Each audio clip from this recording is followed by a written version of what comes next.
Right. Welcome, Right. everyone. We have Yeah. unmuted both sources. Yeah. Welcome to This is moving. SCGcon Atlanta, Friday 1K.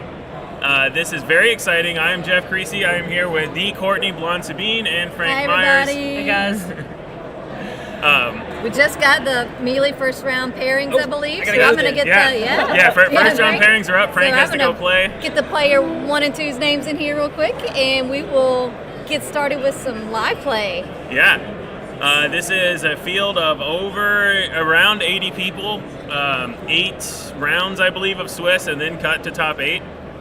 As Tata was saying in the chat, this is a record for SCGcon Friday, so very excited. We are on site in Atlanta, so we are hoping to be able to get some post-game interviews, hoping to be able to get some really cool insight from the players. We'll see how this goes. Yeah. Hey, everybody in chat, how are you guys doing today? Thanks for joining us.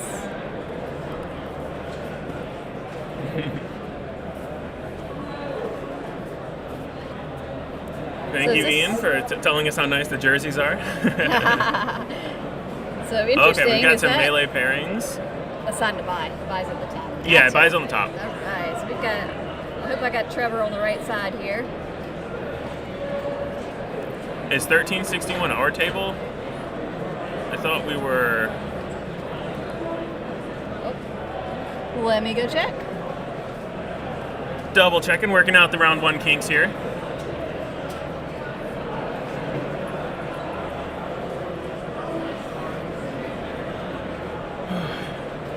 Attention, receive Right, we've got. Klein, please submit your match results now.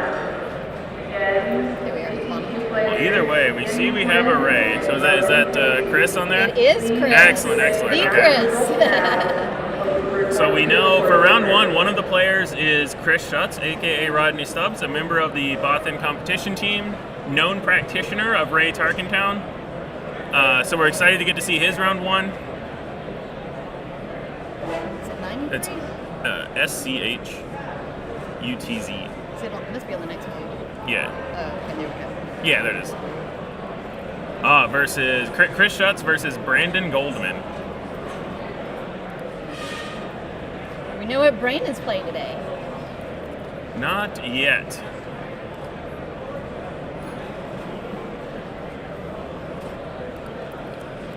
And then bear with us through any small issues. We this is round 1 for us as well, so we're working on it. Yep.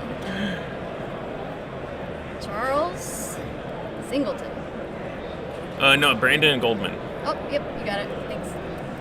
It takes a team. Yeah, exactly.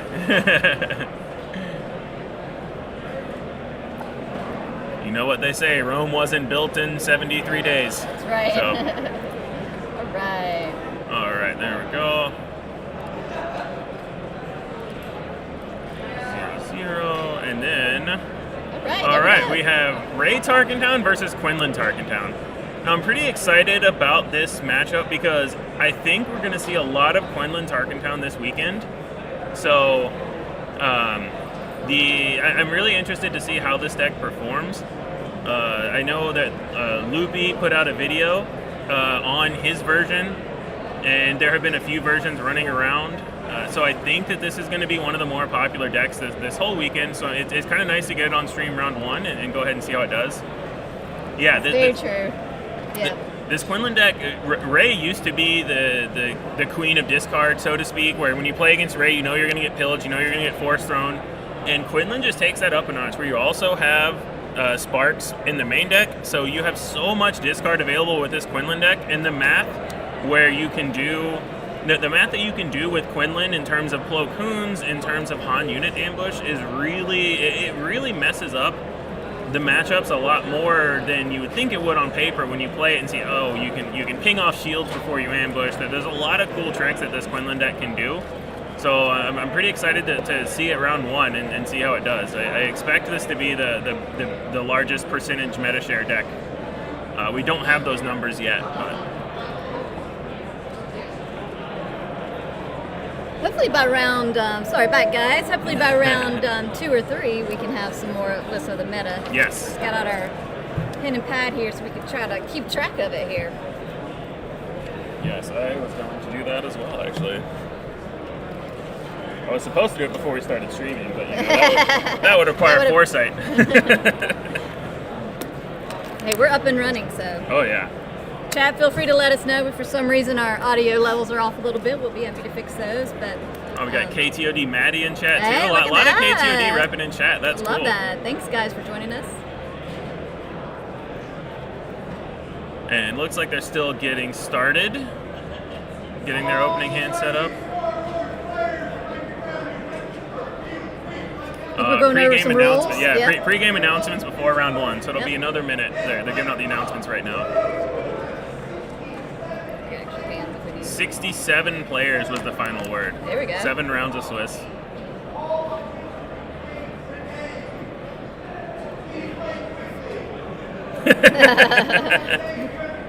They're saying, please play quickly. Please play quickly, because we have a lot of rounds today. I wonder how many aggro Sabine players we've got in this field today. We'll find out soon enough. I'm really interested to hear that, too, because a lot of people think that Sabine is going to be kind of underrepresented at this event. But also, it wouldn't surprise me if people heard that and decided, I'm going to play Sabine, because people think it's going to be underrepresented. Yeah. Well, we've got I know we've got a few Han players here, too. This is pretty class. Yeah, and Brett, that Fortuna says that he didn't realize Quinlan rose in the meta that much. We'll see if it did. I think my guess is that it rose in the meta that much, but we won't really know until we get actual numbers on how many people played today. But I think it's going to be a very popular deck. It has a lot of good matchups. Quinlan does a lot of... It does really well into a lot of the mid-range decks. It has a lot of play into things like the Anakin deck. It can have a lot of play into the Rey deck. There's just a lot of interesting combat math that makes this Quinlan deck, it can really surprise people, especially if you're not ready for it. So.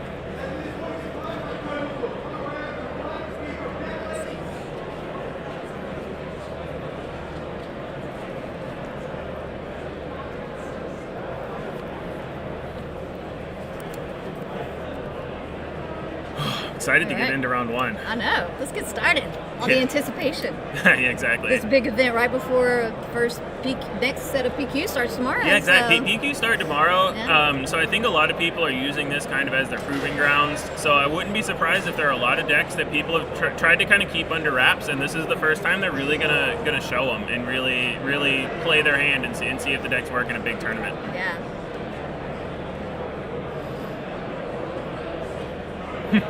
Yeah, a lot of content creators have been repping Quinlan a lot. We've seen it. Last night a couple of us were playing, and a few of the guys were playing Quinlan. So. Yeah. Great deck. We'll see how round one is officially started. Yep. Here we go. So 11:06. Yeah. For our time. So 12:01 round will end. 12:02. Looks like both players are keeping their opening hand, or Chris is still debating on his. We do have a mulligan. Yeah. Kyle bringing up a really good point. Showcase it has been proven to increase your win rate by 2 to 33%, depending on 100%. The showcase. Yeah. Yeah, it's a little confidence boost. Exactly. Right? 60% of the time, it works every time. That's right. So, absolutely. Oh, do we have 2 mulligans? Just 1 mulligan here. Right? Just 1. Okay. So Brandon kept his opening hand on Quinlan. He did win the coin toss, so Quinlan is on initiative. It's always interesting with the decks, specifically Quinlan and Cad, that have basically a guaranteed ping on turn 1, whether you actually take the initiative or not when you win the coin flip. Some people are of the opinion that you should not have initiative so that you can always try to Tarkintown the turn 1 play. Right. So it's really interesting. I think a lot more players are starting to say, I'm just going to have initiative and know that I'll ping Tarkintown eventually. Right. So if I get initiative, I'm still just going to play first. And on the other side, a lot of players are saying the same thing, because initially when these decks came out, people said, oh, I have initiative, I'm going to pass. Right. And we see a lot less of that now. It seems like kind of an experiment, and then people realize it just seemed kind of too cute. Like, you don't want to risk passing, not getting a turn 1 play. So you just play your turn 1 if you're Rey here, and if they Quinn Tarkintown it, they do. And as Quinn, you don't want to pass and see what Rey does. You just play your turn 1, and you'll Tarkintown something eventually. Yeah. So yeah, and we do get a lane dodge here. So A-Wing for Quinlan, Sabine for Rey. So it's interesting. It's going to be interesting here to see how the pings actually line up. Right. Because Rey a lot of times is going to want to play off curve so that Rey can use the leader ability, which means it may actually not be as easy for Quinlan to ping things. So if Rodney here goes for experience on Sabine into a 2-drop, then it's going to be tougher. And the experience is a good play here, so you can take out the Fleet Lieutenant and make Brandon use his Tarkintown rather than just an initial trade. So looks like yeah, it took it out. Mm-hmm. There's a very tiny dice on base, so we'll keep track of that manually. So 1 damage on Quinlan's base. It is kind of tricky if you're not used to using those big dice. It can kind of throw you off. So I get some players just so we have what they're used to there. Exactly. We have 5 damage on Rey's base and 1 on Quinlan with the Fleet Lieutenant A-Wing swing. And then another A-Wing here. So no Tarkintown from the Quinlan player. That's interesting. Yeah. Quinlan didn't want to. I guess that They wanted to make sure they didn't lose initiative potentially, because now you have A-Wing versus A-Wing. And if you don't trade with that A-Wing now, then Rey's going to put an experience on it, and you can't trade anymore. So, yeah, is he saying Brandon should borrow Chris's dice? We provided very large streamer-friendly dice to the table. Right. We will recommend that everybody uses those, but of course. Yeah, I mean we're trying to not interrupt the players wherever we can, so we're kind of here in the background. So Brandon making a heads-up play. He had the 2-drop Sabine, so he did not use his Tarkintown because he knew he could play the Sabine unit to kill Sabine. So heads up there to save the Tarkintown. He could potentially use it now in this A-Wing. Spark of Rebellion, going back to what we talked about. There are just over 10 minutes remaining in a I think it's fine to just leave the sound on. We'll just part of being on site is dealing with overhead announcements while we're casting. This is just our ability to work through adversity. That's right. Exactly. KTOD Maddie saying Metal Fab has great streaming dice. I think Metal Fab has great everything. Everything I've seen from Metal Fab is incredibly high quality. So that might be worth looking into for sure. Yeah, absolutely. Yeah, sponsored KTOD comment about Metal Fab. Really cool to see them getting into like official Star Wars sponsorships and everything. I'm pretty excited about them hopping in. So that was awesome. Yeah, and now I think they've made some Rebel, and the flip side is an Imperial that are pretty amazing tokens that I've seen. Yeah. And so Chris should be at 4 now damage on his base after he swung with the cannon and got a wing leader. I was so caught up in the Metal Fab discussion, I missed the... we have to track this damage manually, otherwise it's tough to see. Exactly. Well, it looks like Kanan took out the Sabine unit. Tarkintown was used on the A-Wing. Kira, we do not know what Kira named.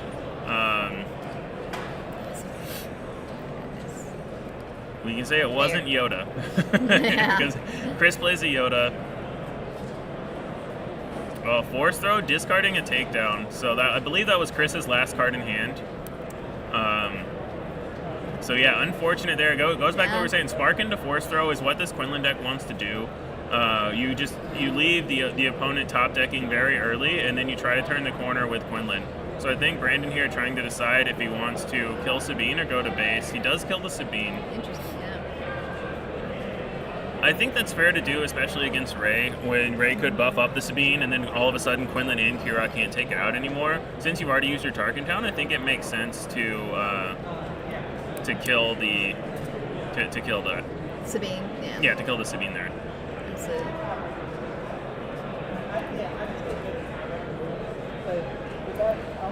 Yeah, so Mickey D assuming that takedown was the play, that could be right. It might also be, since they had the force throw, that Brandon just named any card that he didn't want to see, like a card that could answer Quinlan. But yeah, I'm not sure. The perilous position coming out for the Quinlan. Yeah. Wonder how much a perilous position we'll see today. As much as we see blue decks, that card is so. If you're in blue, play perilous position. That card is so good. K2 putting the damage on the Yoda. Quinlan deployed. You just get so much free damage. It's insane. Yeah, he's got a nice little board over there now with Kira, K2, and the... So restore 2, so I believe Chris is now down to 2 damage on base. And Brandon on the Quinlan should still be at 1 damage on base. Yeah, agreed. The Don's peerless position for sure. I definitely think so. I think it's up there with potentially Cad Bane unit. But it's hard to compare a 3-drop removal spell to a 7-drop unit that's also a removal spell. Right. It's kind of apples and potatoes, as the kids say. But yeah, there are some really good cards in set 3. I definitely think perilous position is one of the most impactful for the meta. For sure, one of the best blue cards. Yeah. Agreed. All right, K2 down, so he restores, and then is Quinlan discarding? It looks like Quinlan did 3 to base, so I think Chris is back to 3 on his base. So still 3 to 1 in terms of base damage. But I think both of these decks. We see a crate and a fell, or take some blue removal spell. He resources the crate. Interesting. Yeah. I agree with that decision because this is usually the point where Quinlan wants to try to turn the corner and try to do some damage to end the game. So I think he just wants to keep all the impactful cards that he can and trust his deck that he's going to draw into something like his loops, his other crates. It's so rough, especially against a discard-heavy deck, to just try to keep your big drops in hand because, one force throw, one spark, and everything you've been working for is just gone versus just keeping a spell you can play now.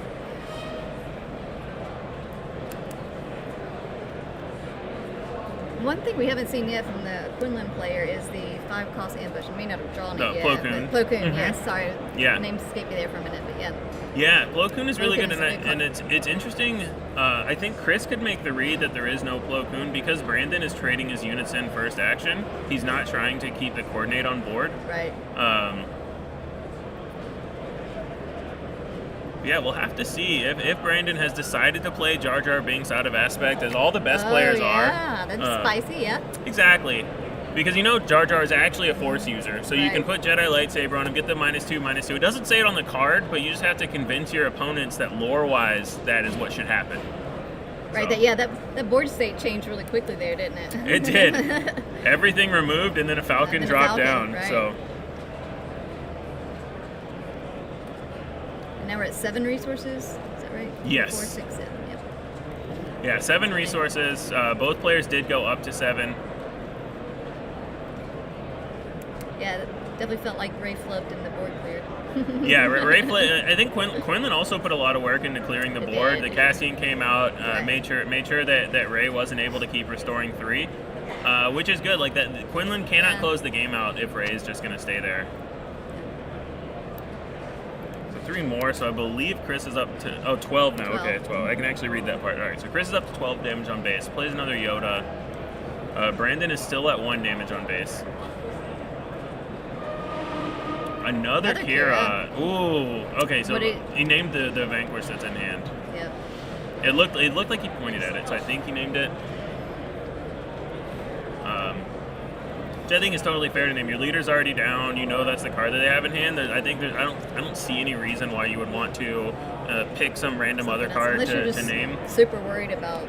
Yeah, if you're worried about a Luke or something, then you could try that to try to make them vanquish the Kira if you draw it. But I think it's totally fair to just name the vanquish in that situation. Name the card you know about. Especially when it's your only card in hand. Mm-hmm. Chris trading the shield on his Sentinel for 3 damage on Kira. So now Kira is going to have to, and that's totally fair to do, especially against the Quinlan deck where it's so easy to ping off the shield. So is that a force choke in hand, maybe? Force throw drawn, force throw and Poe along with the Vanquish. So. Maybe a restored arc in Brandon's hand there. There's definitely an Alliance X-Wing and a Wing Leader. And I can't see, the third card is a yellow card. It might be a surprise strike. Okay. And then Brandon, I would imagine, going to pay for Falcon. I don't see the resource where he paid for Falcon.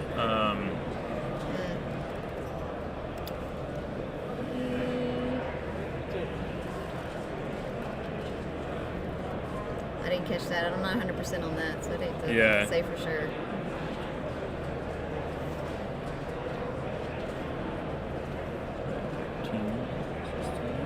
Alright, so Quinlan is at 16 damage on base now. X-Wing. Force throw, taking the last wing leader, so that's huge. I think he has still, what, one card in hand or no? No, I believe that was his last card in was hand. the last one? Yeah. There's the Vanquish after Kira dies. So both players, no cards in hand. Yeah. Both players empty-handed, but Ray actually has a board. Yeah, we're not sure, John. I did not see him pay for Falcon. Yeah. He ended with 3 resources up, but had he been able to play the wing leader, that would have been very... it would have been a big deal. And yes, the Dons, this is the first game on stream. It is.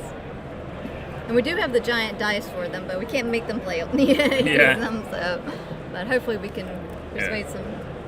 So it's 4 to 16 right now. Only 4 damage on the Quinlan space, but Yoda restoring and the village protectors. So.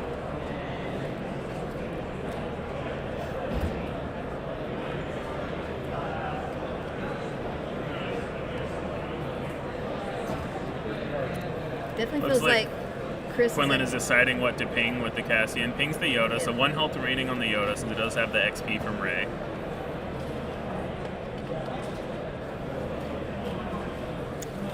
Perilous Position. Yeah. Oh, such a good card. Now the Cassian, even later, can't kill the village protectors. And just deciding to take out the Cassian. So Chris really just wanted to keep the board clear. Yeah. And I think that's fair. He knows his top decks are going to be on average better. He just needs to not lose to, surprise strike, killing his sentinels, or anything else like that. It should be 14 to 7 now.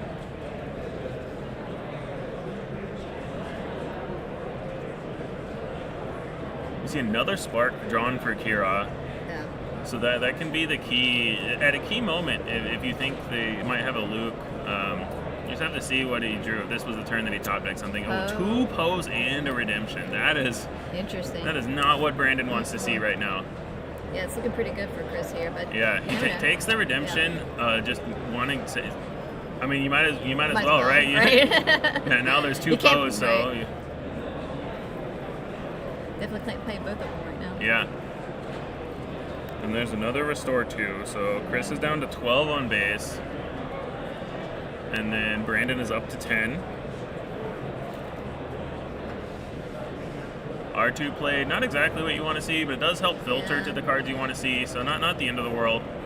And yeah, maybe he's searching for those. Now, though, he could turn on Plo Koon. Yeah, and I mean, I think the thing for Quinlan now is you just play every card you draw. And Tata bringing up a good point that especially with this Poe out, like, this is, there is a point where you may want to save time, but it's hard to say. That point's different to each player. Especially when it's the first game of the day. Yeah, it's a first game of the day. He has 17, so it feels like he's close. So yeah, we have 67 players today. 67. And honestly, I mean, Brandon's not that far away with a surprise striker 3. We've already seen 1 out of him, but I feel like he's too. He thinks he can get across the finish line still. He's only at 10 on his own base, so he's got some time. But obviously, this Poe is going to really, really shorten the clock. He does not have a long to try to find a response here. 30 Foundations field players. 13 to 15 with the Yoda restore, going back to evening up the board a bit. Because this R2 can kill the Yoda. Yeah. So I think if... Oh, sorry, no, the R2 cannot kill Yoda because there is a Sentinel, and R2 does not have sabotage. Is beginning. Please find your seats. 3, so back up to 18 damage on Chris's board. The attack with the Poe, let's see if he discards here. I will try to get discarding a regional governor is interesting. I'll do my best to get a timer countdown for the start of the next match. That may help a little bit here. Yeah. Well, it should be at about 12:02 our time is when the round should be, the time in the round should be called. 12:02? Yeah. So they started it right at 11:05, I believe, 11:06. So. Yeah, Ryan from Rebel Resource pointing out that Yoda has gained a lot of life this game. I think Chris discarded just to do 2 to base, so that would put up to 21. No, there's only 19 on base, so I'm not sure what he did with the... Oh, he made discard. He made Brandon discard by discarding.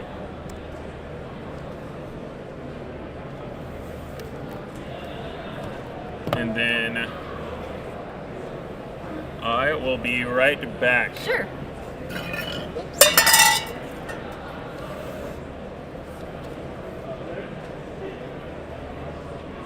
All right, so it looks like we're going to game 2 here. Let's update these wins.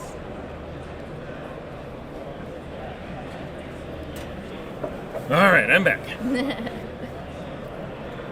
We were told by the judges to report anything that we saw, so I just told them that it looked like Brandon didn't pay for the Falcon a couple of times. Right.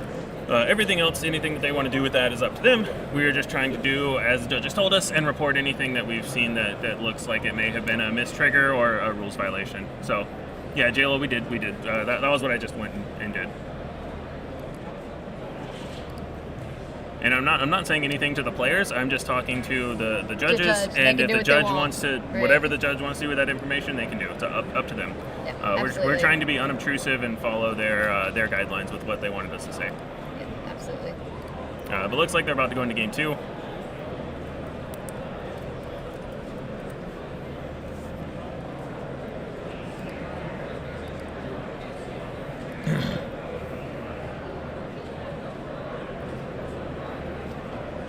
That set for the next. Cool. There we go.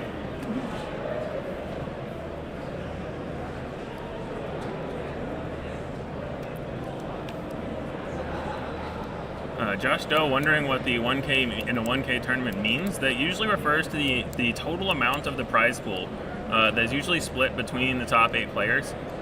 So 1K has a $1,000 prize pool, 2K $2,000, up to however many K you can get tournament organizers to add.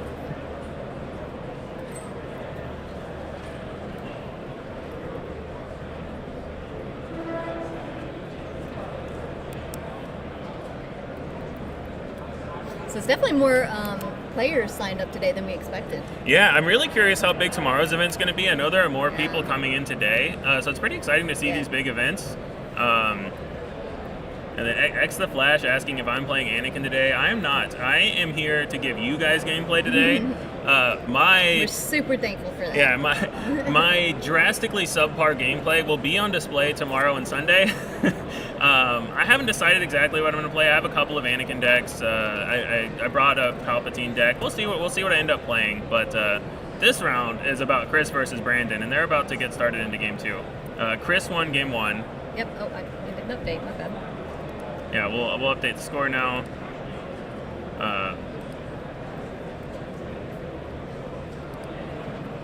There we are.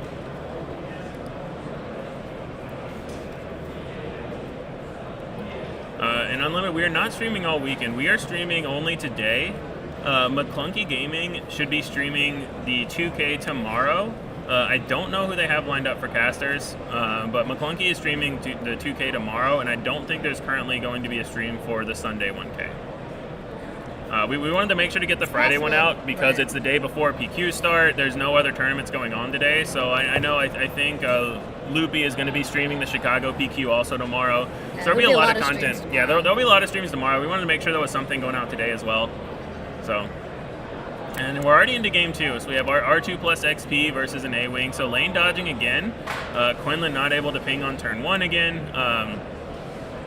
Oh, McClunky's doing Sunday too. Oh, thank you, Claire. All right, so cool. So there is going to be a Sunday stream put on by the amazing McClunky Gaming. Titanic and Claire are the best. Yes.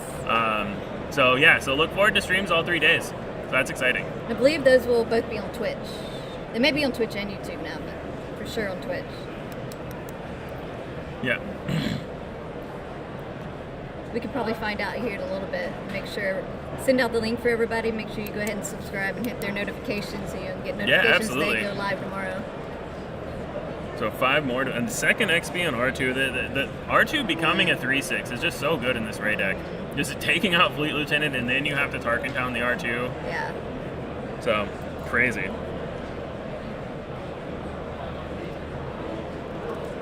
And another A-Wing. So this is a pretty similar start to game 2 that we saw in game 1.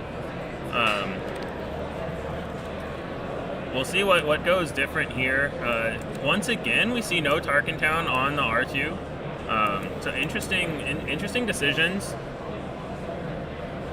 Yeah, Tana pointing out that Rey is risky with the Jango matchup. I know that Chris has put a lot of work into the Jango matchup.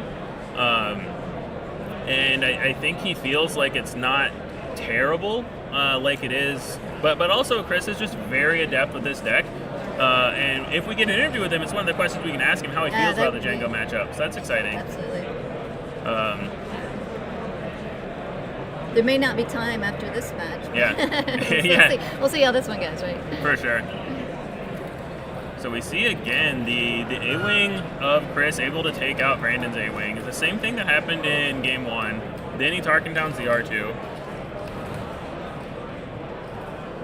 So Chris giving multiple Tarkintown options. Right. But yeah, you have to Tarkintown the R2. I think it's just too brutal to let that three attack power stay around. Also getting you the look at the top of the deck every attack.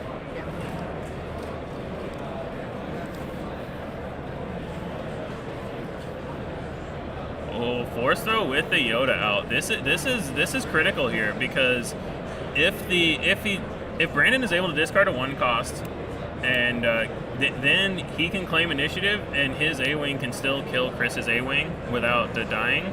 He does play the Sabine though. Interesting. It may have been worth considering claiming there so that you can take out Chris's A-Wing with yours.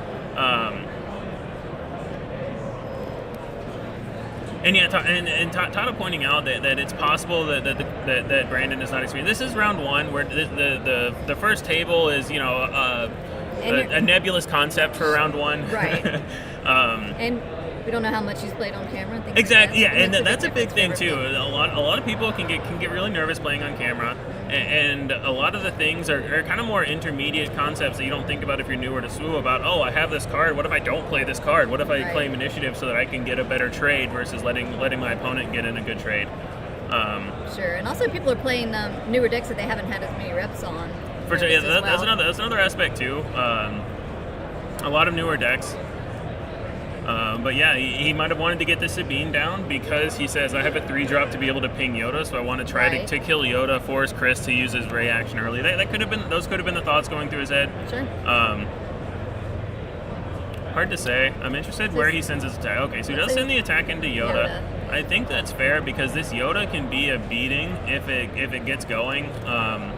Usually these Rey decks play at least a couple of Jedi lightsabers, and you want to try to get damage on Yoda while you can. Another force throw. Wow. This is big. So Chris being the deck getting in the discard now. So it is Quinlan's flip turn, but let's see.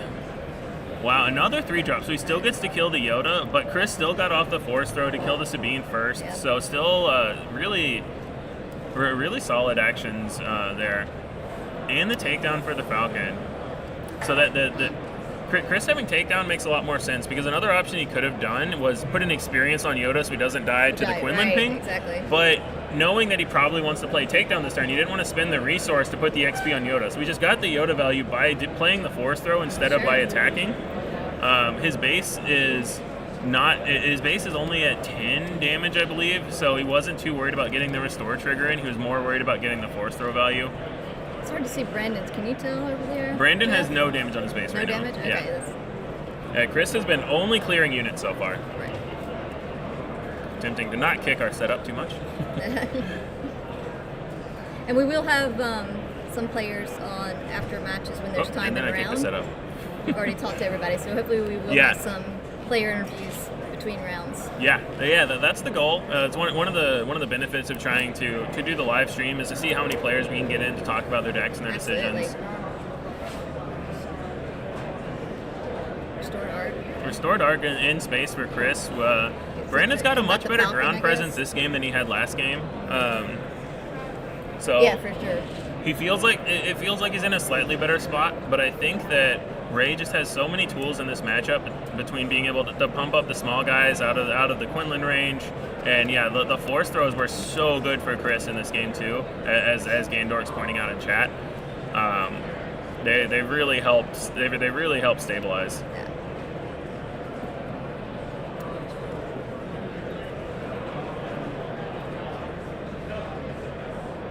So Brandon has, is it one resource open there? The one resource open. So I'm trying to see what unit that is that Chris has. Is that the Sentinel? But which Sentinel is that? It has 4 damage on it. Yeah. So it's not one of the small ones. Is that like the Consular Security Force? That's like the 3-7 Sentinel? 3 something large Sentinel? Yeah. Chris did get the Ray experience. I think it just took him a second to put it on. He got the Ray experience from the attack. He didn't have any extra resources to do the Ray experience before he flipped. So.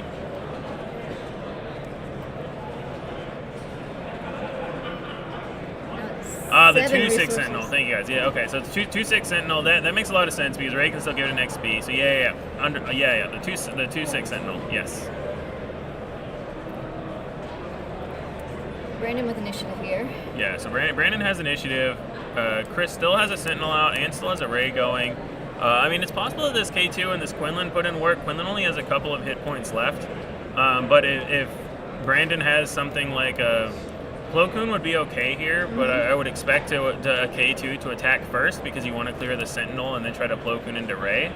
But feeling Chris won't let that happen, but we'll see what he's got. It's another Kira. See what he names here. Oh, so we see a Pillage and a Perilous Position. Pillage, that's what, yeah. I don't think Brandon wants to see either of those cards. So I'm interested what Brandon names here. The name Perilous Position. Okay, yeah. Chris pointed the Perilous Position. I think that's fair because the Perilous just kills Quinlan outright. It could also tap the K2, but you probably want to just kill the Quinlan there. Honestly, Chris might still just play it. Those are the only 2 cards in his hand. You just play the Perilous for 6 and kill Quinlan.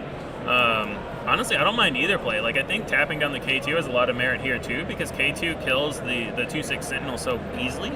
You could just tap down the K2 and know that you're going to be able to kill Quinlan this turn anyway. With 2 resources, he's not going to be able to put a damage on any of your units except for the Restored Arc, even if he has a 2-drop. Right. So I'm curious to see how Chris decides to play this out. Chris's action here, right? Yeah, Chris's action right now. I think he's deciding the same things that we're debating. Yeah. You could always just attack in with Ray to clear the Quinlan, and yeah, he does go with the Perilous on the K2. I really like that play. Yeah, you called it. Yeah, I think it makes a lot of sense because Chris wasn't going to play the other card in his hand anyway. He wasn't going to play the Pillage this turn. So yeah, and now, he doesn't. I can't think of any smuggle cards that he might have that he may be running. He could have Cassian. I'm not sure. I'm not sure if he's playing that or not. Yeah. I don't think it's standard in Ray lists. But that would be the main one that he could play. Yeah. And now Brandon's got a decision to make. Do you want to kill the Sentinel? It kills your Quinlan. It trades with the Quinlan as a 2-6 Sentinel. He's got 2 open resources here. He's got 2 open resources. I believe I saw he had a Falcon in sense. We can't play that. Can't play the Falcon. I can't remember what the other one was. Did Brandon pass there? Looks like he did. Interesting, Okay. because I was going to say the problem if he doesn't kill the Sentinel right away is Ray gets to kill the Quinlan. Chris goes for the XP on the Restored Arc. That's an interesting decision because the other thing you could do is if you put an XP on your Sentinel, then it's out of ping range at least. Right. I'm not saying that the decision he made was wrong. I'm saying it's an interesting decision point where Chris says, okay, this space unit, now this Restored Arc doesn't get killed by a Falcon, so right. he's protected from Falcon, which you obviously have to think about in every yellow hero deck, or he could have protected his ground Sentinel from the ping and forced an actual attack into it. Brandon's base has 3 damage on it now. That was the first attack into base that Chris just did. And he should be down to, I believe he's down to 4 damage on his own base now. So we have 4 damage on the Ray's base and 3 damage on the Kira's base. The yellow token there is an epic token, so... Yeah, that's first the glance epic it looks like a action dice for to me, too. For Tarkintown, yeah. Yeah, Chris has spent the whole game controlling the board. He really understands in this matchup that usually Quinlan wants to control the board with pings and hand disruption, until they get to the point where they turn the corner, and then they kill you in 1 to 2 turns. This Quinlan that can turn the corner very quickly. Chris understands that and has just been the entire game controlling the board. And we saw that last game too. Exactly. Well, once we get to these redemptions, these Poes, these Lukes, these Crate Dragons, Rey has a very big advantage over the Quinlan deck. So Chris realizes that in this matchup, he just needs to keep the board clear and get to the late game. Yep. So I think this has been really well navigated by Chris. Yeah. And I agree. I think this is where Quinlan starts to run out of juice here. We see another Falcon now. Yeah. Yeah, and Tada pointing out the same things, that the red-yellow hero in-game is just not as strong. You really need to try to end the game around that like 6 to 7 resource turn if you're being slower with the discard. Like I think that's what Quinlan wants to do, is flip and then 1 to 2 turns later kill you after they've spent the game trying to control your hand and ping down your board a bit. So K2 does get to take out the Rey. And then see what he does here with the 3. There's 2 cards in hand. It looks like he's forcing the discard. It's always what you default to when the base damage is that low. But yeah, Quinlan definitely has to find more than Rey finds, and you would expect Rey to be pretty far ahead at this point, just based on top deck ability. Sabine there play was his last card in hand. Yeah. Right? Yeah. So both players now just drawing cards and playing them. This is the way the game was meant to be played. Just draw 2 cards, put them down, and see what you get. I would definitely imagine we're not going to see Quinlan resource much anymore. He's shuffling pretty fast over there. I'm trying to see what he had in his hand there. Maybe Cass? Was a pillage, and I didn't see what. Oh, I got the. Oh no, that's a Sabine unit. Yeah. That's a shiny Sabine. It's a very shiny Sabine. Yeah. Well, for a second I thought it was a Mace Windu. Right, it looked kind of like the Store Showdown Mace Windu from set 1. That's very true. But yeah, okay, Cassian was the other card. So it was Pillage and Cassian. So good draws from Brandon there. Any Pillage with initiative when both players are top decking is going to be really good. And being able to get 2 cards down. Yeah. An interesting point here. So Chris is at 8, which means that if he top decks a Crate Dragon, he can't just play it. So there is some merit to potentially going to 9 because but I don't think you need to do that. It's just a thought. Because if you get pillaged again, it's kind of nice to just have the 1 card in hand, but then if it's Force Throw, it makes it's tricky. Tough to navigate. I see a tech in Chris's hand. Another consideration is you could potentially resource the tech so that you can't get pillaged, but you have initiative, so he's probably just going to play the tech out first action. And then Brandon has to kill that tech, or that's going to be a lot of trouble. So Chris attacks first, so goes to 2. So there's a Pillager Spark window here, but only Force Throw, so was not able to get the tech. And Chris should be is down to 2 damage on base, I believe. And up to 15 for the Quinlan. Oh, so that was another Force Throw. Interesting. Yeah. Is it all? I think that was the 3rd, wasn't it? I think so. So the tech did get discarded. Interesting. I was looking down at my notes. I'm curious how the tech got discarded. But there was a second Force Throw. Second Cassian. Interesting. So yeah, I mean, Quinlan's doing what Quinlan needs to do. Yeah. Got a board presence now. Has been able to control the hand so that Chris hasn't been able to play any of the top end cards he's drawn. He's still not too unhealthy on base, and he's got the Restore Dart going in space. Yeah. Quinlan building a board here. Yeah. I mean, Mickey D talking about resourcing the tech. That was something that I had thought as well. But these things happen. It's round 1 for everybody. It's early in the morning for some gamers, depending on your depending on your gamer hours. We have quite a few people here coming from out of town. Both sides, East and West Coast. Kanan is really nice here. Quinlan's gonna have to throw both units in if he wants to kill it, and if he doesn't, then it's gonna be a lot of restore. Doesn't have to kill the Sabine because you kill it with the ping, which looks like what he's going to do. Red 3 really helping out there. This Red 3 is not long for this world, but it has done a lot of work already. Chris claiming just to make sure he can take out the Red 3. Doesn't want an extra attack coming in. Because if you're going to buff the A-Wing and then use it to take out the Red 3, it doesn't really matter that you buff the A-Wing. So I think he just wants to make sure that he gets in the attack, and he probably doesn't want his restored arc to die, so he doesn't want to attack in with a restored arc and get it down to 1 health remaining. He's really counting on that restore based on this board presence until he finds some of his top end. And Chris is now at base damage of 10, I believe. Yeah, that's what it looks like. Yeah, it looks like 10 to 18. I've not been keeping track of base damage as closely this game, so I think that is what they say is 10 to 18. Yeah. And yeah, uses the A-Wing to take out the Red 3. The A-Wing should have 2 damage on it. Surprise strike there. See if that ends up 6. mattering.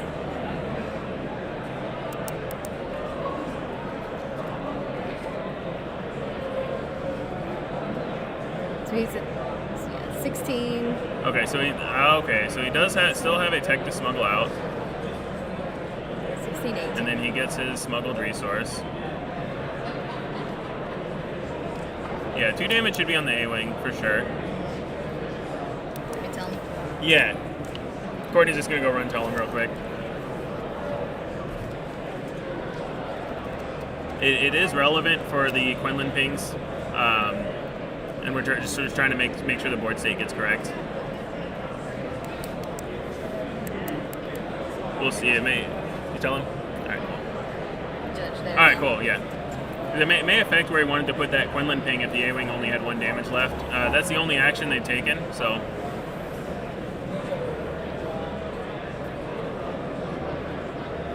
SCGcon attendees, this is a last call to register for our 12 p.m. events. This includes a modern Creasy cube, an uncut legacy event, and It looks like Brandon may be conceding. That's what it looks like to me too. Or are they going? Well, he was at 21, so he was dead to a lot of the attackers, and Chris wasn't that high. So I think Looks that like Chris has got it this. looks like they were working out the judge call, and in response, Brandon conceded. I think that's what happened. We're not 100% sure. Make sure they aren't going to game 3 here. Yeah. Yeah, I think that's.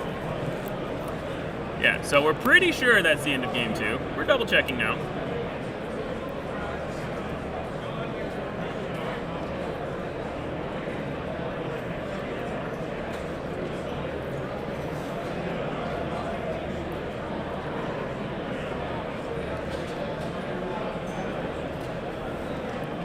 Because yeah, the Brandon was at 21 damage on base, so Ray XP into the A-Wing, or Tech plus the X-Wing. Okay, so yeah, so there was a judge call where they were trying to figure out if they could rewind the game state, and I believe in response to that, Brandon just conceded because he was dead on board the next turn. Yeah. So Ray's base is at about 12. I'm not sure of the exact number, but it's not anywhere close to lethal range. And Quinlan does not have the healing that Ray does. So yeah, there wasn't really a good way for Quinlan to come back from that. No way to block all of the damage. So.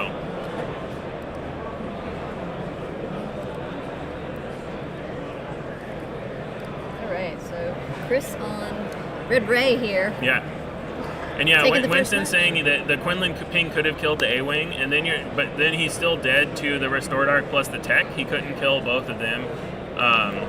So I believe that was just the discussion, is that they were trying to figure out the game state. Ryan bringing out a good point about the potential for Quinlan to just go aggro. I think that's really hard. I think that's the hardest part of piloting the Quinlan deck specifically, is you have all this discard. You want to kind of try to be a control deck, Right. but the whole point of the deck, it's like Tata was saying about yellow-red hero top end, that doesn't really exist. You need to, the hardest part about piloting the Quinlan deck is knowing when to turn the corner and saying, okay, I need to ignore controlling the board. I'll ping stuff because I can. Right. But the point here is I've controlled the board early game, turned the corner, and started attacking the face. Right. And I think that's the hardest part of these decks to pilot. And it's very possible that game 2 could have gone differently. Oh, for sure, absolutely. Yeah. We saw Brandon top deck the discard at the right times going into the late game, so if he had more damage on base and could have made a more concerted effort. Right. It's also hard with Kanan because Kanan's going to heal too, and Kanan's going to heal while clearing your board. But yeah, I think I agree with Ryan that maybe he should have just tried to go face. Sure. But yeah, who knows?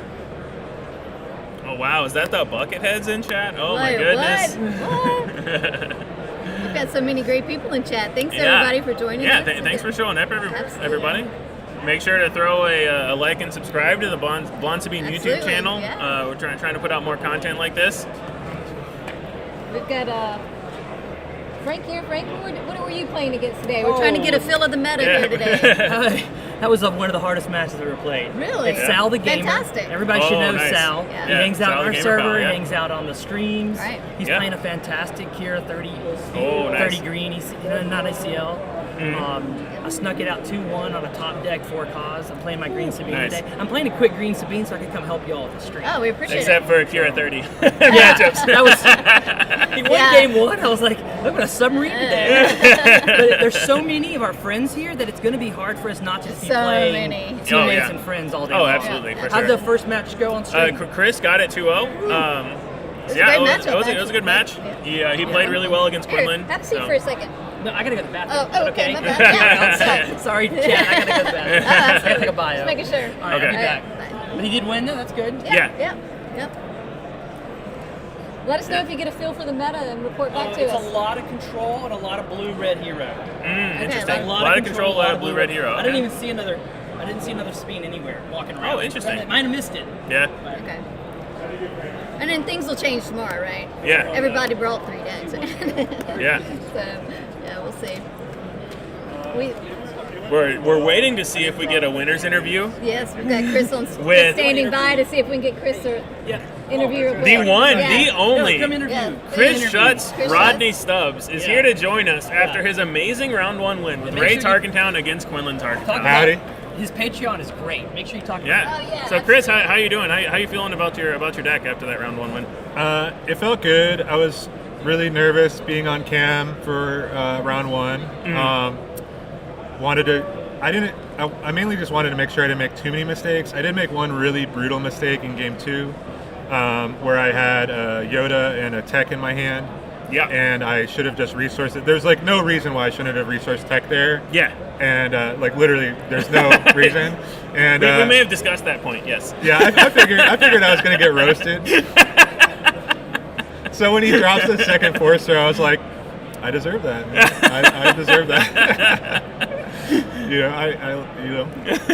You got. Well, it's round 1 for everyone. It was round 1 for us at the start of the round, figuring out tech. It's round 1 for you, trying to get the wheels in gear. So Yeah, but I was really sweating. I think Quinlan Tarkintown is a awful matchup for Ray. It's definitely an argument for why you should not run Ray at a tournament right now. But I've been practicing the matchup a lot, and I felt like I had some pretty good lines into it. I added a couple of cards to my sideboard that I felt were good into that matchup. Yeah. I added the Nima outpost at the last minute, like yesterday, I think, just because I figured just having another speed bump, another way to make sure that I could protect my Ray flip against Plo That was Koon. a 2/6 Sentinel, right? Yeah. We saw that come into play into game 2, and it looked really good. Yeah, I mean, against Quinlan, the Village Protectors can kind of get blown out in a lot of ways.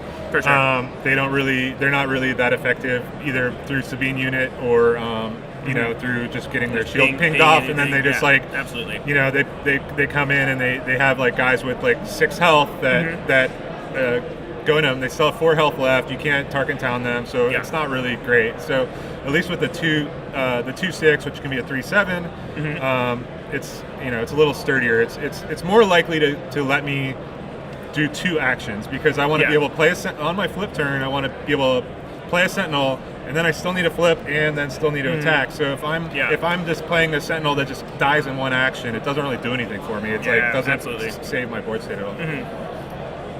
So I hear that you. Oh, actually, one question before we get to this. How do you feel about the Jango Tarkintown matchup with Red Ray? So that was one thing that was brought up in chat about whether or not you should play that deck, and if you. How do you feel about the Jango matchup? I think that I don't want to say that it's like a solved matchup or anything, but I think that that the current version of my deck does pretty well against it.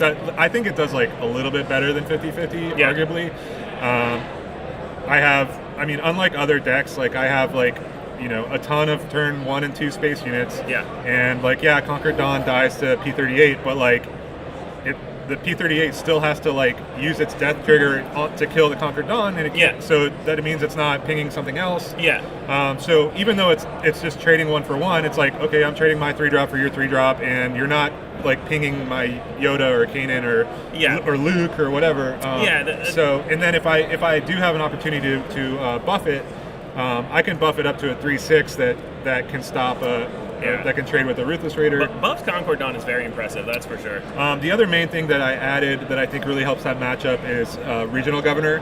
I have 2 Regional Governors in my main board, and a lot of people question that, but against Jango in particular, it is just such a clear case of you just call Ruthless Raider with it. Half their deck is built around getting Ruthless Raider out as many times as possible. So if you play that card, a lot of times they like just look down at their hand and they're like, okay, well I can't do anything. Like none of this helps me now. And you'll sometimes just blank their turn, like where they just like can't do anything. Like they get to like 5 or 6 resources and they're just like, okay. And that's the important thing too, because some people when they first see that they say, oh, name Triple Dark Raid. But if you name Ruthless Raider, then they still can't Triple Dark Raid into the Ruthless Raider. So you're basically they can't blanking. Attack it. They can't sneak attack. So you're basically blanking Triple Dark Raid and sneak attack by naming Ruthless Raider, and it's been really impressive in the games that I've seen that interaction. Yeah, I mean, in the main thing about it into the Jango matchup also is that it's very safe to deploy the Regional Governor. They have Ruthless Raider is like a bulk of their removal on top of being one of their biggest threats. So like if you name the Ruthless Raider, like now, like other than P30, like they have a hard time even like killing it because they're not able to put 2 damage onto it. They don't really have a lot of other ways to interact with the ground because they're playing, you know, they're playing like little weenies like on the ground that are relative. They've used their Tarkintown by then. And like even if they do try and Tarkintown it, like I can buff that thing twice. Like I can turn that into a 3/6 also. So a lot of times they get into like these games where they're like chasing Tarkintown on it. They're like putting a damage onto it, and then I put an XP, and then like they're just like, it's like even if you don't stop their game plan, even if they are able to kill it, they're still like devoting resources to killing Regional Governor instead of killing like anything else. So like now like all my other guys are able to swing in.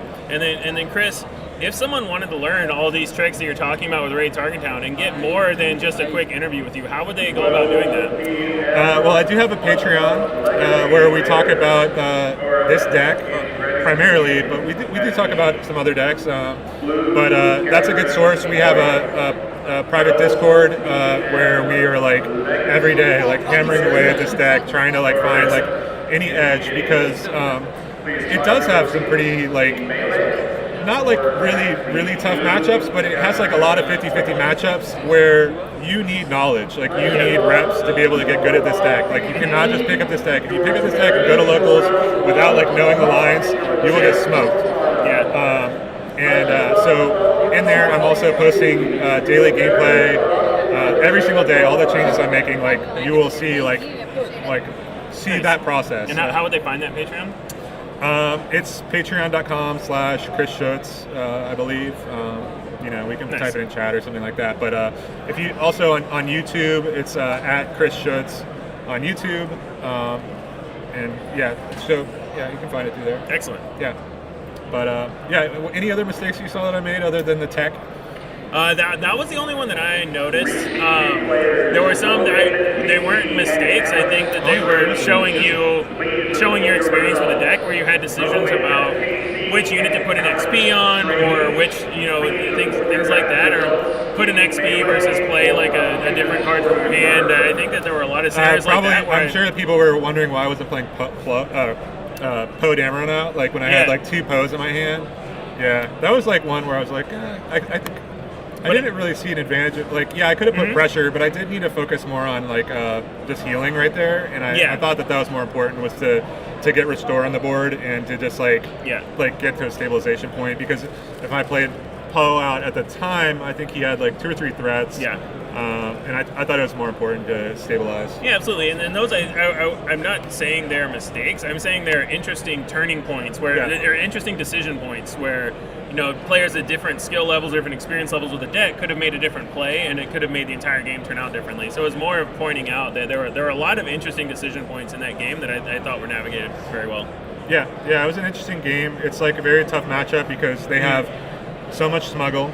Yeah. So even when they have like 1 card in their hand, or whether they're top decking, like you still have to account. Like, I mean, he played Cassian against me like 7 times in 2 games. Yeah, like he did. There were a lot of Cassians. You know, like so. You're just always having to like think about that kind of stuff. Like they can just like out of nowhere, like they can get 5 damage out of their row. So that was a lot of the reason that I was playing very reactively, because I had to just be able to like answer. I felt like it was more important to answer the threats that he was playing out, more important to protect my villager at 1 turn where he had I wanted to keep the villager alive as long as possible. For sure, absolutely. I mean, having a sentinel stops Cassian plus surprise strike, right? Like that's a big concern if they're just going to get 6 damage to your base out of nowhere. So cool. All right. Well, thank you very much. Good luck in the rest of the tournament. Thanks, guys. And that was Chris Schutz, aka Rodney Stubbs, in Discord. Oh wait, I forgot to say. One more thing, coming back. How did the deck look on camera? I tried to make it as shiny as possible for you guys. He has a very shiny hyperspace foil version of Rey. Welcome back in, Courtney. So I think we have, I was checking around to see sort of what the meta is. I didn't get a 100% feel for it, but it looks like, as Frank was saying, there is a lot of blue. There are quite a few Jango Tarkintowns here too. Interesting, And interesting enough, I saw 3, maybe 4 mono Han players. So that's more than kind of usual, honestly. I mean, I think there were a lot of people that were interested in going back to mono Han based on meta evolution from what I've heard. But yeah, I'm interested to see how the final numbers play out. Also, how it evolves over the weekend. Sure. It's interesting too. Usually, a lot of control players, people say, "Oh, I'm going to play Sabine," but there's a lot of control mixed with a lot of blue hero. Right. So. And there's definitely a lot of Quinlan today. Yeah, a lot of Quinlan is what I expected. I've seen at least, I don't know if they're playing them in the tournament, but I know people have brought some Yoda Red, and I know that there's at least a couple of those going around. No, there's 1 Palp. There's at least 1 Palp. I know there's at least 1 Han 1 Red going around. Okay, Yeah, we'll have to see what else we get on stream, especially as the day progresses, and see how the win rates of some of these decks are going down. Yeah. So. Awesome. Well, we'll take a quick break here while we're waiting for Mealy to post the pairings, and be right back with you guys. We'll be right back before the start of round 2. Just a few minutes. Absolutely.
Welcome back. Round 2 pairings just went up. Yep. We'll get the players on here. I know for sure we have Bobby Sapphire on screen today. Yeah, so Yay. we have Bobby Sapphire and ZeeMaxMax on Yeah, screen. exciting.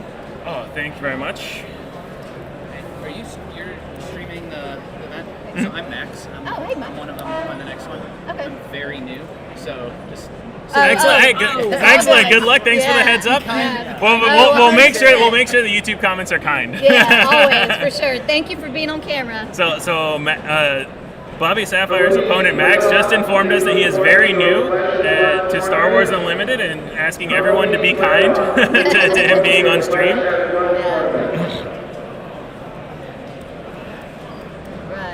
And there were some interesting. I was doing a little snooping and some deck statistic looking and talking to players. It's a really interesting field today. So it appears we have more Chancellor Palpatines than Emperor Palpatines. Everyone on Chancellor appears to be on Chancellor Blue. There are a couple of Kiras. There is one Emperor Palpatine. And so it's really interesting, the field today. There are a lot of Han Yellows, maybe 5 or more Han Yellows. So yeah, it's a really cool field. There are maybe 7 Sabines or so. And then there's a couple of Anakin Blues. So there's a lot of interesting decks around. Right. That works. And yeah, we know that Bobby Sapphire won his round 1, so I assume Max did as well, or he got paired down. Fun out here. Han 1 green, interesting. Total players is 66, I believe. Looks like ZeeMaxMax didn't win his first round, so I'm not sure what he was paired against. There we go. So yeah. So we have Bobby Sapphire on Quinlan Tarkintown. We'll see that we may be able to notice some differences in the play between this and the Quinlan last round.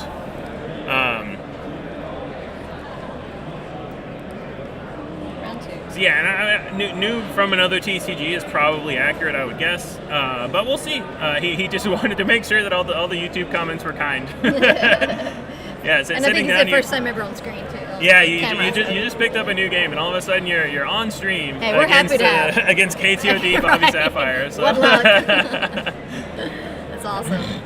Oh, it's awesome to see more and more Star Wars players coming in too. Yeah, it's really cool to see the new players coming in for sure.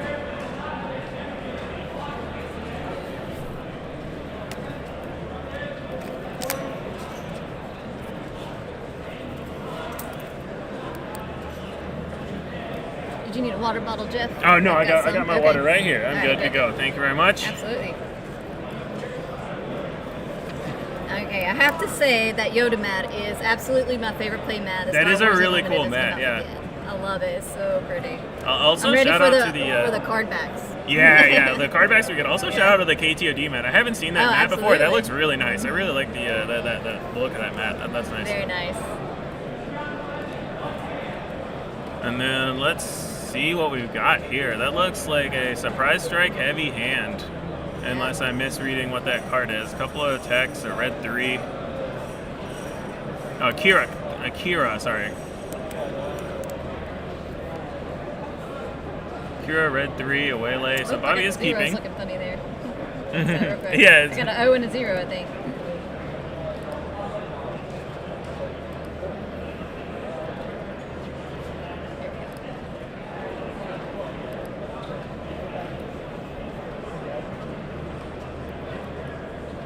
So we got Interesting Akira. choices from Mike Oh, here he about did what to mulligan, resource okay. and play. I'm not sure if he already mulliganed.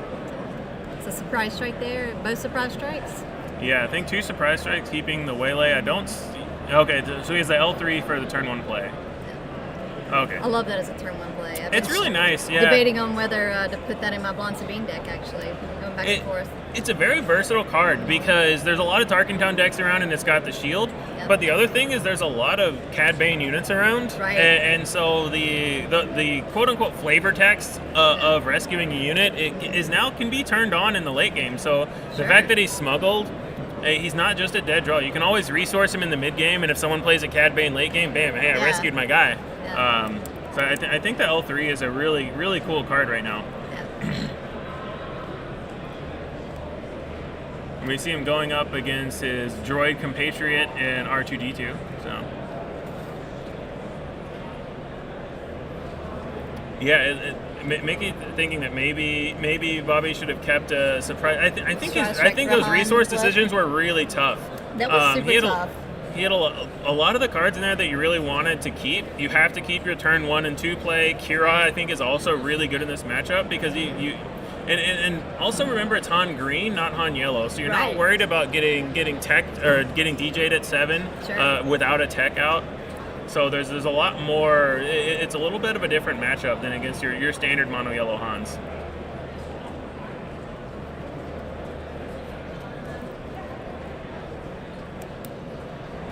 And yes, Frozen Tundra, this tournament is using melee. I don't know if the deck lists are attached at this time because they don't appear to be at this time. I don't believe they are yet because I don't think we go into open deck lists until top 8. So they don't want to attach the deck list to the person so that you can't try to see something as soon as pairings are done or whatever. Yeah. Now Bobby's got the red 3 out as well, so he's doing what he wants to do for sure. Quick plays. We talked about how this Quinlan wants to pair disruption with a very fast clock. He's got the fast clock going. I'm sure he's running. I mean, I'm sure there's a third surprise strike in the deck too, right? So. Oh, I would imagine so.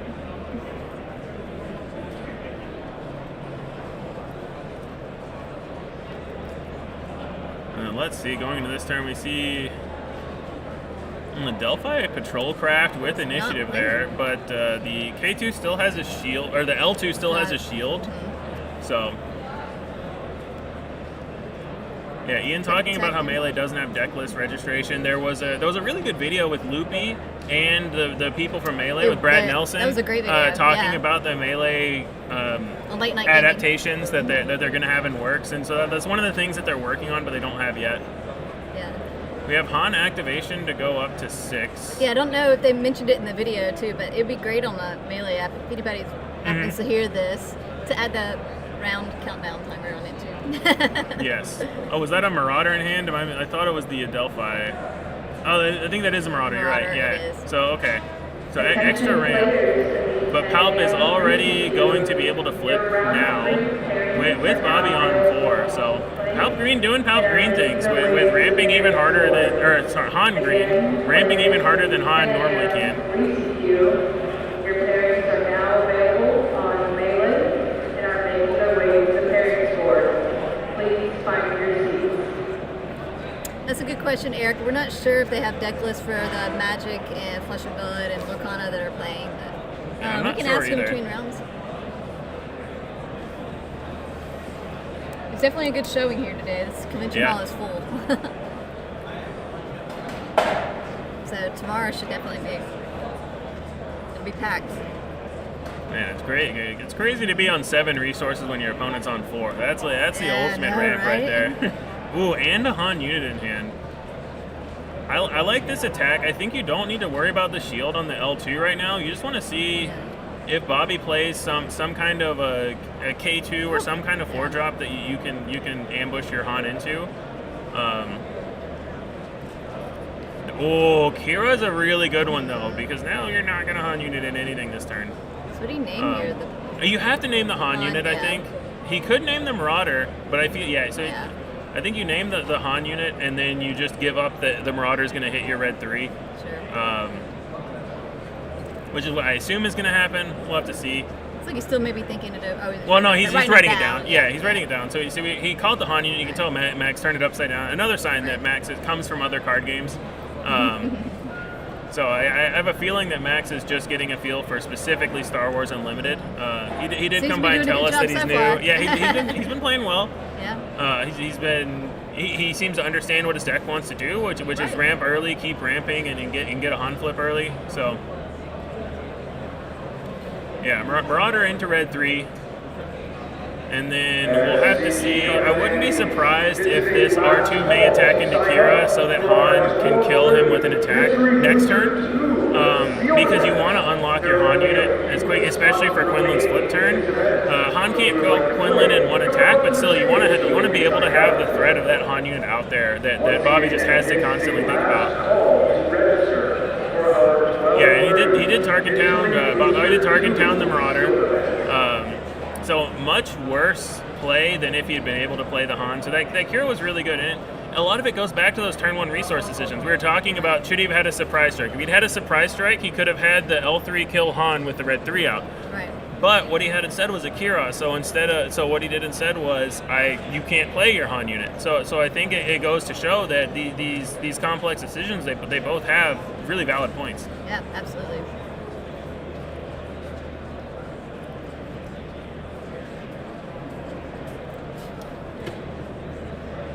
So I'm assuming using those tokens on your open resources is something from another.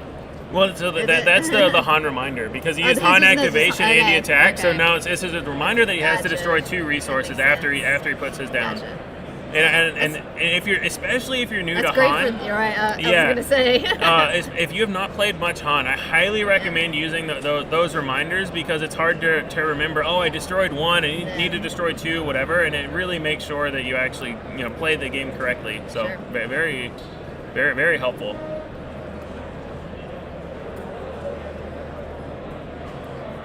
And we'll see here. So Han still has initiative because of the Tarkintown to finish off the Marauder.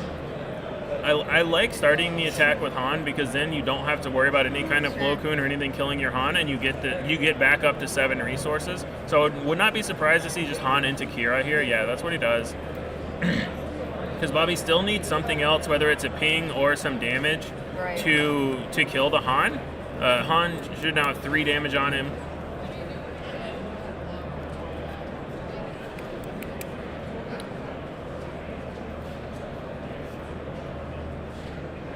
And thankfully, these players are using the provided dice for base damage, so I don't have to try to keep track of it and hope I'm wrong. We can just see what they have written down. Absolutely. It makes it a lot easier on me. I'm off the table again. All good.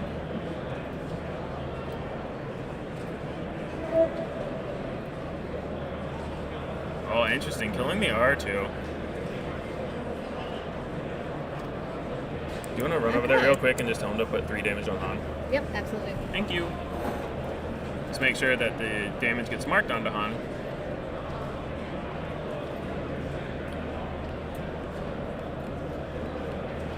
See an Enfys Nest in hand. That's been a really strong card from this set.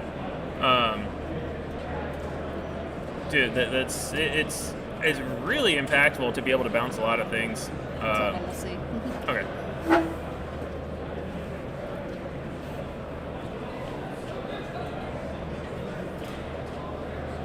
Yeah, 3 damage on Han. Oh. Not experienced tokens, but we get it. It works. Yeah. Tomato, potato. Right. And the green dice is a thing marking, I think, new to Star Wars, because usually green is XP, blue is shields, red is damage. Right. But I mean, both players know that Han does not have 3 experience on him, though that's 3 damage, so it's not really the end of the world. Right.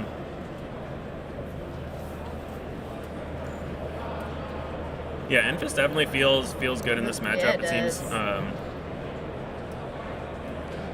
And yeah, a really interesting attack from Plo Koon taking out the R2. It's really heads up to make sure that that Max can't easily kill the Kira this turn to unlock the Han. So yeah, very, very, very heads up ambush. He can still kill Han with either the Kira attack or the Quinlan attack.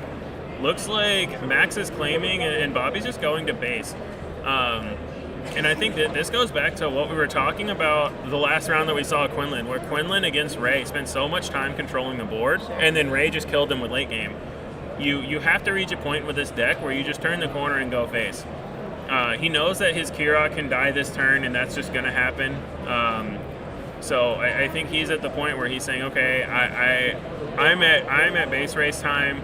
You are at 15, and we're going to see if I can get there before you stabilize and get off your U-wings and your home ones and all the top end that you get out of the green hero.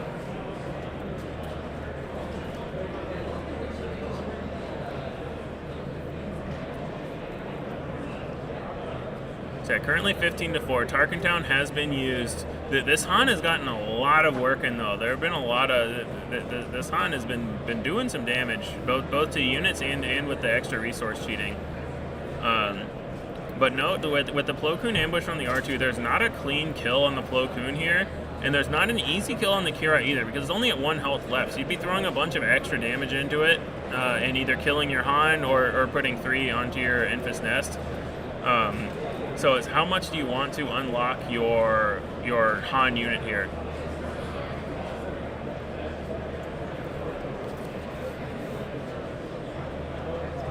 Killing Han.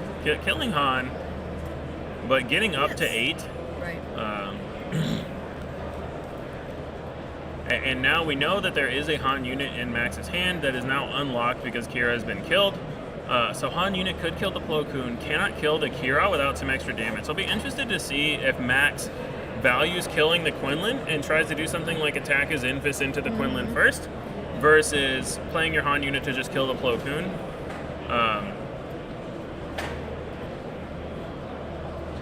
And yeah, Kyle, the Max came up to us before the game and told us that he is new to Star Wars, so to be gentle on him.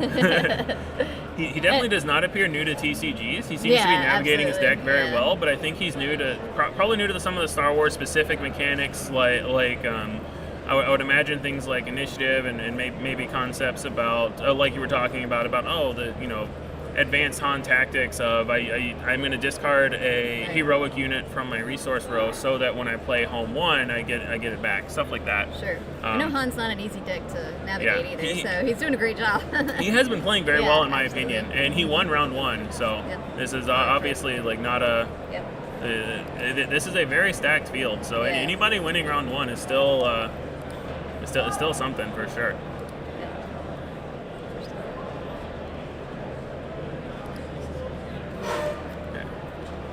And we are still in game 1 here.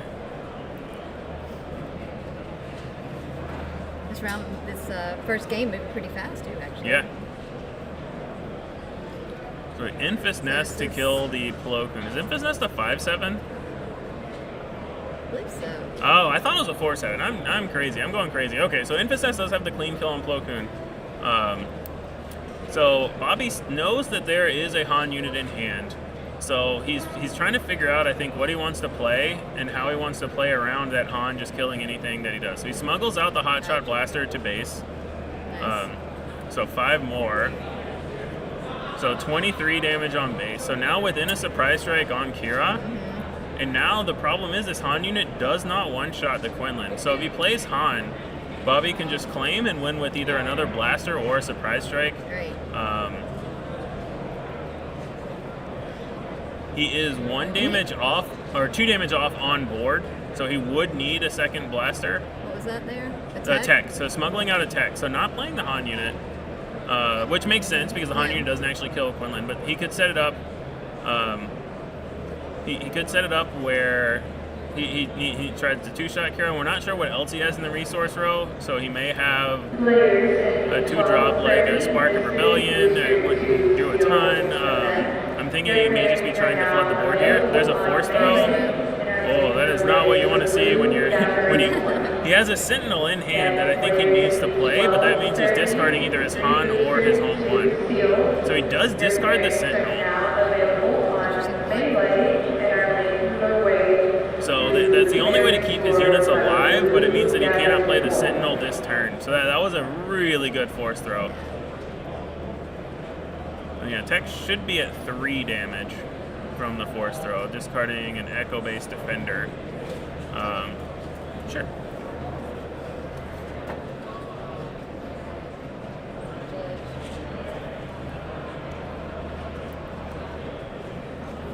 I didn't think we were gonna have this many minor things to catch, but it's the players are concentrating hard. So. Trying to make sure everything's as correct as it can be. And it's hard too. You got there's a lot of loud. There's a lot of noise, and I think the big thing is I do that a lot when I'm just concentrating very much on the game. Like he's new to this game. He's very much focusing on his exact plays, and he's playing incredibly well. So yeah, they caught it. So yeah, it's just the little things like that are very easy to slip through the cracks. Like not paying for the Falcon. Yeah, Sometimes, same thing. A lot of times it's not intentional. Yeah, I can say this from experience. Yeah, and especially if you're either not used to playing with Falcon or if you're not used to playing with something like Han, or you're used to playing Falcon with Han where you just get it for free all the time. Yep, exactly. So yeah, we'll see what he plays here. So he did have to discard the Echo Base, so we know exactly what's in Max's hand.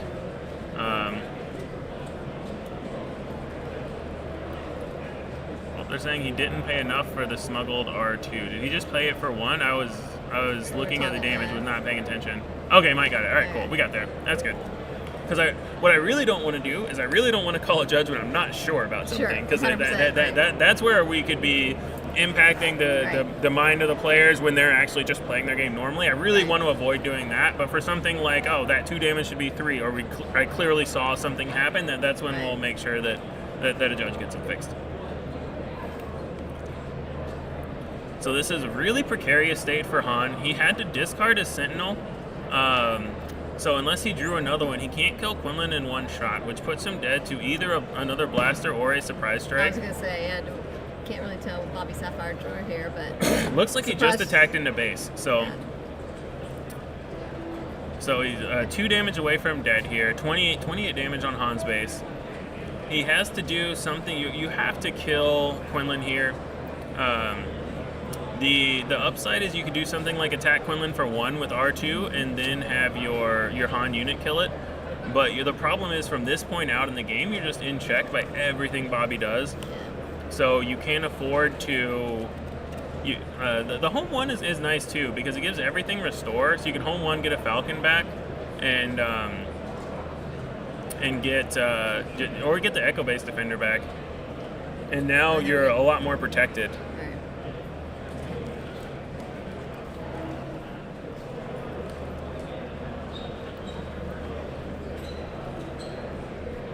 Han here at 28 damage on base. And then with 4. Looks like he's not paying 1 for a daring raid, so whatever it is, it's not that. Just a waylay on the Enfys Nest. Interesting. Yeah. So he could have waylaid the Sentinel, but then obviously Max just claims initiative and plays it again. So he could have another waylay too. He could be trying to bait Max into doing some attacks here to get some of that restore damage in. 1 to base is really interesting. Because we still know he still has the Han unit in hand. So if he gets 1 damage on that Quinlan, then Han can kill it. The Han unit can kill it in 1 shot. But he's valuing keeping the R2 alive. And then, Bobby force throwing himself to make sure to clear the tech. Very, very heads up play just to make sure tech dies. Because you don't want him to have 9 extra cards in his hand. Right. Yeah, Bobby could have. Yeah, there okay. we go. Yeah. All right, so Bobby Sapphire there taking game 1. Yeah, very, very well navigated by Bobby. I think Max played very well too, especially for someone that said he's new to Star Wars. Right. But yeah, I think we saw a lot of really interesting decisions there that really played out well for Bobby, and you could see exactly why he made those decisions. When he did something like he Plo Kooned into an R2, because that kept his Kira alive. The R2 hadn't attacked yet. So we could have Plo Kooned and killed Han Leader. Han Leader stayed around for 2 or 3 more turns after that, but it didn't matter. It wasn't as impactful because the Kira was still around. And eventually, I believe the Han traded into the Kira, so we got that value there anyway. So it was a very good play, I think, from Mike. And yeah, Max did heal off the R2. He was 2 damage away from dead, so the R2 attack just put him to 1 damage away from dead. And then the waylay meant he couldn't get another restore, so he was at 27 still, so the Falcon still killed him. But yeah, Maddie pointed out that was a very, very tight game. It was. Max almost stabilized. The home 1 was very close. He had the ground sentinel. It felt like Max was very close to turning a corner there, and it goes back to what we were saying in the beginning of the match. You look at Quinlan last round and how much they traded on board, and we talked about the second Bobby Sapphire started going face, we said, okay, he's trying to turn the corner and he wants to get there. And we saw him get there by 1 damage. If he had traded 1 more time in that first game, then Max probably comes back and wins. If you're sitting there with a home 1-out and a bunch of units, you don't have any time. Right. So I think Bobby did an amazing job of figuring out when to turn the corner, which is the hardest part of playing this Quinlan deck. Right. Like you saw him start to go to face, and he ignored very powerful units on the board to say, I need to start getting damage on face. So yeah, excellently navigated. And I really liked to see that ending of the game where you can see that decision came down to the whole game. Right. If Max had one more health, then he may be able to turn the corner, kill the Falcon with the first attack from home 1. You know, there are a lot of things like that. That was a razor's edge margin game that Bobby navigated very well. Yeah, Tragic Comedy thinking that Mike is good at card games. Unconfirmed. We'll have to see. Mike who? Bobby, Sapphire, yes. Yeah, obviously it's well known that Bobby Sapphire is good at card games, but I like pointing out when I see the very interesting points and for these fine margin games, and that can be the difference between winning around and losing it, making a top 8 and not making it. Right, absolutely. Is being familiar enough with these small plays. Yep.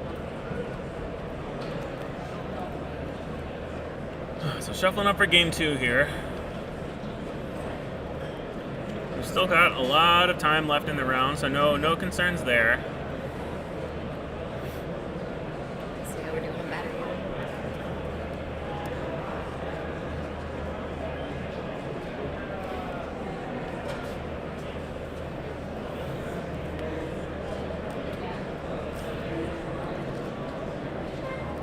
Trying to see what's in hand there.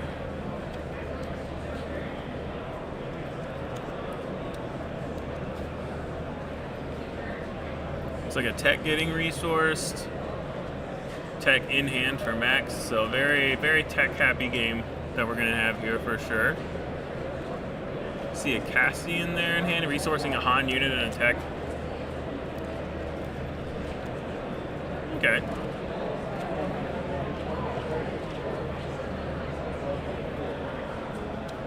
Han activation, resourcing tech. So we're gonna see a turn 1 Falcon here. Oh, Grogu from Quinlan. I love Grogu in these Quinlan lists. Grogu was so good.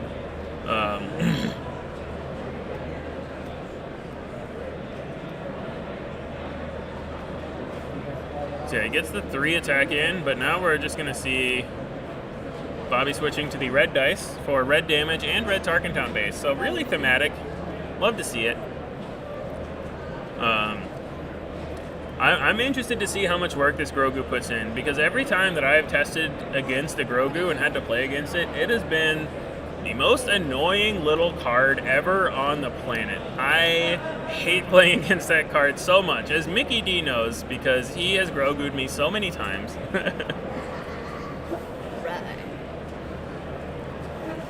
Yeah, Kyle bringing up some good points about Max in this specific matchup. I think that what is clear to me, at least, is Max is very familiar with competitive card games, and he said he's new to Star Wars, so I'd imagine some of these matchup-specific things, like what cards are going to hurt you, like how the Kira stopped his Han unit on the flip turn, what your backup plan is if you lose one resource or if you lose one card in your hand, things like that. I think those are the things that he's probably still figuring out. And yeah, we'll see how he adapts. Damage there to the... Yeah, Quinlan paying onto the Sundari Peacekeeper. Sundari Peacekeeper is another card that I've been really liking when I see it. Yeah. I played it in my Green Spain deck last set. Yeah. Loved it. Yeah, anytime you want to try to race, or you're against a deck that's trying to race you, the 5-point health swing on a 3-drop is just insane. Yeah, oh yeah. Interested to see here how he tries to deal with this Ezra, because Ezra getting so many cards is just really, really annoying to deal with. So, but Bobby just playing the ultimate annoying cards deck with Grogu into Ezra. Just a lot of units that Max really needs to kill if he wants to get anywhere this game, because that Grogu's going to tap everything down. Ezra's going to draw him a bunch of cards or filter him to the cards that he wants. So. Looks like we've got a... So valuing, putting damage on the Ezra over the Grogu. Which I'm not against. I don't think that's a bad play. It's an interesting decision point because both of those units are units that you really need to get out of the way. Oh, that Echo Base is really nice. Yeah. Interesting to put the damage on the Ezra and then play a unit that one-shots the Ezra anyway. But what he might be trying to do is just stopping Mike from attacking with the Ezra at all, and then finish it off with the Sindari Peacekeeper and keep his Sentinel around.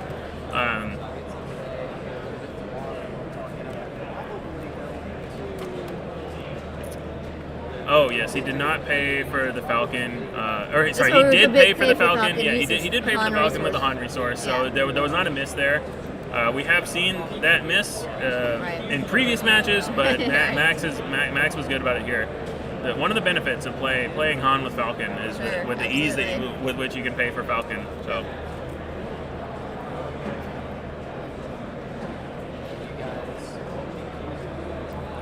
Discarding Falcon off the Ezra attack.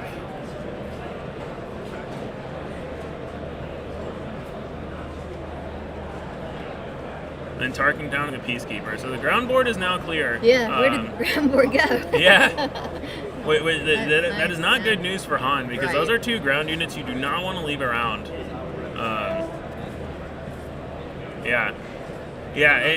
Spark into Force Throw is one of the really cool lines of this Quinlan deck because a lot of times with Force Throw you say, what if they have a 1-drop to take? What if I don't get a damage? When you Spark first, you know exactly what your options are. If they have 3 cards in hand and one of them is cheap, you just Spark the cheap card and then Force Throw them. And they're going to discard one of the expensive ones, and you can know how much damage you're going to get.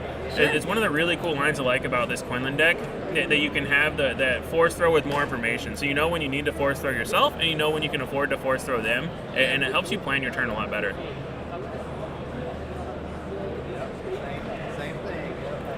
Yeah, paying for Falcon and getting in the attack first before Grogu can tap it. Tap it, yeah. And then see where it goes from here. I feel like Bobby is pretty much where he wants to be. He's behind on damage, but that's fine for this point in the Quinlan game. He has the Grogu and the Ezra, and he's on his flip turn. Han hasn't done any kind of insane ramping. We're not going to be able to see a 7-drop this turn unless something crazy happens because he paid for the Falcon, so he doesn't have to worry about Han unit coming out for 7.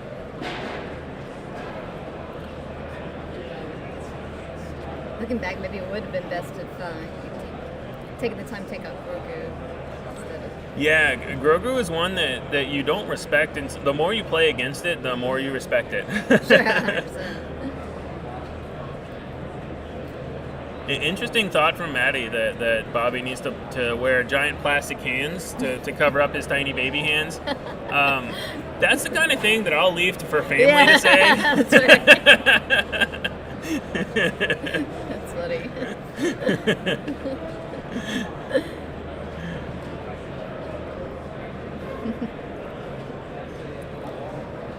Yeah, we'll see if he wants to.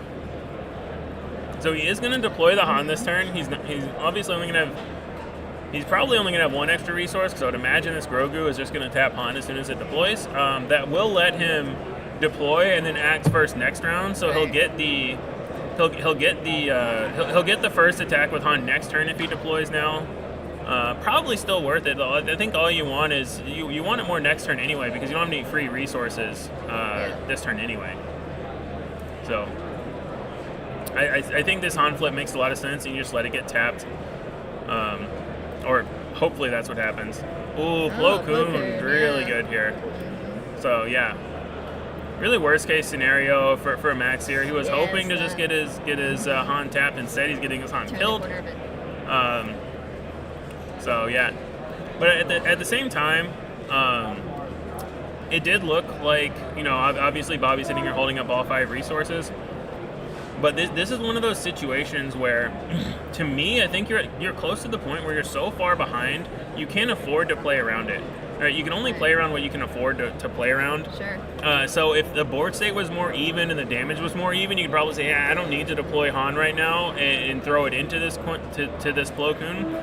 But if you're this far behind where they still have the Grogu and the Ezra, you just have to make him have it and say, hey, GG if you have it, because I'm not beating not flipping. Right. I'm not beating this board state unless I flip and make you have it. So.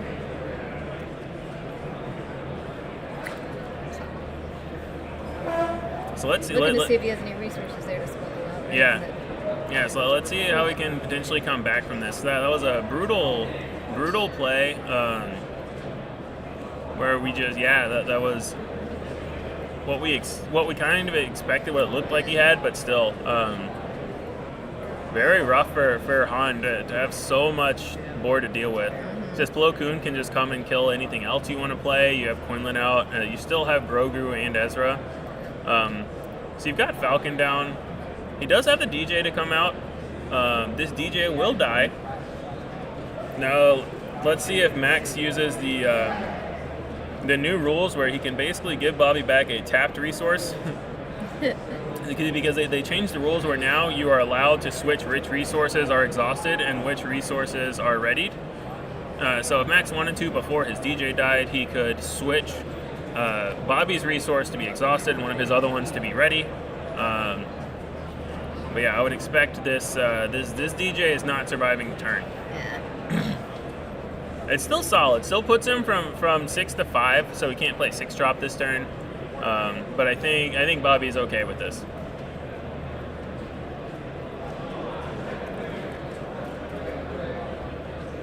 And then the resource swapping thing is both a new rule change, and Max said he was new to SWU. So it's not really a knock on him if he doesn't do it. I'm mostly just pointing out to other Han players that it's something you can do.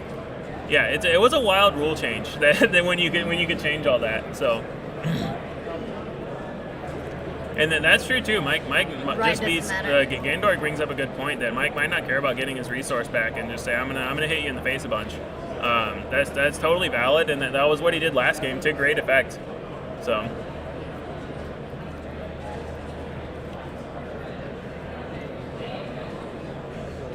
Because I think Mike may be worried about something like a home 1 coming down.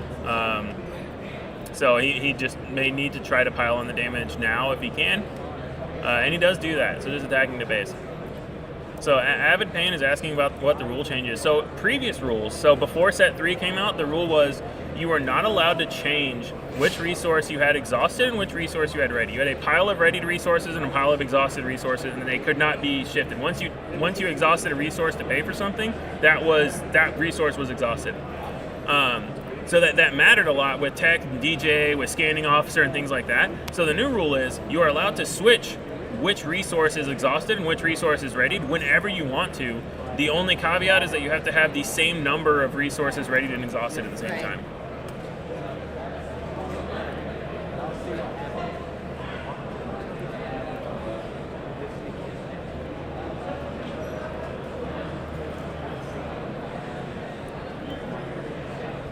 Chronos Wu coming in saying that Bobby Sapphire should be a hand model. Roughly the opposite comment that we got from KTOD Maddie. Can't wait to ask about all these tiny angles. I really want to get a post-game interview so know, that we can get some of these questions into the man himself. And yeah, Han looks like he's in a very bad spot here for sure.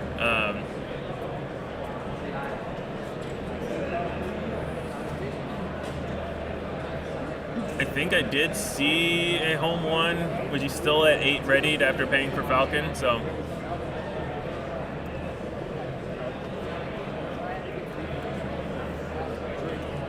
And yeah, Abbott, I believe the rule was changed specifically so that people didn't have to worry about whether they exhausted their smuggle resources or not. Say the same thing, so I believe it came into play with more thought about smuggle versus DJ and all that kind of stuff, so that you could just not have to constantly look at your resources every turn and make sure you tap the right one. There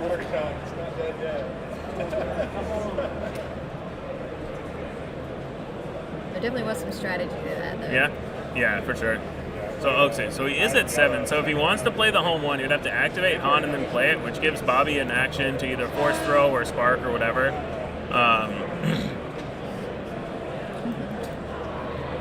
There's like nothing more tilting. So Tech is taking out the Plo Koon, so trying to save damage on base, but he's already at 24, so this is looking pretty done here. Surprise strike! So this is looking exactly done here. So. Nice games. Well played, ZeeMaxMax. I think Max played very well for someone who said he's new to Star Wars. He's very clearly not new to card games. but I think he made a lot of good plays, a lot of good reminders for himself. He never missed a Han resource. He never missed paying for a Falcon. So yeah, in my opinion, hats off to Max for playing that well, especially on camera against an established person like Bobby Sapphire. So big kudos to Max, and obviously incredibly well played by Bobby Sapphire. I think we went through a lot of his play lines that just made a lot of sense for how and why he won those games. It was great. It's great to see him on camera because you can clearly see, like as you were saying, the methodical, logical, like this is when I need to turn the corner. And what I would say to anyone watching right now is watch round 1 and compare it to round 2. Now, I'm not throwing any shade at all on the person who played Quinlan in round 1. Right. They appear to potentially be a newer player, but you see the difference when Bobby Sapphire plays about when he turns the corner, when he attacks base, and you see how much difference it made in the game. Like with how close that game 1 was, you can see that. I think that if you want to get better at playing Quinlan Tarkintown, watch both those rounds and just compare the 2 games. Very clear, clean play line. Yeah. Bobby, very methodical. Yeah. Good job, guys. All right, I think we are going to take a quick break. Okay. Well, I'm sorry. We're going to have an interview with the man himself coming here soon. So we can ask all we the will ask questions. him about his hands. 300 Yeah. So interact with chat. Yeah. Yeah. Yep. Yeah. So we will wait here. Yeah. So All kinds of needles waiting for Bobby Sapphire. Yeah. Join for us for a quick interview. While we're waiting for that, once again, I'm Jeff Creasy. I'm here with Courtney, the blonde Sabine. We're here streaming the SCG Atlanta 1K on Friday. We're here in person, so we're trying to get all the great player interviews that we can. Trying to bring you guys all the SWU content for your PQ needs. Yes, for tomorrow starts the PQ season. PQ season starts tomorrow. It's an exciting time. time. Good luck, everybody, too. Yeah. We got a great field here at SCGcon Atlanta first day. On Friday, fantastic. We ended up having 67 players sign up. Yeah. And, I mean, the 67 players, there's so many phenomenal people here. Absolutely. Stacked field, so I'm excited to see how this all turns out tonight. Yeah. And tomorrow they'll be, I believe, McClunky Gaming starting the stream. Tomorrow and Sunday. McClunky Gaming will be streaming both second days of SCGcon Atlanta on their channels. 9 a.m. Eastern, I believe. So starting tomorrow. Yeah. We'll check here and see if Mike is making his way over. Yeah, making his way downtown, walking fast, faces past, and he's homebound. He's spitting out lyrics. Yeah. All right, Mike's here. All right. Give him his earbuds. We don't even need them, honestly. All right. Well, we have the one, the only, co-founder of KTOD, winner of round 2, Quinlan Tarkintown extraordinaire, Bobby Sapphire. Welcome in. How you doing? Where am I looking? Right there? Right there. What's going on? We've got several people watching. So how do you feel about how that round went? Han Green is not a deck we've seen a ton of in set 3. Yeah, sitting down and seeing Han Green, I'm a little worried about ramp. Like ramp is a good way to get ahead of aggro decks like Quinlan that aren't like supremely aggro. They're not going to win on turn 3 too often. Yeah. And we saw that in game 1 when the resupply. He was on 7 and you were on 4. I was like, that was intense. Not what I wanted to see. It was really interesting to see the tech DJ combo out of there. I was wondering if he was doing that, but really, one of the things that I love about Quinlan is all the hand destruction. I think we saw it in game 2. Yes. Where I just destroyed just his whole brutal, hand. And even game 1, the Kira was so instrumental when he got to 7. Oh yeah, I thought I did that pretty well. I was just sort of making sure.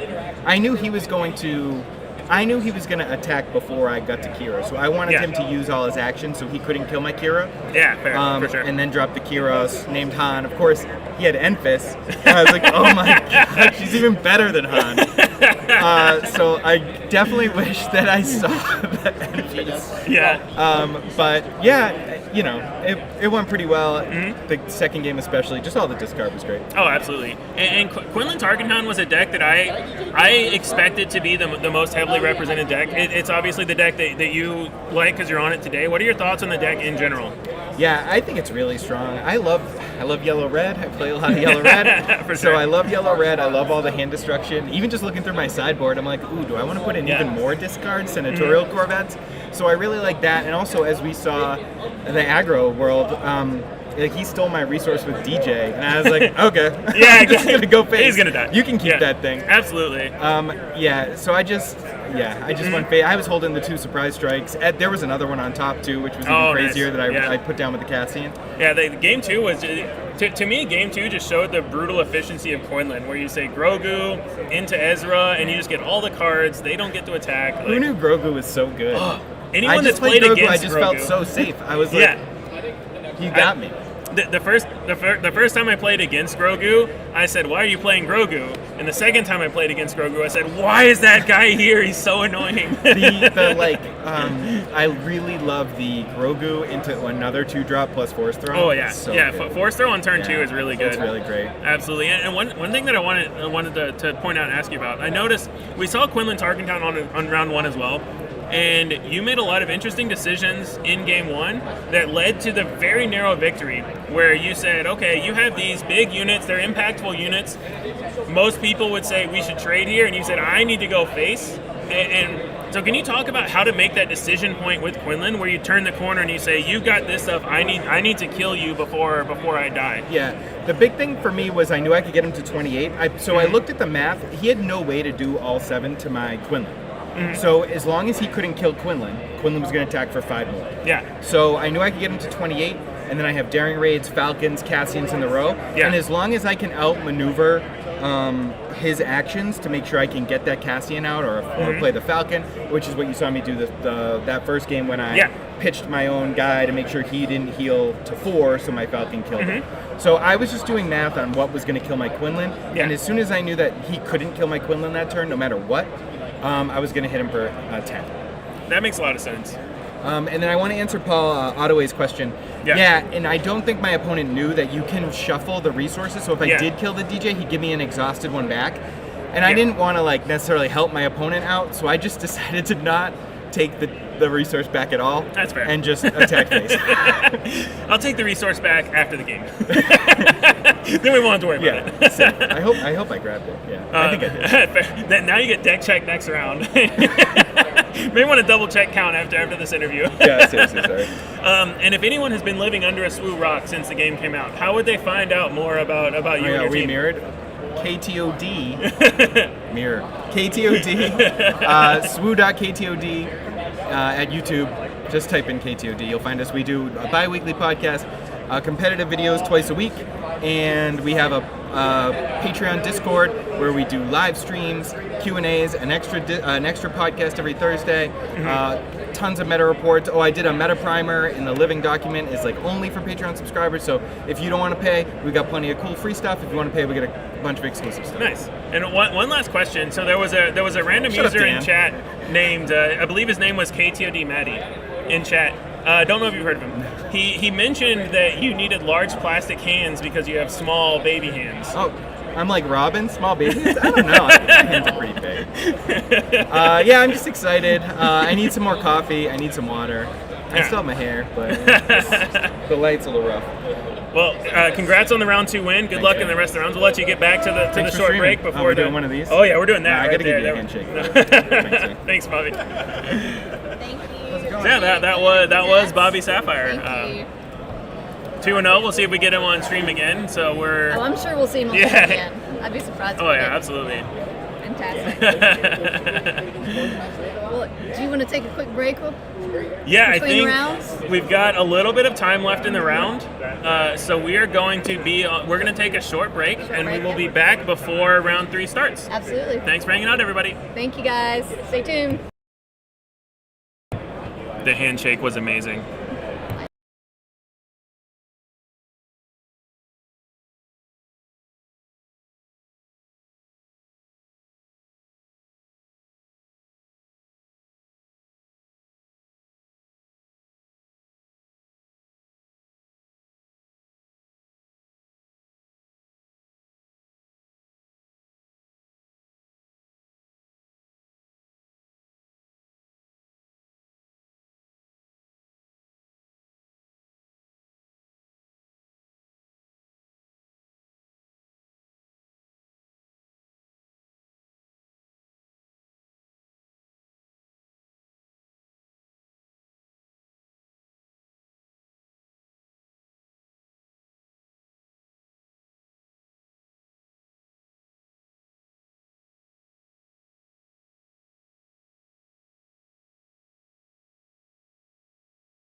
Welcome back, Star Wars Unlimited fans. We just got pairings up for round 3.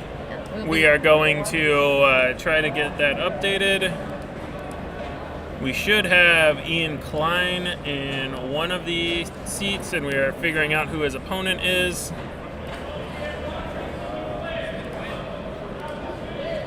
Ian, for anyone who doesn't know, is a Bothan Network competition team member. He has been known for popularizing the Han Yellow list from set 2 and playing it in set 3 as well. You could just leave being Bobby Sapphire then. That's right. I'm sure he'd love it. And yeah, he in SCG Columbus he got 2 out of 2 top 8s with Anakin Blue. That was the debut of Anakin Blue. Ian is a very, very strong, very good player. Fantastic, yeah. Yeah. Heath Bailey. There we go. Is who Ian is playing against.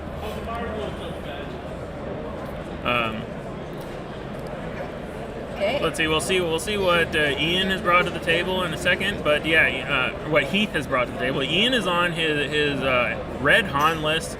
It's a very, very interesting list. I was making sure I had that right. I was like, is that Ian? He's not Yeah, playing Mono no, Han. that's Wait yeah. a He's second. playing Red Han today. So yeah, Han won Tarkintown, and then yeah, versus Heath Bailey on Jango Red. Okay.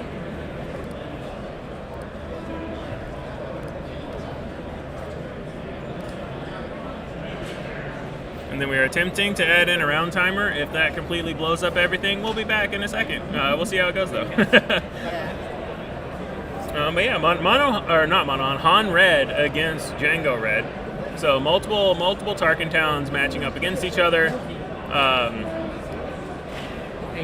The Han list definitely utilizes Tarkintown a little bit worse than the Jango list. There's not a ton of specific ping stuff. It's more of just using Tarkintown as a value base to be able to clean up trades and things like that. Okay, 1 second. But yeah, it's still a very solid deck. Ask me how I'm doing. And Tarkintown is still a very good base.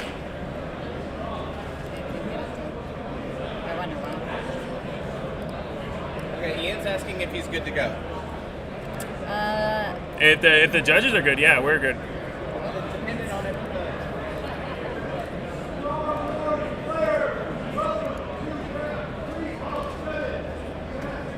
answer is yes.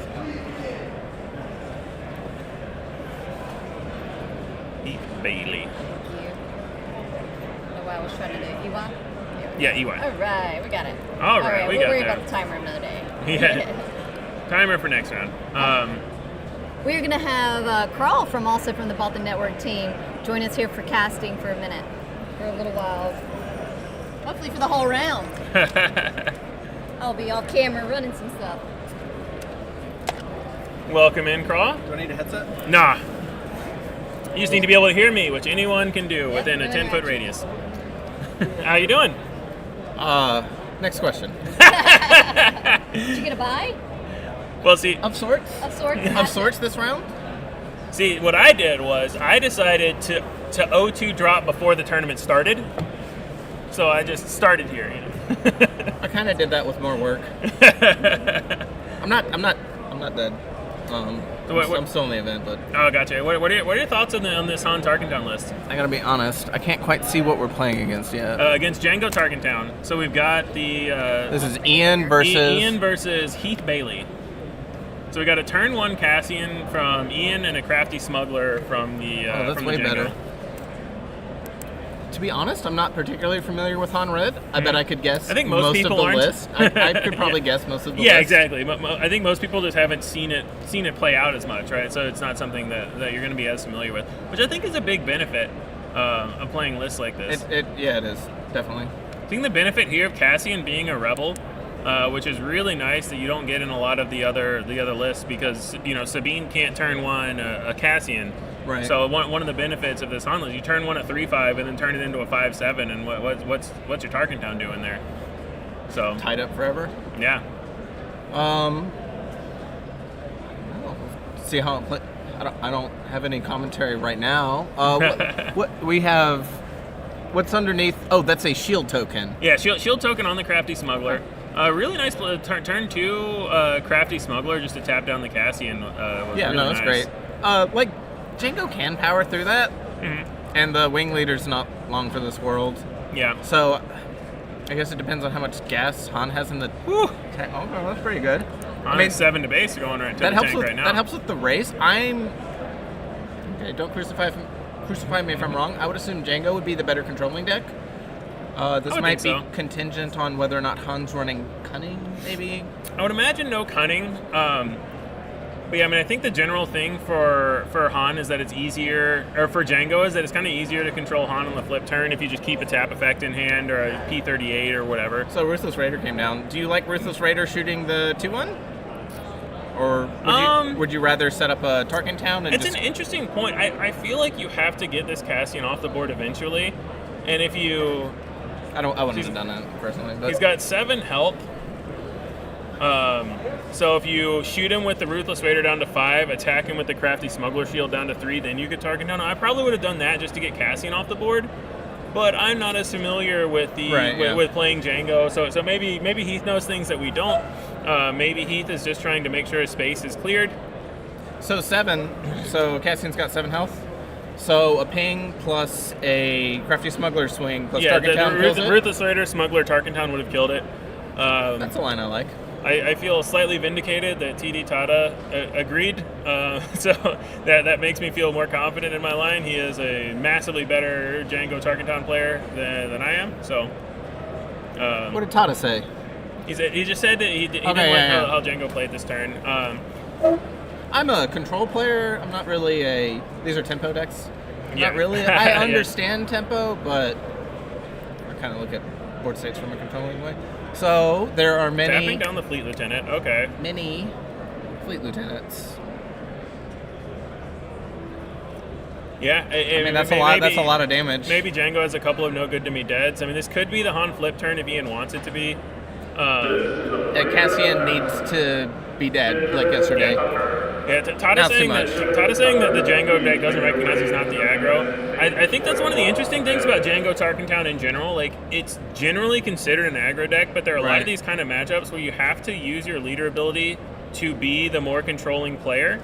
And it could be some unfamiliarity with Han Red specifically. Like, maybe doesn't understand, maybe doesn't think this is an aggressive deck. He just stripped the Ruthless Raider, and there was a sneak attack in hand. Oh yeah, that was such a good spark by Ian.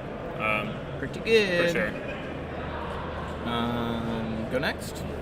Probably a little soon for that. He does still have the Triple Dark Raid, and obviously you always Triple Dark Raid into a Ruthless Raider. That's how the world works. Well, so he's probably going to, like, 21, yeah? Han deploys? Yeah. 22? Han can deploy this turn, but he can be tapped by Jango with the Jango deploy first. And then he's going to 23? Yeah. I think it's go next.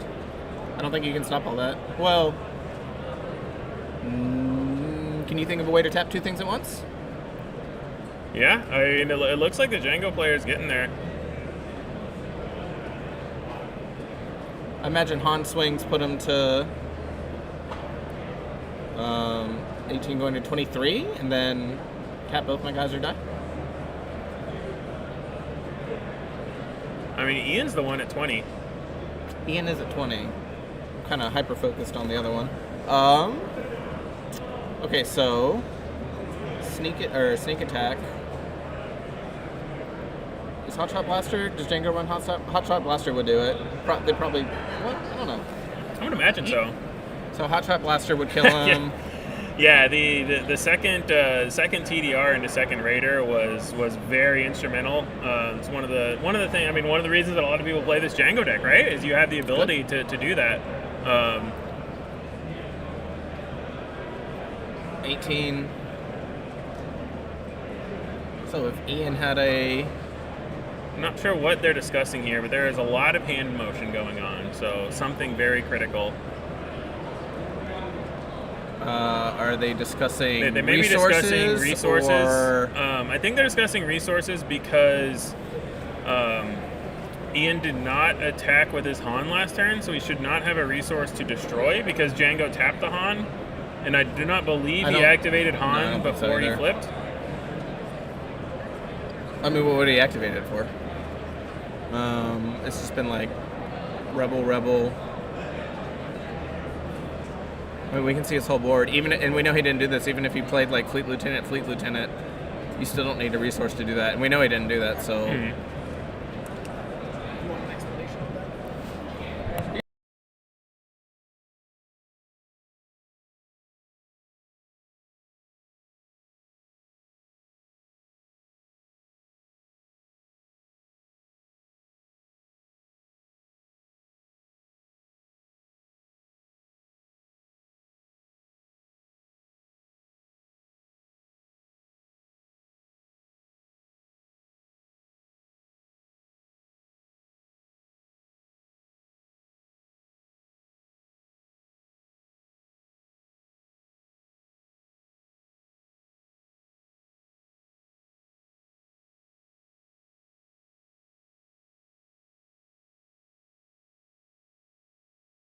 Yeah, we're talking with the judge, trying to figure out what exactly is happening.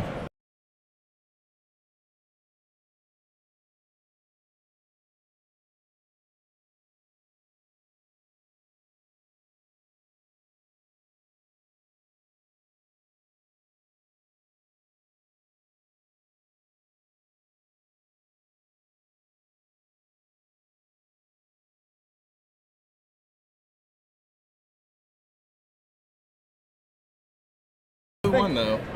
I believe it looked like Heath won that game. I believe.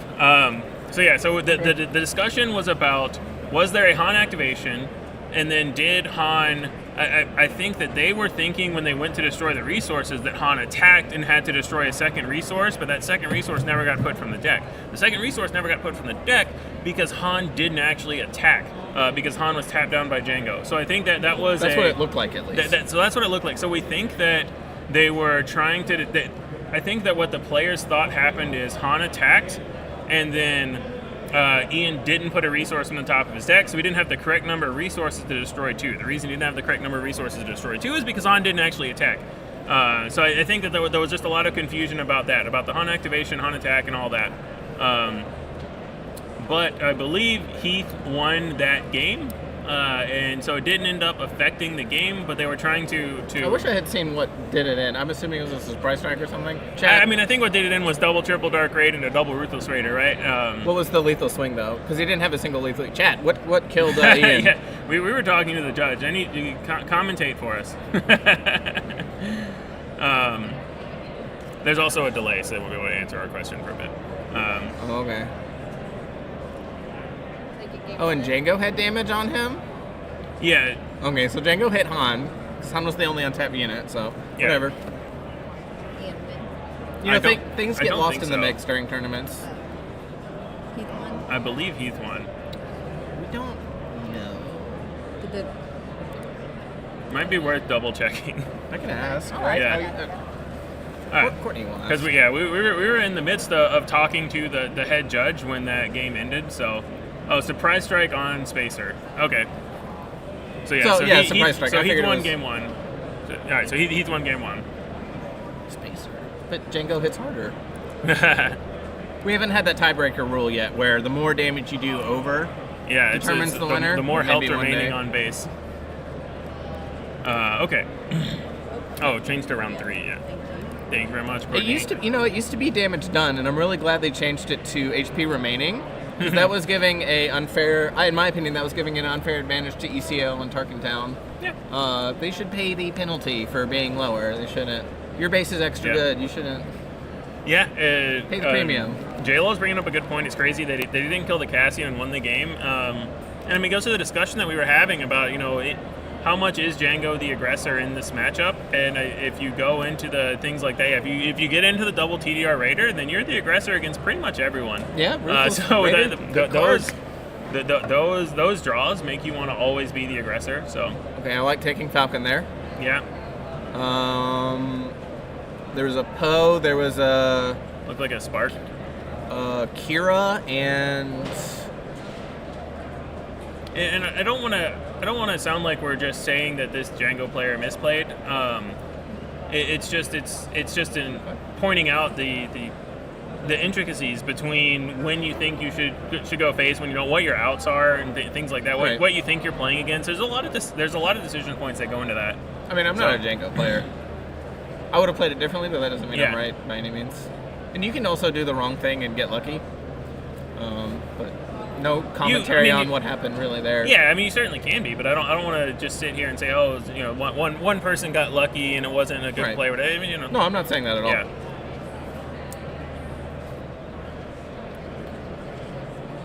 And then we have the lurking tie, obviously pretty good against Tarkintown.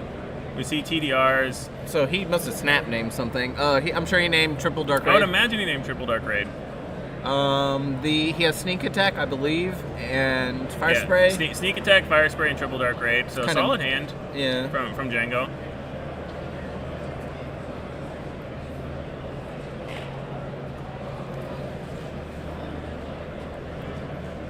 Do you think it's interesting at all that? TDR is on Kira, so. Do you think it's interesting at all that Han never used his resource last game, or maybe just the hand wasn't that way? I think the hand just didn't work out that way, and I think that's one of the things about the red deck versus the mono yellow is you might not you won't have the same wealth of options. You know, mono Han can have a DJ in the resource row or a Han unit. There's a lot of combinations of 4 and 3 that make sense. That Han red maybe have a slightly different makeup, and you don't get the exact same options on your Han deploy turn, especially if anything gets disrupted. Lawrence Marshall, please report to the SCG booth. Lawrence That was pretty good.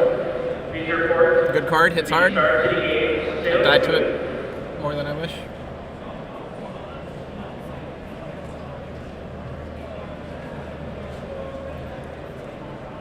But a simple ping would there it is. There's the ISB agent. And we know he has events in his hand. So yeah, getting to tap the Poe. The power of Jango right there with a 1-drop just turning off your 5-drop for the Pretty turn. good.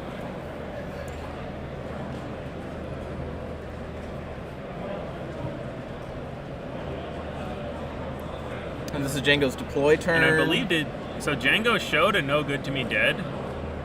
Did he? Was that the event? No, that I he think showed? it was Triple Dark Raid. Oh, Triple Dark Raid. Okay. I think so. It's kind of hard to tell with the foiling, but I think so. Okay. You know, I called that Triple Dark Zero for forever. I think that's a TV show. Spare the target to bounce the lurking tie. Worth pointing out that spare the target is a tactic, so it can be found by Stila. Is he running Stila? I believe so. So I think that's one of the reasons to run yellow heroes. You get spare the target, you get daring raid, you get surprise strike. There are a lot of good tactics in those colors. Pillage. I would assume pillage is in Pillage there is a somewhere. tactic. I'm not sure if it's in the main deck or because could be he's in the trying to be a board, little but- bit more aggressive, I believe. If I saw a Stila, I would assume pillages are somewhere nearby. Because that's just Fair like assumption. That's just like a card advantage. Yeah. engine. But it's just interesting. If people are wondering why would you run that over Waylay, it's because Waylay is not a tactic, and Oh, really? that is. What about spare the target? Spare the target is a tactic. Yeah. Okay. Maybe he just likes the economy of a 2-cost more? No, it's still 3. Spare the target is 3 cost. It's yellow hero, not just yellow. And you bounce an opponent's unit, so you can't Waylay. You can't spare the target your own unit to kill a boss bounty or whatever. Clear the field though. Clear the field is different. Two, yeah, clear the field's 2. But yeah, I don't think that's a tactic. I'm not 100% sure. But yeah, we've got another pretty interesting board state here, where we've got this Poe with a blaster. Poe is blasting, Jango's blasting, and this game is looking more like Ian's got a lot of damage. There's a lot of damage on this is looking a lot more like Ian is the aggressor here. And Triple Dark Raid costing 6 is a lot worse than costing 3.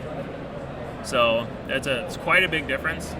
Roughly 100%. So every unit is lethal in this game. Yep. Yeah. I mean, Poe attacking for 10 is a lot when you're on a 25-point base. So yeah, it's that was a What do you think big swing about with Poe, Poe. by the way?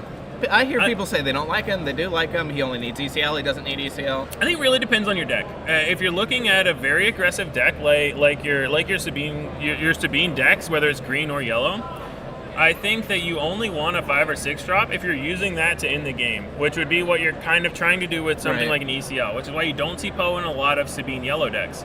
Right. But when you're looking at a deck like Han, where you deploy on 6, you're all about ramping and getting extra resources. And he's kind of a 4-drop in that deck. Exactly. If you play Poe on what would normally be R4 and your opponent has to deal with it, and then after they deal with it, you get to flip Han. It's the reason that I like Poe a lot in Anakin Blue is for the same thing. Like I don't, when I'm playing Anakin, I don't get to ECL in Poe. I have no way to give it ambush, but I say here's a giant threat that if you can't kill, you're going to lose the game. And as soon as you kill that threat, I deploy Anakin, and I say here's a giant threat that if you don't kill, I win the game. Right. And I think this Han deck is kind of doing the same thing, where it's saying here's this Poe, you have to kill this, and then also have something to deal with Han. So you have to have multiple answers, and you can't just sit on your one answer to deal with the Han flip turn. Right. So I like it a lot more in this Han list than I would in like a Sabine yellow deck. I think for my money, I think he's a. People say that like if you cost 5, you have to do something when you enter. For me personally, that number is 6, not 5. I think it all depends on the deck the deck you're playing and what your deck is trying to do. I think it's hard to make a blanket statement that you have to do something when you cost X.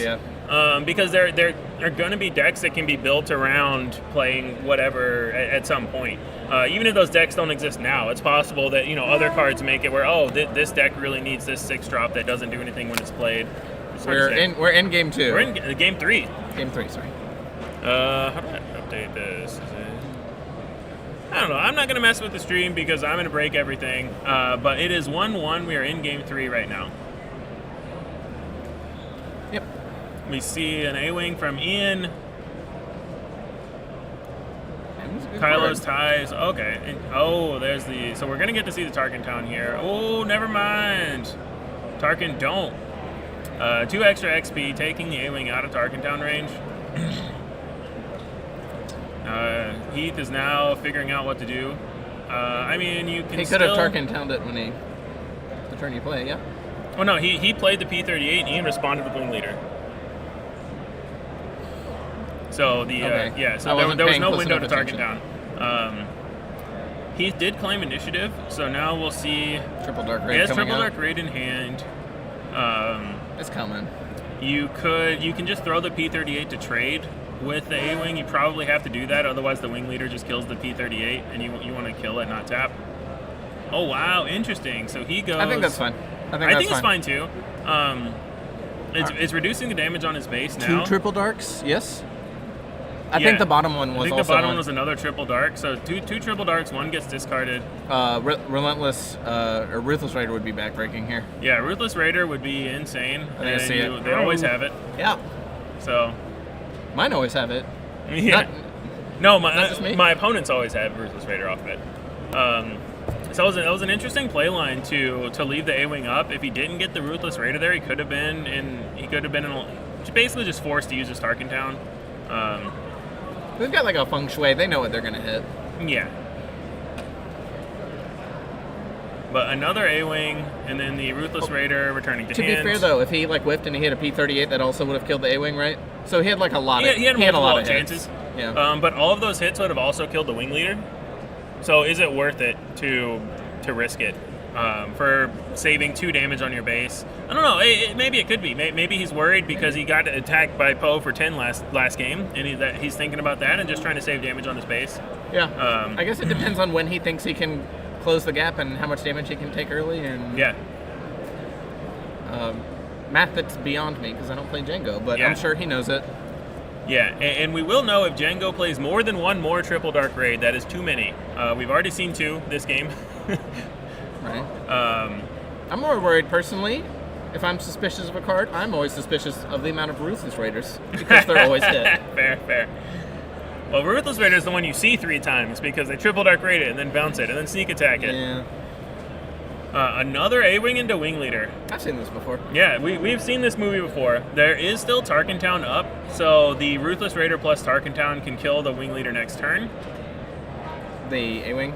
The A-Wing, sorry. It can kill the A-Wing. I mean, it could also kill the Wing Leader, but... kill the It's a game 2. Yeah, it's game 3. It's 1-1. Okay. I didn't know how to change it. So Ian has initiative, so we'll at least get the attack in. Ian won. Yes. Correct. It's 1-1.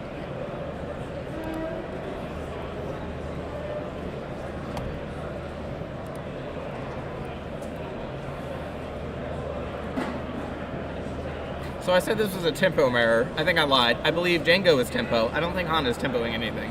I think Han is trying to be aggressive. Yeah, I think he's aggressive somewhere in between the lower mid-range to heavier aggro as I think smooth it's players aggro classify with things. ramps. You know, Yeah. it's so I think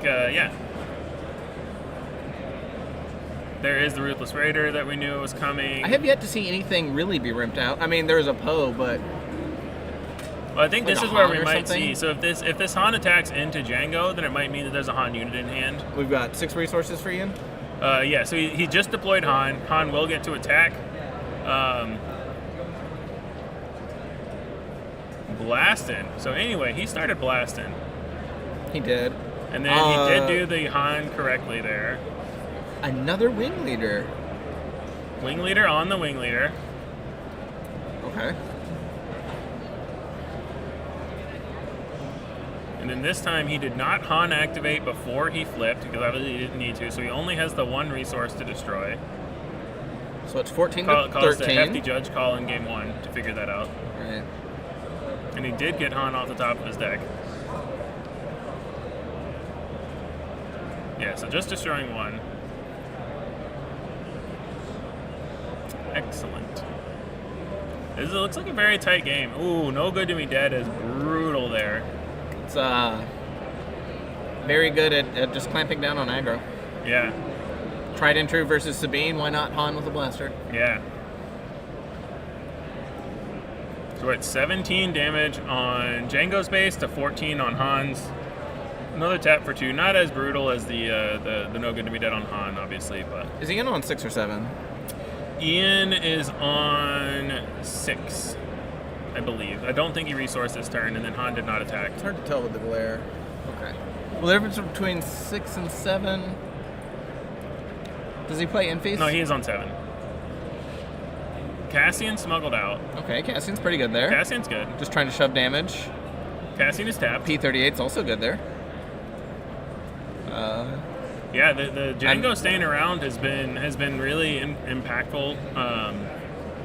And then also the no good to be dead. Just Jango showing ways to not be an aggro deck basically with with all these taps and this tempo control to try to win this race.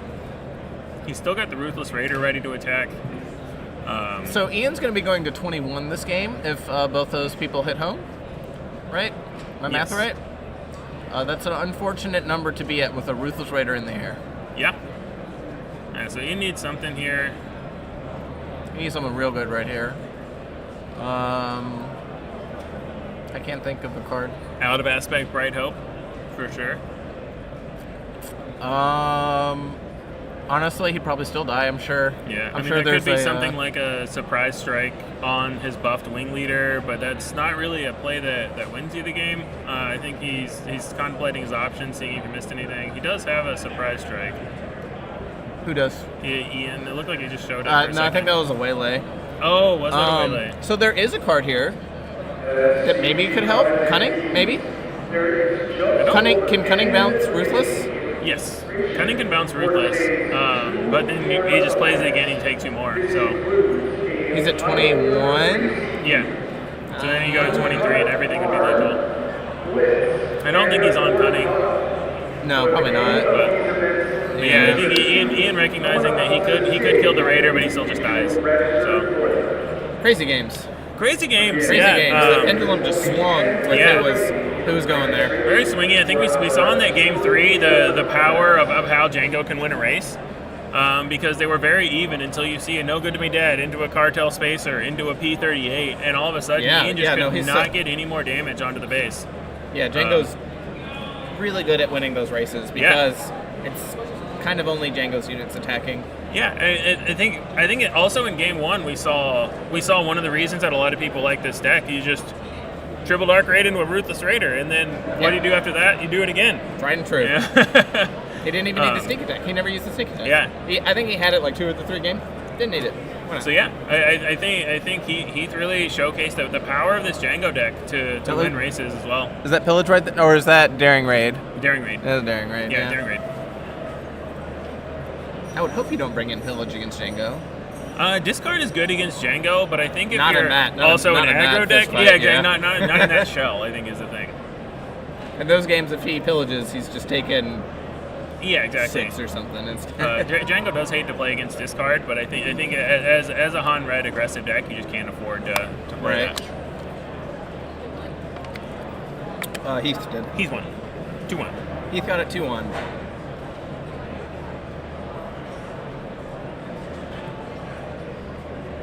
So Han Tarkintown still looks interesting. I'm interested in, why it's Han rather than something more traditional like Quinlan or... Well, I'd liken or- it more to a Sabine Yellow type, but I think that with Han, you get the variety Yellow, in yeah. turn 1 plays as well. Like we saw in game 1 how he went Cassian into Wing Leader. That's not something you can do in Sabine Yellow. So I think it's got a lot of play and a lot of cool things like that. Yep.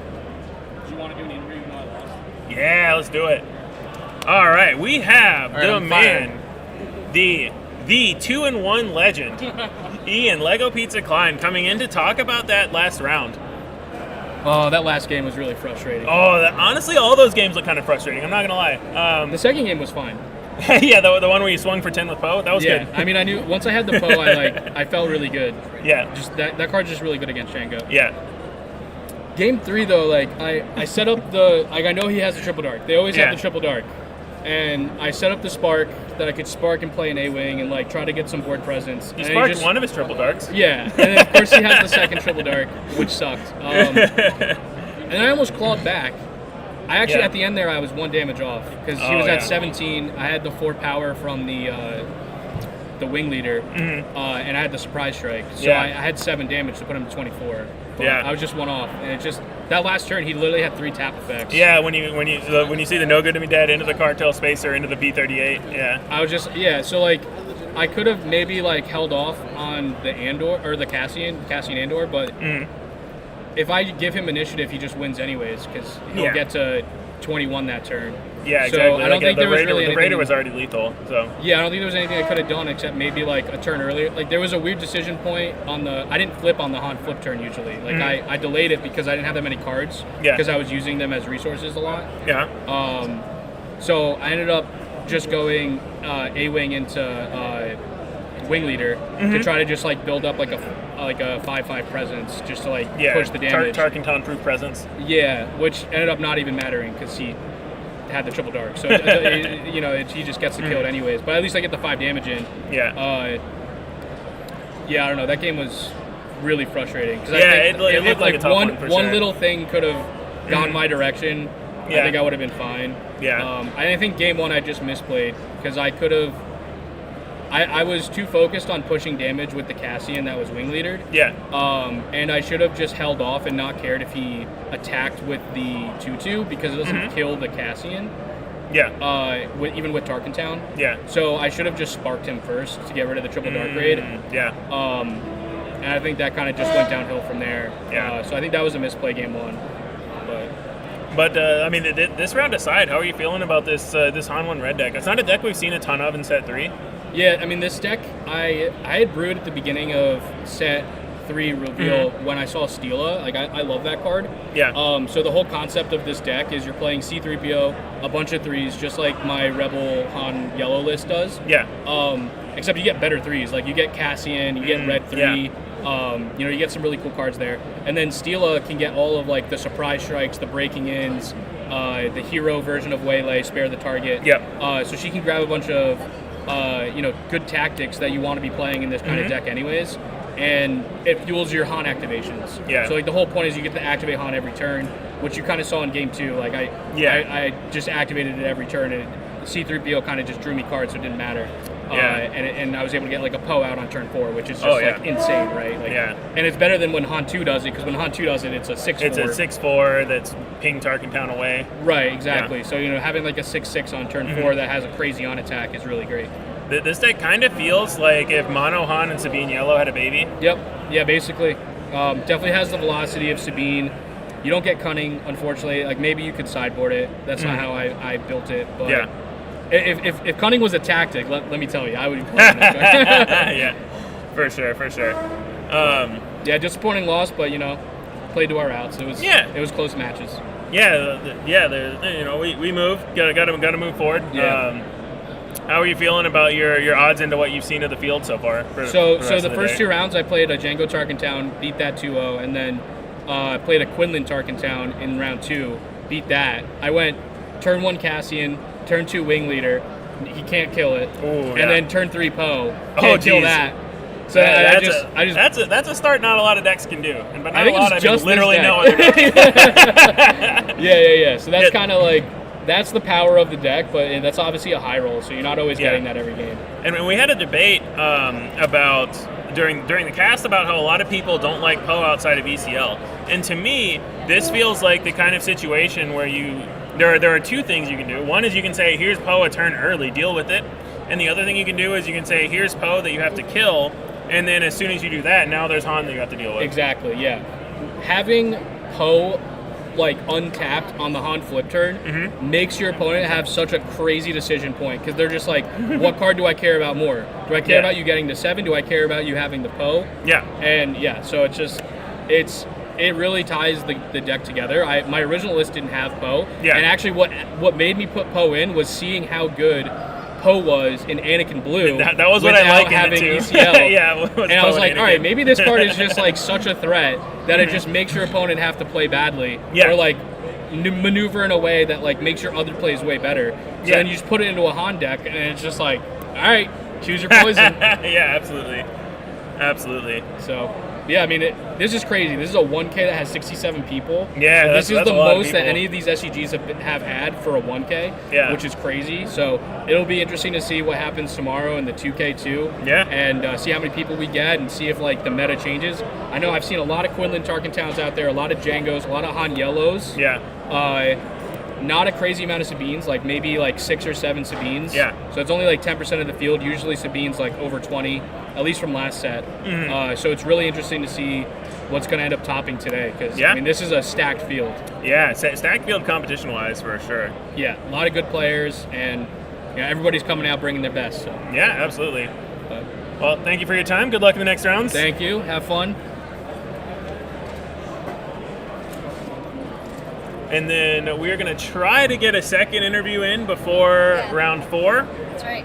I think Frank is going to be back in just a second if we want to get him. Okay, well, I was going to see if Joshua is around. Check. So we're trying to get an interview with Josh from Next Gen Gaming. We'll see if we can get him now.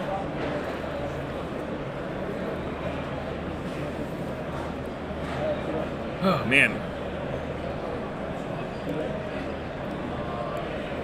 But yeah, what did you guys think of that round? That was very that was a very tight game 3. It looked like. I mean, Ian 1 damage short with 3 tap effects from Jango, and then game 1 just came down to a lot more TDRs into Ruthless Raiders. So I think both those games 1 and 3 were pretty tight.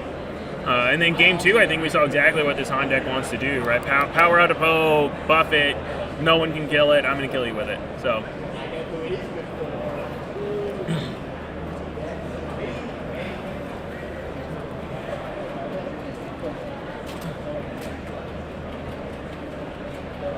It did feel like Jango drew well with what Winter is saying, but I think that's part of, why a lot of people like that deck. You give yourself the ability to draw well, right? Like you have this TDR, and with 7 looks into Ruthless Raider, you have a pretty decent chance of hitting it with all 3 of the Ruthless Raiders. You have a pretty decent backup plan of, okay, I could also get a Fire Spray, I could also get a P38 that still taps something.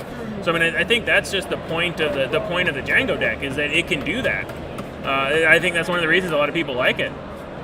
I think when you look at a lot of really close games with it, a lot of those decisions matter a lot with, when do you go face, when you do this, but you always have the potential to say, I'm going to draw 3 Triple Dark Raids, I'm going to go into 3 Ruthless Raiders, and you just, it's so much damage.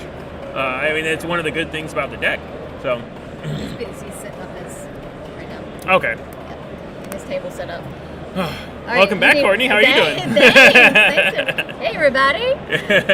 Wait, I missed that last round. So, but why don't you take a quick break if you want? And I think a couple of other people are about to come in if we have time in between rounds. I don't know how much time we'll have, but yeah, let you take a quick break for a second. We'll be right back, everybody, to start round 4. Yeah? Yeah? Perfect.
Welcome back, Star Wars fans. We are here.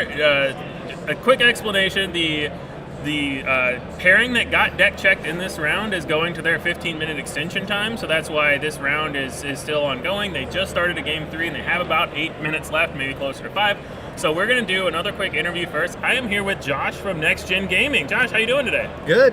Hello, everybody. Great to be here. Yeah. It's a great day for Star Wars. Absolutely. So why don't you tell us a bit about Next Gen Gaming and then what you're doing, what you're doing while you're here? Yeah, so I have a channel, Next Gen Gaming SC. The main focus of the channel is what I do is I go to tournaments, get coverage, record. It's not live streamed, it's recorded tournament matches.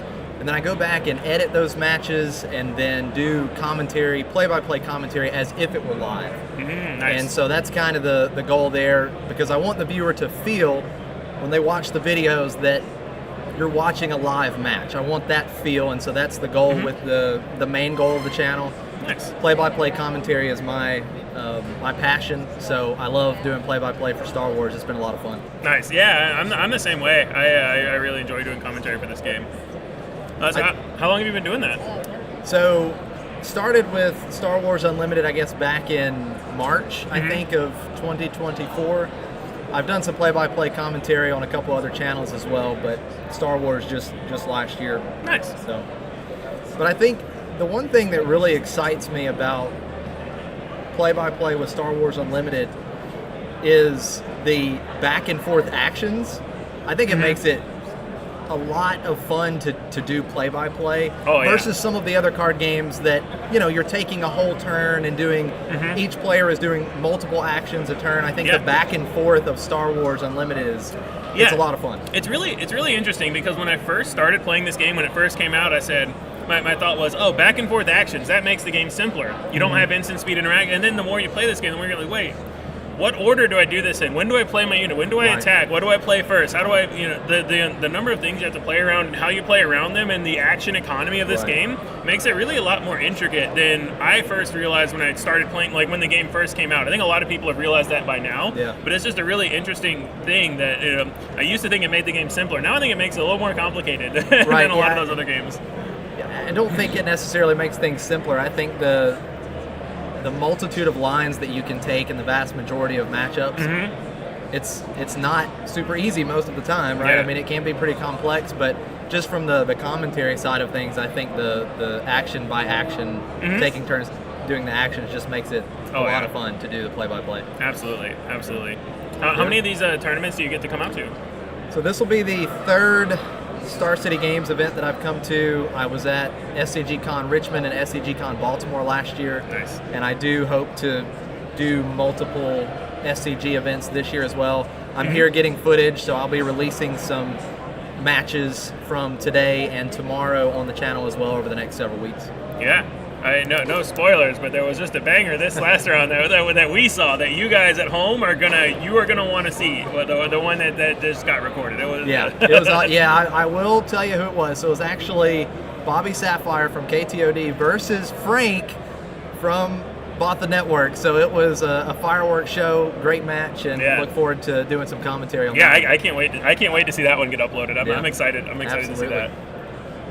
So I think we're still getting ready for round 3. They're still finishing. So there's one round still going. They just started game 3 with about 7 minutes left in their 15-minute extension from the round.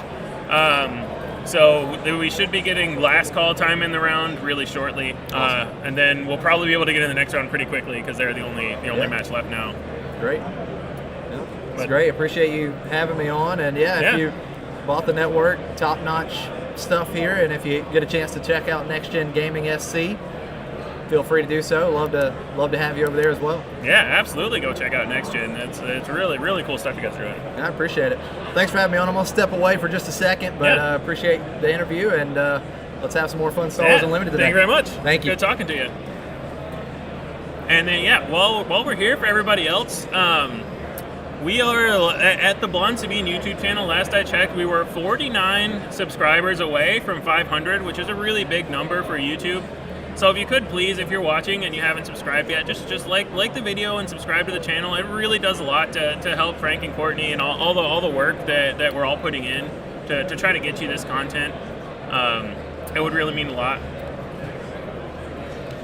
And then yeah, super excited for that next gen stuff. It's really cool to do that where you can kind of parse up the matches a little bit better than you can on live video and add in your commentary at the end. It's a really cool way to do content. I think what the next gen guys do. So. And then yeah, thanks everybody for hanging out. We know this has been a super long round. Where we're rolling with it here, as you guys are rolling with it, staying in chat with us. So thanks for that. Yeah, we're in for a long day, and that's really exciting. Welcome back, Courtney. Thank you. So nice, Josh, to jump in. Yeah.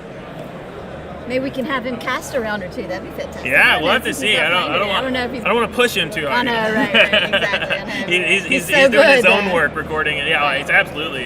He's amazing. Fantastic commentator, as are you. Thank you. Thanks so much for coming in again. Yeah. Appreciate it. John, you'll ask if we can get a Palp 2 on camera. The problem is we have to choose a player before the round pairings are done, and I don't know There are a lot of Palp 2s here. The only one whose name I know to go with Palp 2 doesn't have the best record right now, and I'm not sure how the other ones are doing. Ian, we do know who won between Frank and Mike, but we are not telling you because you need to watch the Next Gen Gaming content to see. I'm not going to spoil their whole content piece for you. What I will say is you should watch the match. That's what I'll say. Yes. It'll be on Melee in like 2 minutes then. Yeah, it's great. Definitely watch the match though. It was fantastic. It should be an amazing I got to match, catch some of it, so while you and Carl Lake were commentating. So nice. It was fantastic. And right here behind us. But yeah, so I think that I believe we do know that we are going to have another undefeated coming up that we're going to be casting a Krennic Green, I believe. Ooh. Is what they just told me. Okay. So I'm not sure player 2 yet, but yeah, Krennic and Kira are both decks that I've been really interested to see how they get to how they handle the set 3 meta. There were pretty big control leaders in set 2, and they hadn't been around yet in set 3, but it's not surprising to me that we start seeing it make a bit of a resurgence, especially when you see all these Quinlans and this blue-red hero kind of resurgence. I was interested in how long it would take before we get back to the blue-green villain side of things. Yeah, for sure. Absolutely. Let's see it. For some reason that's a little delayed there. There we go. Thank you, Tony, for the kind words. Late Night Gaming, you guys do so much for SWU as well. Oh, gosh, always enjoy doing stuff with you guys, casting with Loopy, whatever it is. I think Late Night Gaming just posted another video too, so nice. make sure you go check it out. I believe maybe an hour or so ago. Or at least I received the notification. I gotta go watch it. Yeah. All right, it looks like we just got the pairing, so let's double check and make sure that's right. Make sure I got what they said right.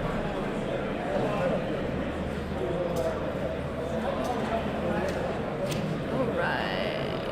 Oh. Might still be going. Looks like, let me make sure this is right. Round 4. Round 4.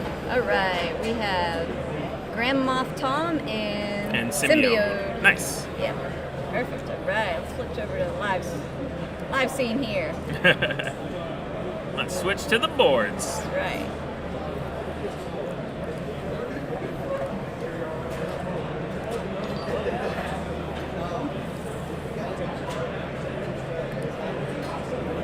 And I know GrandMoffTom. He is a local SWU player in Birmingham. Oh, nice. Yeah. That's cool. Thomas, great guy.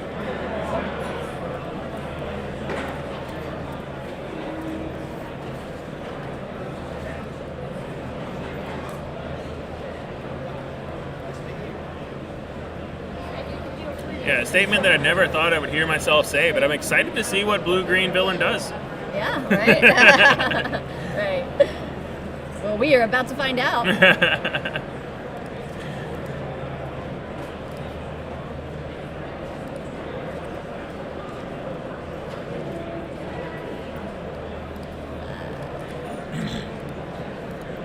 Oh, wow, versus the mono green Palp. Interesting. getting one Palp on. Yeah. Somebody said they wanted Palpatine. I'm sure they meant this Palpatine. Right. Awesome. All right, we are set. Jeff, so watching so far today, what have you seen that you've liked or has been super interesting as far as deck choices? I think the most interesting thing that I've seen is how intricate the decision making is with the Quinlan Tarkintown deck. Right. I had a feeling you might say that. It makes a lot of sense when you have a more aggressive deck that also has a lot of hand disruption and board control in it. So it's really that has been really cool. Seeing Ian on the Han 1 red deck was really cool. That's a really new deck that we haven't seen much of. So that was awesome to see. And then we're gonna see how. I'm curious to see how this Krennic does into Palp. These are usually the kind of decks that Palp wants to play against. Yeah. And then Palp Blue specifically, we'll see how this goes. But and this is Palp Blue, it looks like, not Palp Green. So I misspoke. Okay. It's Palp Blue versus some of these Krennic bases, Green. When we're looking at them on the screen, it's hard to tell sometimes. It is.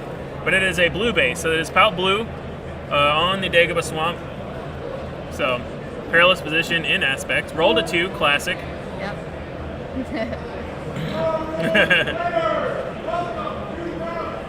Let's see if I can get that. So we're going to see the Krennic be on the play.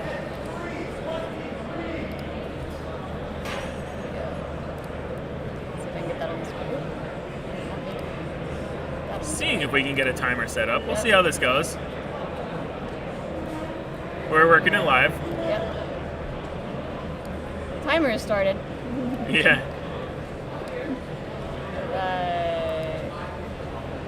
Sorry, I didn't mean to do that on.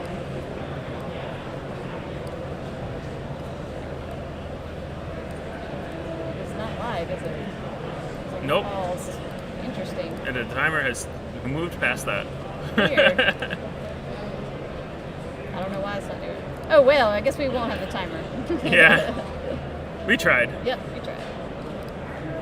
There we go. Anyway. Okay, so we have a Pershing for the Krennic. That's really how they want to start. I think a lot of times Palp just draws so many more cards in these matchups. And then the Palp flip holding things like Avenger's Hostage. If you never flip your Palp, they just can't play an Avenger. You steal it. It's such a big swing. So this Pershing may be what's needed to kind of change the formula up a bit. We'll see if Symbiode has a way to deal with it before it gets too much value.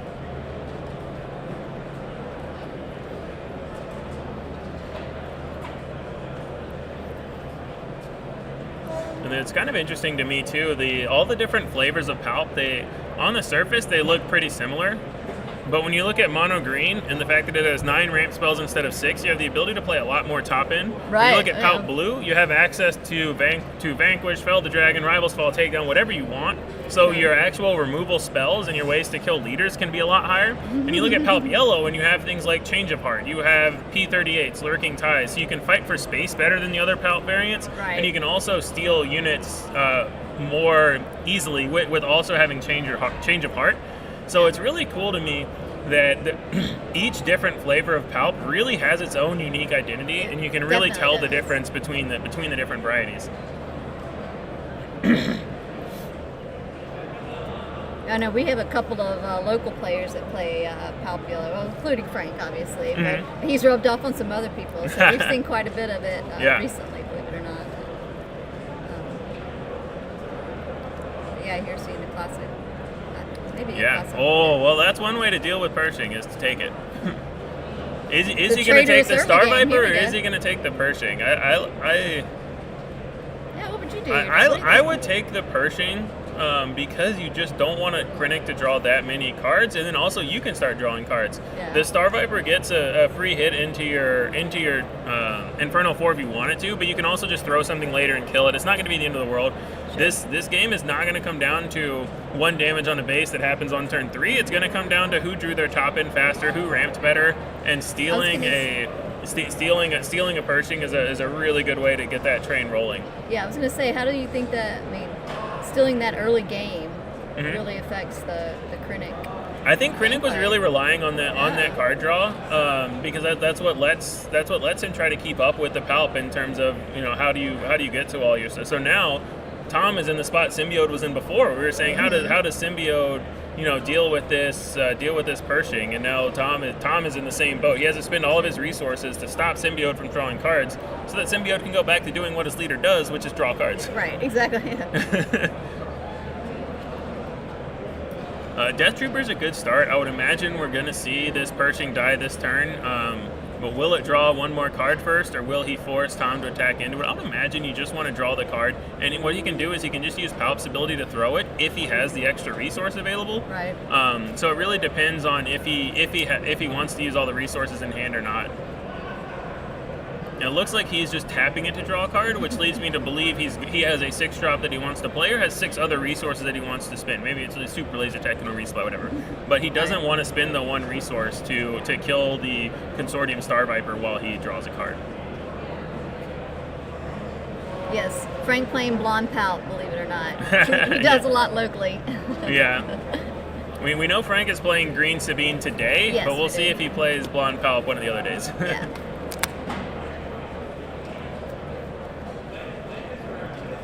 And yeah, so we see 2 super laser techs in hand for Symbiode, so that may be just what he wants to spend his turn doing, and it looks like it is, yeah. That would be probably why he didn't throw one at the Star Viper. He just knows, sure.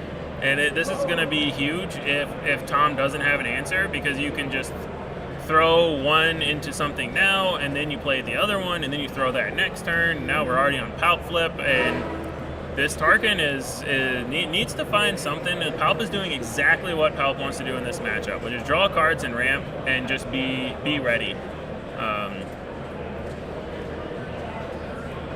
Tom is on 5 resources, and Symbiode is at 7 and has another super laser tech in hand. There's so no damage on base, right? No damage on base for Palp. I didn't know if he was keeping it to the side. No. Okay, Symbiode is not attacked yet. Yeah. Oh, perilous position over the other. Yeah. I like that. You're already at 8. You know that you can, and this also kind of hides it a little bit. You're going to 8 anyway, so he already knows you can steal something.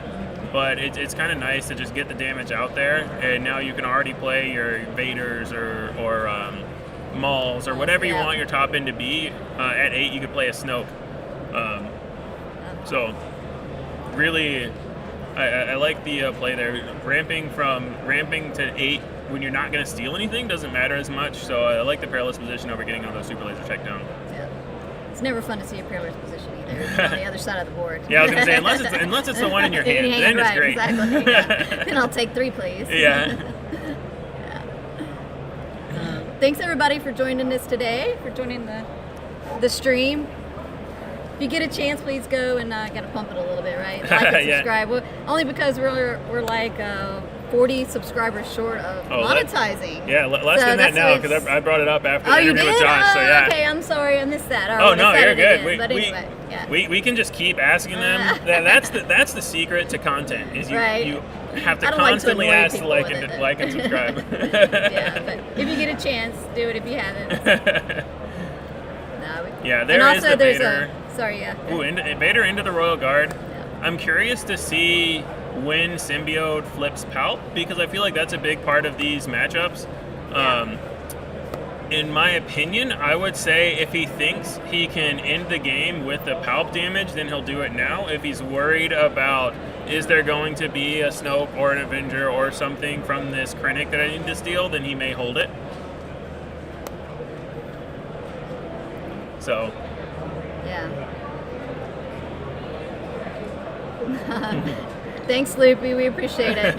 Thanks for Everybody appreciates Loopy. Yeah, Loopy's awesome. I know. And if you haven't liked and subscribed his page, go do it. Yeah. Late Night Gaming. Definitely check out Late Night Gaming content. They're going to be putting up content of the Chicago PQ that's taking place tomorrow. Always good to watch Always good to watch their gameplay videos. Absolutely. And I know that KTOD has been strong in chat too, so y'all make sure and go over and like and subscribe to their channel as well. I appreciate everybody.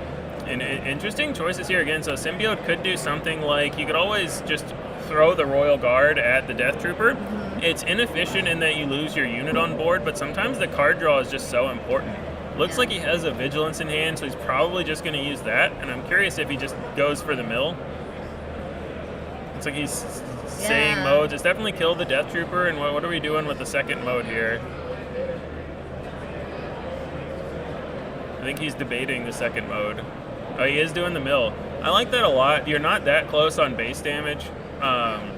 And you still have your Palp Flip, so you're in a pretty good position health-wise. So we got a Vigilance, which is huge. Was that a Rivals Fall and Vigilance? Yeah, it looked like a Rivals Fall and 2 Rivals Falls and a Vigilance. Huge mills. Yeah.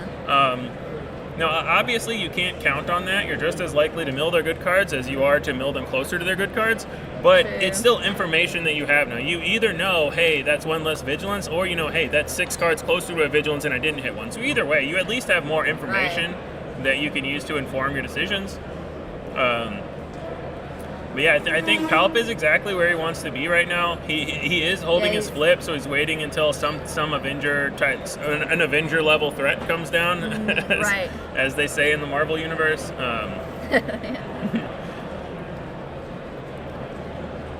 And then it's going to be interesting how the Krennic deck navigates this. Because you obviously can't win the game if you just never play anything, right? So at some point you have to do something to tempt out the Palp Flip that lets you get to your top end.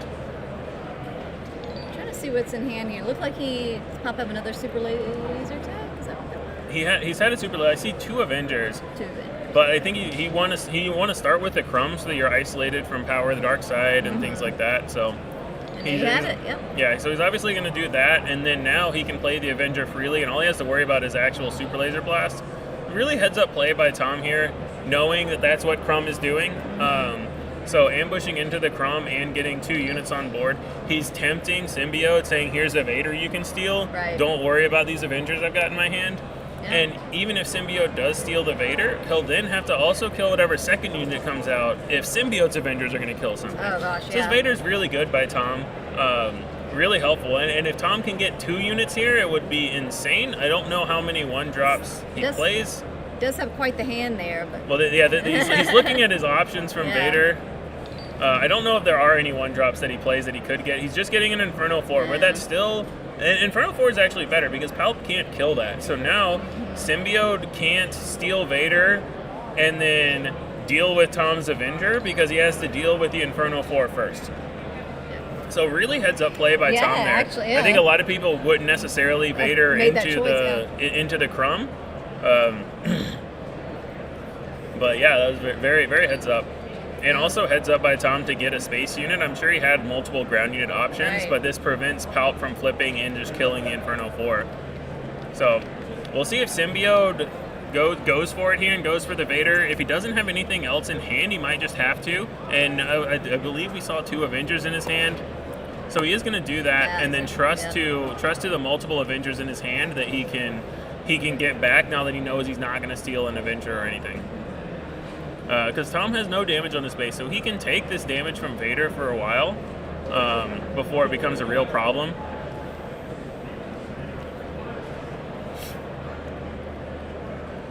And he does. There's the first Avenger. The first. With Captain America, the first Avenger just came down. It is a juicy looking Avenger for Tom because all 3 of those units you really want to kill, but then you just die to the Avenger's swing back. What Tom really wants here is a Super Laser Blast. I don't know if he has one in hand, but if he does, that would be the big reset that Krennic needs to get back in the game. Because then you're just back on even playing field. Symbiode could play a second Avenger on an empty board, and you don't care as much as on it. It looks like he does have the Super Laser Blast, and I imagine that is what we're going to see. So that's exactly what that's exactly what Tom needed to get back into the game. Now Symbiode's got to find something else. He's used his big trump card, which is the Palp Flip. Right.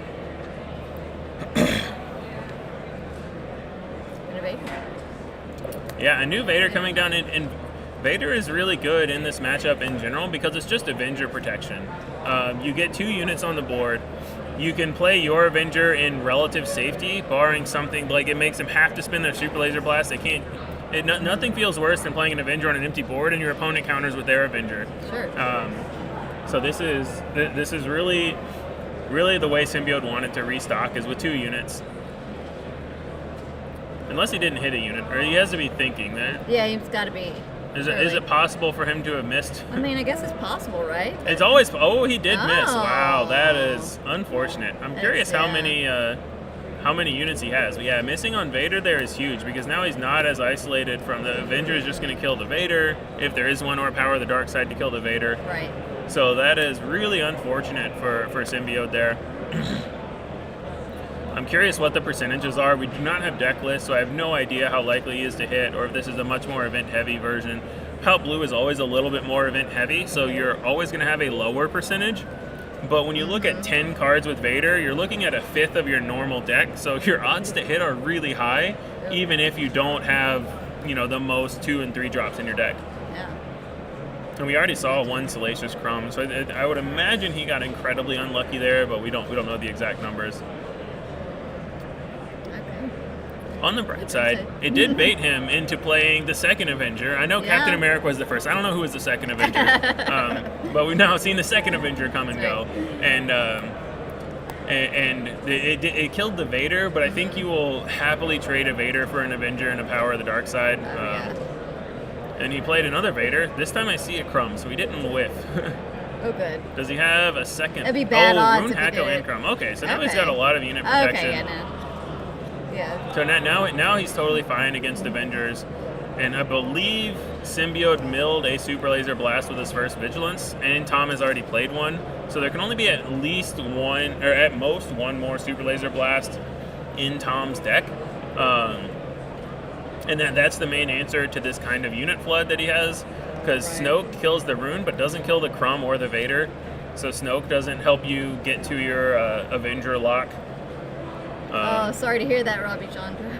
I guess I said Robbie Jandro. Jandro. Yeah. That sucks. Yeah. I hope it wasn't a huge tournament. Yeah. Big oof, as the kids used to say. Right, big oof. Yeah, what are the odds to miss twice? That'd be tough. Never tell me the odds. That's right. If there's one thing I can do, it's miss in Star Wars. Right? Oh, I know that feeling. Not have a first turn play. Oh. Yeah.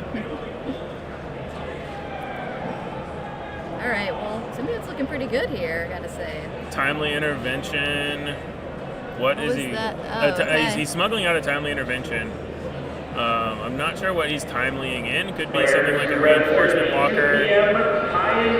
Could be. It is a reinforcement walker. Okay, so he can do this to draw 2 cards, which is nice. He can kill the Rune Hacko and get a little bit closer to Darth Vader dying to a power of the dark side or an Avenger. He's gonna go into the Crumb. I think that's fine too. Crumb doesn't die to Snoke, so now if you play a Snoke, you kill the small units on board. So I think that could be a key factor. Yeah. And also, Crumb is just a really annoying unit. Like, he just keeps healing, he keeps pinging. Throwing 3 into base. I thought he was pointing at the reinforcement walker. Okay, 3 into base. That makes more sense. I mean, this reinforcement walker. Yeah, it's a big unit you've got to deal with. I mean, if he has a power and Avenger, he has a Fell the Dragon. So it's always interesting to me how players utilize their removal spells in these matchups, because there's going to be Avengers and Snokes, and Symbiode clearly feels that the reinforcement walker is that level of a threat, and I agree with him. You can't let it hang around. But it's always tough to. It's the same, similar to the Palpatine flip. When do you flip, and what is worth stealing, and what is worth using your Fell the Dragon on, versus what do you do if he plays another Avenger or something? Right. So those are always really interesting turning points in these matchups with how each player spins their removal spells. We do see a very large hand for Krennic. He's got a lot of cards. That reinforcement walker did get to draw 2 more. Killing Rune, and I would imagine he's milling. I didn't see the second mode on the Vigilance. I didn't see what happened there. So John Eula asking about your play versus doing coverage. That's a good question. I came here to play, just to play all 3 days, but I heard that there was going to be live coverage, and I just really wanted to do it. I really enjoy doing coverage. So, he killed and healed. Thank you, Diawag. So yeah, we're super grateful to have you here casting with us today. Thank you. You're a fantastic job as always. Yeah. I think I'm a better caster than a player, but that's not saying much, you know? I think you're fantastic at both. That's a hard call right there. Yeah. For sure. But no, casting is a lot of fun, and I wanted to make sure to bring everybody some cool content on Friday before the PQ starts. PQs, So yeah, absolutely.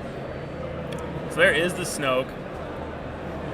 So now we have a Snoke on Symbiode, and the Snoke is at least Avenger protected because you can always sack the Vader instead.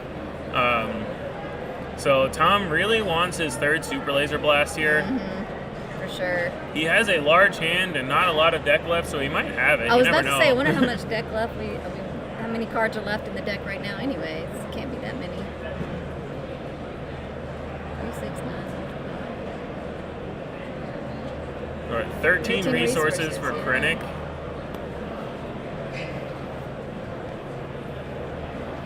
Let's see what it is. Oh, Devastator coming down. Yeah. So you can just kill the Snoke with that. I would imagine that's what you want to hit. Yeah. And you are Avenger protected again because you have the Inferno 4. See how that was really good. I see a Malevolence in Symbiote's hand. That's a really interesting one. We are on game 1, so with about 35 minutes left, approximately, left in this round. So they're still doing good on time. It's an interesting game of initiative too, versus continually playing like more, units. Like when do you play things versus get the initiative? And I think here, Symbiode needs to play something so you can afford to just keep playing things. And Symbiode really does want initiative next round because he wants to Malevolence out that Devastator. So I think he's thinking about just claiming now and starting next turn playing the Malevolence to blank the Devastator. I'm not sure if he's on Super Laser Blast. He's not, but he's hoping he is. Wishing he was, I guess. So there, we have confirmation that he is on Super Laser Blast in the main. Yep. So. Yeah, I agree with Emerhill. Tom is making it really easy to count how many resources he has. He's very organized with his resources. Yeah. I'm loving it. It's great for casting. Yeah. So it is the third Super Laser Blast that we've seen this game. Second cast, one was milled. So Tom has at most 1 left in his deck. Symbiode has at most 2 left in his deck. Yeah. I don't think a lot of the blue Palps are main decking 3 Super Laser Blasts, but I'm not sure. Yeah, counting resources by the number of times you can play Power of the Dark Side. Yeah. And then this is kind of the scenario where you don't really want initiative because you want to be able to react. But again, the same thing that we saw before, where on an empty board, Darth Vader is exactly what you want to do in this matchup. Yeah. 4, 5, 6, 7, 8, 9, 10. Okay, looks like there are 11 cards left in Tom's deck. Wow, goodness. And then this is also one where it's really important to actually shuffle your Vader pile because otherwise it's pretty clear to tell which cards are next. It's true. Did not see much shuffling there, but what can you do? Yeah.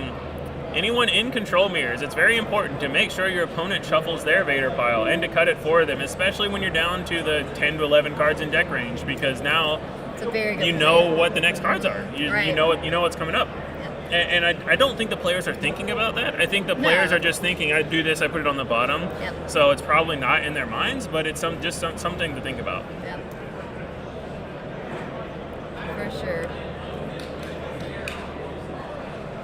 And then what do I see? There's definitely an Avenger in Symbiote's hand, but this is not the kind of a board you want to drop an Avenger on. It would be very open and very fragile on this board. Did you see another Super Laser Blast? There was a Vigilance. So the Vanquish. Sorry. Okay. I thought I saw another Vigilance. If there's another Vigilance, we're getting real close here. There is another Snoke. Mm-hmm. Yeah.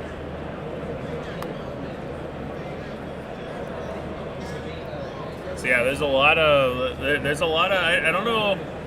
I don't know if Tom's got the juice left in the tank. I don't know exactly what's left in his deck. I didn't see everything when he flipped the Vader to know what his last cards are. Right. So it looks like Super Laser Tech in hand, not the most useful at the moment. Right. Relentless. Relentless isn't bad here. It's good. It's protected from Avenger for the moment, but the problem is Snoke can attack in and kill your other unit, and then you are not protected from Avenger. Yeah. So it wouldn't if Symbiode wants to play Avenger, he probably starts by attacking with Snoke. That is a pretty big red flag, though. So Tom has an action to respond and 4 resources, so we know he has the super laser attack he can play. So he can remain isolated from Avenger. Symbiode might also recognize that he's going to be able to stay isolated and then just go to the base, which looks like what he is going to do. 22 damage on base for Krennic and 10 on base for Palp. Snoke still doesn't kill in the next action, but Palp is getting pretty close here damage-wise with the Snoke on board. Only 4 resources up. We see Perilous Position in hand. Okay, he does just play it on the Snoke to reduce the damage. One other option could be claiming and tap down the Snoke next turn, but that's less appealing when Symbiode hasn't spent any of his resources yet. Oh, Relentless on Relentless action. This is rough because that Relentless is lethal in 1 attack. So Tom had to claim and has to find another Perilous Position. It's another potential reason to not want to play the Perilous Position on the Snoke last turn. But I think Tom wants to just play his cards out, and I think he knows that he's behind in this scenario, so he's trying to he's trying to play to his outs. He's trying to play to win, not play not to lose, basically, is what I think he's doing there. So, yeah. It's interesting to me that in the control matchups or when they play things where no one can play events, but the control decks are the ones that want to play all the events. Yeah, Emerhill with a really good point. Not a lot of relenting going on here. Right.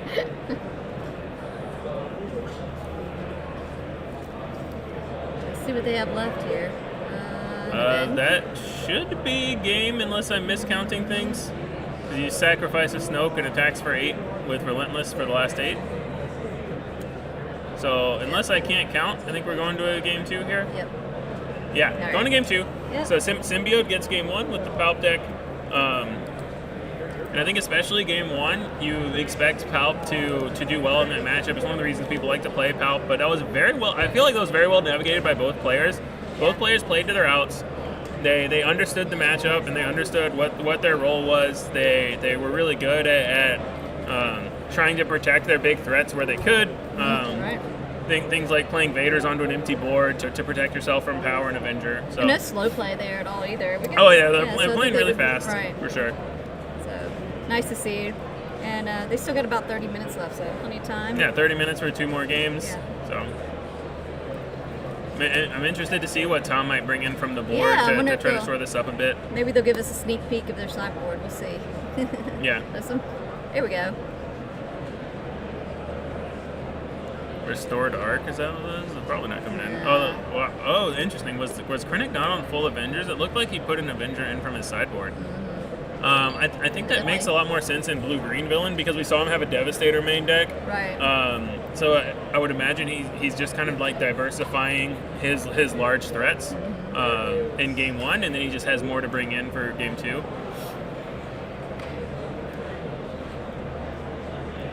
Yeah, I can't really tell exactly what Symbiode's bringing in here. Yeah.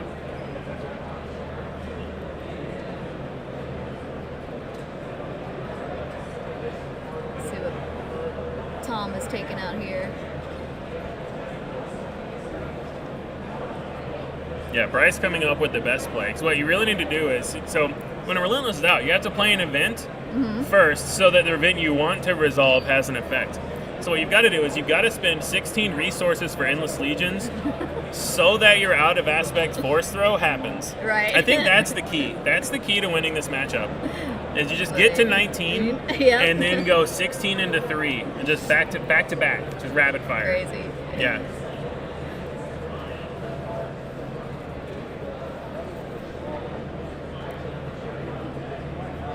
One game players. Your parents for round number 5. The Bothan melee. Once again, players in the Lorcana 1K. Your parents for round 5 have been posted on melee. Yeah, I mean, anybody was curious Cast about that Thomas. announcement, Lorcana is paired, so we're good there. You want to come in? You want to jump in? I would love to cast Thomas. Oh, you want to cast Thomas? Yeah, I know both absolutely. these guys. Yeah, Oh, nice. yeah, absolutely. Lake and Thomas and all of pretty sure us Birmingham group of, Yeah. of people here representing. So we're going to let Lake jump in. He's definitely familiar with Thomas's play lines, and his Yeah. deck. So I live where Thomas does, and was born from where Richard. that's right. There you Nice. go. So we have a guest caster coming in for game 2. Yeah, come on Welcome in. Lake. in, welcome in, Lake. Tell the back. viewers about yourself. Oh, nobody cares Those about who me. missed you, who missed you Nobody earlier. cares about me. Yeah, they might have missed the last casting appearance. I won this round quickly also, but Oh, with good. an opponent there. Nice, great job. You know, we're What were getting you there. playing against, Lake? Quinlan Tarkintown. Okay. All right. Yeah. I did things with shields. Nice. Basically, that was the summary of the game. I did things with shields. Had a 7-1 Kira. Just going. Nice. All right. So Thomas is a local of mine. I play against him all the time. He seemed to navigate game 1 really well, but It's Pal so hard- does it's so Pal hard. things. It's just So- so hard against Pal. And Symbiode obviously also navigated his side of things really well. It was just two. It looked like two really well played sides, and Pal just came out on top as Pal does a lot, especially in game 1 in these matchups. So the Jango Han match I was here for. It's a little outside my wheelhouse. This is where you're right at. up my alley. So here's the bare bones of it. It's pretty bad for Krennic. It's like, yeah, Krennic can like punch a little bit harder with his leader ability, but Palpatine's take a unit is just so powerful. Yeah. And also, Palpatine blue lists tend to be like a little fatter than like a Krennic list, and that usually, cause like Krennic can't go fast enough to take advantage. I'm sure he's playing the 2/5 that takes 3. That's like a 3/3 basically because of Krennic. Yeah, that doesn't do anything to Palpatine. So cards like that really hurt in the matchup. But let's see how it goes. Yeah, and then what does Krennic bring in from the board that could make game 2 better? So that wildly varies based on like lists and like what you want main, what you want boarded. I'm assuming Relentlesses have come in. Palp's Return should be there. Maybe if he has another, I forget if he runs 3 vigilances or not. If you want to try milling them, you bring in the 3rd vigilance. If that's an option. Sometimes people don't even want to mess with that. Mainly it should be Relentless and Palp's Return. Those are the big boys. Basically, just upping your number of big things, right? Yeah. Plus, Relentless is kind of a determining card in these control mirrors. We saw both decks play Relentless in game 1. Right. So- I would expect Thomas has more in the board, and maybe Palpatine doesn't. Palpatine looked kind like- of just plays him. We couldn't see all of his board. It looked like Tom had an Avenger in the board that he brought in, so he may have been on a different split because we also saw a Devastator game 1. Yeah. I expect he has, like, big boys in the board. Yeah. I don't know what his board is offhand. So let's see. All right, well, the game is about to start because they're getting close to 8 resources, which is when these games start. Oh, okay, yeah. We've got a resupply. We haven't seen a ton happen yet. Yeah, there's nothing for me been to talk one about, unit really. played total, so we're just waiting. Here, all right, Krennic's getting out there. That's probably fine. It's so hard for like Kira. I'm gonna call Kira and Krennic kind of the same deck. They are kind of the same deck. It's hard to like find a spot for them, really. Yeah.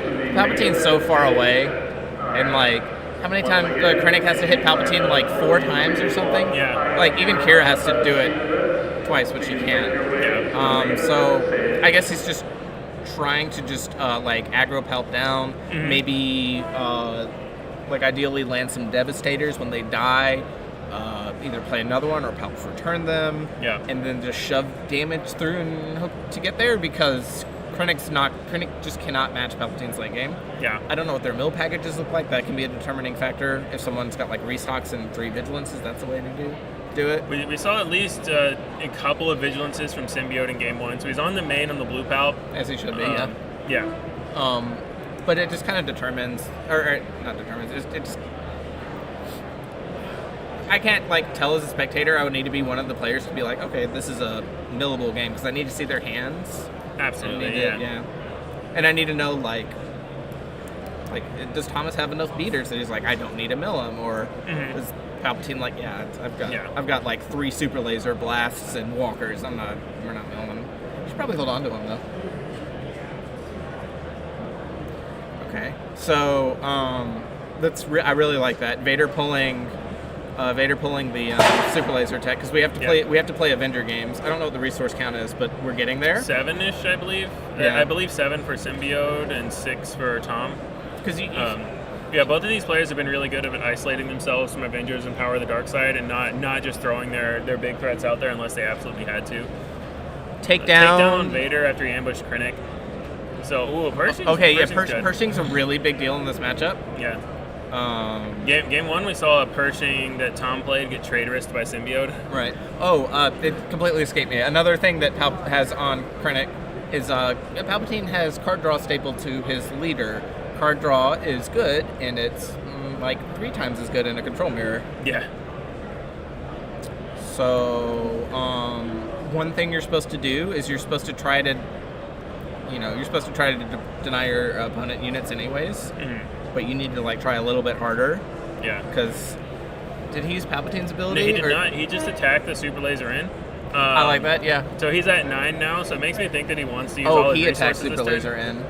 Yeah. So Symbiode attacked super laser in to kill Krennic. Okay. Most people usually sack him there, but. Well, I would imagine that just means he has a plan for all of his resources. So he's at 9 now, and he didn't want to use the extra 1. So it might be Vader plus a 2-drop. Maybe he has Vader plus a 1-drop, plus he wants to be able to use Palp's ability and keep that open. That's possible. So the 1-drop would be Crumb if he's running it? Yeah, correct. And we saw Crumbs in game 1. Oh, you did? Yeah. Okay. I still would have sacked it personally, but... It's hard to say without seeing his hand. I mean, this is the undefeated table, and I'm coming from the land of 2-2, so... So Palpatine's at 15, which sounds like a lot, but it's not. He has the board. Yeah, there's still plenty of health left on Palp for sure. He's ramped twice. Yes. Is that his hand he's holding? I believe those are his resources. Oh no, he's his hand is off to the left. He's I4ing right now. Oh yeah. He's scry fightering. Okay. Yeah. It looked like resupply and super laser tech. Maybe he kept tech.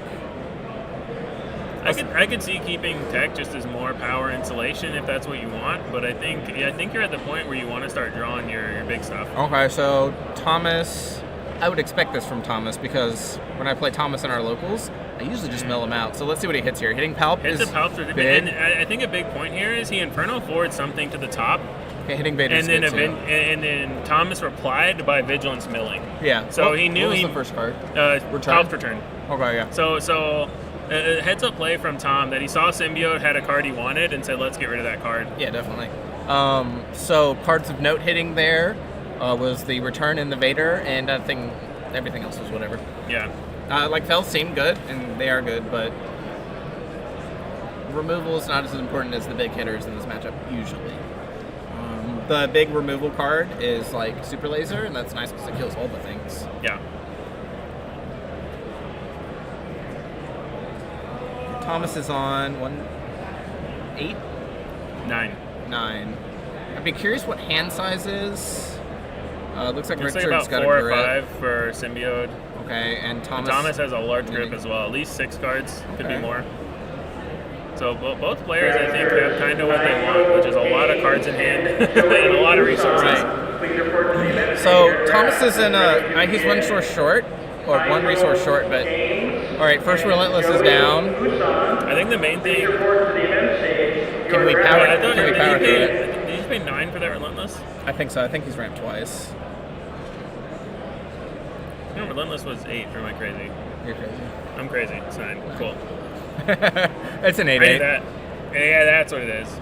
I've been here for a long time. The entry cost to Star Destroyers is 9, unless you're the Gladiator Star Destroyer. I was gonna say Gladiator. That was a staple of mono green Palp in set 1 because it was the only Space Unit Sentinel you could play.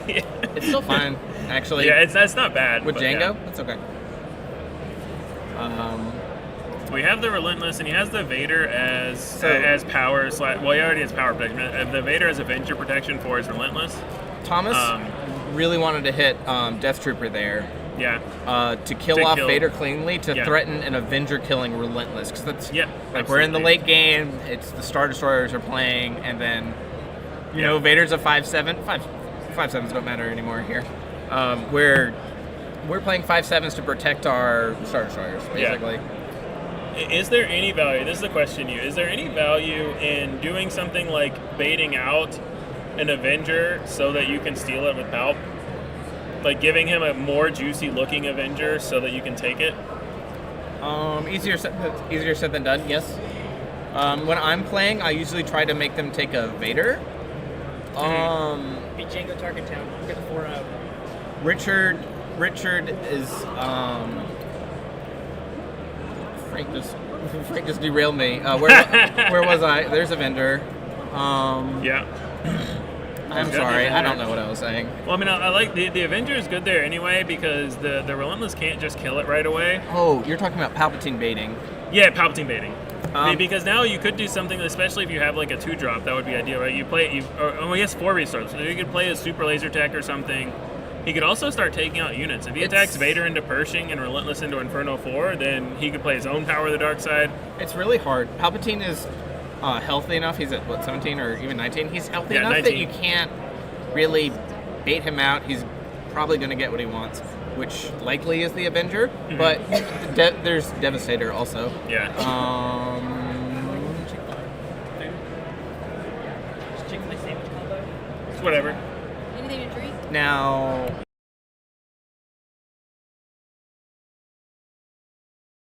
I'll be honest. If Thomas gets to hit, there it is. All right. Never mind.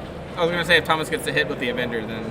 Yeah, I was gonna say I think Symbiode was playing that way to make sure that he kept the resources up to always be able to play a unit, throw not his Vader. Yeah, into that's the really Avenger good. And he has the Relentless, because ideally what you're doing on the other side is your super laser blast. And that's what happened game 1. That was how Tom basically got back into the game and took it longer.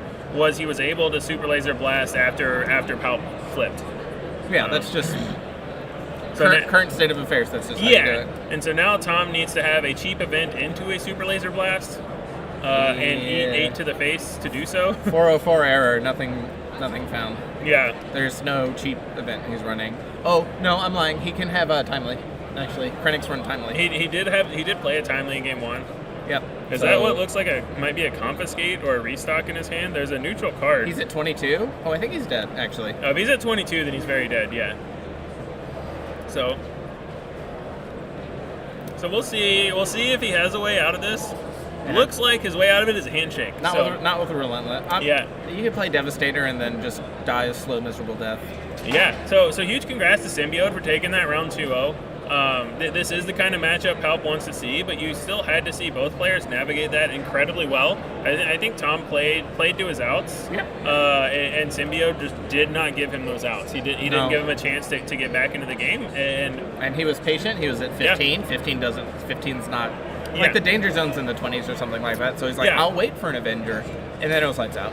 Yeah, I think that you might see a lot of people who are newer to this deck or this matchup do like panic and say, "Oh no, I'm in the teens. What do I do?" And I think I really like the way that Symbiode just stayed calm, played his lines, and knew what he was going to do and what was going to happen. So yeah, really well played to Symbiode. I think we're going to get sideboards here. Yeah.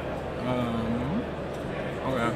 So it looks like just a smattering of large things came in.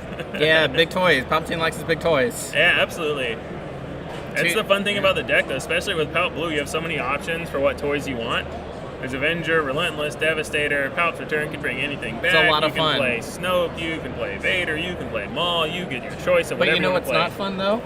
What? Sabine. You're just going home as Palp Blue. Yeah. You're like, that's like a 10% win or something. Maybe it's higher than that. Maybe it's like 20, but it's like 20. It's like 20%. They have to brick, and you have to have like Royal Guards, and they need to draw badly. For sure. That's my way to play Star Wars Unlimited there. Yeah, absolutely.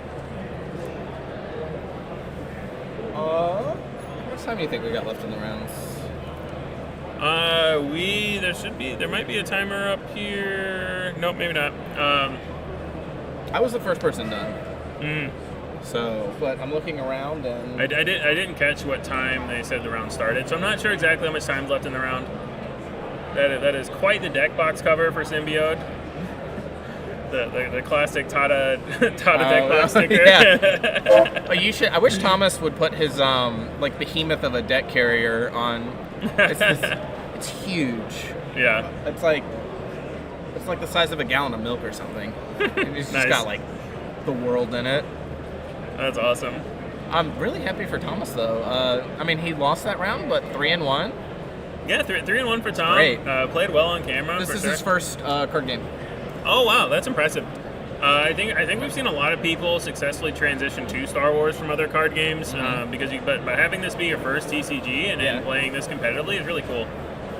He gets put through the ringer by me and Frank, so he's kind of he's got an accelerated training path. But this is his first CCG. Nice. And he's the only, other than me, he's the only other blue-black villain we have locally. Nice. Yeah. He told me, so he was just rinsing Jangos. He was just destroying Jangos. Yeah. Like, I think he played Jango 3 times in a row or something like that. Yeah. I said, how'd you do it? He's like, well, I'd get to 18 and then I didn't let them do anything after that. Or they'd put me to 18 and then they couldn't play their cards anymore. Question from the chat that I'll give you. Kyle Craft asking, how is Palp Blue into Jango? What are your thoughts on that matchup? Okay, so I'm not a Jango player, and I'm more familiar with the Krennic side. Bad? We're going to say bad. Yeah. So Palpatine really lacks space units that cost less than 9. Interactivity in the space lane.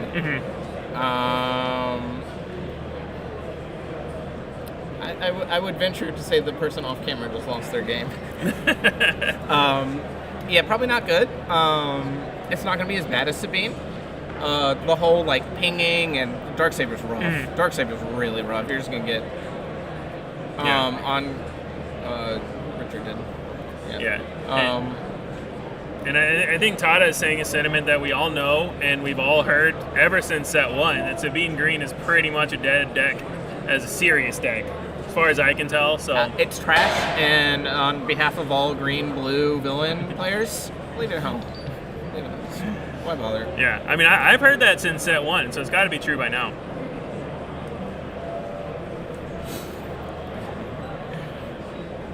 I'm not surprised to see this Krennic doing well though, because I think there are a lot of, we're not sure on the exact numbers, but I think the most represented deck here might be Quinlan Tarkintown today. It's definitely up there if it's not the number 1 deck. There's a lot of blue hero, which I think Krennic really wants to see a lot more than these Palpatine decks. Well, I got a tip for chat. If you come to Atlanta, expect blue red hero. Friendly advice. That's the meta. There are 4 Kiras here, which is a lot. Especially because Atlanta has no Kira players. Yeah. So we've all traveled. Meta call. Yeah. Or just level the deck. I like Kira. I play Kira. Yeah. To me, just blue-green villain has the problem of any spaceships that cost less than 9. You don't have a great way to fight for the board against the 7th fleets and the lurking ties and the P-38s. Well, so it can be easy to get run over that way. I'll tell you what's worse is usually they'll have like no or little overwhelming barrages. Yep. And you kind of need those to restabilize. Yeah, for sure. So, but I think specifically for Palpatine, I think no overwhelming barrages makes sense because you very rarely have a unit with more than 3 power until you're in the super late game, where if you get there, you've already won. It kind of just goes like token resistance, ramp, big things. Yeah. So yeah, I mean, it makes sense to know how to have overwhelming barrage. You still see them sometimes. Yeah. You kind of need a card like that if you've not been doing anything to interact with your opponent's lane. Yeah. On like turn 5 or 6, you are dying if you have not cleared them out. Yeah, but to me, especially with Palpatine, like what these decks want to do is you want to ramp on turn 2 and then ramp into a 5-drop. But if you're ramping into Overwhelming Barrage, then you have no board presence to barrage with. So ramping, you got to find a different 5-drop to ramp into. If Palpatine so wishes, they can play ball. They just don't. They're greedy. I don't like them. That's the funnest way to play. But you have Black Sun and Enforcer, Black Sun. Black Sun Starfighter, the 3/2 Space Sentinel. Yeah, you can play that guy. Vader can hit that guy too. You can play your Star Vipers. You can play Star Viper has seen a resurgence, I would say, at this I love tournament. Star Viper. Star Viper's so good. I've seen so good more right Star now. Vipers at this tournament than I have in all of set 2 combined. Good, yeah. Play your Star Vipers. Star They're so Viper's good. back, people. Star Viper's back. They're so good. Aggro decks are like, let me take 1,000,000 actions. You're like, okay. Yeah. I'll be healing next 2. Or I'll be healing for 2 next turn. Yeah, absolutely. And like if you can finagle it right, if you can get it next to an A-Wing and not be dead before it, you can kill the A-Wing and you can be there. You can say like, look, you need to Tarkintown me, or you need to kill me, or you don't get this lane back. Yeah, Which is it's crazy. something every Sabine player that's ever played against ECL knows well, which is A-Wing is very vulnerable to everything and anything that can actually attack into it. But that one's healing, and A-Wing usually does not, like A-Wings as a whole do not like to see healing on the other side of the board. Oh no, I'm just saying like from ECL against Star Vipers, no, whatever. I completely understand. It's just extra worse because they're healing too. Yeah. Mitch asking how many players. I believe at the start of today we were at 66, 67, something in that range. 67 sounds right. Yeah. We're probably around 60, if I had to guess. Some number have dropped. The tables are numbered in the thousands. So yeah, it's hard to tell based on the table numbers. Yeah, it is. We're starting at like 14. Yeah. 06, and it goes to who knows where. Yeah. Yeah, SCG was really awesome this morning though. When we were setting up the stream, they helped us find a spot to set up, and so we kind of like helped pick out where the Star Wars event was going to be from setting our stream up. That was awesome. How many viewers we got? I forget which screen shows that, but Probably I think a this few one. hundred. I think it's that one that's locked that we can't open. But I think it's a few hundred viewers. So yeah, thanks everybody for tuning in. It's been really awesome hanging out with you guys today. We're getting closer and closer to these top 8 matches, to these end of round matches. So we're the end game where we see all the decks that are your 4-0s and your 5-0s. The decks that are doing really well. We've already seen some really good games on stream too. What my first thought has been confirmed, which is that the skill level at this event as a whole is incredibly high. Very high. There are some insanely good players at this event. It has been really cool to watch all the high level play and to just talk to all the players going around. I think everybody's having a blast in this event. There's so many jerseys. Yeah, so many jerseys for many different teams. We've got a lot of Bothan jerseys, but I mean, there's also there's like a Chattanooga crew here. Yeah, Chattanooga crew. We know Bobby Sapphire's here. He's been on stream before. I think some of the McClunky guys are getting in tomorrow. I think Dark is getting in tomorrow. There's a bunch more better people that are going to be here tomorrow too. So I've heard there's going to be many more players tomorrow. I was playing one of the locals, and he was like, "Yeah, a ton of guys. They're just missing out because today's Friday, but they'll be here on Saturday." Yeah. So thanks, Atlanta's coming. JPC. 375 viewers. That's awesome. How many? 375. Love it. Yeah. What's up, Welcome in, teammates? Frank. How my teammates doing? Doing good. I'm live for top 16. We got like 50, 60 people in chat. No, we got like 360 people. Oh, wow. Crazy. That's awesome. Yeah. Man, Probably dropping a little now that Sabine's on the stream. Though. yeah, I heard, someone said we hit over 500 at one point. We today. hit over 500 subs, Oh, that's great. I think. That's what we need. Yeah. So we get monetized to be serious. Or at least super. I think. Yeah, we definitely got over 500 subs. So yeah, that's awesome. Yeah, and they said Smooth's a dying game. Somebody said that. Well, I mean, I know Sabine Green's dead as a serious deck. Oh, it's but super dead. Yeah. Yeah, so Sonya. So there's 4 players in the top. There's 4-0. So I'm on Green Sabine. What else do we know? Alex is on Mono Han. Did he win his round? I do not know. I Who haven't won heard from between anybody. Stan and Symbiode won. Symbiode won, and he's on double. Yeah, he's green on Palp. Pup Blue. You know, Swooze sold more product than Flesh and Blood did. Can I this please year. get can I get some blue Palp next round? No, I'm just Frank on kidding. Green Symbiote's Sabine, amazing. hoping to play into Blue Palp. That probably would be in Slaughter though. I think Probably, not guaranteed.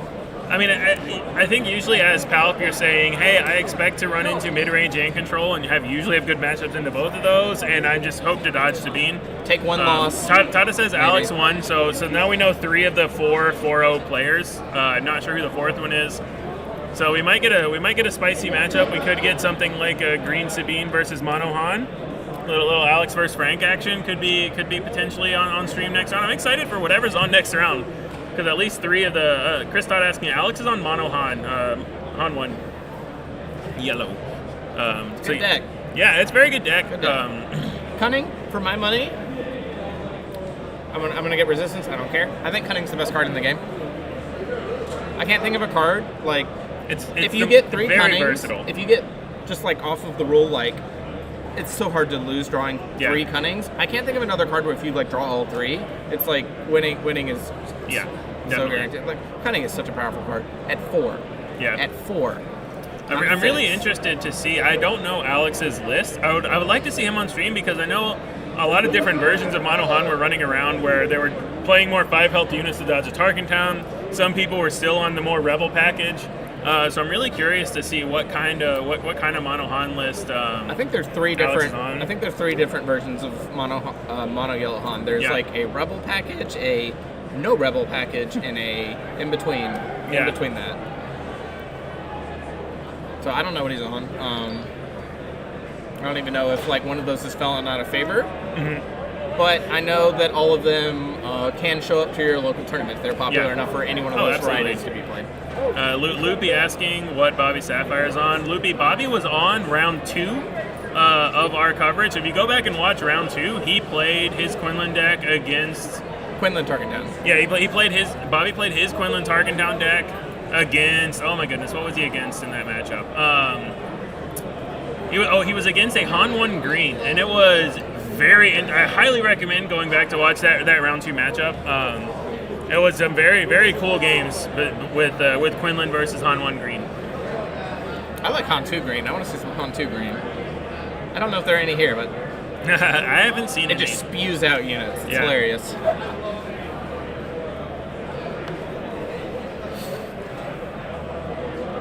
Yeah, Gamorrean Guards in Mono Yellow is a card that I would explore more if I was in Mono Yellow based on a lot of the current meta. Riddle me this. Why is Chilton trash as a 4/4 at 4, but everyone's like, yeah, Gammo Guard? Because the Gammo Guards is in yellow. Yellow's a better color than blue? No, blue has other tools to deal with that. Yeah. I feel like Chilton's getting a little rough end of the draw there, but... I mean, the other thing is Charlton as a 4/4. Usually you want to build Charlton to have a bunch of blue cards in your deck. So you're basically mono blue at that point, or close to it. Sometimes someone pillages you though, and he can only be a 4/4. Yeah, and then you're kind of sad. Oh, you're very sad. Chilton needs to be a 6/6. That's why I play Bamboozle. Then he's a 2/2. I got bamboozled today. Nice. Oh man, you're my teammate, but I love that. Well, I won. I didn't win. I had a long pike get bamboozled, and it was the 0 cost bamboozle. Yeah. Because I was looking at my opponent, I was like, just Klein, what are you doing? Like, you have no resources. And then you bamboozled, I was like, oh yeah. Yeah, there's bamboozle. There's a card to play for 0 resources. So I ended up resourcing the long pike, and he came back as card advantage later. Nice. Now, I'm glad it wasn't Chilton getting bamboozled, because that would be pain for me. That was honestly how I won a lot in set 1. I played against a lot of mono blue control, and there was a lot of they played Charlton and I bamboozled it. Are we ready to go to take break? Yeah, so we are Ray Red doing anything. I'm not sure how Chris is doing. He was 3-1 maybe. Oh, there was a lot of friendly fire. He's playing Stan. Stan is on Quinlan. Gotcha. I don't know. Those are so both when two you good guys players. are ready for a break, hit that button. Okay. Mute the mic and hit that button. I didn't hear no bell. Matt's asking. I'm not sure if Chris is X1. I'm not 100% sure. I have no idea how he did this round. I don't have the melee pulled up to see. Is that Birmingham's Matthew Rice? Better not be, because that Matthew Rice should be playing Slew with us. Kicking the table. I am kicking the table. I'm sorry about that. Is Kylo Raul present? asking for I haven't seen much Kylo today. I've heard people talking about him. It wouldn't surprise me if some people bust out Kylo tomorrow. I've heard talk about him, but I haven't actually seen any Kylo today. I'll tell you what deck Palpatine Blue would really hate to see. Worse than Sabine is probably Kylo Yellow. I can see that. That deck cranks. Yeah. Oh, I've played against it before. Holy cow, that deck does a lot of damage. Like you can stabilize it against it decently, but you better. Yeah. You better. It's gonna kill you very quickly. Nice. Over 60 players, man. They're asking. Yeah. Did I hear 67? I believe. We're probably gonna be over 100 tomorrow, if I had to guess. I could see that. Because people from Atlanta are not here, and then I know other teams are traveling and will be here. Yeah. It's like 5% cope, but it should be at least 90 players, really. Yeah. I'm just hoping to get over that triple-digit mark. Steven asking if there are any notable XO decks. There are 4 XO decks after round 4. Palt blue. We know one is Palt Blue, we know one is Sabine Green, one is Han Yellow, and we don't know what the 4th one is. Nothing notable about. Sorry, Frank. Nothing notable about Sabine Green. Palt blue being XO is. Yeah. Powerful deck. Has been bad matchups, but It's notable, deck. But now Palt Blue is in the Sabine/Han bracket. So, well, we'll have to see how that goes. Well, I believe you would want to play against Han, but it's tough. I don't know. Sabine's really bad. Sabine's really rough. Yeah, I think it depends a lot on the Palt variant, but any leader that deploys beyond 6, Han is usually okay with facing. Oh, yeah, I'm not saying it's a bad matchup for. It's just a lesser of evils. Oh, for sure, yeah. Like everyone knows that Palt versus Sabine is just miserable for Palt, but I think Han is pretty happy to see that matchup as well. So, I believe we are now going to take a short break as we wait for round 5. So, thank you everybody for hanging around, and we will be back very shortly.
Welcome back, everybody. We are about to start round 5. The players are getting set up. We're getting the graphics changed. We are going to have Symbiode on stream again against Alexander the Greatest. So we're going to have Mono Han against Blue Palt. 2 of the 4 4-0 players. And super excited to see this matchup. Palp is more excited to see this than he is to see Sabine. But yeah, we'll see how this ends up going. Fixing the. Yeah, we're fixing the graphics now.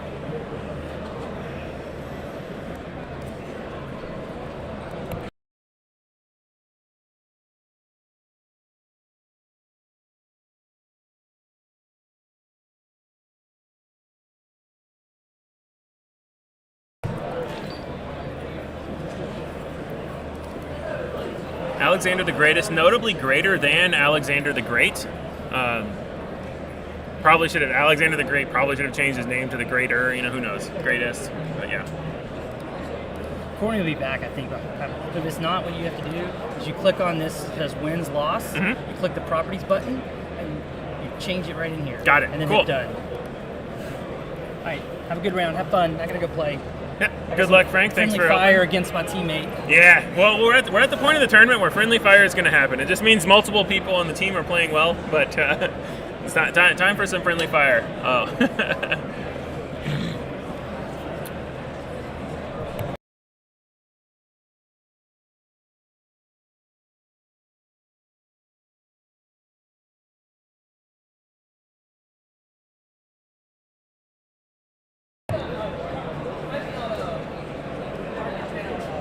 Quinn? Trying to figure out what the last 4-0 is right now for you guys. we're asking. Bosk Tarkintown. So the last 4-0 is Bosk Tarkintown. It is another Bothan Network teammate, Stan. He is 4-0 on Bosk Tarkintown today. So that is the fourth one. All right, we're on round 5. Yes. Right. We need to round. Got it. Boom. We already updated the names. Yeah, we updated the names and the everything else, so we should be good to go. Let's go. Teamwork. Welcome to round 5, people. Everybody has a hand. We have our graphics updated. We are ready to rock and roll.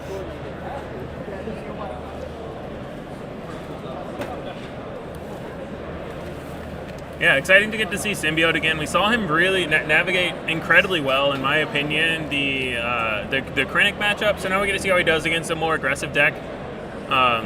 Expect him to play it really well. He's a very good player.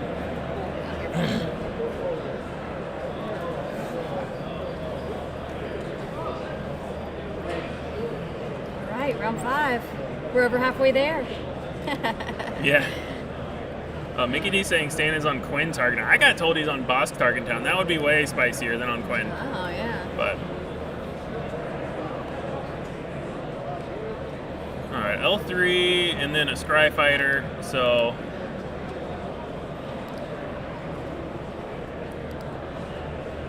let's see how this early game develops. We're going to see more of an early game than we did against Krennic because Han Yellow actually plays cards in the early game.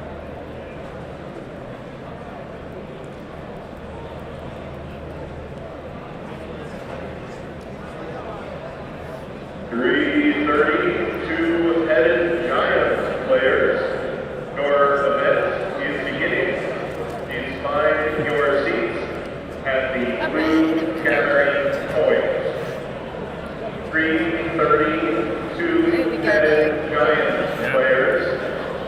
Please find your seats at the blue. So I may have missed. points. Update me. So Yeah. is Alex undefeated as well? Yes, these Okay. are both two of the 4 undefeated players. Okay.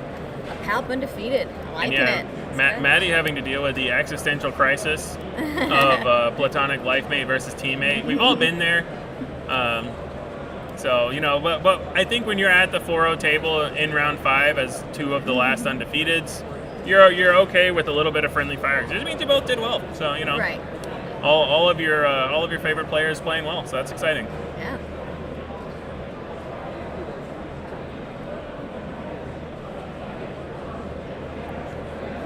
We've got the Kira out. We see the Traitorous. That could be a tough one for Alex to deal with, especially in game 1. But there's just a lot of removal there. Vigilance, Vader, all the removal spells, and the Traitorous. So interested to see what he names here. What do you think? It's hard to say without knowing what's in Alex's hand and how fast he thinks he can finish this game. It looks okay. So he's naming the takedown.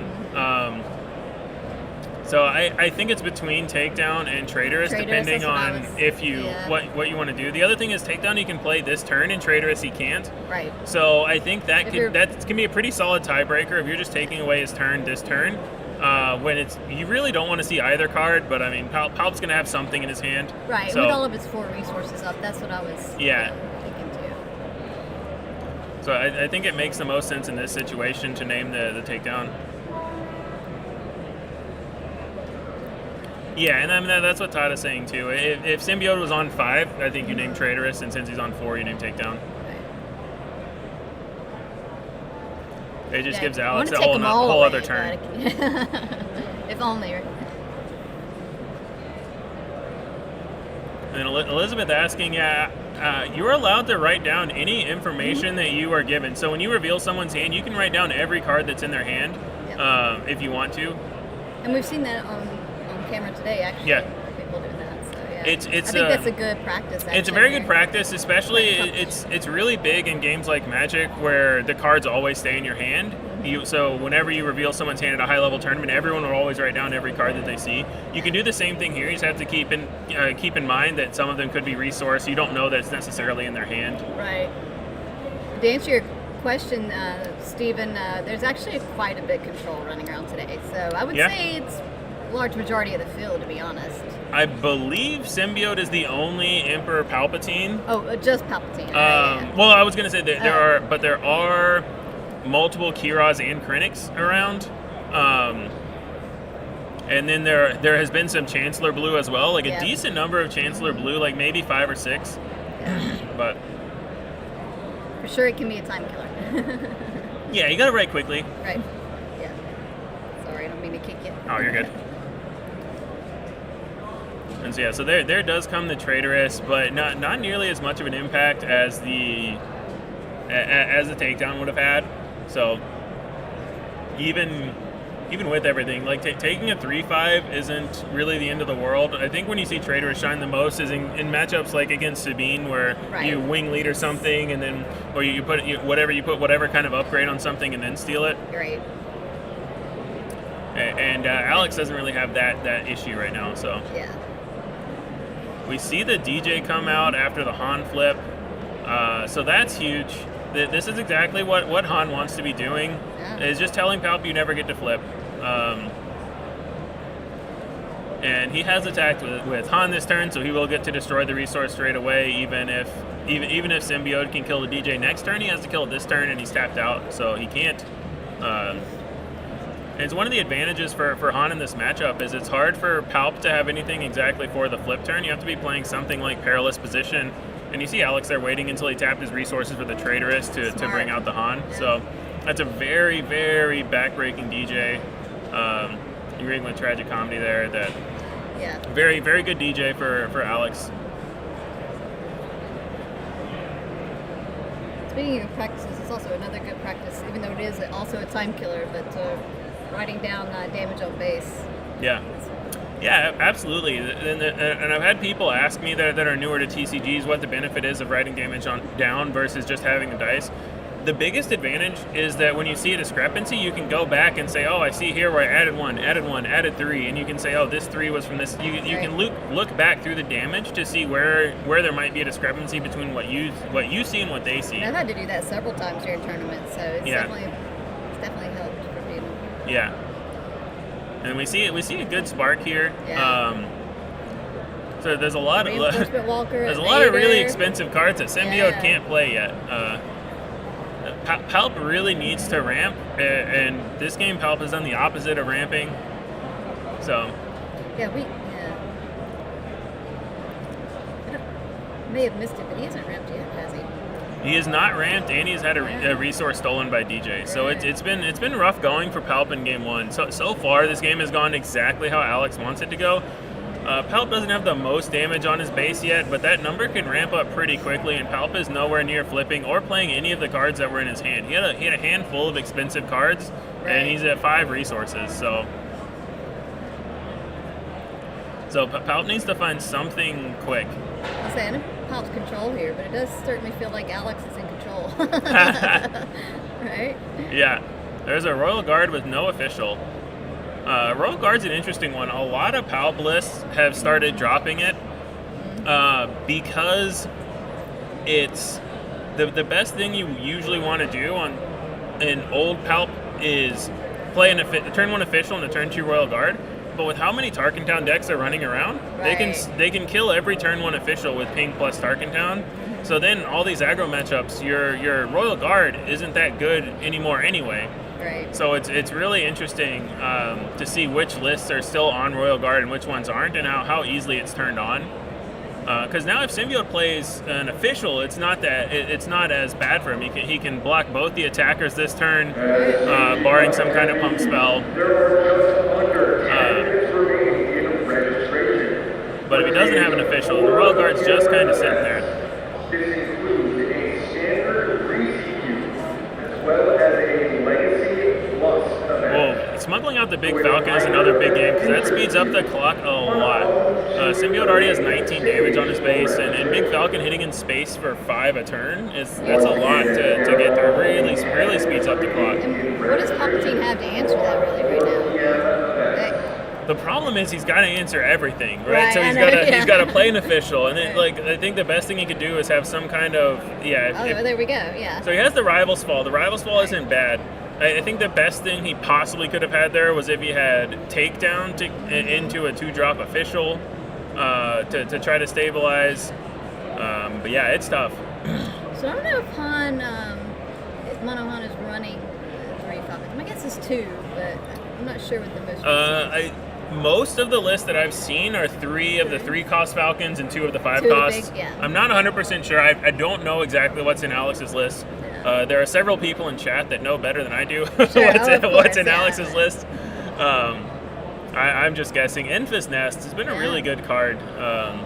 So every time we've seen it on stream, it's had a lot of impact. Sure.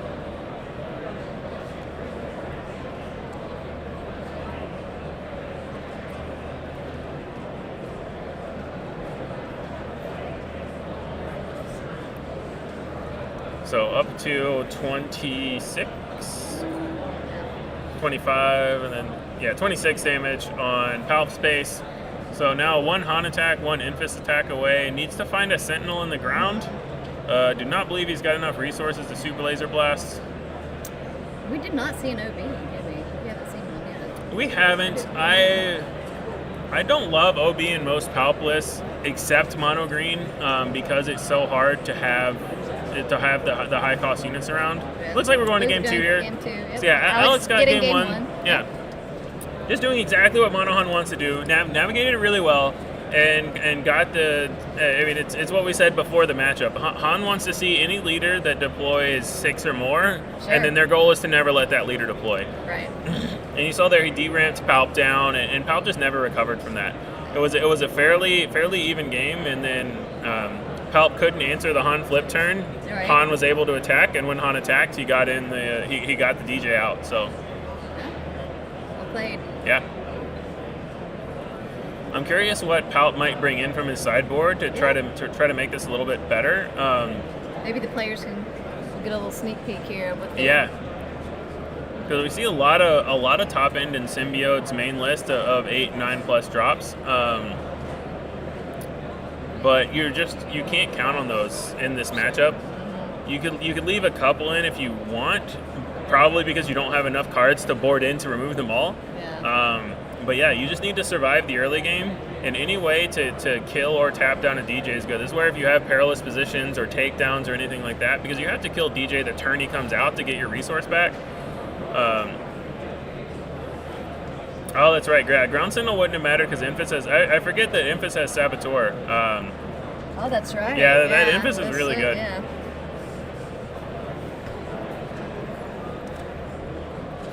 Got our food here whenever we're... Excellent. After this round, I might get actually get to eat break today. In a minute. Sorry, I'm gonna... Oh, you're good. You're good. Sneak you some French fries under the table.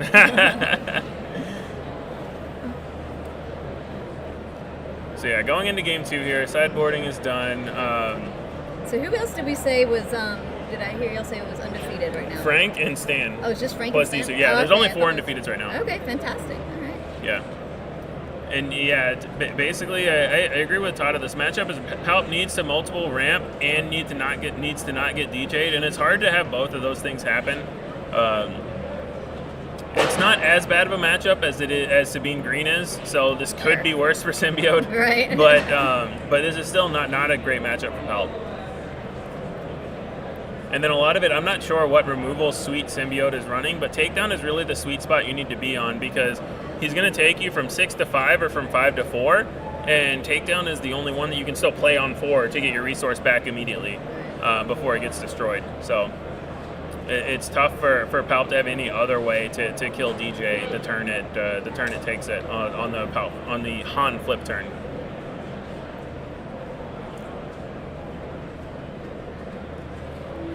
Resource to make Falcon there, right? Maybe not. I'm trying to see it. He may be debating on if he wants to mulligan or keep on Alex's side.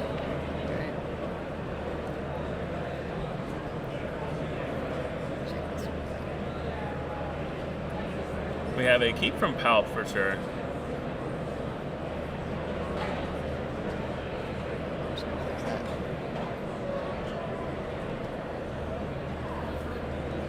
Colonel Yularen's is a nice one. You get the official on turn 1. You get some healing. It can help stem the bleeding. But the big thing is it can make the Royal Guard into a Sentinel. And usually as an aggressive deck, you just have to try to kill Yularen, or it gets so much value throughout the course of a game. Salacious Crumb heals for 2 now. It's pretty nutty.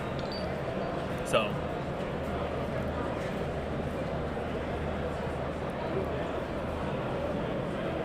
Let's see if he has the Royal Guard. That's obviously the dream play that Palp wants to do in this matchup, is start out with going into base for 2. Yeah. No, I definitely don't want to pop the shield, because then he can trade back into you. You want to make Alex spend all the resources that he can to kill your Yularen, because you're going to be able to heal. And since Alex can't kill it cleanly, he just goes into base. I think this is fine. Alex really wants to play a 3 attack unit so that he can kill Yularen in one go and not have to spend a bunch of time and resources to kill it. There is a scanning officer out of the board, so that is really good against Han. Got a hotshot blaster and a falcon, so that's also going to blank Alex's turn. So scanning officer reveals 3 resources, and any smuggle ones get destroyed, and they get replaced, but they get replaced exhausted. So really huge play there, and that's really the sideboard tech that Palp has against Han. We didn't see that the last round when we saw Symbiode, because obviously the scanning officer doesn't do anything against Krennic. But this is the how if this makes her play here this turn makes or breaks the game. It's game 2 here. Hitting 2 cards there was really good for him. 2 good cards. And obviously with the tech out, everything is smuggle, so scanning officer it makes Alex, and now that Alex knows that scanning officer is there, because you don't know, it depends on what people are teching against. You don't know if you're going to see that. It's not in every Palp list, not in every Palp sideboard. But now that he knows that, he's got to be really careful about when he plays his techs, because scanning officer into tech is just exhaust 3 resources that your opponent has. So what do we see Kira taking here? He might just name. So he's at 4 resources. So the common, you would imagine he's going to pick something he can play this turn, like the resupply, which is what he picks. So I don't think Rune Hacko is that big of a deal, really. I'm kind of surprised by the number of officials Symbiode is playing. This is a really high number of officials. So.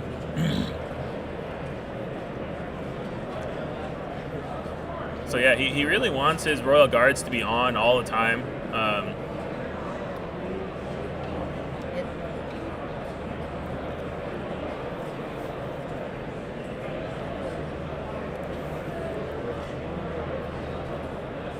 Loopy. It looks. He named resupply. It looked like that was the one that kind of shook in front of the camera. So I believe resupply was named by Kira.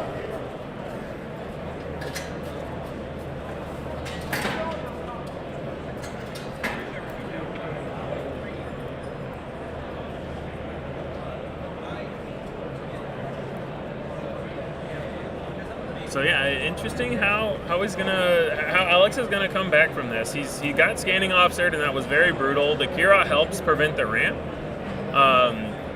So now he should be at 5, which is the turn that Symbiode could get DJ'd. So does he have something to prevent that?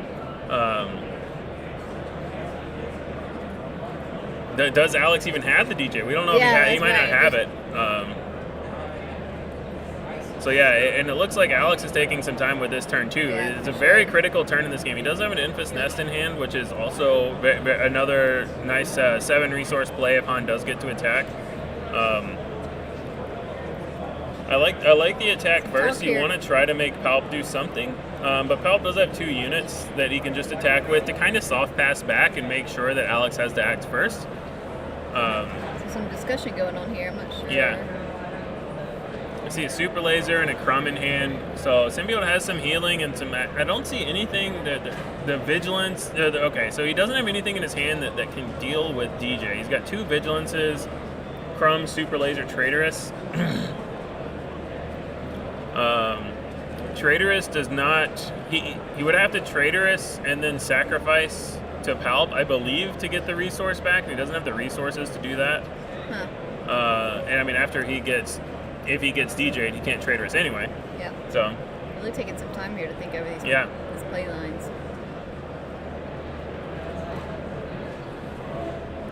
Yeah, this is a very pivotal turn of the game. I think it's fine for the players to be spending time on this particular action in this turn, because this is... And game 1 was very fast. Game 1 was very fast. They've got the time, and this is a very pivotal turn sequence to see what happens here. We do see basically it's kind of another soft pass with Crumb to heal too, and we see the Han action. So Alex is moving now, saying I'm acting like I'm going to deploy my Han. I would expect him to follow through and deploy the Han. And it doesn't look like Symbiode has an answer in hand for that. You see super laser, traitorous, and 2 vigilances. So yeah, nothing that he can do to stop the Han flip. And then we know he has Infest Nest in hand. We don't know if he has anything else. And then there's the question of, do you want to play that kind of unit for Palp to steal? How quickly can Palp come and actually steal it? And honestly, I think this may change Alex's thought process as well. Sure. Because now he knows that there's also ramp. So he knows that if he doesn't have the DJ, which we don't know if he does or not, if he doesn't have the DJ, then now he knows that Palp is even 1 turn closer to flipping and potentially stealing that Infest Nest. So it's interesting there that Alex was able to get some information before he makes the decision about what his play is. Because maybe if he doesn't see the super laser tech, he's more likely to play the Infest, thinking, okay, how many turns away is this? You always kind of have to assume that Palp has ramp, but at the same time, maybe he's more likely to do something like that if he doesn't see the super laser tech. He does take out the Yularen, which has healed all a lot. Right.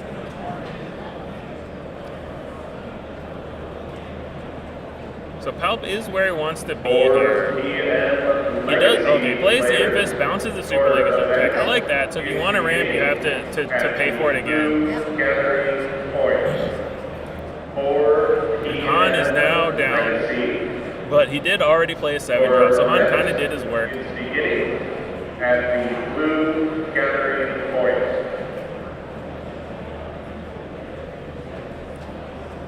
Yeah, I mean, Palp sitting here going into 6 resources with ramp in hand, having not been DJ'd, already killed Han, and all of his resources. This is exactly where Palp wants to be. He's still not out of the woods by any means. Suddenly the board looks a lot different, doesn't it? Yeah, and he's only at 1 damage on base. Right. He's not out of the woods, but he is in a much better spot than he was at this point in game 1, by which point I believe he had died. So, obviously doing better this game. Right. We'll see if we can get a game 3 out of this, but this Han deck still has a lot of tricks up its sleeve. For sure.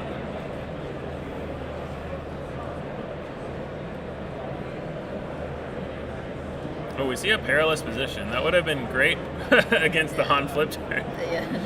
Well, a little bit too late, but still fine to get the Infest, stop it from attacking this turn.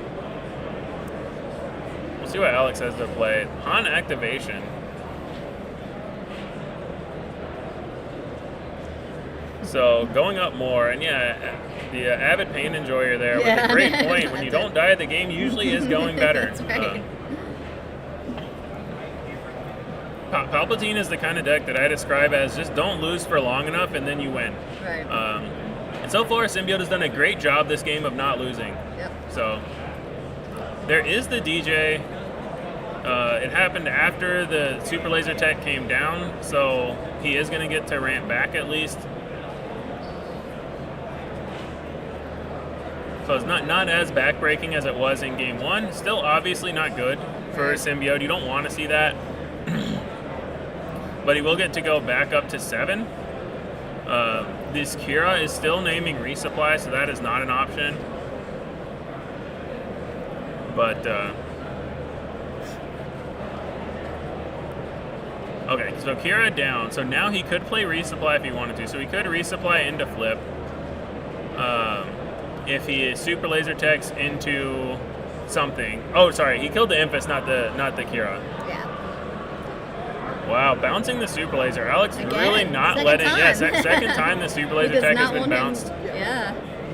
Well, it's a really interesting decision point for a Symbiode where he has to decide: does he want to kill the Infus Nest before it attacks and gets its attack trigger, or does he want to just go ahead and ramp and get the ramp out of the way to make sure that he does it? He chose to kill the Infus Nest. He chose to kill the Infus Nest to make sure that happened. But yeah, it cost him his opportunity to ramp. That is a hand. Yeah. Two vigilance and a takedown, and a traitorous and a super laser attack. Interesting. I mean, I think you don't care right now about the traitorous. I don't think you care about. I don't know. Let's get 2 You just weapons. take those vigilance. I don't know how much you care about any of that. Probably just the takedown because that'll kill something. I don't think you care too much about the vigilances or the traitorous right now. He's not going to be trying to get the vigilances off. Yeah, Alex agrees. Just take the takedown. That's the kind of hand that he's very okay seeing as the Han player. Your round one pairings are up. 6 is a lot of resources when Palp is just trying to get his resources down. I mean, he drew an Avenger, but is he going to get to 9 resources? He resources the super laser tech, so it got bounced twice and then just resourced. We do see a Vader in hand. That's going to be pretty helpful, pretty solid. You get the Vader, kill the Kira or the DJ. You might as well kill the Kira. There's no real reason to kill DJ right now. And then see what else you get off it. So Alex really just not letting him ramp this game. Yeah, we saw Super Laser Tech get bounced twice. He's up to 14 damage, but we know that Palp has 2 vigilances in hand. Right. So I don't think Palp's worried about the damage. He's just worried about is he going to get DJ'd again.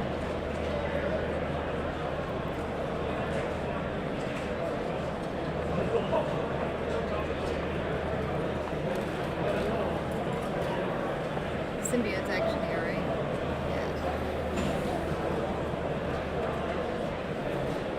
So I would expect to see Vader into Kira here, but we'll see what Symbiode does.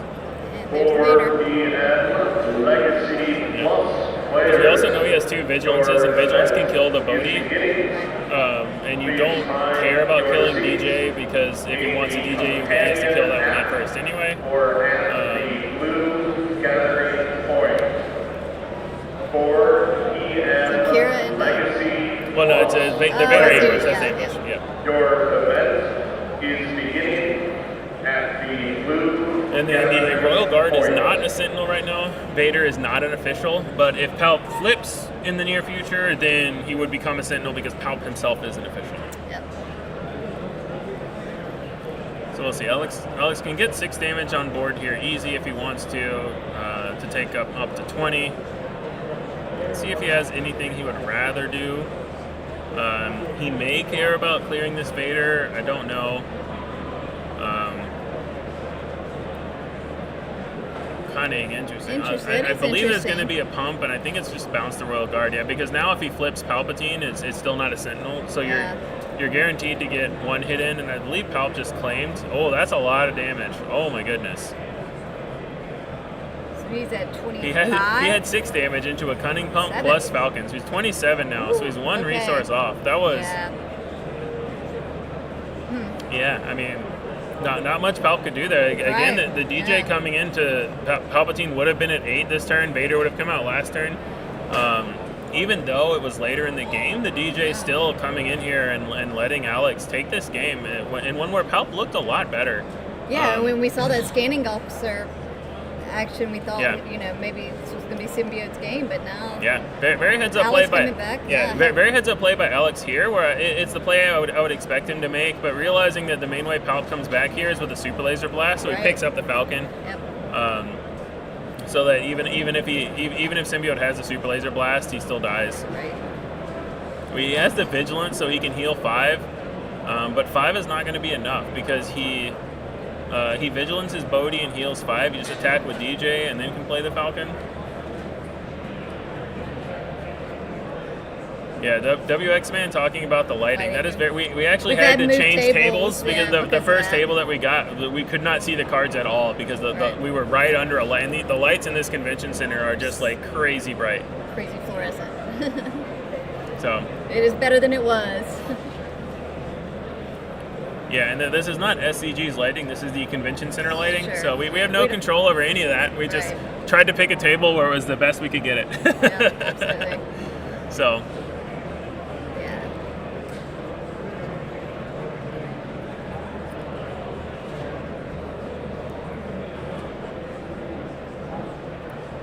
We might be able to move a little bit during the finals. We'll see. Because there's less and less players. So we got the vigilance heal. Did I miscount? I thought he was going to be at 22 now, or 27 now. So it looks like the Falcon's not lethal here without also having a surprise strike if he is at 25. Yeah. So maybe that gives Palp more of a chance than I was thinking. I was thinking he was still dead after vigilance heal, but I'm really tired, so I probably just mathed wrong. And hungry. And I'm very hungry too. Hungry is also what I am. So we may see Palp flip to steal this Falcon here. Still obviously dead to a surprise strike right now, but no surprise strike from Alex. Yeah. So still 2 health on Palp's base. Sure. I would not be surprised to see him just take this Falcon and then Alex maybe trying to bait that out with like a large Falcon, the 6-drop Falcon in the resource row, right, or something like that. And I may be wrong, but I believe I did see him resource a big Falcons. Yeah. Early on. We'll find out. He may now have just resourced a big Falcon. He may have. That's true. That's the great thing about Han. Yeah. He activated Han, so as Symbiode here, I feel like you have to pass. I don't know. It's so risky to try to attack. Yeah. And I don't think you care about giving an empty board. Oh, goodness. So, yeah. Wow. Okay. Wow, so huge play by Alex. Yep. On actioning to get the Infus Nest, so he can bounce his Falcon back to his own hand. So now he's threatening lethal with 2 attackers. And Symbiode there just had to decide what to try to play around. A line he could have taken, which, having foresight and knowing what Alex had in his hand, he could have just attacked with Palp and thrown the Falcon at Palp. Right. So just to kill the Falcon. Sure. So if you expect specifically a bounce of the Falcon, that's a play you could do. But you've already seen, I think, 2 Cunnings this game. You've seen an Infus Nest, so I'm not saying that's the play to make. I'm just saying that's a play that would have stopped that particular effect from happening. So yeah, and I think Ryan from Rebel Resource is talking about the same thing too. I think maybe you could say at 7 you would expect him to play to do that because we've seen Infus Nest a couple of times. So yeah, it's tough to say. When you're this low on life, everything is lethal, so it's hard. It's hard to stop anything. But Infus has Saboteur, so the Sentinel doesn't. I think Alex is letting him take it back. Yeah. Don't know that he can do anything. Okay, so there's a Rival's Fall to kill that, but then we know the Falcon's in hand. So it looks like Alex takes it 2-0. Yep. So a valiant effort by the Palp, but really well shown by the really well. Good showing for Han 1. Showing Right, that, for Alex, yeah. Showing that deck is still around. it is still kicking. Yeah. Now you know for sure that deck is still around. Yeah. Contrary to what people might be thinking, it is still there. Believe it or not. Yeah. As a Sabine player, Mono Han is probably one of my favorite decks still there. Yeah, Han is a really fun deck to watch. Yep. So it's really cool to watch Mono Han piloted by really good players that know the deck well. Whenever I see either Alex or Ian Lego Pizza, like a few of the junior, any of the really good Mono Han pilots, it's so cool to watch them pilot this deck. So there's definitely an art to Han. Absolutely. So I would imagine we're going to stay on table 1 for next round, so we should get to see Alex play the winner of either Frank or Stan. So it'll be either Quinlan Tarkintown or Green Sabine against this Mono Han. Well, we'll take a quick break and let you grab a bite to eat if you want here. Thank you very much. We will be right back. Everybody stay with us, and we will let you know as soon as we find out who's on the next table. Yep. Thanks, guys. Thanks, guys. 4 p.m. RCQ. This is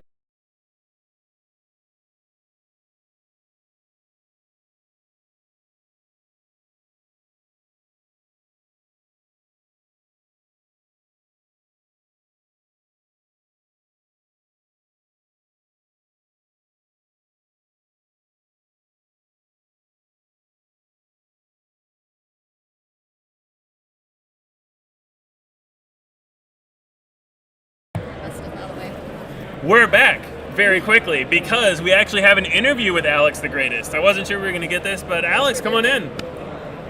KTOD competition team member Alex here. Very well played on Mono Han. Congrats on the win. How are you feeling? Pretty good. Can't complain. Yeah. Doing all right. I wasn't sure, honestly, because I didn't know if you had the scanning officers in main or not. Game 1 was I actually opened the DJ and I put it down. I said, all right, if he's got it, I'll just be sick. And it's something I was talking about on stream too, because it's obviously an option for Palp, but it really just depends on are you teching for Han, because you don't really want it in that many other matchups, but it's such a good sideboard option in that scenario. Yeah, and I was pretty sure blue Palp doesn't have the space to main it. I was fairly certain. He was a good sport. He told me he was siding it in. Yeah. And we're friends and everything, so he told me he was siding, but he didn't tell me game 1, and I was fairly certain. I was like, I don't know how blue Palp would fit this main. It's pretty hard. Especially because I think game 1 you saw like Rune Hacko, you saw so many other officials. Like he was playing a lot of officials in there that you saw. I think I saw 18 cards maybe, or 17 cards or something like that by my count game 1, and I was like, well, I didn't see any scanning officers in there, so I'm gonna just assume he didn't have a main. And then he told me he was siding them. So fair. So I know that Mono Han has seen kind of a break in popularity recently. What made you want to bring it back for this tournament? I think we've seen a few Mono Han. Like it's fairly well represented today. What made you want to go back to the old faithful? So I started it at the beginning of the meta before Boba was banned. Then Boba got banned. I worked on it a little more. And honestly, I kept losing to Quinlan Red.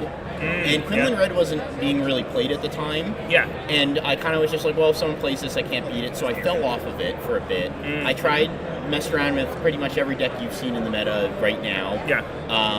And then I tried it again. I think Justin on KTOD was like trying it again. Yeah. And I was like, all right, you know what, I'll give it a go again. And I started grinding against Quinlan, and I started to feel a little bit better. I feel like I maybe gave up a little too early. And I started playing it again, and I just like kind of just fell right back at home. Felt like I was at home again. So it's just a deck that I can feel like I'm very.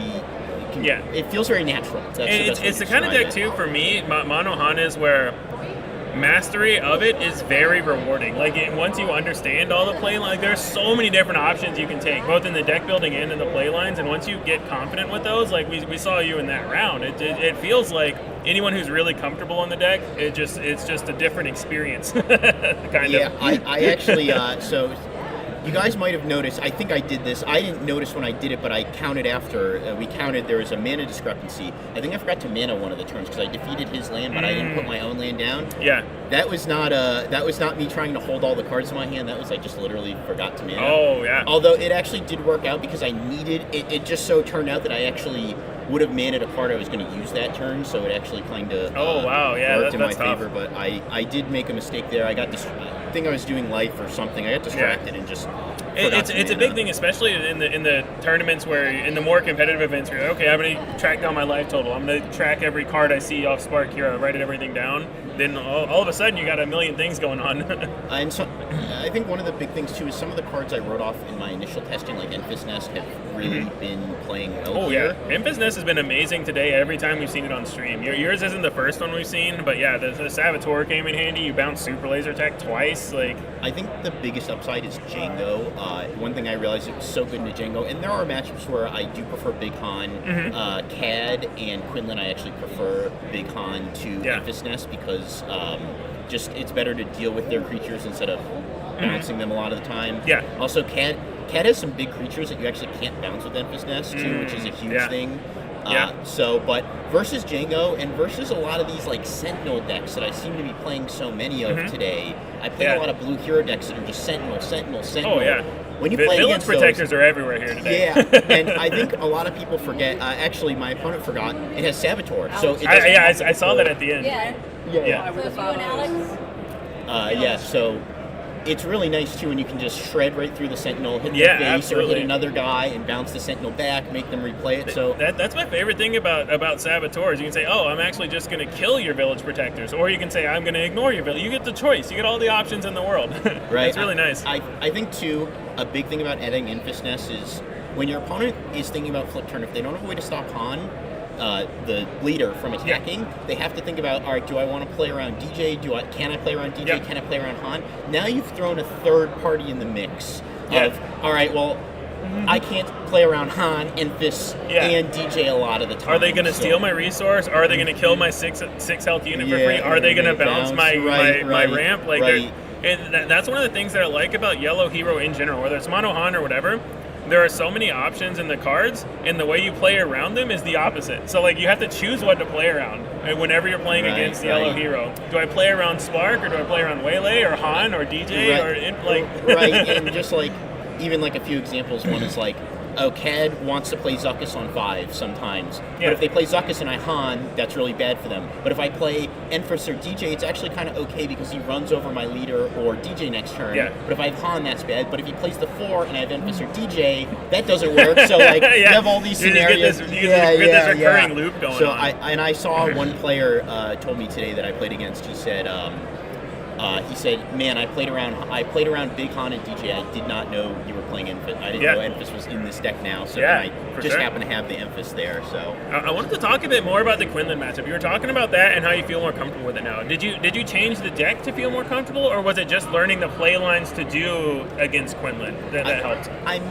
I mixed the deck up a little bit, so now I play 6 of what I call the crafty bot lineup, which is just 3 crafty, 3 bots, or elites. Two shielded units on turn 1? Yeah, so that helped a little bit because it was really hard to deal with. If they start their 2/2 shielded guy, it's really hard because even the slaves, which are 3/5, can get hit.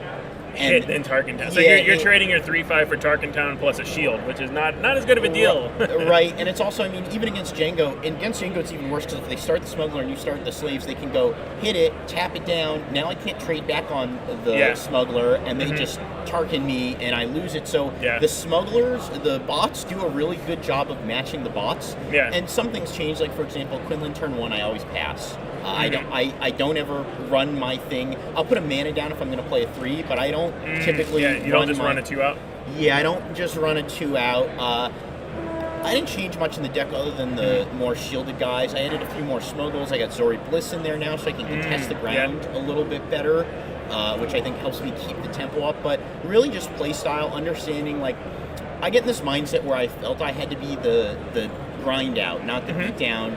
But more often than not, you are just trying to race them. Like you just have to race them. They're 25, you're 30, you have cunning, they don't. It's as simple as that. Cunning really helps in the races for sure. I'm curious about the pass on turn 1. I think when Quinlan deck started, we saw a lot of people do that. Do you think that's a Han specific thing where you don't want to run into their Tarkintown and you have a bunch of units that can maybe survive it later? Or do you think that's a general thing that you usually don't like, just running into Tarkintown on turn 1? I just, in general, don't like... Sometimes, some decks it's okay to burn. I feel like Jango, it's kind of like...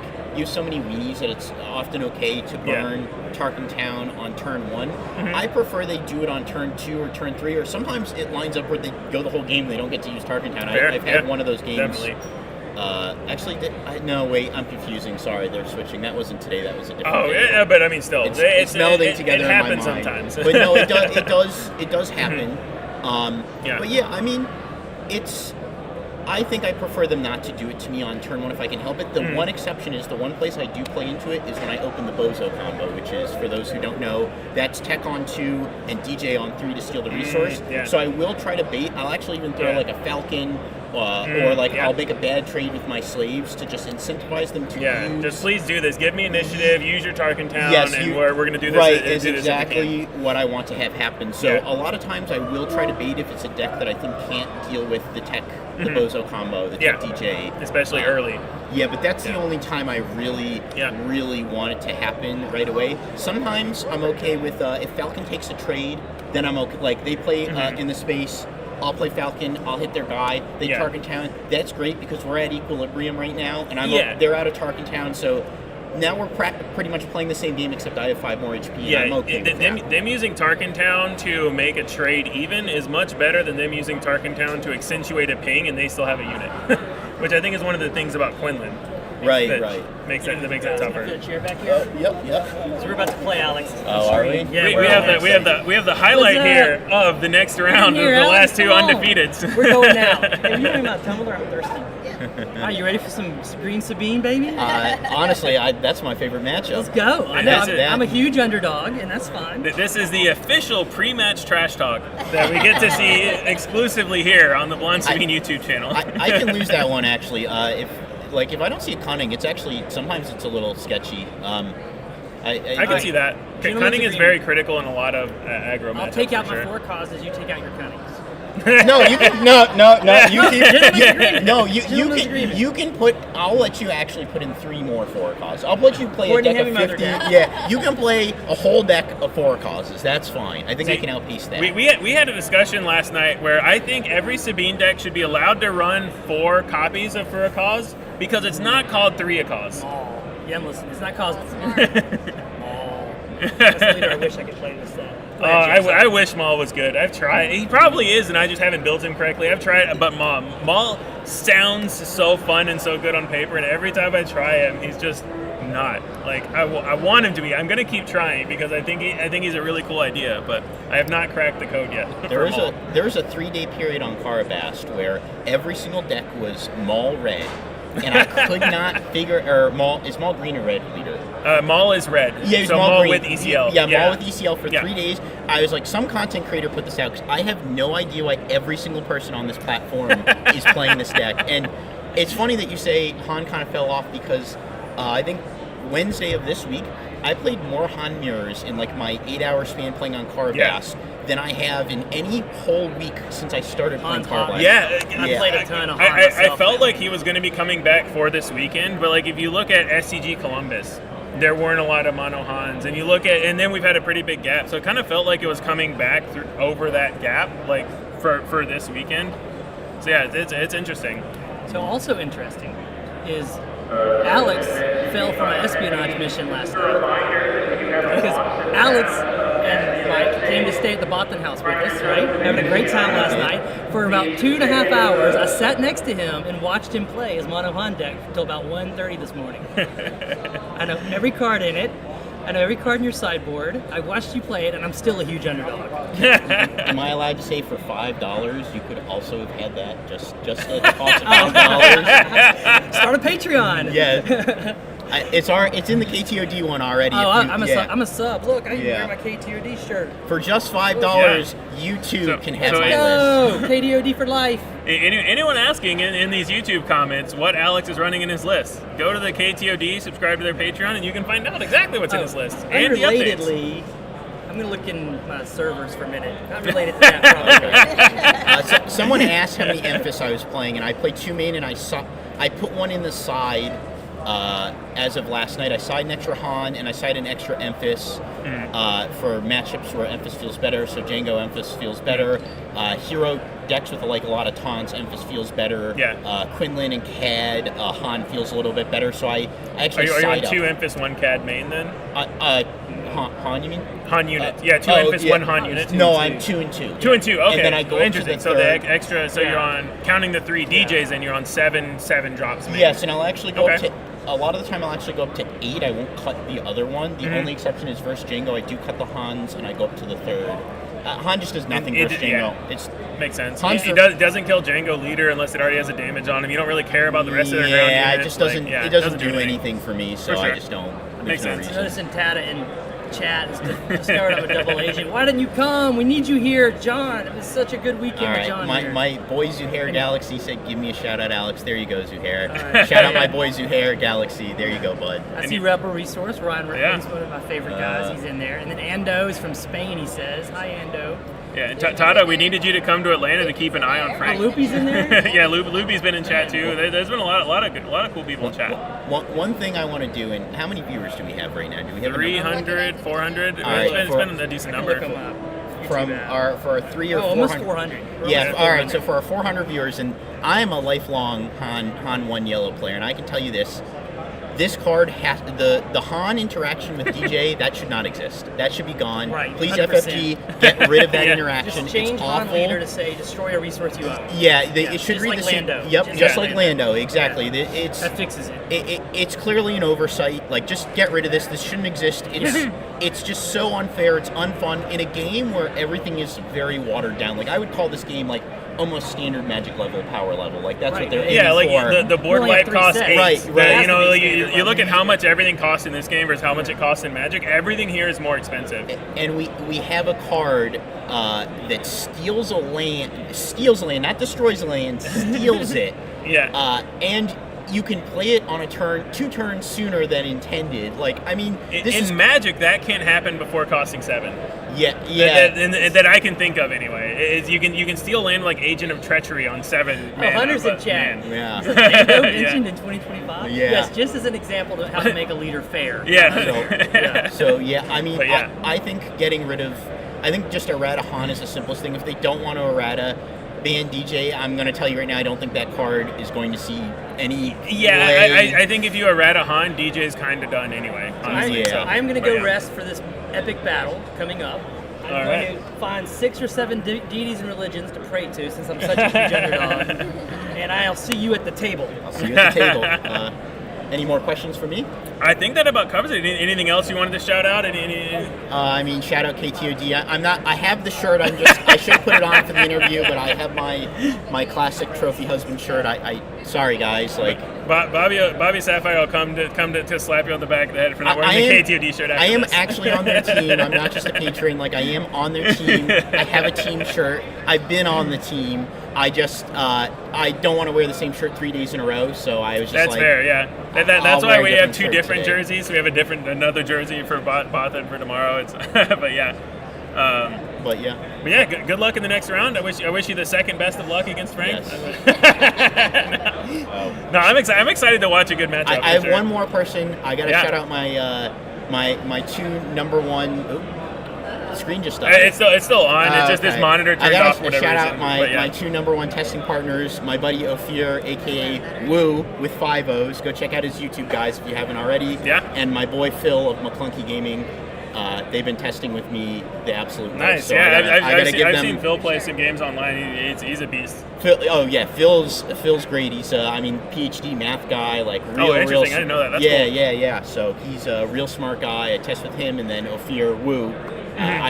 I call people their real names, but yeah, Fair. You guys know him as Woo. So got to give a big shout out to I those guys. put my real name on here. Yes, So. and check out their stuff. You can check out Woo on YouTube or McClunky Gaming on YouTube, and absolutely. I'm really excited how many good content creators there are in SWU right now. There's you guys, there's Woo, McClunky, Late Night. Like, there's so many people putting out a bunch of content for people to consume. It's really exciting for this game. McClunky on Twitch tomorrow streaming.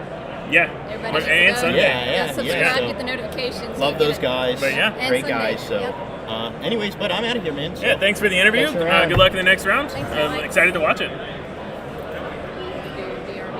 Yeah, and then we're going to take a quick break now before the next round starts. I don't know how much time we have. I think it's going to be a brief break. We're going to take a very brief break. So stick with us to watch Green Sabine play against Manohan, Frank versus Alex. It should be a really good matchup.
Welcome back, Star Wars Unlimited fans. We are here for round 6 of the Swiss. We are going to have Frank Myers against Alex the Greatest. So we are going to have Mono Yellow Han against Green Sabine. Both undefeated. These are the last 2 undefeateds in the Swiss. I believe we're running 8 rounds, right, Ian? 7 rounds. So this is the second to last round of Swiss before we cut the top 8. So this is, both of these guys should probably make it into top 8, barring a weird collapse and crazy breakers. This is round 6, right? Or they're 5-0. They're 5-0. This is round 6. Yep. Yeah. That's what he does. So yeah, both players 5-0. Really excited to see how this one goes. Mono Yellow Han is favored, but as with every person playing Sabine, Sabine has outs. Yes. That is. Oop, Alex is awfully big there. Yeah. Alex has a long name. Yep. See if I can fix this real quick. Tada asking us if we couldn't find any good players for this round, and my answer to that is, Tada, you're not here, man. That's right. That's right. You would be on stream right now if you were here. That's right. Is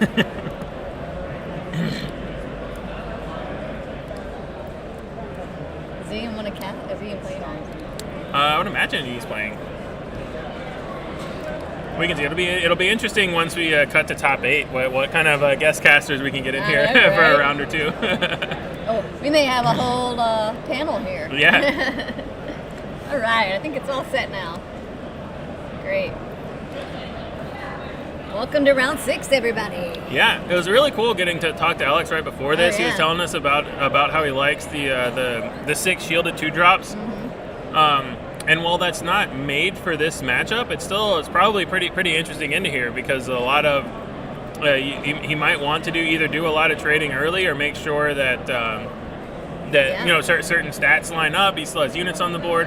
And as with any mono yellow into aggro matchup, usually comes down to how many Cunnings does the mono yellow deck draw. Yeah. So I think that's going to be something to watch out for too. How many Cunnings does Alex get? Yeah. All right. Well, we've got a professional mono Han player here Yeah. that can help cast. We've got Ian Klein here. Yeah, Lego Ian. Pizza, welcome Yeah, in, Lego welcome Pizza. Previously seen him play on camera. Yeah, he played Han Red on camera. Yep. Yeah, and then my tournament went to crap, and I just lost. So That'll happen. yeah, now I get to watch a better Han deck play. So. Yeah, Yellow Han and Red Han, you get a number of wins equivalent to how much yellow is in your Han deck. Yeah. It's also the Sabine deck. I think here is favored. You don't even have a base to attack into. Or a leader. Yeah. So I don't know. You lose Brain the Invaders ping, are so out I too. don't know, Yeah. Brain Invaders are out. There's no leader. Who knows what's going on? There we go. He finally figured out that he doesn't have a leader. There was one, I think I was casting, I think it was Loopy playing, and I was remote casting, and he just never put his leader out. I was like, they were on like turn 2 or 3 before, I was like, I don't know what he's playing. I guess this Falcon's probably in aspect, I would guess. So we did better than that, at least. So it looks like Han had initiative, played a Crafty, A-Wing, and Sabine Ping. So this seems like a good start for Sabine. You lane dodge, you want to get the damage on. I mean, obviously Mono Han can raise that deck can pump out the damage. Yeah, Cunning's a hell of a drug. Yeah. Sabine Ping first. Oh, I'm guessing Alex passed, potentially. Well, he attacked, and then I think... Oh, he attack Ping, yeah. I think Frank is worried about... He might have a wing leader, and he wants him to tap out so that he can play the wing leader and guarantee that it doesn't get waylaid. Yeah. So, but I think now if it gets waylaid, you're still okay with that, because now he's spending 2 cards to waylay, basically. Right, so here comes the wing leader. Here comes the wing leader. Alex actually activated Han, so now if he wants to waylay, he just lost a resource by activating. Yeah. For essentially, no real game there. I mean, obviously he gets to waylay a pumped up A-Wing. So do you think he wants the tech or something? Okay, so it is the tech, so that's why he activated. This is bad though, because if there's a DJ, Frank has no way to stop the combo. Yeah. Yeah, and JA in chat, pile shuffling is not shuffling, it is pile rearranging. Most players do it as a habit to count their cards to make sure that they have the correct number of cards in their deck still. But yeah, it does not randomize your deck at all. Yeah. He I think he shuffled after the miscounted, piling. or he counted not 50 cards, so he wanted to make sure. Yeah. Yeah, this will be interesting. So so Han's going to start the turn with initiative, and if he immediately activates, Frank has to just deploy Sabine. Yeah, you can't go from 4 to 3. But if Frank has another wing leader, he might have enough damage that this won't matter. That's true. This is definitely the start that Sabine wants, and this is also the point where cunning is really scary for Frank. When you bounce an A leader, and here's the activation. Leader. Yeah. So now if he gets DJ'd, it's really not the end of the world. It's really bad. It's bad, but he still has 9 damage. He gets him up to 16. Yeah, but so the problem is that the Han also gets to deploy afterward. Yeah. And then so he's getting a minimum of true. 8 damage this turn. So he'll also be at 12, and he's got the 5 life point difference. So, but it depends. Yeah, it depends on if Frank has a 3 resource play. Like if he has a fleet lieutenant or another wing leader. Yeah, fleet lieutenant would also be really huge. Because he cannot kill Han in one action. There is the DJ. So this is the best thing that Han can be doing right now. Against, honestly, one of the best things that Sabine can be doing, which is wing leader and A-wing with no one else in space and no bounce effects. So both decks really doing what they want to do so far in this game 1. It's just tough. I mean, yeah, it's going to be really hard for Sabine to crawl back from this. Like I said, you really need the fleet lieutenant or he needs another big play this turn. He has a lot of damage on board, but so does Han. And Han going from 4 to 7 as Sabine goes from 4 to 3. Yeah. The other problem too is that because you don't have as many resources now, you're also not able to ECL as effectively. Yep. Which can be really super punishing, because that now you just have a 25 health base for no reason, right? If you don't get to activate ECL for any value. Yeah, and I think this is the kind of matchup where you need to be trying to ECL in your Poes or your Wreckers, and when you're at 3 while they're at 7, it makes it a little hard to ECL in a Poe or a Wrecker. we saw DJ be effective against Palp when it was cutting Palp from 7 to 6 or 6 to 5, and here we're seeing 4 to 3. So I hope he's got something to do with his resources here. If he just passes, then I think Alex is super ahead. If Frank doesn't have anything for 3. Or surprise strike. Surprise strike. So that's a lot of damage. So that's another 5. That's a lot of damage. So now he's at 13 with 2 more coming in. But it does mean he gets to play something in claim initiative. Okay. That could help with the life point swing. Yeah. The Sindari Peacekeeper has been really impressive in a lot of matchups and in the mirror. He's swinging for 5 effectively for a 3-drop is really impactful. It also gets buffed by Darksaber, which is not insignificant in a lot of matchups. Not as relevant here with so much bounce, but just in general, the fact that it's a Mandalorian that has come into play before. Yeah, I think the big thing here is if Alex can follow up this turn with a cunning, I think the game. If Alex has a cunning right now, I don't see one in his hand. I see another spark, it looks like, but I do not see a cunning. Because cunning I think would literally be game over. I think the game would end on the spot if Alex had a cunning. I did not see one though. He's at 6, I believe, so he could have one in his resource row and play it with tech. That is what's happening. So that is the cunning. Yeah, I think this is just game. Yeah, the early tech just powering through for Alex, letting him DJ into cunning. This is backbreaking. He probably taps the Sindari and the A-Wing and then just pumps Han.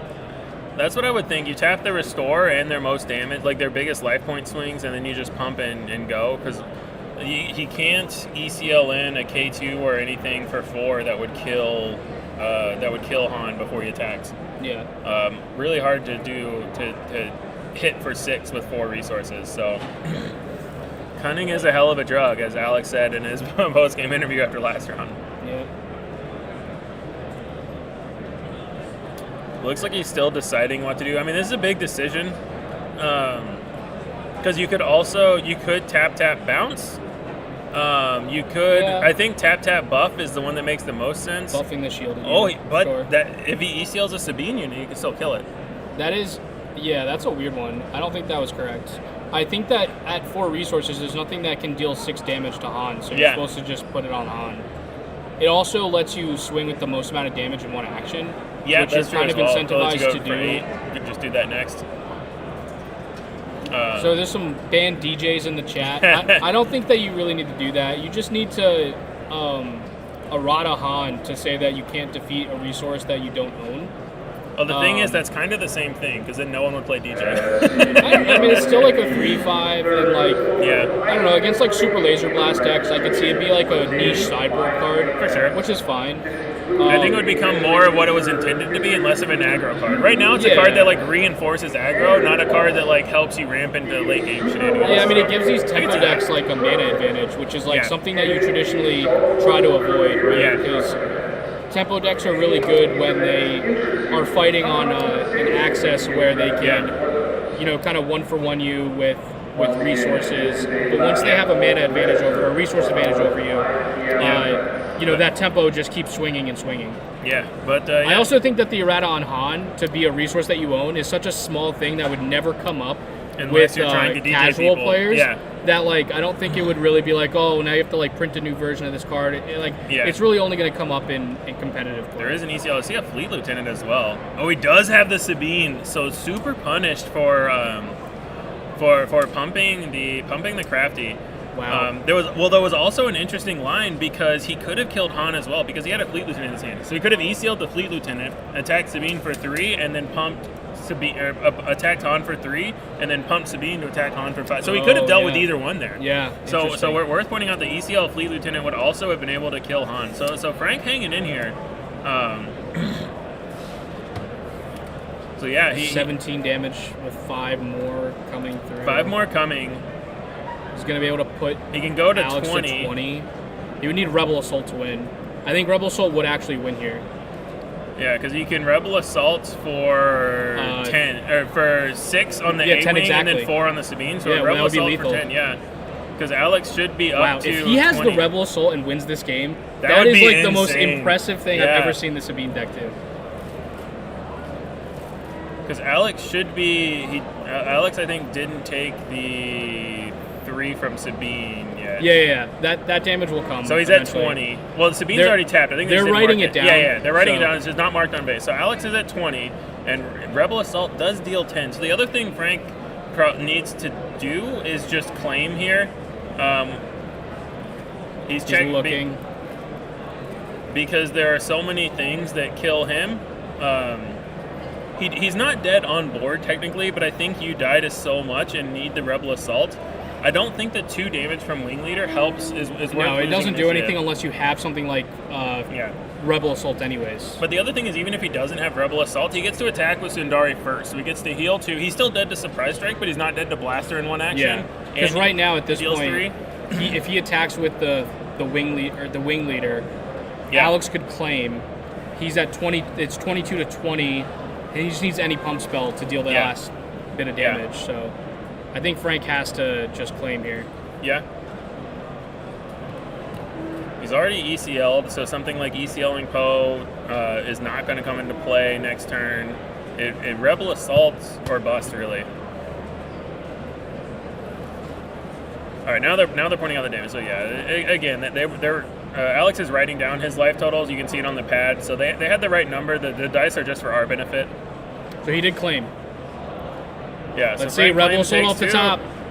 He's topping for Rebel Assault. Oh, it was a green card. I got excited. I thought it was. So yeah, they both know that Rebel Assault or bust there. Frank's still not dead on board in one action, but I do not believe he can win now. So yeah, they're trying to find where the Rebel Assault was. There it was, 4 cards down. Oh my goodness. Oh man, that would have been the greatest comeback I think in all of Swoop. Yeah. Oh my goodness, yeah, that was a crazy ending. Just the fact that he had an out there is crazy. Yeah, exactly. Alex did, like both decks did exactly what they want to do. Like the strongest thing that they could do that game and Sabine still had an out. That was crazy. So yeah, excited for game 2. I don't remember how to do this.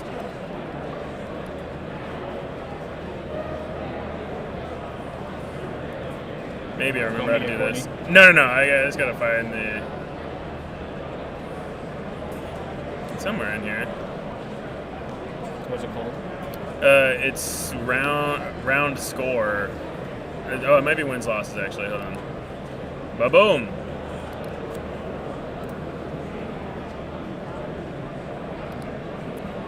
We got there. I had to be tech support for a second. It was rough. We got there.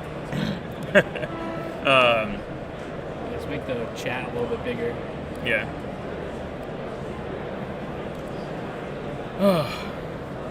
So yeah, I'm excited for game 2 when we saw that kind of a game 1. Yeah, that's great. I honestly thought that the game was over once the DJ play-in happened, but Frank really crawled back and gave himself the best outs that he could. Yeah, and that Rebel Salt wasn't far off. So yeah, in another dimension, another parallel world.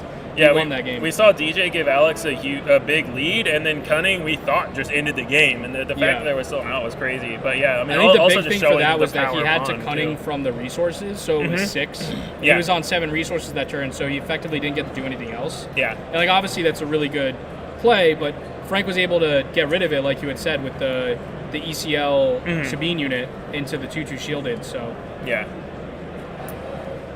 It'll be interesting to see what happens in the sideboard. Yeah.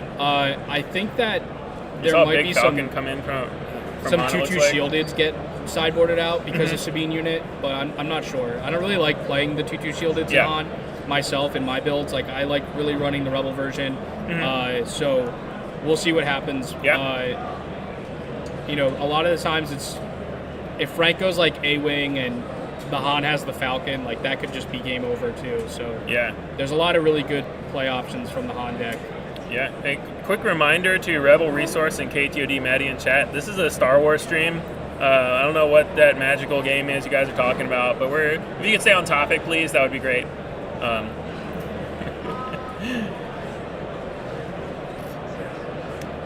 then so okay, pile something again. I was dealing out of hand for a second.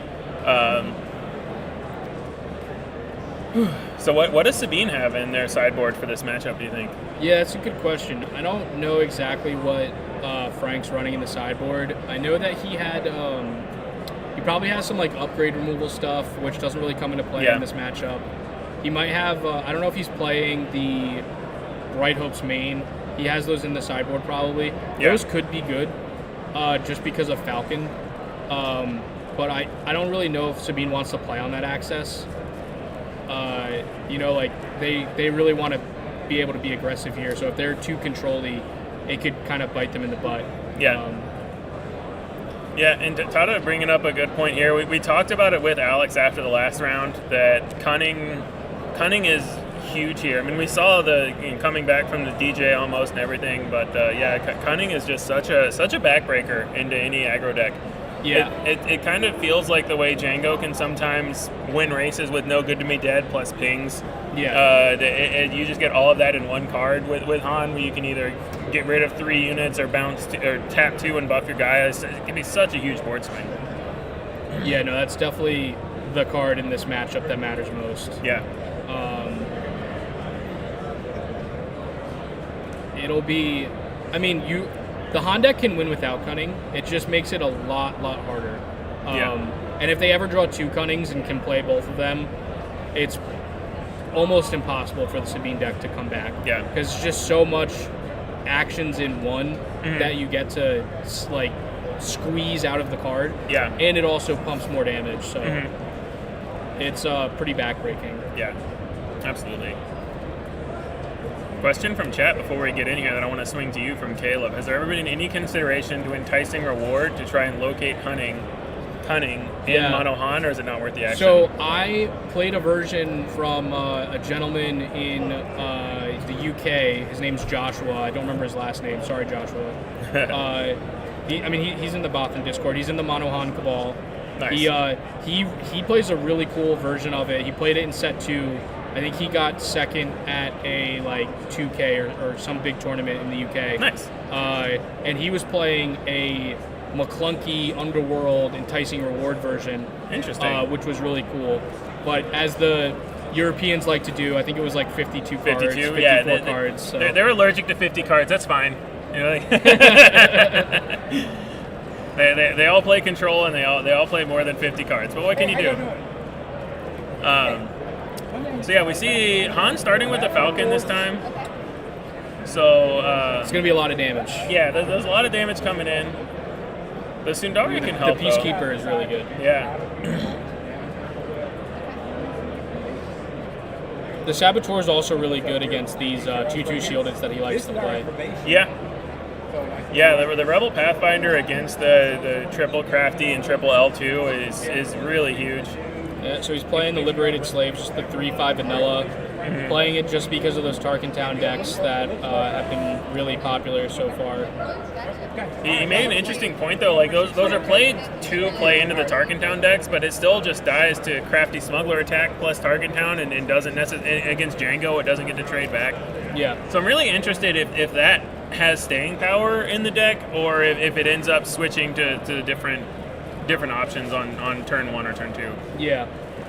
I mean, I still like playing the Rebels personally, but I think I'm alone in that camp at this point. Most of the Han players have moved on. It's okay. Yeah. You just got to draw 5 cards with C-3PO and you'll know what I mean. Jerrican saying he's a Euro, or they are a Euro aggro 50 card enjoyer. I'm glad to know they're out there. I watched a Euro video where they basically said America doesn't know how to play control, and that's all they play in Europe. Yeah. Someone asked if do you think it's okay to run more than 50 in a deck that goes long and is controlling, where the percentages probably aren't, something that matter. I don't know. I feel like there's still certain cards in a control deck that matter, like Power of the Dark Side or, Super Laser Blast, where you really want to make sure you can get those cards when you need them.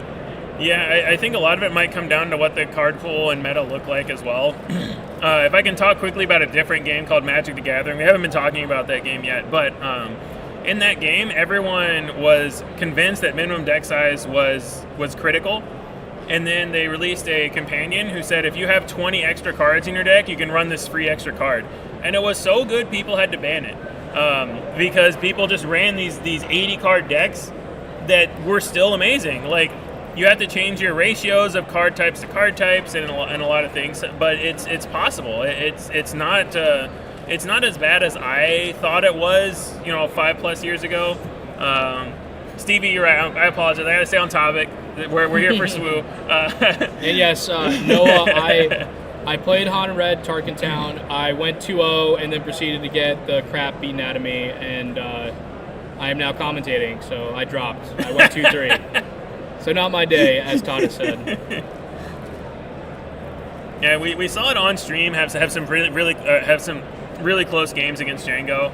Yeah, so it's an interesting deck for sure. I think that if I just didn't run Tarkintown, I would have won all my losses. So I think that's probably one of the things that I learned on the brew was that if I just had a 30 HP base, I probably would have done better. Yeah.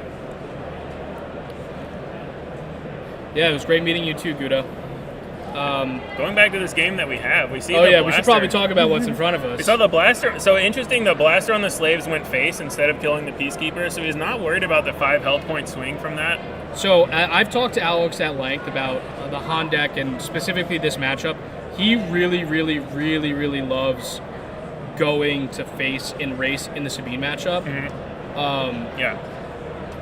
Which makes it to me, it makes the need for cunning more Someone urgent. asked, he didn't pay for Falcon on turn 2. He didn't need to. He destroyed a resource because he played it on turn 1. So he gets to pay with the resource he destroyed. Yep. So just Han and wanted to Falcon make sure work there wasn't really any well weird together. thing there. I was Yeah. making sure that all that stuff was going well. Yep. But yeah, if I ever see a 1/5, then I can just eat it, and my guy's not going to die to another thing on board. I'm always taking that, especially if it's a card that has restore, because I think in the long run you'll actually make up more damage. But it'll be interesting to see if it makes more sense here for him to just go face like this. I mean, he's already got the Sabine player to 11. Oh, it's more than that. 13. Interesting. Yeah, Okay. 14 now after 14. the 11 and then the Falcon attack for 3 more. I wonder if Frank's damage is, or the damage on Alex's base is correct here. Or they're just not representing it correctly right now, but. And then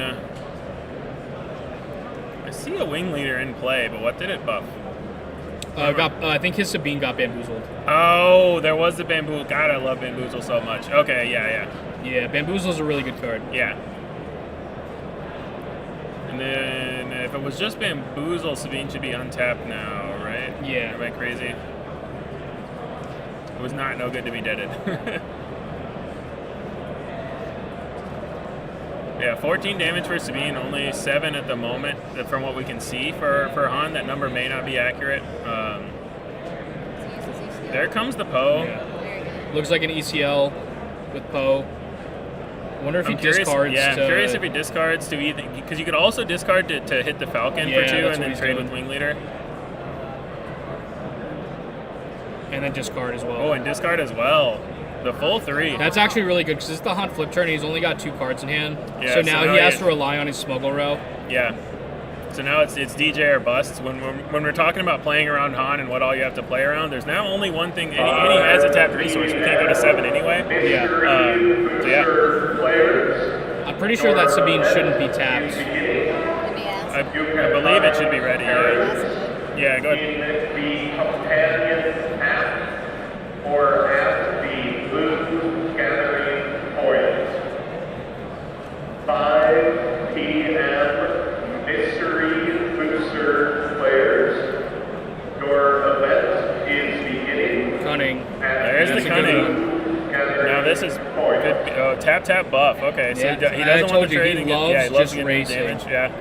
Which is not necessarily the worst. But Maddie, Wasn't didn't he bamboozle bamboozle it happen last turn?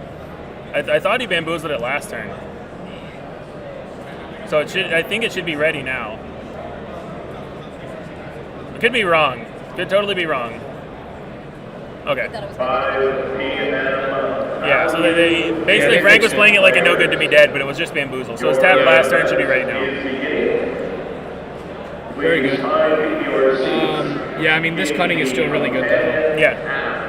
So that's what 7 damage. It'll put Frank to 21, and Han's still coming out, so that's lethal.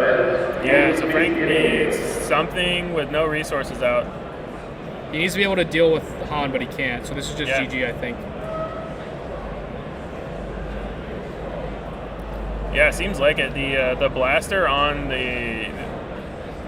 I'm curious what Alex is actually at base-wise. 10 looks... Okay, I think he is at 10. So yeah, the blaster on the Liberated Slaves did a lot of work and also made him ECL the Poe, because if he could have saved the Poe for the Han flip turn, it would have been, but you just can't eat that much damage.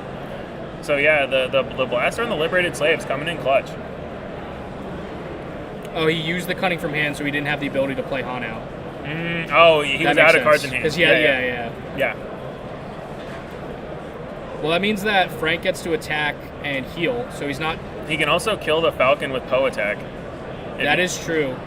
That's actually probably better than doing the attack with the... But the other thing is, do you need to... Oh, actually, I think you attack Wing Leader into Falcon because you want to keep Poe ready to hit Han when he deploys. That's true, yeah. So yeah, so you're gonna... I wouldn't be surprised to see Alex pick up the Falcon so that he can't get one-shotted by the Wing Leader. But it depends on what he drew. If he drew something that he'd rather play. The thing is that the Falcon doesn't even kill him, right? Because he has 4 health left. No, but it's just another threat that Frank he did do that. Yeah. Okay, yeah, Peacekeepers first. And now I would expect Frank to keep the Poe up. Look, if this Peacekeeper keeps Frank in the game and it's all based on Alex not killing it when he had the free kill, that'll be crazy. That would be. But yeah, I mean, another tight game. Game 1 was really tight as well. Yeah, the Poe discard was huge. Yeah, Poe discard stopping Alex from deploying last turn literally stopped him from dying, Frank from dying. So the fact that he discarded 2 cards is super heads up by Frank. Please enter your... So, yeah. And like he has so many actions that he can hostage this Han flip pretty much for like the entire game, for the entire turn. I mean, he can attack with all his small units, keep Poe there, and if Alex passes again, you just claim and do it again. Yeah, you just claim if he passes. So yeah, Frank's doing the thing again where he stays in games that it looks like he's lost. He keeps doing that. This positioning makes it look like he's got another cunning though. I don't like this. He's deciding what modes to do.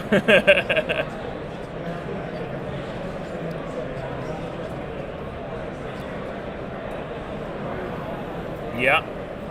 So he has the cunning. Oh, yeah. It's another cunning? Yeah. So this one looks like tap tap bounce.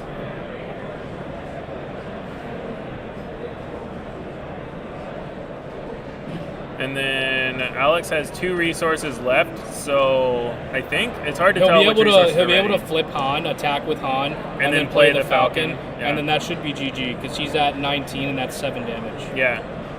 So if he has 2 resources ready and 1 card in hand, which is what it looks like, then Frank needs some way to deal with one of those cards, and I don't think he has anything in his deck that can. he doesn't have ECL up anymore. Just playing a Wrecker. Well, actually, no. If he passes, no, that doesn't do it. Because I was going to say you can play Wrecker and attack with Sabine. But that's 2 actions after Han flips. So I don't think Frank resource. Looks like he has 5. Oh, good point. Yeah.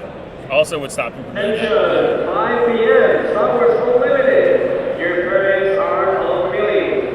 5 p.m. Star Wars Unlimited. Your parents are unwilling. It looks like that second cunning, or that cunning is gonna get it. Yeah, it is the second cunning. Get it for Alex. Yeah, second cunning, not the third.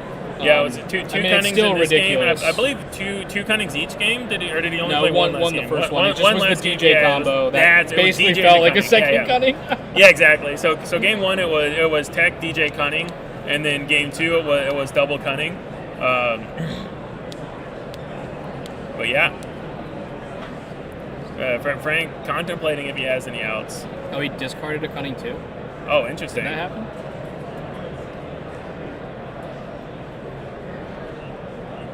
Oh, he discarded a way later play. That makes way more sense. Different yellow events. Yeah. All yellow events are the same. It's fine. Yeah, they all do busted stuff. Yeah, they're all broken. Even Bamboozle. Which was huge this game. Saved an extra 5 damage. Yeah, the Bamboozle so, was yeah. huge. Obviously, drawing 2 cunnings is huge. I think Frank is slightly just trying to think, how did I get into this position? Yeah. And it's cunning, man. It's just the card that matters most. Cassian. Oh, he was saying he had the Fleet Lieutenant to kill the Falcon. Yeah. Wow. So he's basically saying, if you didn't have that stinking cunning.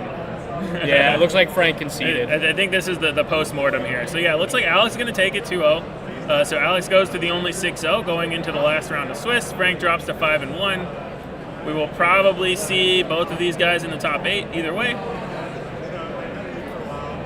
But, great match. I mean, this just shows you the power of this Han deck. Yeah. People didn't know about it beforehand.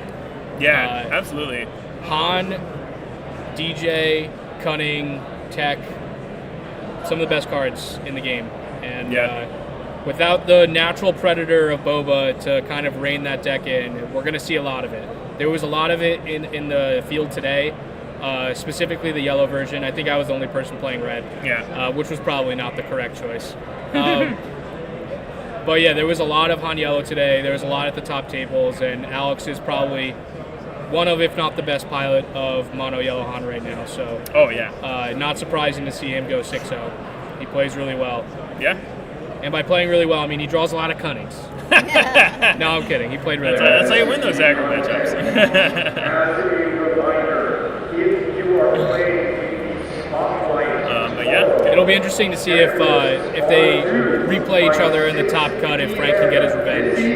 Yeah, definitely. This matchup is definitely favored for Han, but I don't think that it's not like an auto win. You know, it's definitely very draw dependent. Yeah. Anybody can win, and I think Frank played better than any Sabine player I've ever seen play into that Han deck, especially after getting Tech DJ comboed, and then having a chance to still win the game if he just drew a Rebel Assault. Yeah, and he was only a couple on cards turn away. 3 DJ'd on turn 3 into Cunning. Like the most brutal start you could get. But yeah, and he almost won, which is just absolutly crazy. Yeah, he still more had people out, should so- play Sabine. Sabine's a good deck. I disagree. I prefer Palpatine. Yeah. If you're a Palpatine player, the only thing you fear is Sabine. But, you know, it do be what it is. Yeah. But yeah, also super well played by Alex as well. So yeah, good match. No way this top cut fires. Why wouldn't the top cut fire? I think they're gonna have a full 8. What do you mean? Yeah, 8 people in the top 8. Yeah. Yeah. Why is it? Oh, you want another winner interview? I played game 1 so bad. You almost lost to a Rebel Assault. I did lose. You won because you didn't draw. But I did lose. Yes. Alex is over here lamenting his game 1 plays. Game 2, I played crazy good. Game 2, I was. Yeah. Game 2, I played crazy out of my mind good. Game 1, I literally. Come on in. All right. Take my seat. Yeah, Alex wants to talk about the plays. So let's hear it. That was I'll go console Frank. That was a super interesting matchup from a viewer perspective to see. So yeah, what are your thoughts on your game 1? I played game 1 so bad. Oh my god, that was embarrassing. Honestly, I just tilted. I saw I had Crafty, Waylay, and the Bozo combo, Tech DJ. Yeah. And I said, oh, I'll keep this. I have the Bozo combo. And the moment I said keep, I was like, I'm playing against someone who's never going to fall for this. I'm never going to pull this off without a bamboozle, which I don't have main. Yeah. So I kept, and I just instantly tilted because I was like, bot is not an acceptable turn 1 play versus him. Even with initiative, it's not if you're going second, you can't play it at all. But if you're going first, it's just it's still pretty much unacceptable. Yeah. So yeah, game 1 was just. He just didn't have it. I couldn't believe it. He had nothing. Game 1 was astonishing. He should have won that. I had so many better plays I could do game 1. But game 2 I played crazy though. Game 2 I played out of my mind. Yeah, I thought both you guys played really well game 2. Game 2 I played crazy out of my mind good. The turn, so I tapped out and I go pass and he goes, that's a pass, not a claim. And I'm like, yes, pass when I'm tapped out and I have 3 cards in hand. And I was like, oh man, he's about to slap this Darksaber on this Sabine and get sent back to the Stone Age. Yeah. And I love me some bamboozle, I really do. I'm not gonna lie, drawing 2 cunning, that was. It helps. Yeah, that was helps. probably the only way I could win. But last turn, even though I had cunning, I had to really sit there and think about all his outs. Yeah. And I pretty much had to send the Falcon back to hand so the Poe couldn't discard my hand off the rip. Yeah. I had to hope he attacked with anything but Poe to start. Then I can tap Poe down to stop him from taking my Falcon and stop him from killing my Han. And then I have to also tap down the Wing Leader so he can't Fleet Lieutenant kill my thing when it Falcon. comes in. Yeah. Right, so I have to play absolutely perfect to pretty much stay alive there. Yeah. And he did have an out actually. He has Darksaber. He did. I knew I was dead to Darksaber, and I just said, You got it. Yeah, I feel like that's what some of those aggro games. I feel like it's the same thing with you and Cunning, right? Like Frank played to his house. If he's got another Cunning, he's got it, and you were the same way. If he's got the Darksaber, he's got it. Yeah. This guy double cutting me and DJ tagged me, and I still almost pulled off that shit. Yeah, I mean, mute the mic. That stuff. Yeah. Wait, is the mic muted or? No. Oh, okay. Yeah. So embarrassing game 1. Don't ever play like that. I tilted so bad. And it even got worse too. I messed up again when God, what happened? So I tech DJ'd him. Oh, I put the cunning buff on the bot. What was I doing? As soon as you did that, me and Ian were talking, and I said, well, if he has a Sabine unit, he could ECL. But the thing was, we saw his hand. He had a Fleet Lieutenant, so he could have also ECL'd the Fleet Lieutenant and still killed Han. So I thought about that, but he can't ECL the Fleet Lieutenant and kill Han because it only has 5 attack. No, but he ECLs Fleet Lieutenant Sabine, because he had a Sabine leader up.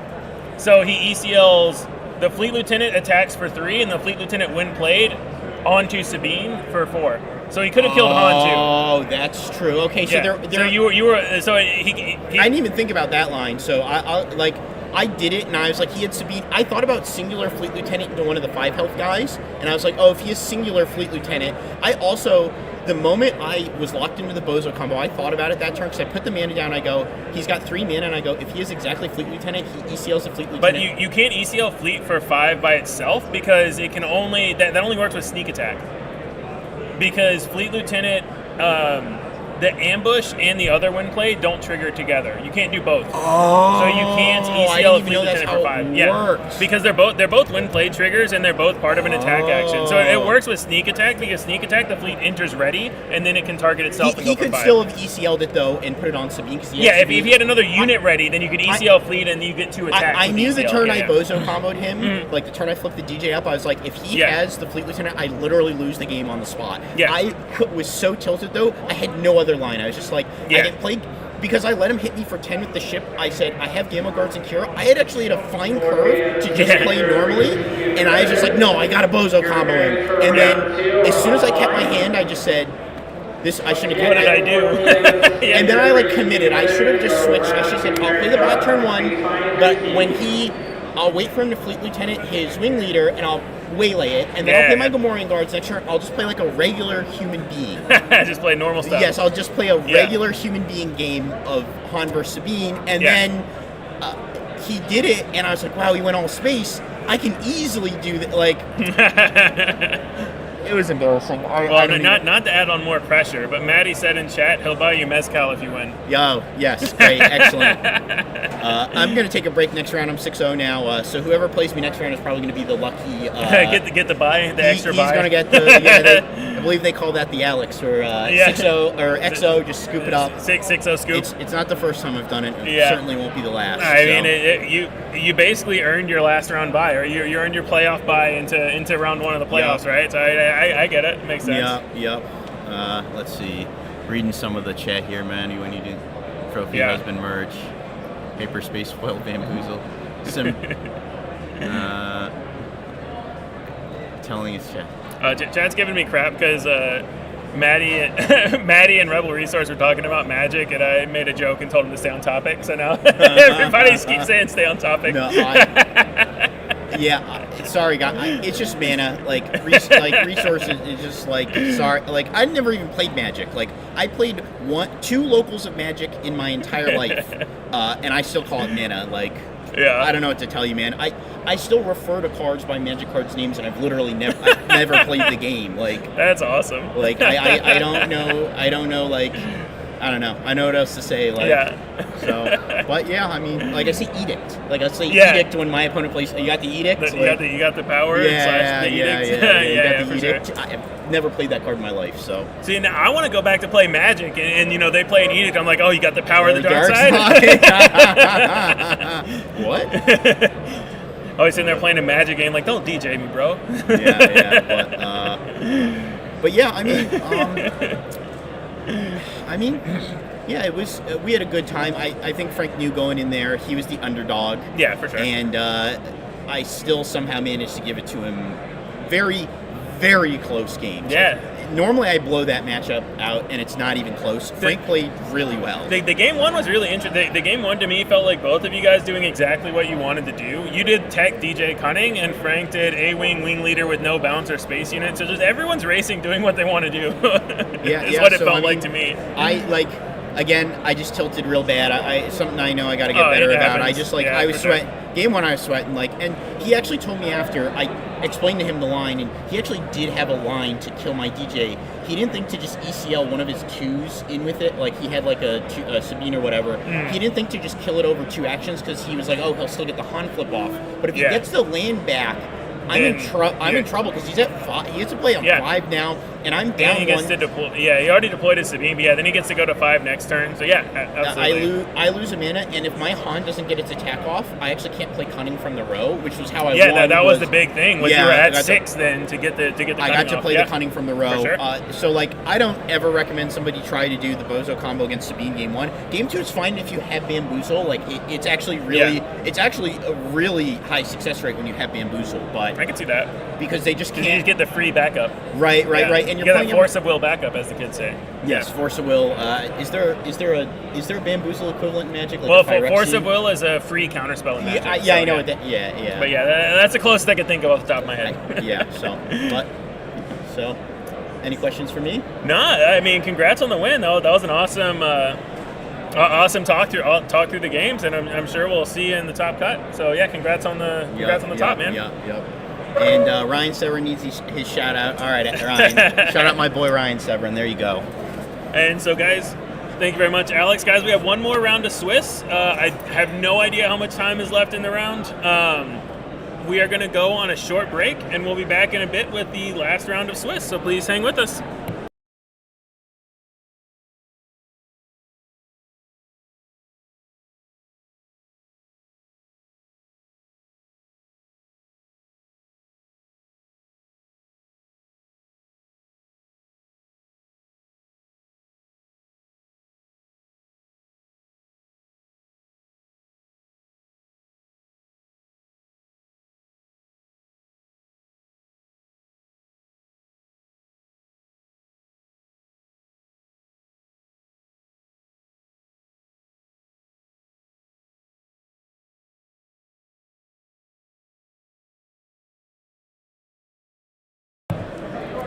Welcome back, everyone, after a very short break, because we are here. I'm very excited. We have the head judge of the events and the head of the judge program for Star Wars Unlimited here to talk to you about the judge program. So go ahead, for anyone who doesn't know, introduce yourself and how you got into this. I'm Jonah. I'm the program director for the Star Wars Unlimited Judge Program, and I'm the head judge here in Atlanta all 3 days. I'm actually going to be coming back down to Charlotte for the next SCGcon. You'll see me in a lot of events because this is what I do for my day job now. Nice, that's awesome. Yeah. I've been judging Magic for a little over a decade now. I was involved in the judge program for Magic the Gathering and developing it under Judge Academy at Cascade Games for a few years. And then, before I started working there, my boss, Tim Shields, the founder of Cascade Games, he has been working with FFG and Asmodee to try be like, hey, I know how to make a judge program. Do you want a judge program for any of your games? Yeah. And all the pieces finally fell into place with Star Wars Unlimited, and so here I am running the judge program. Excellent. Yeah, I personally have a ton of questions. If anybody in chat has any questions, feel free to fire them in. This is our chance to get your questions out about the judge program. So there is now an L0 test, correct, that anyone can take? We have 2 tests available now. Okay. We have the apprentice test, which is, as you said, the L0 rules advisor. It's dip your toes in the water, see if you're interested in judging. Maybe I need to lean forward a little bit so I said your card. Sorry about that, guys. Go ahead. So you can take the apprentice test. Anybody can take it. It's open, and that is to see if you're interested in judging, improve your knowledge of the game. Knowing the rules better helps you play the game better because you're like, oh, there's this weird line I can take. It doesn't make intuitive sense, but this is how the rules hold up. Gotcha. Anybody can take that. And then we have the level 1 exam, which does require an endorsement. Right now, that's very limited. Right now, it's only stores that have run planetary qualifiers can endorse judges. Okay. However, we're working with our partners at Fantasy Flight to make that list so that it is every store that's run a pre-release, which is several thousand stores as opposed to a few hundred. Okay. And at that point, it should be relatively accessible. Eventually, level 2 judges will be able to endorse level 1 judges. Right now, we don't have any level 2 judges because I haven't written that test yet. But we're getting there. We're building from the ground up. We're building with a strong foundation. Right now, we have, I can't do the math off the top of my head, but I want to say around 1,200 judge apprentices. That's awesome. Yeah. And we're getting close to about 100 level 1 judges, and that number is going to continue to grow. But that's all available at nexus.cascadegames.com, and you can get lessons, tests, all sorts of great stuff. And you also, I believe, there's also a judge Discord server, and do you still have the VODs? Because I know you do Twitch streams as well. So is that all available? Where would they go to find that? Where would they get to your Discord server? You can find the Discord server. The best place to do it is go to nexus.cascadegames.com. We have links to Discord there. We have links to our YouTube and to our Twitch page. All of the lessons, we have a lesson which comes with a video that's like a short 10-15 minute video where we dive deep on a section, and then each of those has an associated live broadcast where we interact with judges asking questions, and those go for about an hour, and we go on many tangents, but we cover that stuff as well there. But Nexus is going to be your hub for all things Star Wars judging. I feel like tangents are kind of the crux of judging. Like you go, wait, what happens in this scenario? Like once you understand the basics, then you get into these rabbit holes. I mean, it's not only the crux of judging, but it's the crux of all nerdy things. Like for sure, like streaming too. You're just like, oh, I had this idea. We're going to talk about that for 20 minutes. Yeah, exactly. One other question. How do people get those sweet judge promos that we've all seen the previews of? So there are going to be, at this point, 2 routes to get the cool judge promos. One is acquiring them in merch kits, starting relatively soon. I don't have an exact date. We're gonna have merch kits that come with like swag from GameGenic and other partners, and some number of promos as gifts in there. Those promos are predetermined, so you know what you're gonna get. And those will be available for sale to certified judges. Depending on when we roll it out, it might be available to anybody who has any certification, apprentice or L1, or it's possible that depending on how many L1s we have, it might be just level 1 judges. Okay. I don't think I'm gonna have like a level 3 and higher merch kit. I think I want it to be any certified judge, any L1 above. Makes sense. Can order them there. The other thing is at larger events like SCG cons, at like Gen Con packs, that sort of thing. Myself and Tim, whichever ones can make it out there, we're gonna do judge meetups. So like Saturday night or Friday night after the con has closed, somewhere off-site, so even if you don't have a badge, you can show up. If you are a certified judge and your profile's public, you show up to one of those things, we'll give you some promos. That's awesome. I think we're going to be trying to put something together this weekend. It's going to be relatively small because this isn't a Star Wars dedicated show. Yeah. I don't have the new promos on me. I only have the old Luke and Vader convention exclusives. Oh no, only Luke and Vader. Yeah. But in the future, we're going to go to those new promos, and I've seen the next set of promos. Oh, nice. Can you drop anything? I cannot. You cannot? I absolutely cannot. They look so good. It'll just be you and me. I won't tell chat. I won't tell anybody. No. I see chat there. I see how many people are watching this. I cannot tell you. They look so good. We have plans to make things cooler and cooler. Like the first set, like the first Judge promos have been all right. The next set, like these new ones with Tech and Wrecker and Avenger, they look great with the new frame. Yeah. We have plans to make things better. Nice, that's awesome. Yeah, personally, I was a big fan of the frame. I was a big fan of the cards they chose. They chose really impactful cards that people want in a like unique style. Yeah, it's gonna get tough because like we were really lucky with this first set that we were able to look back in time and say, hey, what cards These are the sick? good cards. Yeah. Now moving forward, we're gonna try and get like new promos with the new set releases. And okay, what are the best cards in this set? Yeah. And I mean, the designers are helping us, and they're like, we think these cards are good because we've done a lot of playtesting. These are strong, and playable, and impactful. And some of them we're just like, this is just a really cool card.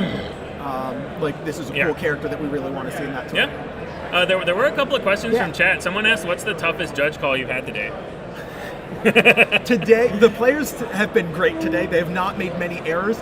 The toughest judge call I had was Judge, my opponent has the initiative. They're taking the mulligan. I'm trying to figure out, do I take my mulligan before or after they take their second mulligan? And I thought about it for far too long. Because I come from games where you do get to mulligan a second or third time. And so I just answered the question. And then I was like, wait, no. There is no second mulligan. You just mulligan now. You decide whether or not you mulligan. That was the thing that tripped me up. Yeah, that's funny. And that just goes to show, even if you've been doing this for a decade, you will make mistakes, you will be human. Absolutely. But today's been relatively straightforward. Nice. And then the website again, it was nexus.cascadegames.com. Yep. Excellent. Nexus.cascadegames.com. Yep. Cool. Yeah, and then like at SWU Judges, SWU Judges on YouTube and Twitch. We don't really have much of a social media presence because I don't do that. And I am the judge program, and that's way too much. That's a bridge too far. Yeah, and then another good question, what would be, in your opinion, the key motivation for someone who wants to judge versus someone who wants to play competitively? Oh, I like that question a lot. So there are a couple. One, it's not mutually exclusive. While you can't judge and play in the same event at the same time, like, you can't judge, like, you can't be commentary and play an event. You're not allowed to play Star Wars. You're the judge. I mean, I'm allowed to. I just am very bad at it. But you can do both, and judging makes you a better player. Absolutely, 100%. I can see that for sure. Because you understand the rules better, you understand the policy better, and it makes you more comfortable with tournament logistics to a degree. Like, if you accidentally draw an extra card, I know a lot of people are going to be worried about, oh crap, am I going to get a game loss for this? If you know the policy, if you have studied that, you're like, oh, they're just going to do this, and I'll be fine, and I'll get a warning, and it won't be a problem as long as I don't do this a bunch. Because the thing that happens to me personally in situations like that is I make one dumb mistake. I draw an extra card, or I mess up my resources, and then I'm in my head. So then I'm making gameplay mistakes. Yeah. So now I'm making gameplay mistakes because I'm in my head about the complete non-gameplay mistake that I made already. And like, so, let's say you miss a point, like you forget to mark a point of damage on your like A-wing or something, right? We've seen that a lot on stream today. There's been a lot of, no, go, that's 2 damage over there, 3. Do you know what happened? Like, you call a judge, we'll say, hey, there's a warning for getting, put a point of damage on that, and we do a little bit of investigating, you're not cheating, we're just like, hey, we're going to just tick that up to 2,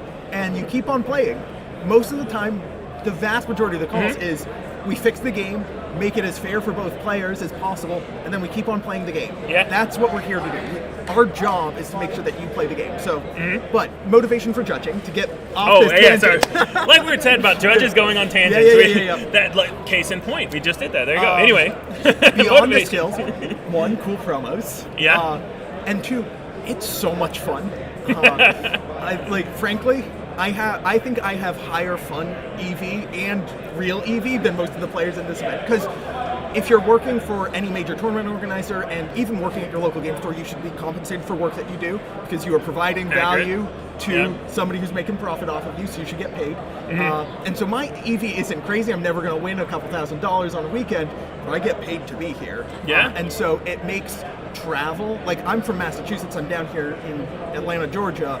I would not be able to come down to Atlanta just to play because I would just be throwing money away. Right? Whereas here, I'm up money on the weekend guaranteed. So that's nice. The fun EV, you ever play in a long tournament and in like round 4 or 5, you're like, I haven't seen my friends who I traveled here with all day. Where are they? You find them and thumbs up, thumbs down. Like, and then you're like, great. They lost, I won, I'm going to go get a hot dog from the concession stand and then go back to 3 more rounds and just grind until just lose my mind. And, my job is to watch games of Star Wars being played, and then hang out and chat with like-minded folks about the game.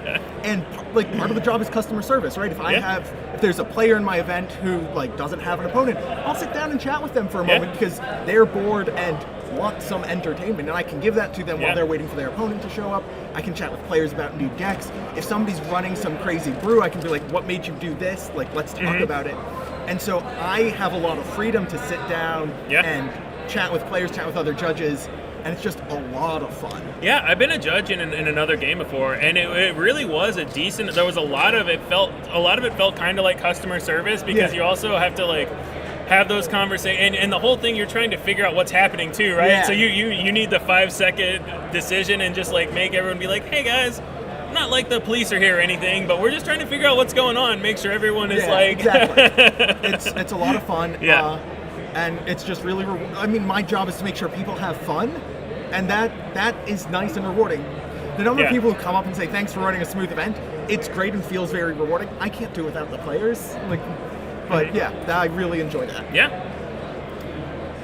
They just called time in the round, so you probably have to go do like work stuff soon. I can answer maybe 1, maybe 2 more questions if we got them. Is there anything else you wanted to talk about? I mean, I encourage you to. One thing that I would love to see is more people calling judges. We're not scary. We try not to be, at least. We're not here to make you feel bad or to issue penalties. Our job is to fix things. So please call for a judge if something goes wrong or you think something may have gone wrong. We're always happy to help. I think that's the biggest difference between beginning players and intermediate players. Calling a judge isn't a punishment. You're not saying, I got you opponent, I'm calling it. You're saying, I want to make sure that we get this ruling correct, or I want to make sure that we did this correct, and if we didn't, I want the judge to do the fair way of however we're supposed to do this. Most of the time when I'm calling a judge to my match, it's because I screwed up. I'm just like, Judge, I drew way too many cards. Yeah, exactly. I don't know how this happened.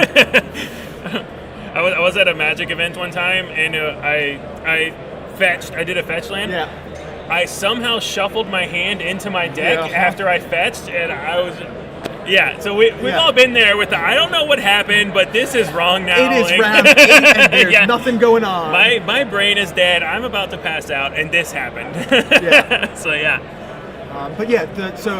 nexus.cascadegames.com is where you can start looking into becoming a judge. There's a link to our Discord there.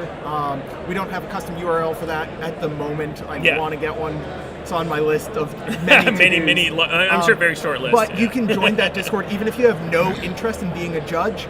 We have channels for live calls at events, live calls at casual games.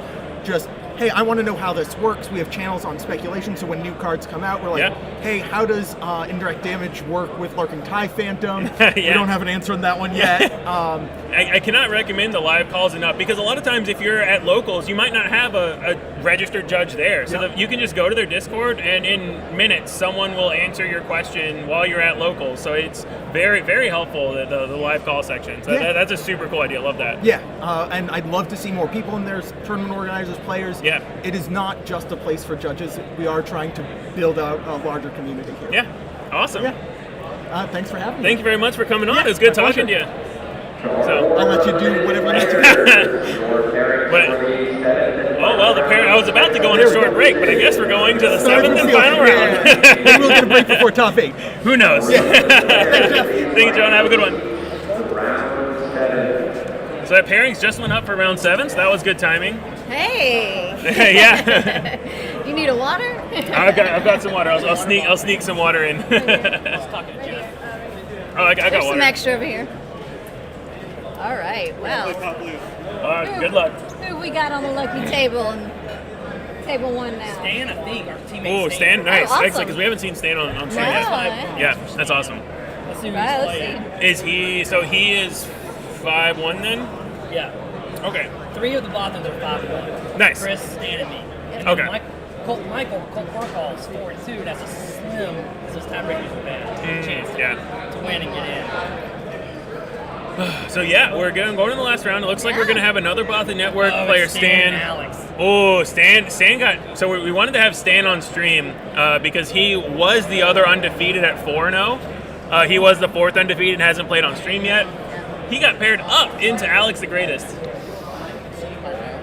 Oh, Frank, maybe not. we need a. So Alex is conceding, so we need another person in the feature area. I'll play on it then. Okay, so we're gonna throw Frank onto the feature area. So we got to see Stan win on stream. Stan won with Quinlan Tarkintown. Stan beat Alex. Oh my goodness, this is wow.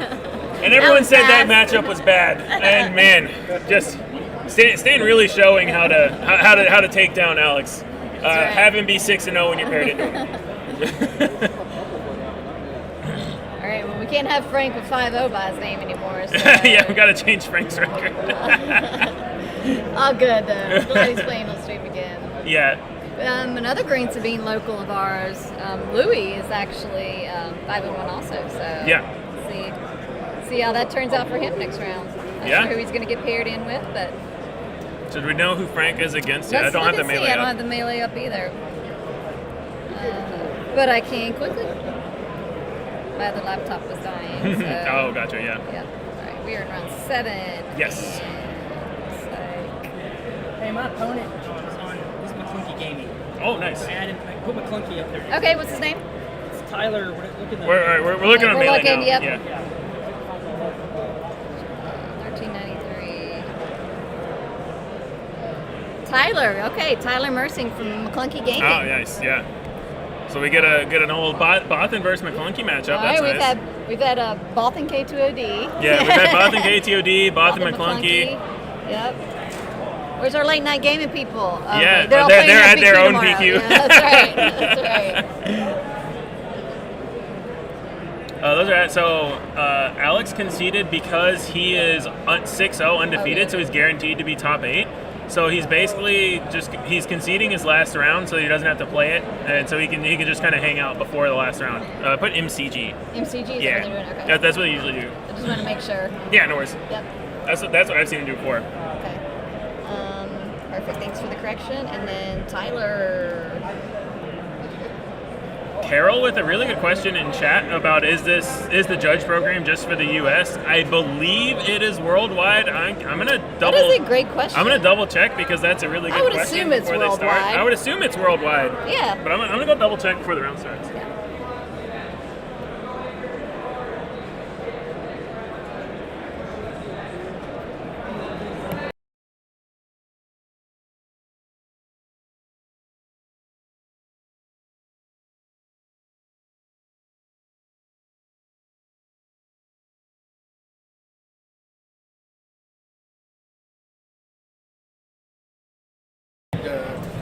confirmation that the judge program is worldwide. So Perfect.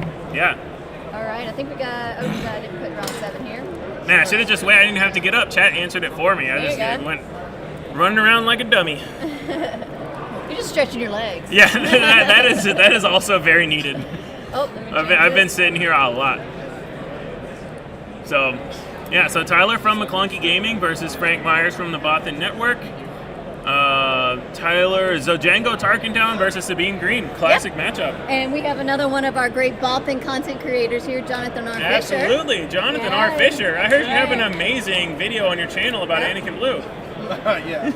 So he's going to be helping cast here real quick, and I'm going to go charge a battery in the car. So, so we have enough for finals. Hop on in, Jonathan. How you doing today? All right, let's do this. Good.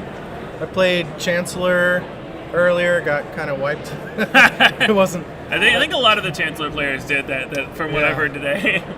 Yeah, I thought it would be fun, and one thing I learned, and I already knew this, I have fun winning. Yeah, winning is fun for sure. So I didn't have as much fun losing. Yeah. And yeah, Ian talking about the deck list. This is not an open deck list tournament, at least for the Swiss. So the deck lists are intentionally not in Melee because the deck lists are not public right now. They may share deck lists before the top 8. I'm not 100% sure. But as of right now, people do not know the deck lists. Yeah, that's right. We handed them into the judges. Yeah. Nobody had copies on them during the tournament. Yeah, deck lists were submitted, but they do not get given to other players or to us as commentators. So Jango, Sabine. How do you think this matchup Tyler. goes in general? Jango versus Sabine. I mean, I think Jango can tempo it out and close before Sabine can win, but Frank's been playing pretty well today. I mean, we saw him lose on camera, but yeah, I definitely think Frank's been playing really well. Pretty tight. And we saw a Jango versus Han Red, and it was a similar thing where there was a lot of tempo tap downs as soon as the aggro deck decided to race against Jango. Yeah. So I think a lot of that is what Jango wants to do, but we'll see. We'll see what happens here. Hyperspace Cube, I played Chancellor Blue, and I mean it went pretty well, but there were a couple games where I got aspect locked. And I mean, I was just out of it. Yeah. It's so risky playing this guy. But yeah, that's what happened. Quinlan really wrecked me. Oh, yeah, I can see that. Frank showing us his mulligan of no turn 1 plays. Or he might have just had no double 1-drops. That's a thing that he wants against Jango Tarkintown. Yeah. It's not his wand, though. He has 11 or 12 1-drops, I think. Oh no, that was the other deck. That was not this deck. Sorry. So yeah, here he's just at 18 or so turn 1 plays with this Sabine Green deck. So please come to registration. Your draft is ready. So are these guys X and 1 right now? Yes. X and 1, both Tyler and Frank? Both Tyler and Frank, and Frank was undefeated until last round, so he should be in top 8 based on breakers. We'll have to see. Yeah. Tyler, I have no idea what his breakers are. I haven't seen we haven't seen him on stream, and I'm not sure how his day went breakers wise. Yeah, I was actually sitting next to the table on the last match with Frank, watching the whole thing. Yeah. Nice. You can't see me on camera. I was right next to it. So cartel spacer. You know, not exactly what you're looking for, right? But it's something. Did Frank mulligan into no turn 1 plays? That's kind of what it looks like. Or no, okay, no, he just pinged to get it out of the way. Okay. And the R2. The last match, some of the conversation at the table was around the ping as well. Alex was saying, I really don't think you're supposed to ping. Frank was throwing the ping out. He just finished the match thinking about that, and he's pinging here. Well, also, this is a very different deck from Mono Han. Ian was here commentating that round, who's also very familiar with Alex, his build, and with Mono Han in general. And he was saying that Alex really loves racing specifically against Sabine and against other aggro decks with Mono Han. We saw him multiple times cutting and pump and do a lot of things to go face and assume that he can win the race. Yeah. And obviously in both games he was correct. They were both very close games. But yeah, it's one of the tough things about Sabine, especially if you're in an aggro mirror, is trying to figure out, are you the beatdown? Should you be doing that? Should you be constantly pinging or not? So we're using the ISB agent to get a to tap. ping and tap R2. On the mighty R2. Well, it's really nice, honestly, because it stops the extra scry value, and I'm guessing that Tyler has a 2-drop that he wants to play to go along with this, that he wants to play this turn. Another thing with Sabine is a lot of times they have Fleet Lieutenant, a Wing Leader.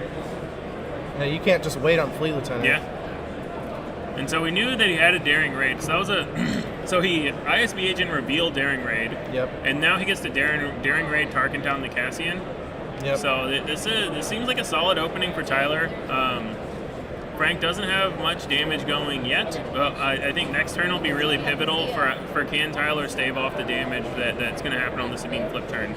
Well, it's the same on Frank. Can you present enough damage? Yeah. And a 1-drop. So triple 1-drop turn 2 from Tyler. That is very interesting. You don't often see the triple 1-drop turn 2. There is a No Good to Me Dead in hand and a 7th Fleet Defender. So I'd imagine this turn Tyler is going to utilize the No Good to Me Dead on Sabine and just keep the damage off his board. I wonder if we see an early ECL with him so far behind, like if he has K2. The problem is none of these units are ones you really want to ECL into. Yeah, I mean, it's like not super pivotal.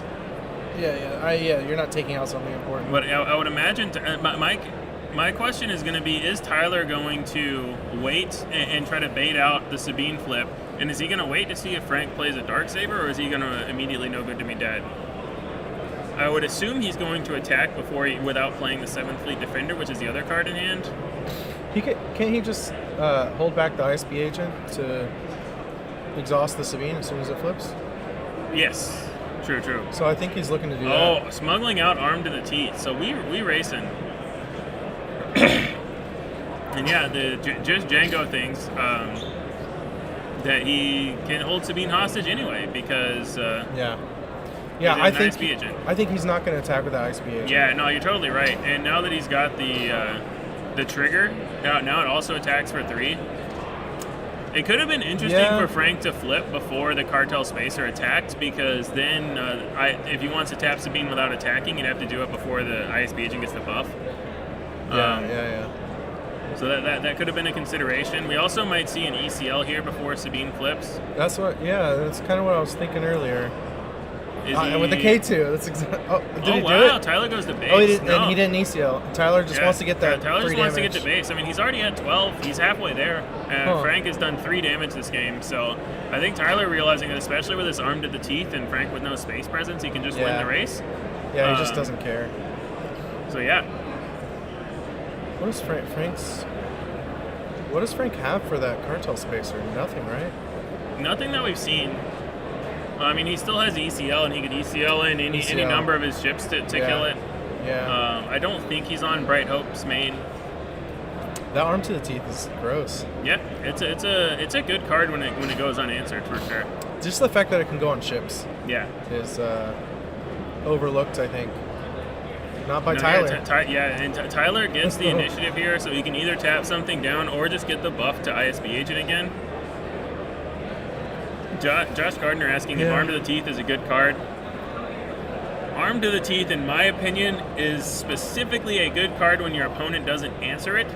There are, however, a lot of ways to answer it. It is not that good of a card if the rest of your board is clear.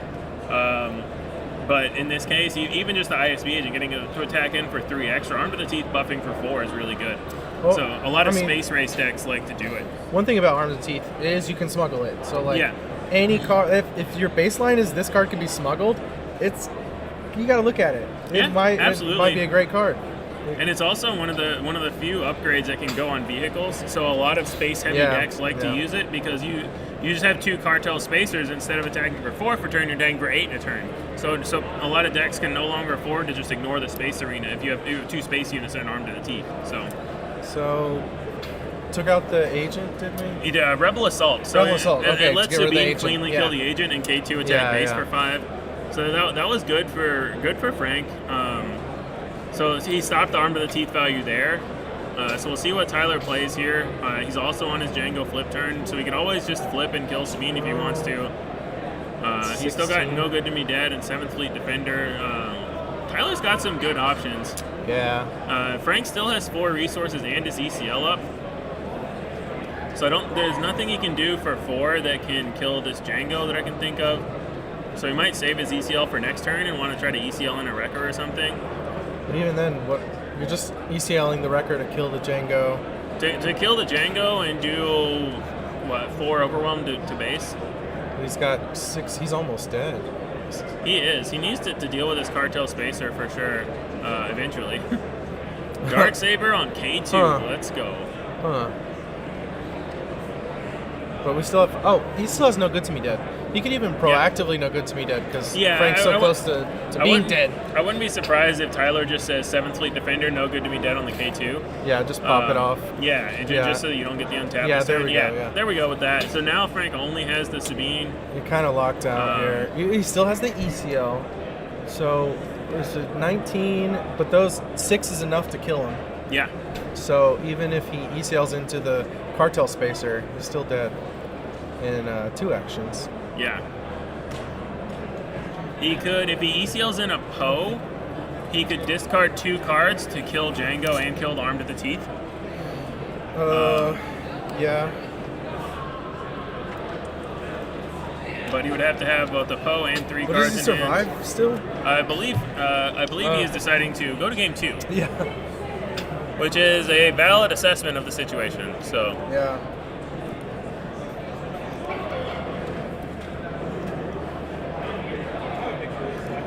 Yeah, so we see Tyler take it in game 1. Tristan asking, no, the deck lists are not anywhere. This is not an open deck list tournament, so we do not know the exact list that everyone's running. I don't know yet if top 8 will be open deck list or not. We'll have to wait and see. Oops, sorry. Yeah, but we have a lot of people down here from Atlanta hanging out. Yeah. A lot of them are here in this top 8. I think at least maybe around Sunday we could socialize. Hey, could we get some? I mean, everyone that we've had on for a post game interview has been very forthcoming about what they're playing. It's not like people are hiding it. It's just the tournament format, really. So I think we could try to get some and have them available by the end of the weekend. I mean, it's a 3-day weekend. People want to play all the events. Probably don't want to spill exactly what you're doing on Friday. Looks like anybody's Tyler's welcome to see bringing out some my lurking deck. ties from his main deck and putting in some other cards. Oh, Frank's behind his little shield. Yeah, he's behind his little screen. So So he's showing us. He's taking out Fur Cause and Metal Ceremony. Taking out the Metal Ceremony? Yeah. Yeah, he gets tapped a lot. It's hard for him to get lots of attacks in one turn. Yeah, and you just need to bring in Daring Raids and Bright Hope. So I think the main thing is, what are your worst cards? Yeah. And I've always been kind of a Metal Ceremony hater, to be honest, but I think it's actually good right now because so many decks are running Force Throw. It's good to just have a 0-cost card in your hand you can discard to Force Throw, and that is not a concern in this matchup. I mean, Jango's also not trading into your units. So Jango says, we'll race and I'll tap him down, and if you get tapped down, you didn't attack. So you're never going to get a good Metal Ceremony in this matchup. They're always going to tap something. Matchup, I'm not a hater of it though. It really changes the math sometimes. Yeah. If you can get it out, especially on your leader flip turn, because we flip so early. Yeah. We're probably going to be able to pop it off on at least 2, maybe 3. Yeah, for sure. Tristan asking about Obi decks. I haven't seen any Obi decks here, but I don't know. That might not mean there weren't any. We definitely didn't see everything. I'm not sure. My friend Blake did play Obi. He went 3-3.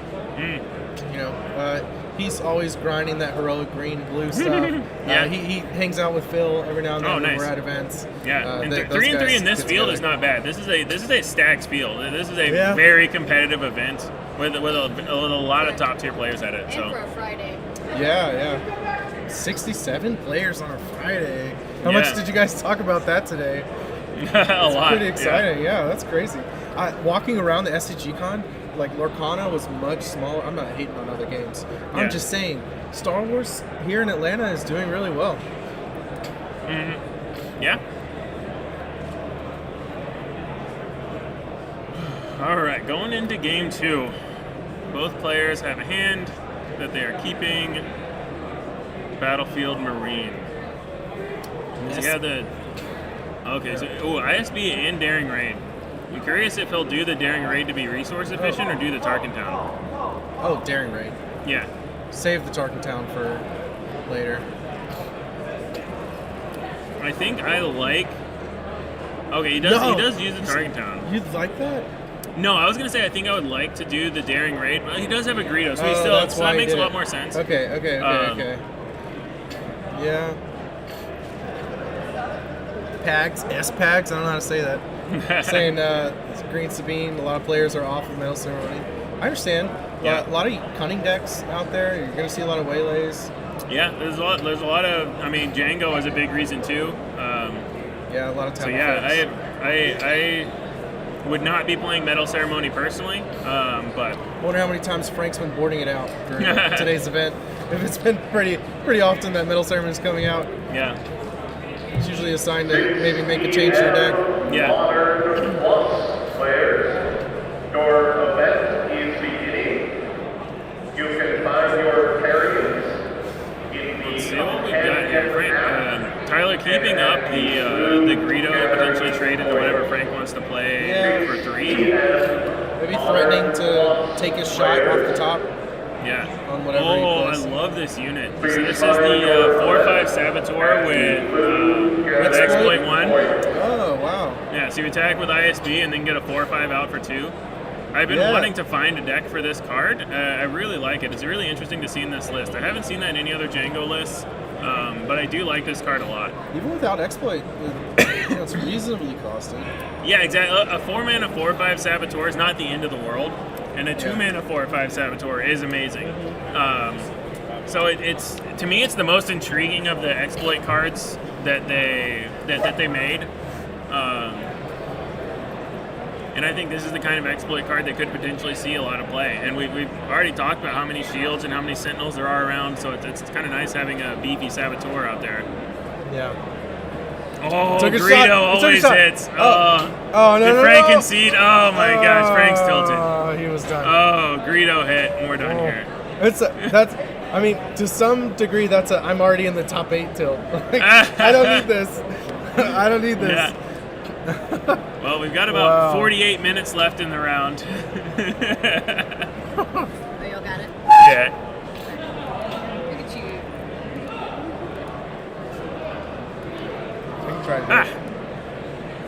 Oh, I know what I did. I did the wrong. I was clicking the wrong thing. There we go. There it is.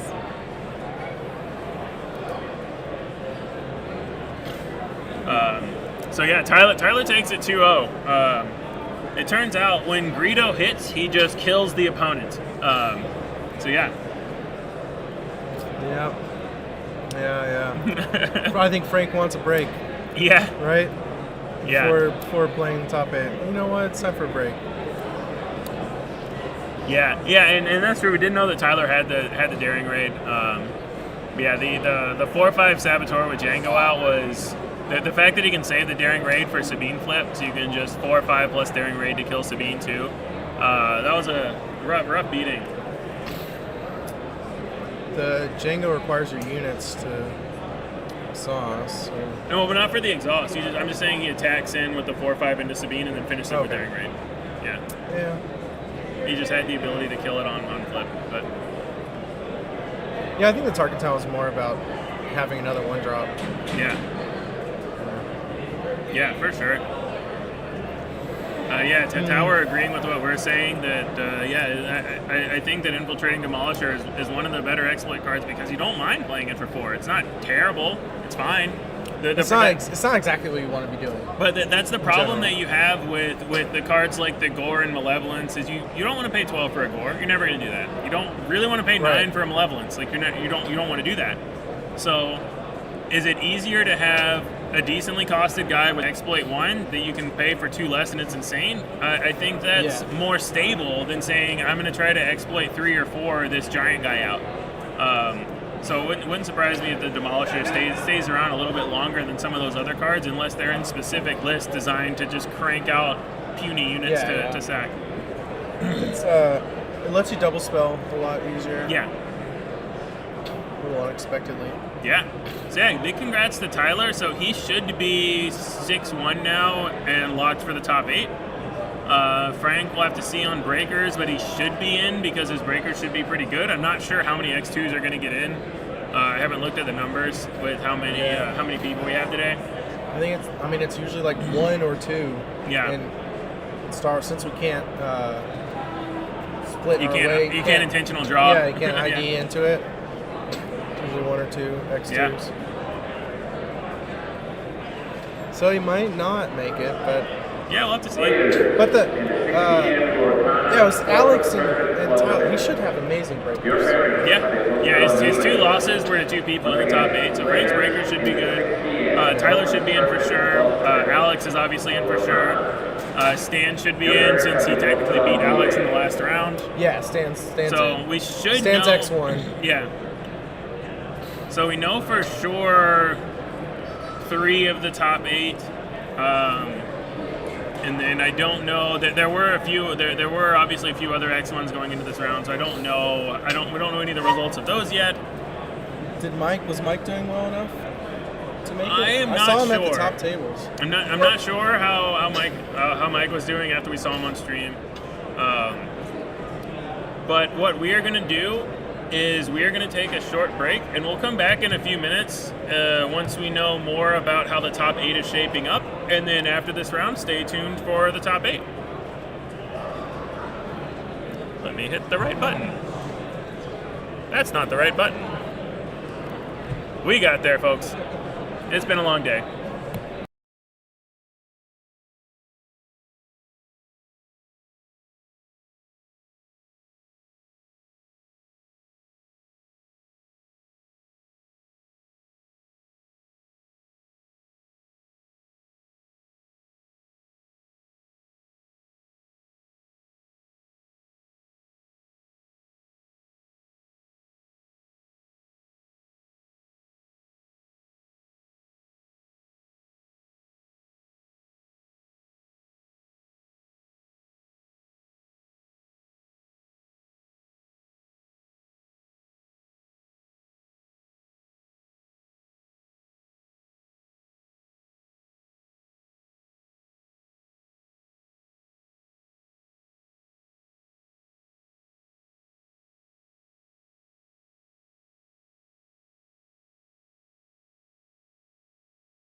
Welcome back, Star Wars Unlimited fans. There is one match still going before the top 8, so we know most of who's going to be in the top 8. We're prepping a graphic now, and we're waiting for final pairings. But we know it looks like there are going to be probably 3 Bothans, a McClunky, and a KTOD with Alex in the top 8. It looks. We're also figuring out if there's a break before the top 8. We're playing at least the first round for sure. So I don't know about splits, but there's definitely not a split for the first round of top 8. And hey, you just don't walk away with enough. Yeah. I think it's pretty common also because I feel like a lot of times you make the top 8 and you want to just play I feel like you earned that spot to at least play the one round. I mean, it can be pretty exhausting, but yeah, it's also re-energizing to make the top cut. Exactly. Okay, let's do this. Yeah. Even when you're a little tired. Yeah, so we know we have Stan on Quinn Tarkintown, Alex on Mono Han, Tyler from McClunky on Jango Tarkintown, and Chris Schutz on Ray Tarkintown. I believe those are all the X ones. Right, and those are the ones we know. Those are the ones we know 100% are in. And the ones we think are in, we're fairly certain that Frank is in on Sabine 5th. Okay. First is Alex. I can tell you what first is Alex. Second is Stan. Okay. Third is Chris Schutz. Yep. Fourth is Tyler. Okay. Fifth is Frank. Okay. Sixth is Symbiode. What are they playing?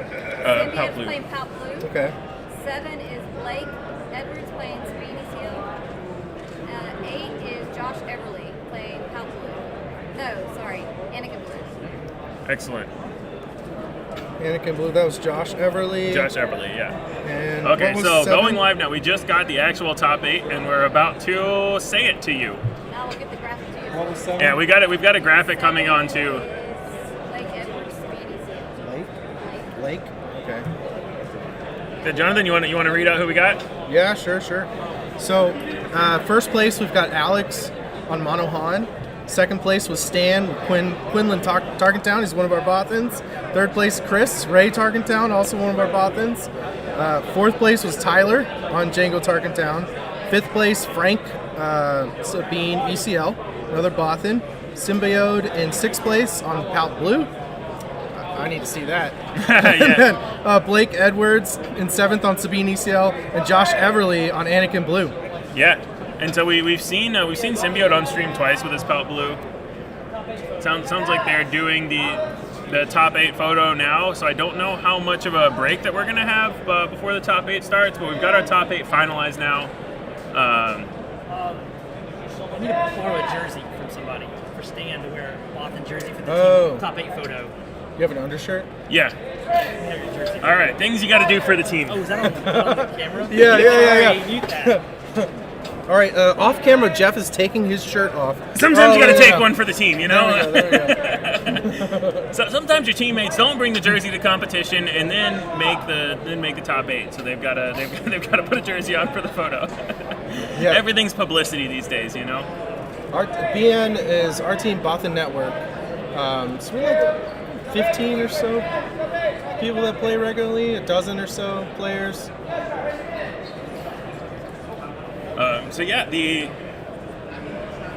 hopefully we'll get into the top 8. I know we're playing at least one round. I know there are several people that want to play out the whole top 8, so we'll have to see how they do. Well, I know at SCGcon they try to do anonymous agreements on splits. Yeah, and I think that's the best way to do it because you don't want people to feel bad about it. But at the same time, sometimes there are people who are just like, yeah, I'm not splitting, so don't bother and don't mind. Yeah. They tell you don't discuss it. I mean, everyone discusses it. Yeah, everyone discusses it at least a little bit. Yeah, Izzy Dave is out here trying to get us canceled. Nobody wants to see that, Dave. Yeah. Trying to get all those subs. Brolic, we're in Atlanta, so Chick-fil-A is mandatory. Someone handed me a Chick-fil-A sandwich, and I shoved it into my face in about 8 seconds in one of the breaks. So I have eaten today. We're good there. That's impressive. The Chick-fil-A line was insane earlier. Yeah. many Bothans died during this top 8. That is a fair statement. To get to the top 8. Yeah, there were a lot of other people at 5 and 2 that had really good days that just didn't make the cut. But super awesome to see Symbiode in the top 8. I believe he was the only Palp today. We saw him on stream twice. Super popular guy, super heavy with the KTOD guys and everything. Alex is obviously, everyone knows Alex is an insane player on the KTOD competition team. We got Tyler from McClunky. We got 3 Bothans. There's some solid representation in this top 8. Really just reinforces the how good the competition is at this event. And also, like, practicing with your friends. Yeah. Like, I mean, Bothan Network, when we talk about it, it was just friends that wanted to practice together. Yeah. That's usually how these things start. Yeah. Just find some friends that are interested in going to tournaments and practicing with each other, and I mean, it really pays off. Yeah, and I'm curious about Josh Everly and his Anakin list, because I think I know some people are telling me that Anakin is really popular locally. So I wonder if he's a local that got into the top 8. That'd be awesome. I have seen a lot of Anakin. One of my locals, a dad of a kid, said, "Hey, my kid just started playing Anakin Blue. He saw this cool YouTube video on it," and I was like, "Cool YouTube video? Was it my YouTube channel?" Wait a minute, it was with this guy. Yeah. So that those are some of my favorite moments. I mean, this is like a 12-year-old kid. He saw your video, and he's really enjoying playing some Anakin. It's great. Frank is playing.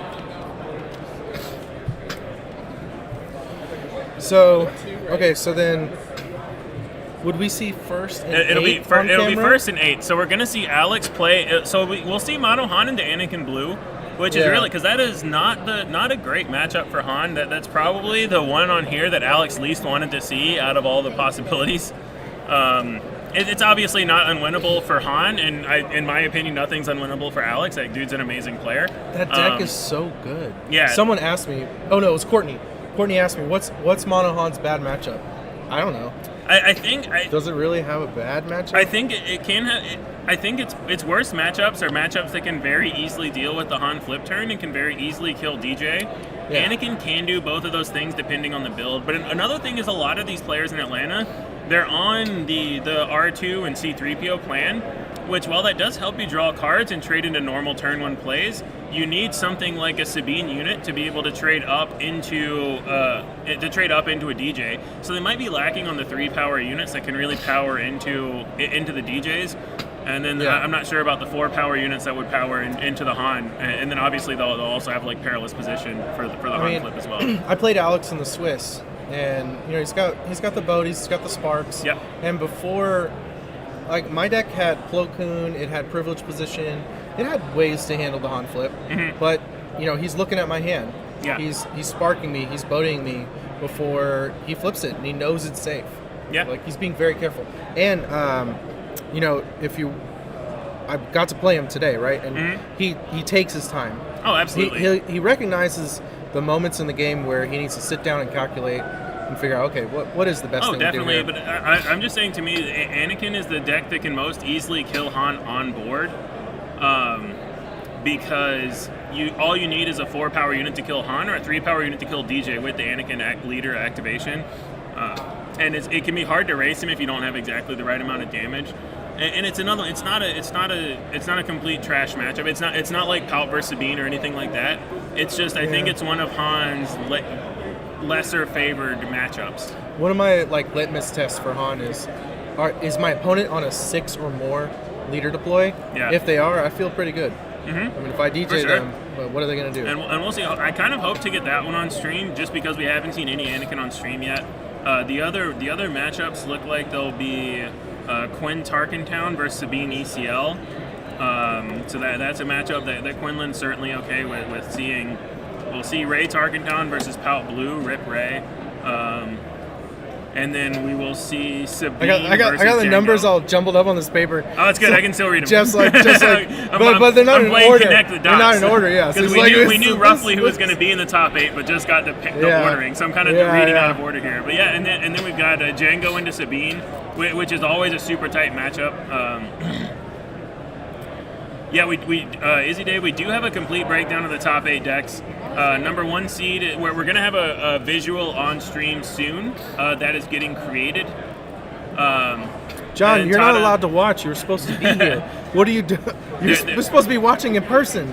They're playing out at least the first round of top 8, and depending on who wins, they may be playing out more. Because there are some people that definitely want to keep playing it out. Yeah, it's all. It's just. Looks like they're going into the top 8 now, so I think there's not going to be a big break, and they're about ready to get started. Yeah, they're definitely playing it out, and so once again the top 8 is Alex the Greatest on Monohan at the 1 seed, Stan from the Bothan Network on Quinn Tarkintown, Chris Schutz on Ray Tarkintown, Tyler from McClunky Gaming on Jango Tarkintown. Number 5 is Frank Myers on Sabine Green. 6 is Symbiode on Palp Blue. 7 is Blake Edwards on Sabine ECL, and 8 is Josh Everly on Anakin Blue. So that is the top 8. We're working on the graphic. We're working on getting the whole actual the whole actual structure sorted out, and they're going to start very soon.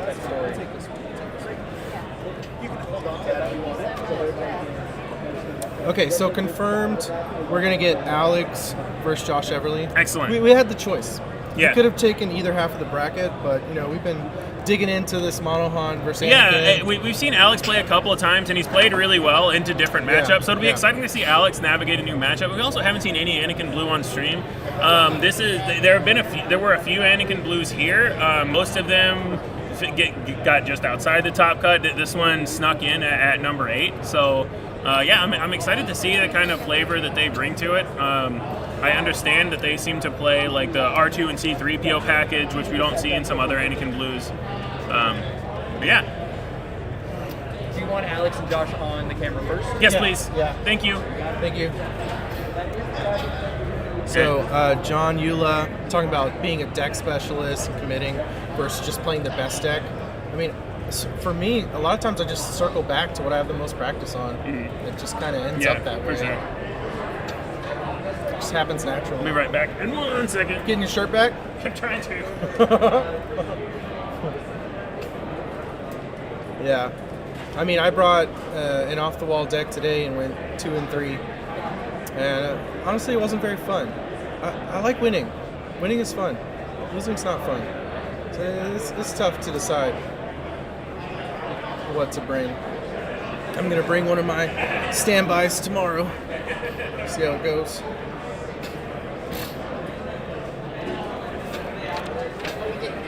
So if we stay in all right, I got my shirt back. We're good. If we stay in that bracket, the other Good luck, Stan. Thanks. The other match is Tyler versus Frank in this bracket.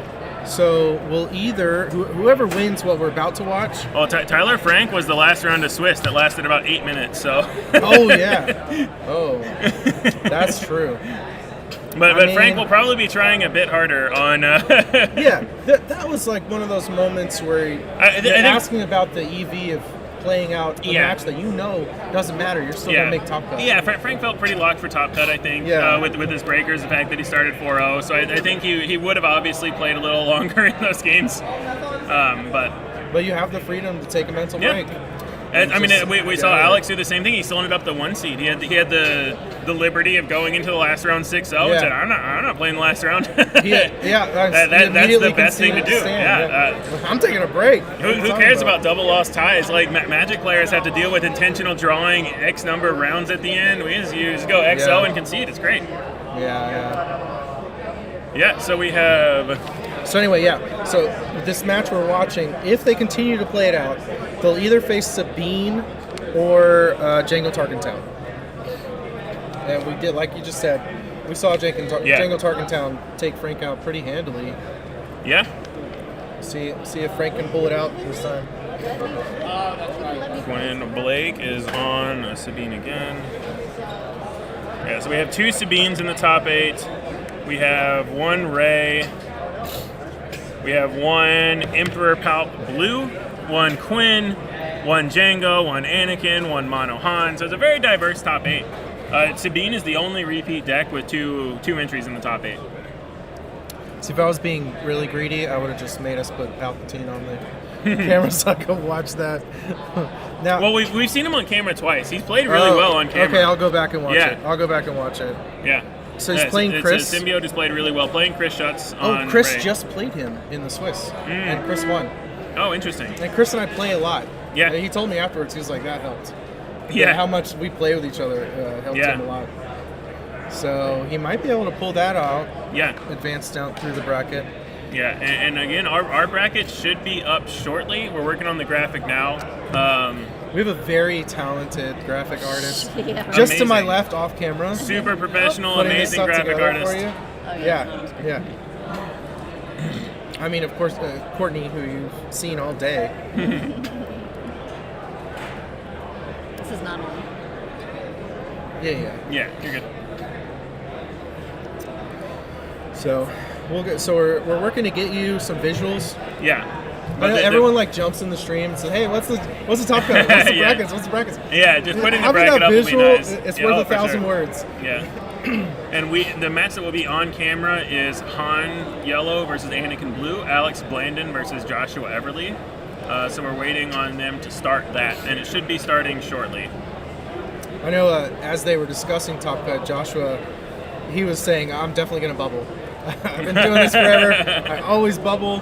So hey, you did not bubble. Yeah. There you go. You got a shot. As someone who has lost 4 win-ins for day 2s at a Magic PQ, I get that. I get that feeling. I go in every time I go into my win-in, I'm like, oh, here we go again. Those are tough. Yeah. You got to figure out what you're gonna do the next day. Yeah.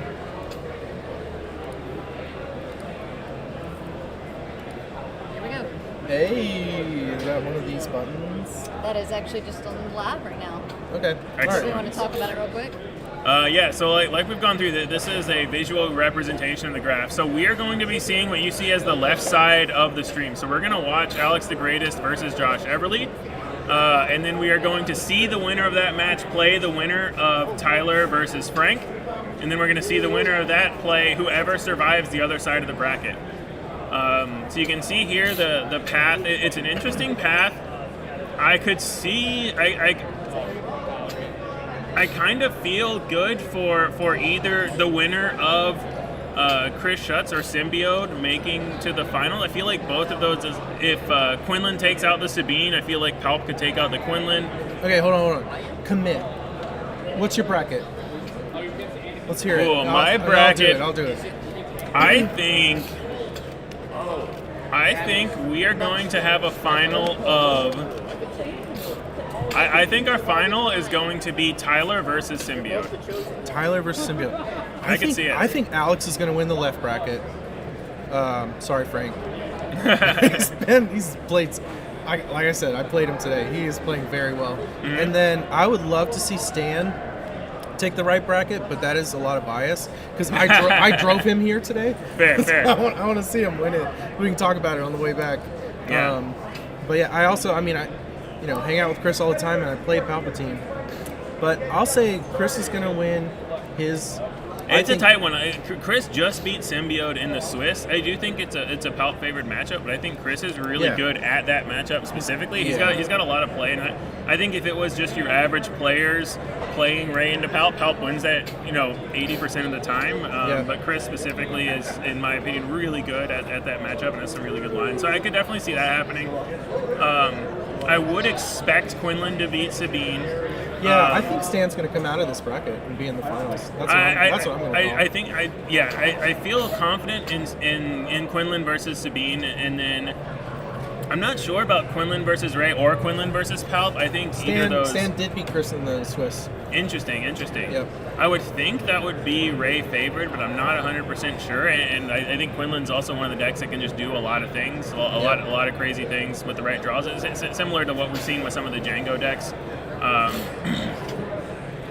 And then the Jango versus Sabine, the 4 versus 5, Tyler versus Frank. We saw in the last round of Swiss. Did not last very long, but I would imagine they're gonna play it out a little bit more thoroughly in the top 8. And then it's hard to say with Alex versus Anakin because I don't know this exact Anakin build. You can build Anakin to be a lot better into Mono Han. And a lot of it comes down to, do you get DJ? If you don't get to 6 resources, you're probably not flipping Anakin and winning the game. So I'm just leaning on how well Alex has been playing today. Yeah, absolutely. Alex has probably been the best player that we've seen today, just total. I think he's played, even when he says he's played poorly.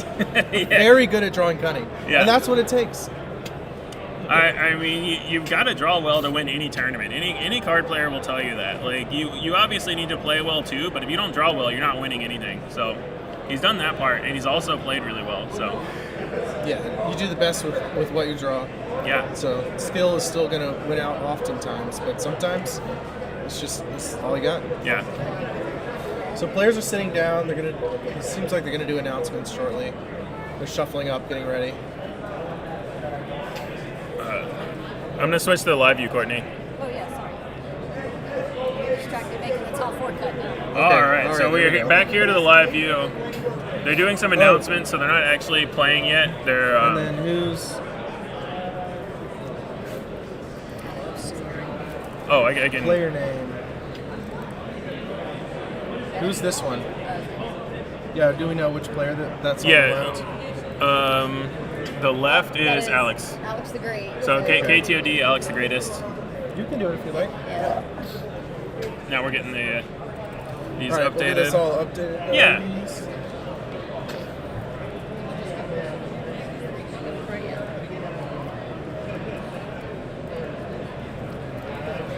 it the Greatest? The Greatest, yeah. Tell your friends. And then delete Frank's. We dipped down into the 200s during that big break. Oh, for sure. We got 370 people watching again. That's awesome. Yeah, thanks for hanging out, guys. Yeah. Yeah, well, let your friends know we're back and that the top 8 is starting very shortly. Yeah, I mean, I would step away during a break like that, of course. I did step away during that. That was the only break I got. That was great. I got Let people know. I got to walk, got some water, got to refill my water bottle. Right, versus... I don't know, Carlos is super sick. Hope you start feeling better, man. Oh, Carlos is sick? That's what he just said. This is Josh Everly on Anakin. Yeah, Josh Everly. Y or EY? Why? You know? That's what it says here. I don't actually know. Oh, that's me writing it down. Oh, then where's the bracket? It is just Y. Yeah. Yeah, we have it printed right there. Yep, correct. Perfect. And then 0-0. And I will put top cut. Or final 8. Yeah. Well, Looks like they're deboarding. There's a lot of face-up cards, which makes me think that they have exchanged deck lists for the top 8, but I'm not 100% sure on that.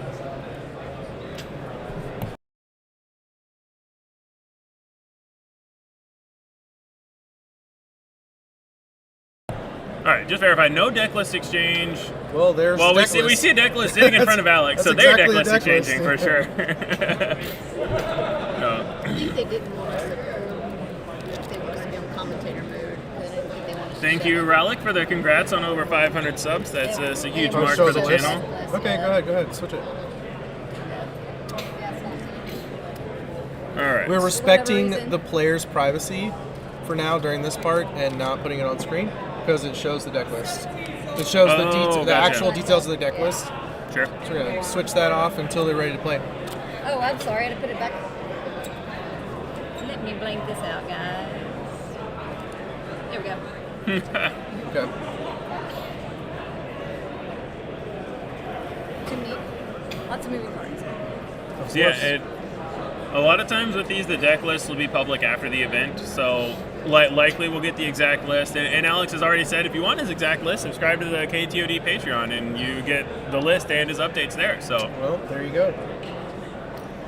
I do not know anything about the Anakin list or the Anakin player. We haven't seen them on stream, so I can't speak to what they are playing or if or how they might share that list.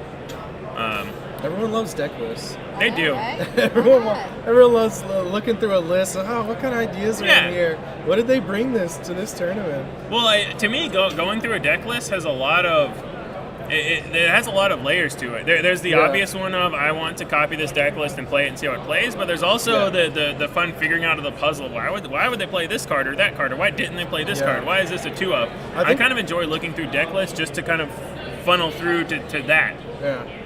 But also for a lot of players, it gives them a starting point. Like maybe they don't have the time to sit around and figure out exactly how to build Mono Han or whatever. But the deck looks fun and they want to play it. Yeah, absolutely. Yeah. How many were X2? I'm not sure. I heard 6 or 7. 6. I haven't looked in Melee. Quite a few. It's in Melee. Yeah, there should be quite a few, I would imagine, because we were at 67 people, so we were like a pretty hefty amount. Pretty happy to see that 67. Yeah. I thought we were going to bring half the people. 67 is great. All right, Jeff's going to take his shirt off again. He'll be right back. He'll be right back. I'm just verifying that they're still looking at deck lists. Yeah. When we can switch to gameplay. Yeah, that's smart.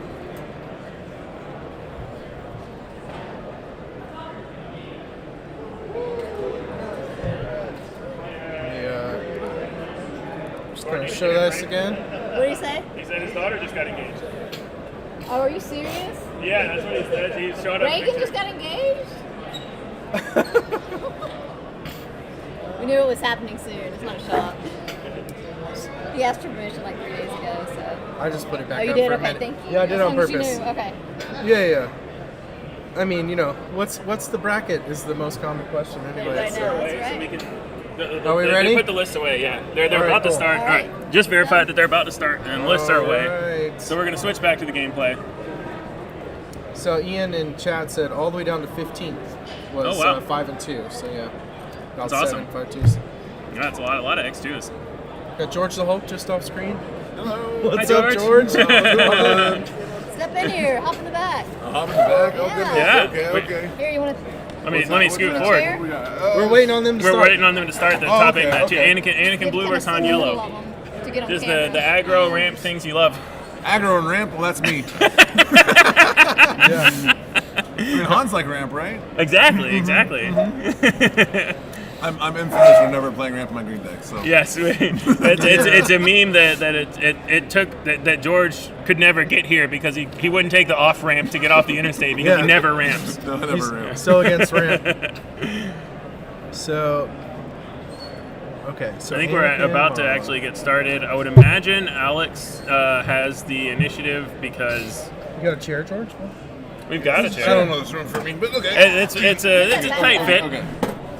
We've got. We'll make room. We're bumping the camera. Get in Excuse there. us. We're trying to fit in more people. Get in there. Bjorn asking if you played Hondo today in chat. I did not. I brought Chancellor. I wanted to be super spicy, and Yeah, how did it go for How did the spice lines go? How did it go for us, George? you know, don't change 15 cards in your deck the night before. That's what I did for my deck too. Yeah. Don't do that. Yeah. Yeah, that's my masterclass tip. Don't change half your deck. I was saying earlier, something I learned about myself is I wanted to have fun playing Chancellor today. And Yeah. I have fun winning. I wasn't winning. Yeah. I wasn't winning. Yeah. Oh, I had a ton of fun while losing. It was funny to me last night during testing. The more changes I made while we were testing, the worse I kept doing. It's like, oh, this card sounds great. I lost again. Let's change these. These cards. Oh, I lost again. Like I was doing way better with the list I started with. That's the thing about Chancellor, right? You have such a huge card pool, because you're weighing in the villainy cards, the heroic cards, how the villainy cards interact with the heroic cards. Yeah. Like, are you flipping in the middle of the turn, at the beginning Absolutely. of the turn? Like, all these things. George, we have a request from chat for you to make What Jar are we Jar doing work. here? Jar Jar work? Okay. I'll get on that. Why are we sharing cards? What are we doing? It might be verifying that he deboarded or something. They did switch deck lists, okay. so Yeah. they're probably also just talking through some things. Not sure. Yeah, that's coming out tomorrow. John, we do not have access to the deck lists. No, even the players have asked for that privacy for now. So chat knows the reason I went so hard is I got this hoodie, so I could do the Chancellor meme every time I switch to Sidious. Oh yeah, which button? They brought the deck list back out. We thought they were going to start playing. Yeah. So I think now they might be trying to figure something out with the deck list. I'm not 100% sure. But the players don't want their actual deck list shown on stream, so we're trying to respect that. Yeah. Um, And John, I mean, We do not have access to deck lists. Yeah. Even if we asked, I don't think it'd be a little rude. I'm not gonna go. I mean, a lot of people are happy sharing information about their list, and especially after the events, a lot of people. Exactly. This is a 3-day weekend, so This maybe is on Sunday. True. Yeah, this is day 7 rounds out of 21 rounds that we're playing this weekend. Yeah. So, Yeah. You know. Yeah, Gandorf, I don't think it's readable either, but it's just more about the principle of the thing. They didn't want it on, so we are respecting their wishes. So I think they're starting it. they're starting now. They brought the deck list back out, so I had to turn the camera back off. They just cut. They're doing mulligans right now. All right, they're doing mulligans now, so it's the live one. Yep, there we go. All right, we're back. And Matt, I think that might have been what happened. Is Alex was he might not have deboarded after he won round 6, and then he didn't play round 7, so he's probably just still sideboarded. Yeah. Yes, this is the George who did a top 8 with Hondo. Well, that George. Yep, that's me. I think that's one thing I love about this top 8 is looking around. There's a lot of people who've been playing the same deck or playing like their archetype for like months now. It's Frank on Sabine, it's Chris on Ray. It really shows the level of mastery and level of specialization these players put in. Open fire to finish off the Falcon. Alex had what Yellowhan usually wants, which is a turn 1 Falcon to slam into a space unit. And then Bodhi gets a force throw and reveals an Obi and a K2. Obi and K2? No, Anakin. I don't believe Anakin got a game win. I believe they were just deboarding before the start. I'm not 100% sure on that. I don't think there was an actual violation. I think it was just something they noticed before they started. But I'm not 100% sure on that. I mean, the judges have been communicating pretty well. Yeah. If there was something, they might have come tell us. For sure. Bodhi into Cantina Bouncer, so Han really getting a board set up here. Yeah.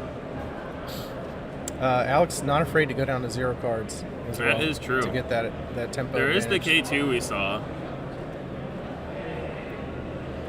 I'm really curious how much Josh uses the Anakin ability in this matchup because Alex is highly pressuring the life total. I mean, here he could blaster his Cantina, or he could do something to stop that from coming. See an R2 in hand as well, so Josh is going to get to use all his resources. And the R2 is very relevant because he can Anakin ability the R2 to kill Bodhi and stay alive. What is this? Alex is deciding whether he wants to play Kira, and he's still thinking before Josh reveals his hand. All right. He Han ability'd instead of playing the Kira. So Alex changed his mind. He wanted to Kira before flip. Well, all of Anakin's resources are exhausted. He knows he's safe. Well, but if he has to send both. If he doesn't kill the K2, then K2 can one-shot Han next turn. Yeah. That's probably what he's thinking about because he could send both of his units into K2, but that's really kind of a splurge. Of what is he doing, and now he plays the Kira after the fact. So interesting. I don't know that he wants to see either of those cards because they both stop him from killing. He already knew Anakin about easily. Obi-Wan. Well, he didn't know it was still there. Yeah. But the both cards serve a similar purpose of both being a sentinel that protects the Anakin deploy. We haven't seen a cutting yet, so playing that Obi-Wan into a cutting. True. That hurts real bad. He's about to have 3 resources. Mm-hmm. He still could blaster after this. Yeah. On attack. Looks like Anakin claimed, so he did not do that. Given that, but if he has 4, he could play Anakin a tech didn't as well. Kill it, yeah. I think he's gonna do a pump. No, he's just going. I think he's just giving up the Han and going to base and saying if you're going to take 2 damage and lose your K2 to kill my Han, you're going to be so far behind in damage by then that it's fine. What is this? There is a post-attack blaster? I think he might have gotten the blaster off the Han resource. Yeah, he still could have done it. He attacked with Han first. Yeah, he still could have done it. Yeah, I'm not sure. Well, did we see if the base total went up for the blaster? 4, Is it 5, 6, 7, now? 8, 9, 10, 11, 12, 3. I think they added the blaster damage. Okay. I was expecting blaster the whole time, but he went base. Yeah. He's just you got to come at me. Yeah. And to use that Anakin ability, you got to pay 2 life. Exactly. You gotta pay 2 health on your base. Yeah. And now do you Anakin ability down the Cantina Bouncer for 5? Or Yeah, there's just too much on the board. So much to hit down. Yeah. Renee asking if we're casting all top 8 matches today. I know that I am casting all the matches that people decide to play. We may swap in and out different whoever wants to help cast. So we may keep these 2 knuckleheads. We may swap people around. We're gonna see what people want to do. There's a bunch of people hanging around waiting for the top 8 to be done. So there's a lot of options. Well, we don't know that the players are going to play it out. Yeah, as much as they play out, we will cast. I think that's more what. Yeah. They're asking. You also have Josh from Next Gen Gaming recording a different set of. Josh from Next Gen Gaming has the other half of the bracket, so those will go out on his channel. So he's gonna have Chris versus Richard Hines. So on Next Gen Gaming's channel, you'll see Ray versus Blue Palp on Symbiode. Chris Schutz versus Symbiode. That's a super hype matchup, and then he'll have the winner of that against Quinn or Sabine. It's a perilous position on the Cantina Bouncer, saving the 5 damage there. Yeah, Symbiode ended up in 6th, so he's playing against 3rd Chris Schutz on Ray Tarkintown. What was this? Perilous position. Oh, another blaster. Blaster on Bodhi now. So yeah, Alex really pumping in the damage. 20. So now Anakin attacks for 8. He has 0 damage on his base, so I think he's not as worried about that. Yeah, for sure. For now.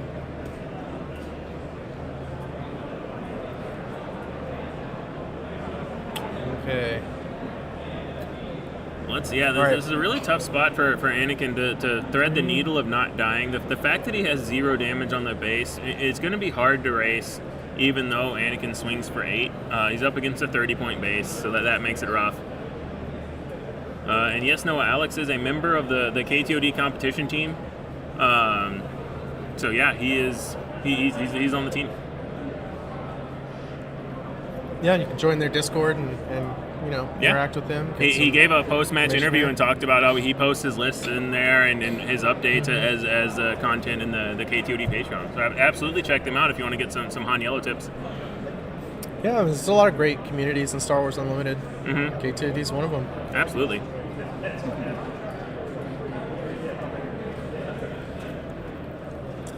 All right, so looks like people are thinking here. I mean, just smoke without a tech, right?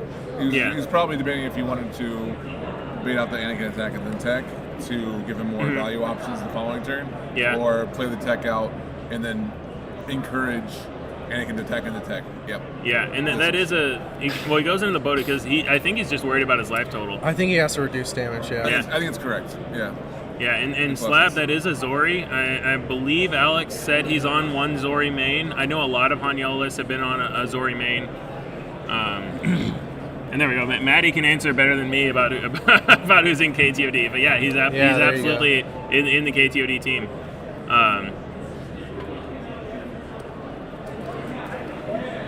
Okay, so 20. We need to do 10 to close it out. Yeah. From the Han side. I saw the health on base, or damage on base, some blues mixed in there, I think. Okay, so that Cantina Bouncer. The Cantina Bouncer hits for 3 again. Yeah, so it's a 3/3. I believe that's a Kira in play. So it's a 3/5 with 3 damage and a healthy tech.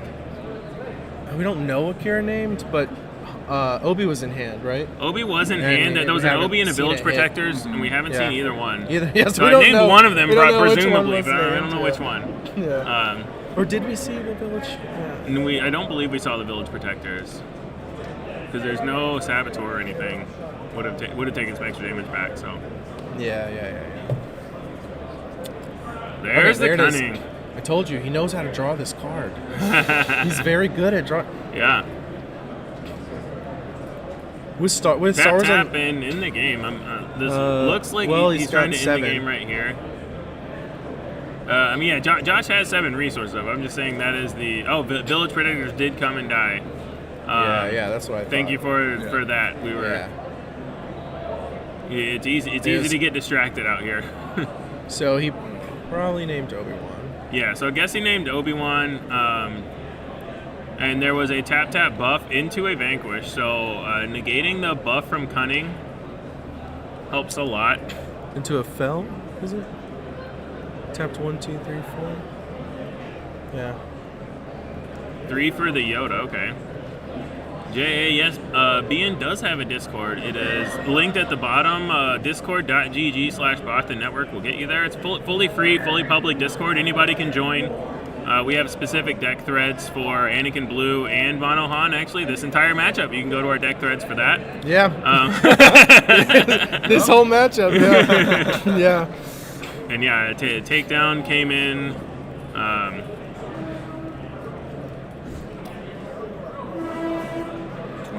Looks like a second blaster, so Anakin really needs a Sentinel right now. Quick, fast, and in a hurry. Yeah, and for it to stick. Yeah. Well, even if it doesn't stick, Anakin can one-shot something. Yoda can kill the Kira, but yeah, he really needs... I mean, he's just dead if he doesn't... He only has 8, so he still can't play out the Obi-Wan. So he needs to have another Village Protectors.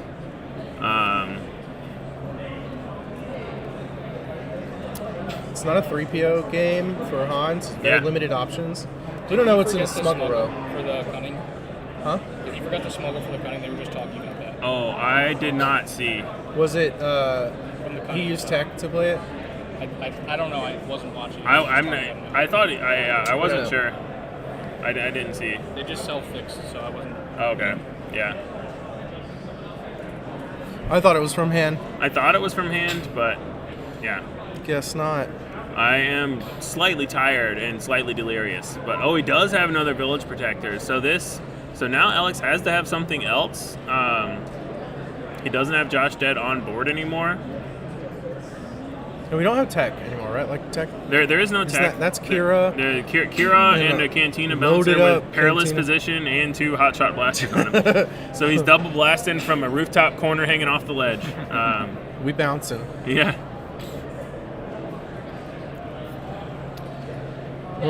Alex thinking hard about this play, really pivotal here. Yeah. Something like a Falcon would be very good. He's so close in damage. I think I noticed this playing Alex. He plays very fast, and then he recognizes when he needs to slow down. And I think for a lot of people, that's a good skill to have. Yeah. To recognize, okay, this is a moment where this is the one pivotal. You need to think about. Yeah, this is where we stored up all our other time.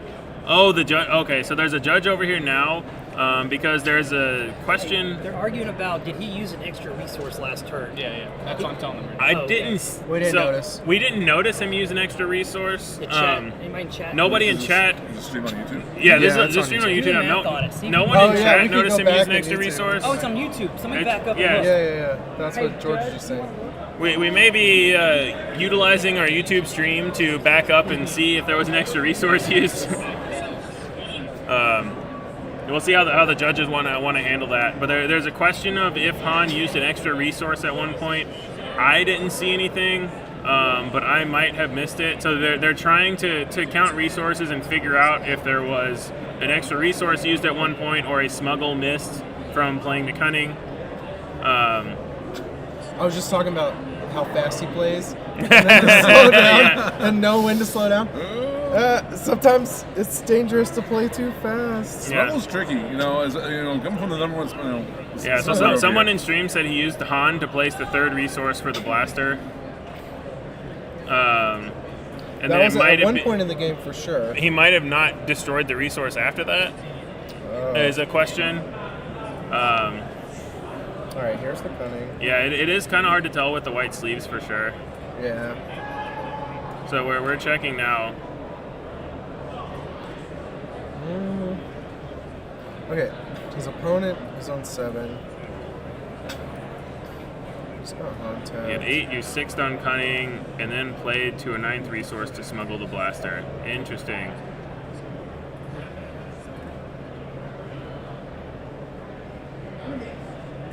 Okay, this is the cunning smuggle. Yeah, so we're watching the reround YouTube. So it looks 6, like 7, 8, 9.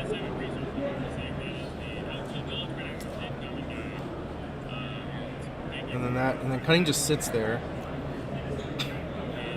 Did he smuggle from the top of his deck? I don't know. And then I think the question is, does he...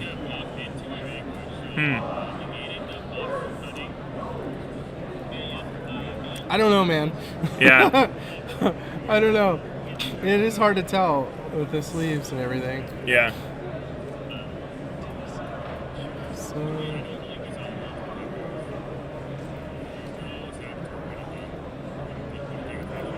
Okay. I'm watching him pull the cunning out. So it looks like... Well, I think the part in question is, did he destroy a resource Well, after... he didn't put a resource from his deck into his resource pile from the cunning. I just saw him do that. He just grabbed it out. So he missed resourcing from the smuggled cunning. Yeah. So that may have coincided with him not destroying a resource as well. Well,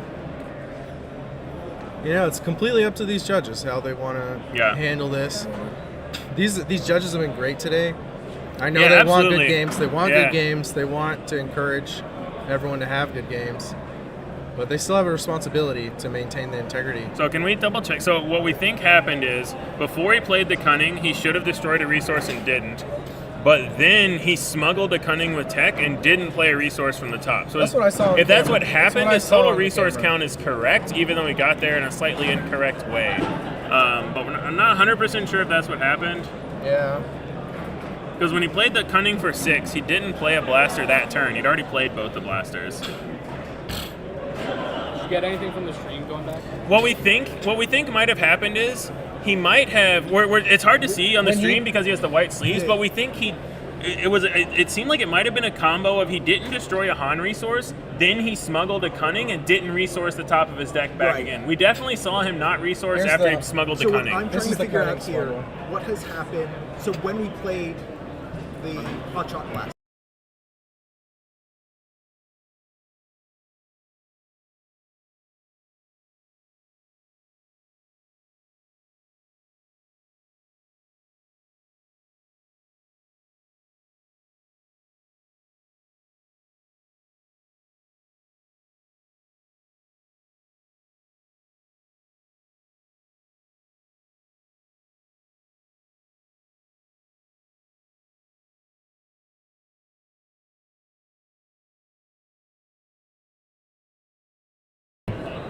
Just for everyone else, I'm muting while we're speaking to the judge and going through the footage to make sure that we get everything correct and understand what actually happened.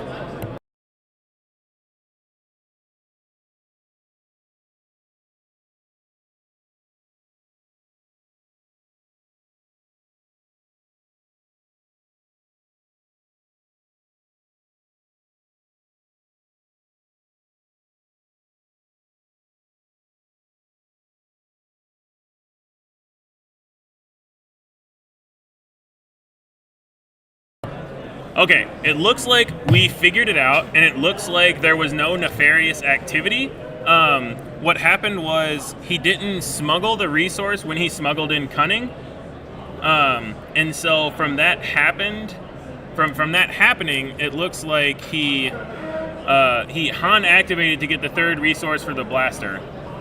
So that's what it looks like happened. He played the cunning using tech. So he should have then taken the top of his deck and put that into the resource row because he played the cunning using smuggle. That part didn't happen. He then Han activated to get to 3 resources to play the blaster, and then that gave him the third resource. So he did legally play the blaster from that. I think he even had 6 tapped resources without pulling off the top of his deck. No, he had 5 tapped because the 6th was the cunning, I believe. So that's what it looked like happened. And then Callum is saying he was 1 resource up that turn. I've been talking about banning Han. I've been talking about banning Han. This wasn't a DJ game. This is why we ban Han. And Anakin had just flipped previous turn. Yeah, we'll see what the judge does. Yeah. It could be a game loss. No, it didn't. The judge is trying to fix it. He says because Alex is saying like I'll just concede and make it easier, and he's like I want to just actually put it to the right board state. Yeah. So So we think what happened is that he forgot to defeat a resource. I think he did. He shouldn't have been able to get to 9 resources. On that turn, yeah. because and that's what they're saying as well. Yeah. It wasn't a DJ game. That's what I was thinking too. It wasn't a DJ game, so there's no way that he and so that's what they're saying. Yep. So it looks like Alex might be conceding the game from that. Because he should not have been able to be at 9 resources. I think it's a fair concession. You know, you're like I mean, the 9, blaster has changed the game, and it's been several turns. Like multiple infractions at once. Yeah. So it's like so hard to read. Because he activated Han to get another resource to play the blaster, but he shouldn't have had one of those anyways. So it wouldn't have made sense to activate Han because he would never get to 3, right? Yep. Yeah. So Jonah, the head judge, is trying his best to see if this can be a repairable game state because game losses aren't fun for anybody. Alex has offered to just concede the game and go to game 2, and Jonah's seeing if there's a way that he can kind of fairly recreate what happened. So we're gonna see what they end up doing with the head judge. Yeah, 100%. We just got word Alex offered to concede, and Jonah, the head judge, said, let's see if we can repair this first. So he's trying to see if there's any way to fairly do it. But it has been a fairly lengthy time since that. There have been other actions. The second blaster has had a huge impact. It's hard to say. And just physical time trying to sort this out. Yeah, absolutely. Like, get on to your next game, maybe. Like, if I'm in Alex's position, I think it is reasonable to say, look, man, I screwed up. Let's go to the next game. Even though it was so close. So close. But, you know, all these numbers are wrong, though, right? Because he had an extra resource. Yeah, so much happened. Yeah, exactly. That life on total on the base. Yeah, and Gandor, that's what they realized. He did not defeat a resource at the start of round 6. So he should have been at 8, he should have been at 7, haunting up to 8. Instead, he was at 8, haunting up to 9, which let him smuggle the cunning and smuggle the blaster.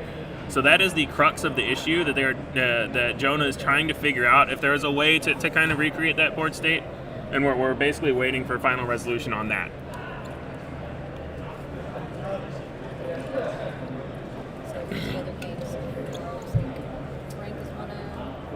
Yeah, Hugo, that's what a lot of people do. A lot of people use a token to keep track of your resources. We saw that on a Han Green player in round 2.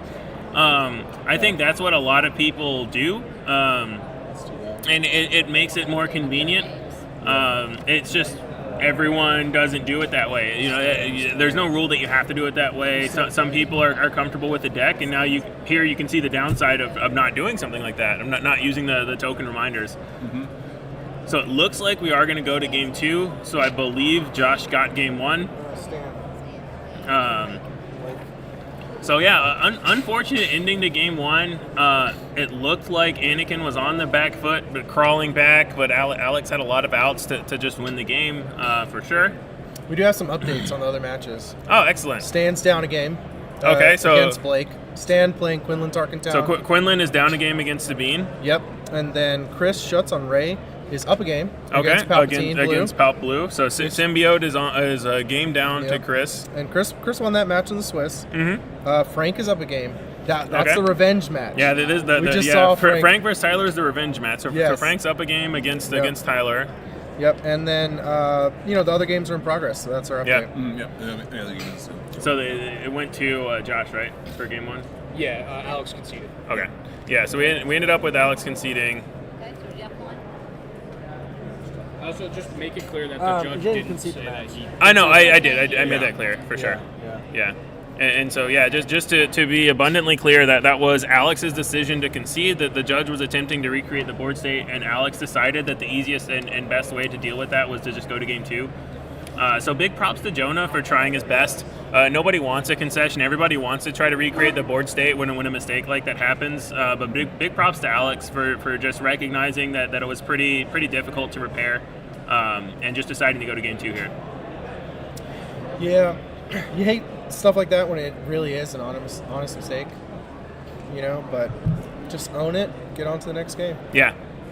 Yeah, and this is where a lot of the mental stamina comes into play. I was talking to Jonah about how me personally, whenever I make a mistake that's unrelated to actual gameplay, I don't mean like attacking with the wrong unit, but whenever I draw an extra card or whenever I do a mistake like that, I always get in my own head and make it it's a lot harder for me to get back into the game.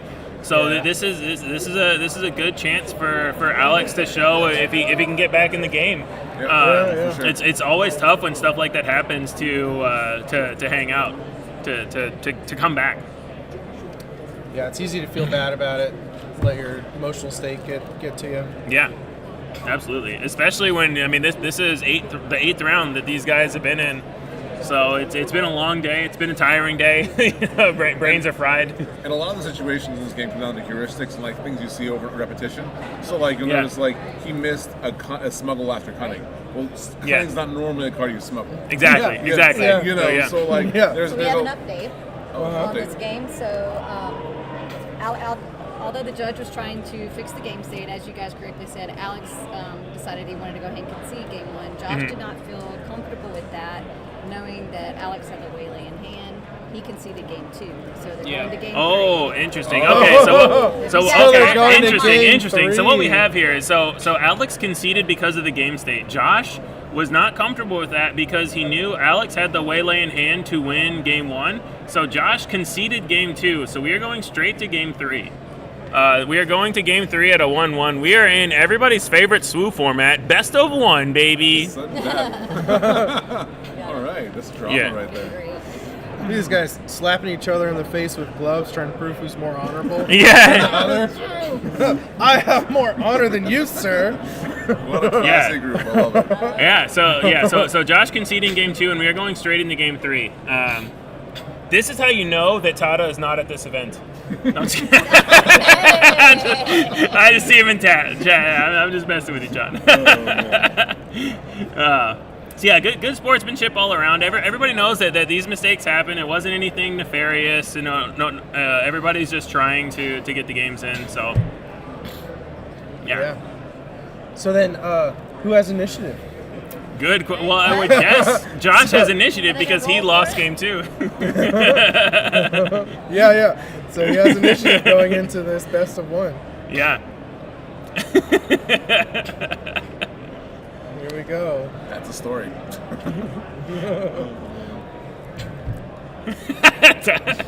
For the record, for anyone who cannot understand jokes and humor, that was a joke to Tada.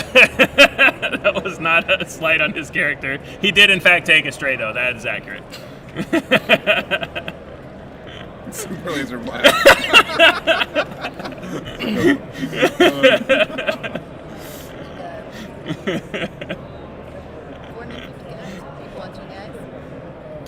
Yeah, so we have Anakin going with the C-3PO start, nice. Spark taking the perilous position. We got 450 people watching. Excellent, right now. 450 people hearing me make borderline terrible jokes about this. This is great. Yeah, but let people know. Like, comment, subscribe. We're gonna keep doing this. Absolutely. Like, have you guys talked about the effort that Courtney put into this on stream today? Not yet. It's crazy. It's been a lot of effort for sure. It's crazy. She put up a screen to block the sound so the players can't hear us. Like this. Well, for the record, I put up the screen, but she brought it. Jeff put up a screen. He wasn't even wearing a shirt. Like he was lifting. So okay, yeah, we've got a Bodhi that also got a daring going. raid. Anakin action into the pillage. Sorry, yeah, Anakin action into the Bodhi so that 3PO kills Bodhi. Should be on 3 damage. So yeah, brutal Bodhi taking the pillage because if you can attack Han's hand, that can really neuter his ability to use the Han ability. It's playing for the win. No, Kyle, this is not split. This is playing for top 8. They're playing game 3. They both conceded to each other. Yeah, we are in game 3 after a concession in game 1 into an immediate concession for game 2. So really interesting. Also, yeah, you don't get that too often.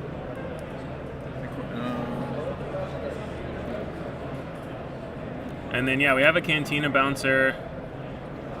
I see C-3PO's 3 damage on it, right? Yeah, you wanna? Yeah, I got it. Yeah, thank you. We're gonna go try to fix the damage on 3PO real quick. It should be at 3, not 2. So we're gonna get that fixed, but it shouldn't have any. This isn't a Tarkintown or a ping matchup, so it shouldn't be anything too crazy. It just got killed anyway, so moot point. It's gone. It's gone. We good. We got there.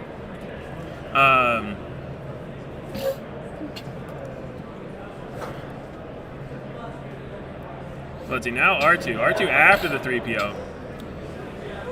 Yeah. I don't think he wanted to do that. Yeah, and then the king comes out. Please make your way to the stage. So yeah, Alex conceded game 1, even though it looked like he had the win, because of some resource mishaps that had a large impact on the game. Josh was not comfortable with that because he saw that Alex had the waylay in hand. So Josh conceded game 2 immediately to go straight to a game 3. Enfys Nest. Yeah, Enfys Nest. Enfys Nest has been very impressive today. He played it against me. It was good. Yeah, it has been a very good card every time we've seen it. The Saboteur on it means you can go straight to base and bounce or straight something. to Anakin. Yeah, but Yeah, I had it's awesome. Sentinels in my game against him. He went straight to my base and bounced. There is a Rivals Fall.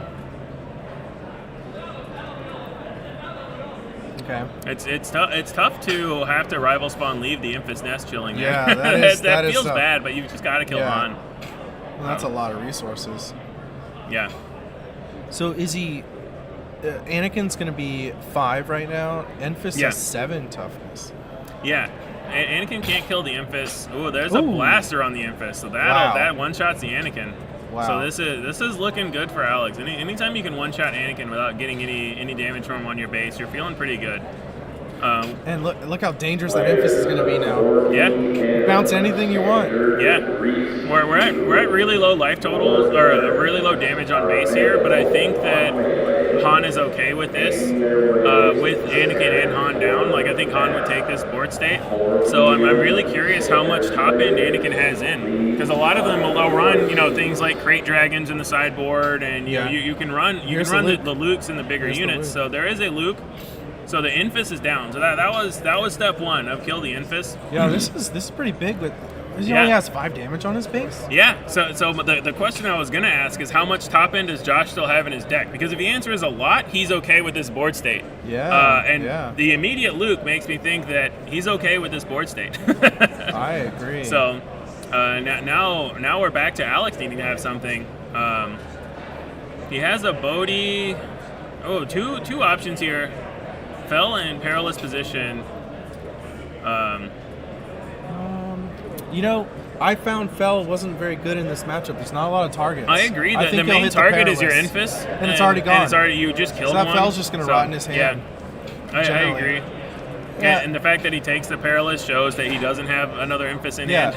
The blasters can put things in Fell range, but other than that... Cantina bouncing the Luke. I really like that because...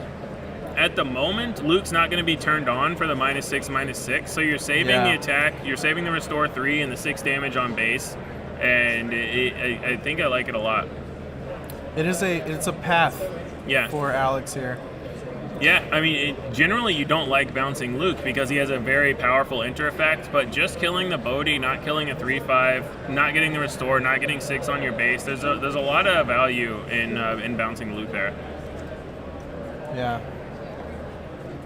I think that board state wasn't looking great, so adding some material, putting that Luke back to hand, making him have to replay it, just to lose your Bodhi, he's okay with that. It's not the best, but not the end of the world. Yeah. We'll have to see. I don't know how many cards Alex has in hand. It looks like maybe 1 with most in the resource. Ooh, putting 3 into Luke.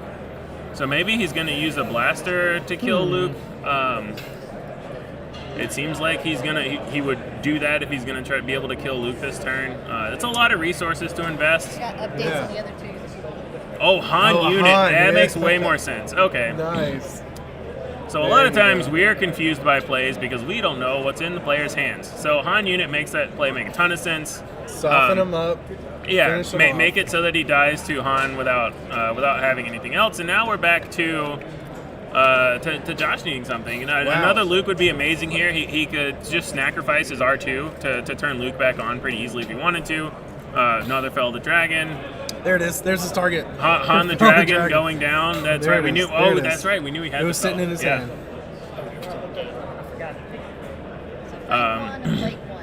Ooh, Frank won his match. Excellent. So whoever wins this is going to be playing Frank. Yeah, so the winner of this is going to get Sabine green. It could be a rematch against Alex or a new match against Josh. Yep. Is that a Razor Crest? That is a Razor Crest. Getting a perilous position back. Perilous. Yeah, Razor Crest has really impressed me in Anakin. I love that card. It's just a nice. Now that perilous positions in the game, it's got a nice spot. And even in this matchup, even if you're not getting the perilous backs, you still get to just restore 2 on a space unit. Did you see what Alex just did? He smuggled a card, took a card from the top of his deck, put it in his resource row. Yeah, that's how the mechanic works. Oh, that's amazing.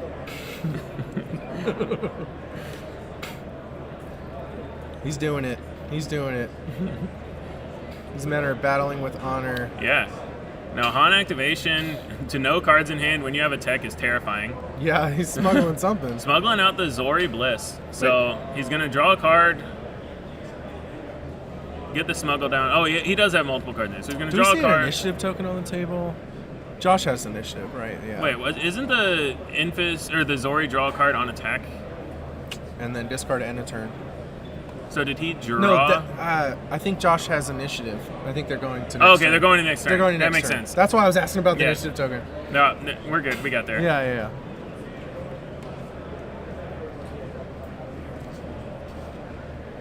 There was Bosk here, Thork. They did not make it to the top 8. Yeah. I ran into one of them myself. I didn't make it to the top 8, but I did stop that Bosk from getting there too. I am the only player here today who didn't lose a round. Thank you very much. Yes. Excellent work. Amazing work.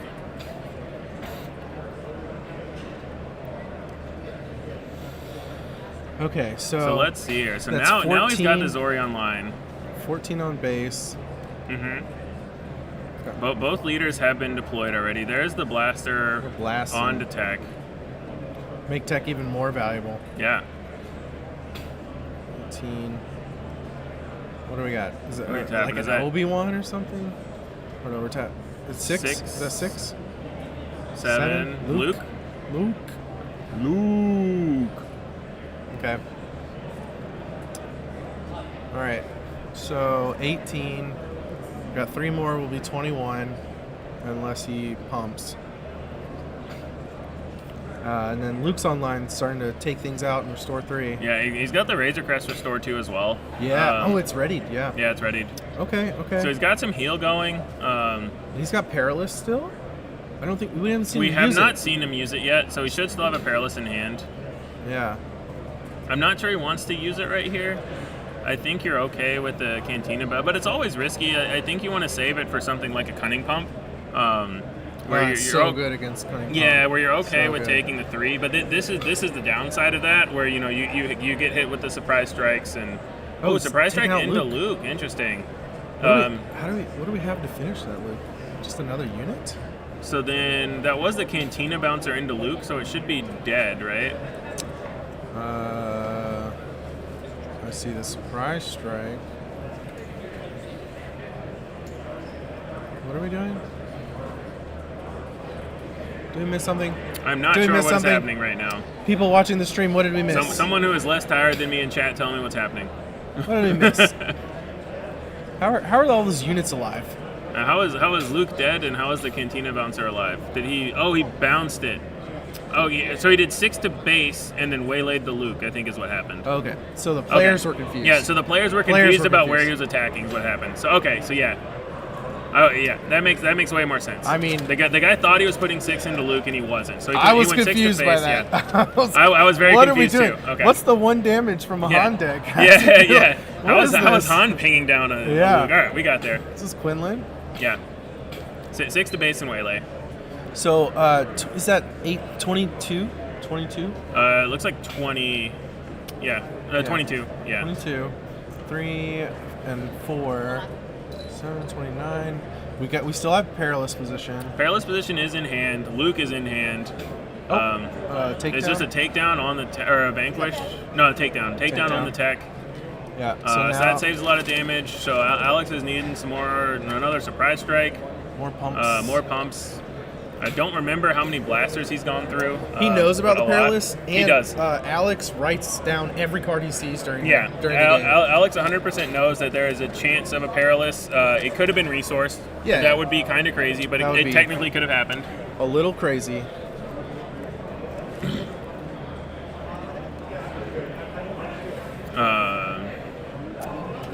Oh, tragic! I love the math of adding 6s. It's wonderful. Yeah, we live in a base 6 society, as most people know. Yeah. So. And Chris won. So we just got word that Chris Schutz won against Symbiode's Palp Blue, so Chris is advancing to the top 4. We also know that Frank Myers beat McClunky's Tyler to advance to the top 4 on Sabine, so Frank will play the winner of this game. Chris will play the winner of Stan and Blake on Quinn versus Blake Sabine, won. respectively. Oh, Blake won? Okay, Yep. so Sabine won. So we're going to see Ray versus Sabine in the top 4, and then Sabine versus the winner of this. Stan's my car ride buddy. I needed him to win the whole thing. No. So we see Luke for 25? the 83rd time this game. How many Lukes can you play in your deck? Well, 6? they get bounced infinitely. You can play an infinite number. yeah. It gets a little infuriating in a 3-card game like this when you see when your opponent sees all 3 of them, Yeah. or even when they see the second one. I you're think like, he's only "What?" seen one. It's just he's played it 3 times now. yeah. So some people would say we're in the cunning waiting room. Yeah. Is that what some people say? I mean, we could be, but I think that we're in the room of this Luke is still around. We've got so 23 on base, right, and then up to 24, 26, 7. Yeah, green dice. Yeah. A lot of restore. So 27, over there, and there is a.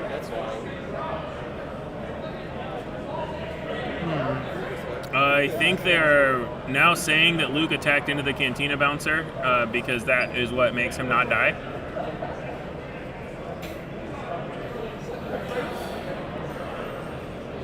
Yeah.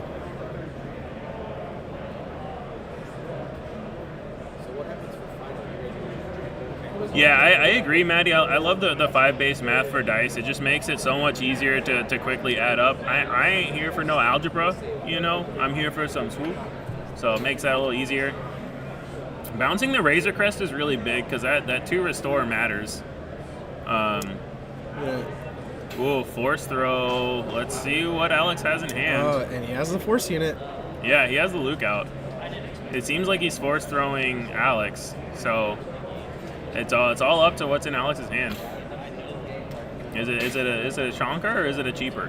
It's got 3 or 4 resources up. No readied units. He must have multiple cards because he's debating. Looks like a tech is what he's thinking about. He's gonna take his time on this, I'm sure. Okay, there it is. The tech. So tech for 3 damage into Infus.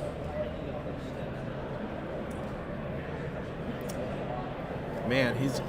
Oh, what is another waylay? Wow. So I believe he has enough to replay the loop. Yeah, I think he has the 7. But the thing is, if he replays the Luke, he loses initiative. I mean, what do you? Well, you're at 27. Both of those 27. attackers are lethal. Wow. So if he replays the Luke, he can kill. He can kill Infus if he replays the Luke. I think a unit's died this turn. No, but yeah, it looks like Alex got it. Answer. Alex took it. Don't you claim and see if you get a village protector or something? Well, the Infus has Saboteur, so it doesn't matter. Was it ready? Oh, it has no, Saboteur. but if he Saboteur. claims, you can't get a Sentinel. You have to kill the Infus Nest. Having Saboteur Wow. means Anakin has no options to top deck. So there we go. So yeah, really, really intricate game 3 there. I really wish we'd gotten 3 games like that. That last game was pretty insane, honestly. Alex played really well. My bracket is live. I said Alex is gonna win the whole thing. Yeah, I don't remember who I said, honestly. Yeah, no, that's true. He might win. He's about to play this guy. I'm betting on Alex. He crushed me. It was so bad. I had no chance. But you I didn't have a top deck. You got chance. revenge on Jango Tarkintown. Yeah, that was fortunate for me. How'd that go? Super close. I mean, just one action. I 2-0'd him, but it was just super close. Clunky Gaming is such a great team, and Tyler's so good. Dark. I mean, that was. Yeah. I mean, it went the fortunate. other direction. Just the end of the Swiss. Yeah, y'all saw it on stream when I got crushed. But that game I had to hit a 4.4 cause or else I lost. And I did. I flipped 4. Yeah. I don't have a lot of misses though, so I but I could have missed. It's the Yeah. heart of the cards. Oh, for sure. Heart of the cards. So now I gotta go get smashed by Alex again. Yeah. But yeah, that game 3 Well, was you just quite finished insane. one revenge match. You are needed, Frank. Want to roll right into it? No break. Alex has somewhere to be. Who would concede a game in this? It's your second revenge match. Yeah. So we will not get an interview from Alex because he's going immediately into top 4. But that was an insane game 3. I hope I did it justice, but it was really hard to follow everything that was going on because there was a lot of like, no, dice over here, no, dice over there. So I tried my best. But if you just watch the swoo from that game, that was an amazing game 3. That was really awesome. I'm really glad we got it, especially after the way the first 2 games happened. I'm really glad that we got the third game that everyone wanted to see. But both decks did what they wanted to do. It was back and forth. And we get... Alex was on the left on this, right?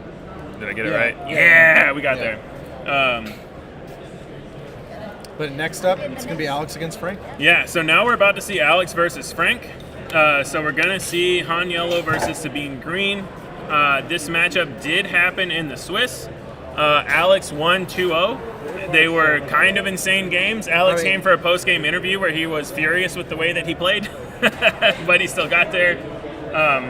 Both game, I think game 1, Frank was a Rebel Assault away from winning, and in game 2, oh, dude, yes, excellent. We are getting a winner's interview. Good. I wanted this. Get in here. Can you get that there? Sorry. So we do have Alex the Greatest. Come on in. Wow, what a nice KTOD shirt, man. Oh, yeah. That's great. So, I can't see the chat. Can we click the chat there? Yeah, chat's over here. So I can make it bigger. I'll give it to you. So game 1 was just, that's what everybody is. Game 1, yeah, it took us a hot minute to figure out what was going on. Okay, so pretty much this is what happened. Yeah. The turn from before, where I played the cunning, I forgot to defeat a resource. Yeah, so you should have been on 7 Han action to 8. Instead, you were on 8 Han action to 9. And then I forgot to smuggle because I was just playing. We watched the replay. Yeah. I was playing so fast and wasn't like I'm so tired. I cannot emphasize how tired I am. Yeah. So I cast the cunning for the 6 mana, and I didn't smuggle. And you didn't smuggle. And then because I didn't defeat a resource, I thought I had enough to do blaster. Yeah. And this would change my whole turn. So we just slammed Emphas. Yeah. I just played the Emphas if I knew it was at Yeah, seven. if you couldn't have also done So here's the what happened. blaster. We get to the next. I realized I forgot the cunning. I said, what do you want to do? He said, just smuggle. And then I look at the resource and I go, wait, you have. Something went wrong because my resources have aren't. this many. And so I'm looking at the guy. He's like thinking about what he wants to do. I'm like, we need a judge. So I called the judge. Yeah. Judge came over, and the judge was like, we can fix this. And I was like, look, man, this is sloppy. I'm on stream. Let me just give him the win. Like, I don't, like, this is absolutely ridiculous. Like, this is on me. I don't want people to, like, say I cheated if I win this game or something. Like, I'm not. Like I'm playing it like a glorified one. Nobody wants the game to end like that either way. Like nobody wants to win that way when you're in this kind of scenario. But it feels bad to concede. That was not a game loss. That was 100% I scooped. Then my opponent asked me, "Do you feel like you're going to win the game?" And I said, with 85% certainty, I felt like I was going to win that game. I'm only taking 5 damage. Yeah. I was very close. Sure. Even if you were turning the 24 corner, or something. you have to stop everything I do every single turn for the rest of the game. I felt 85% favor, and the guy said, "You know what? You didn't fuck me over, so sorry. My bad. I'm not allowed to curse." Family-friendly stream. Yeah, at sorry. home. Kids, cover your ears. Earmuffs, kids. You didn't screw me over, and the guy was close. Said, "What if we just go to game 3?" And I said, "That's great." He's like, "You feel like you're going to win?" I'm like, "Yes." He was a great guy. Hold on camera, showing deck list. I even tried to be as good about it as possible. In the last turn sequence, he actually attacked my Emphas thinking it died, and we saw that, and then it was like, wait, it doesn't die. No, so, and I let him take it back. I said, you know what, you've been like a good dude to me. Like, just take it back. I feel awful about what happened. Yeah. I mean that was embarrassing. I'm so tired. Like, I mean, it was enough to just say, you know what, let's just scoop this up. Let's move on to the next game. Yeah. It was enough sequence of errors. I mean, I honestly, I misplay. I've been playing so fast because I just want to get out of here faster, and it's been really affecting. Honestly, that's what's been affecting my play the most. Is I've just been playing. You want to eat? Way too fast. Not just eat. I just need to chill the fuck out. Like not be in I need a seat with a fucking Sorry, I said it. Okay, you get 3 of them. According to Sabrina. We just used 3. That was all 3. Yeah, that's all 3. Okay, I'm out. So Sabrina Carpenter's holiday special. She said you get 3. You get 3. Okay. Yep. I need back support. Like, my back is killing me. I want to get out of here as fast as possible. I wanted to split this, just to be clear. So, this means, like, nothing There to me. were were several people that really did not want to split, from my understanding. So, you were not one of those people. Yeah, it's nice now that all that went down. I have the KTOD shirt on, so everybody there's complaining. Yeah, trophy husband. Yeah, bring it Maddie, back. this is why we don't let him talk so much. See, Maddie, we give people a chance to express themselves. We gotta have a delay button with Alex. Yeah, we may need to start going on like a 5-second delay. But other than I'll that. leave you guys with this. Frank asked me last night. He goes, "How do you remember if you activated Han?" And I said, "I've never forgot before. It's never. One time I defeated a resource I wasn't supposed to. Cool story, bro. What the fuck? This is my moment. Get out of here. I stopped myself. I voted no chop because I want to play you. Get your ass out. All right. I'm out of here. Thank you, guys. All right, thanks for talking, Alex. Let's see if he can draw 2 cuttings. All right, so yeah, so that was an awesome interview. Alex kind of confirming what we had already heard about what actually happened in the game 1 and 2. So yeah, really good, and we're gonna see the rematch of Han Yellow and Green Sabine. And when we saw this in the Swiss, we know it's Han Yellow favored. We know it's not insane, and we know that both players have the ability to play well and have lines that can make them win. Yep. I'm taking the third wheel this time, boys. Excellent. We have a new guest caster. We have Lego Pizza Ian hopping in. For this mono Han action that we're gonna get. We're nice and snuggly here. To all get on camera. It's very warm. These 2 beautiful men. So it's very warm. Yeah, so There's a lot of beard in this camera right now. Yeah, 2 are much better than mine. Had this beard a long time. Right, here we go. If y'all want to look at it right before we start here. Yeah. So, did you update it? It is. Okay, nice. Yeah. So now we've got Alex versus Frank, and then on the other stream, which will be released on Next Gen Gaming's channel after Josh has done commentary, will be Blake on Sabine Green versus Chris Schutz on Ray Red. So if you wait, I don't know how long it'll take him. Probably a couple of days. If you check out, keep an eye on Next Gen Gaming's channel. He is recording the other half of this bracket, and we'll post that with his commentary. If you're not already watching Next Gen Gaming, Then what are you doing? I don't know what you're doing. Like, his coverage is so good. Yeah. Yeah. So BN equals Beard Network. Beard Network. There we go. More like Beast Network, you know. Hi-yo.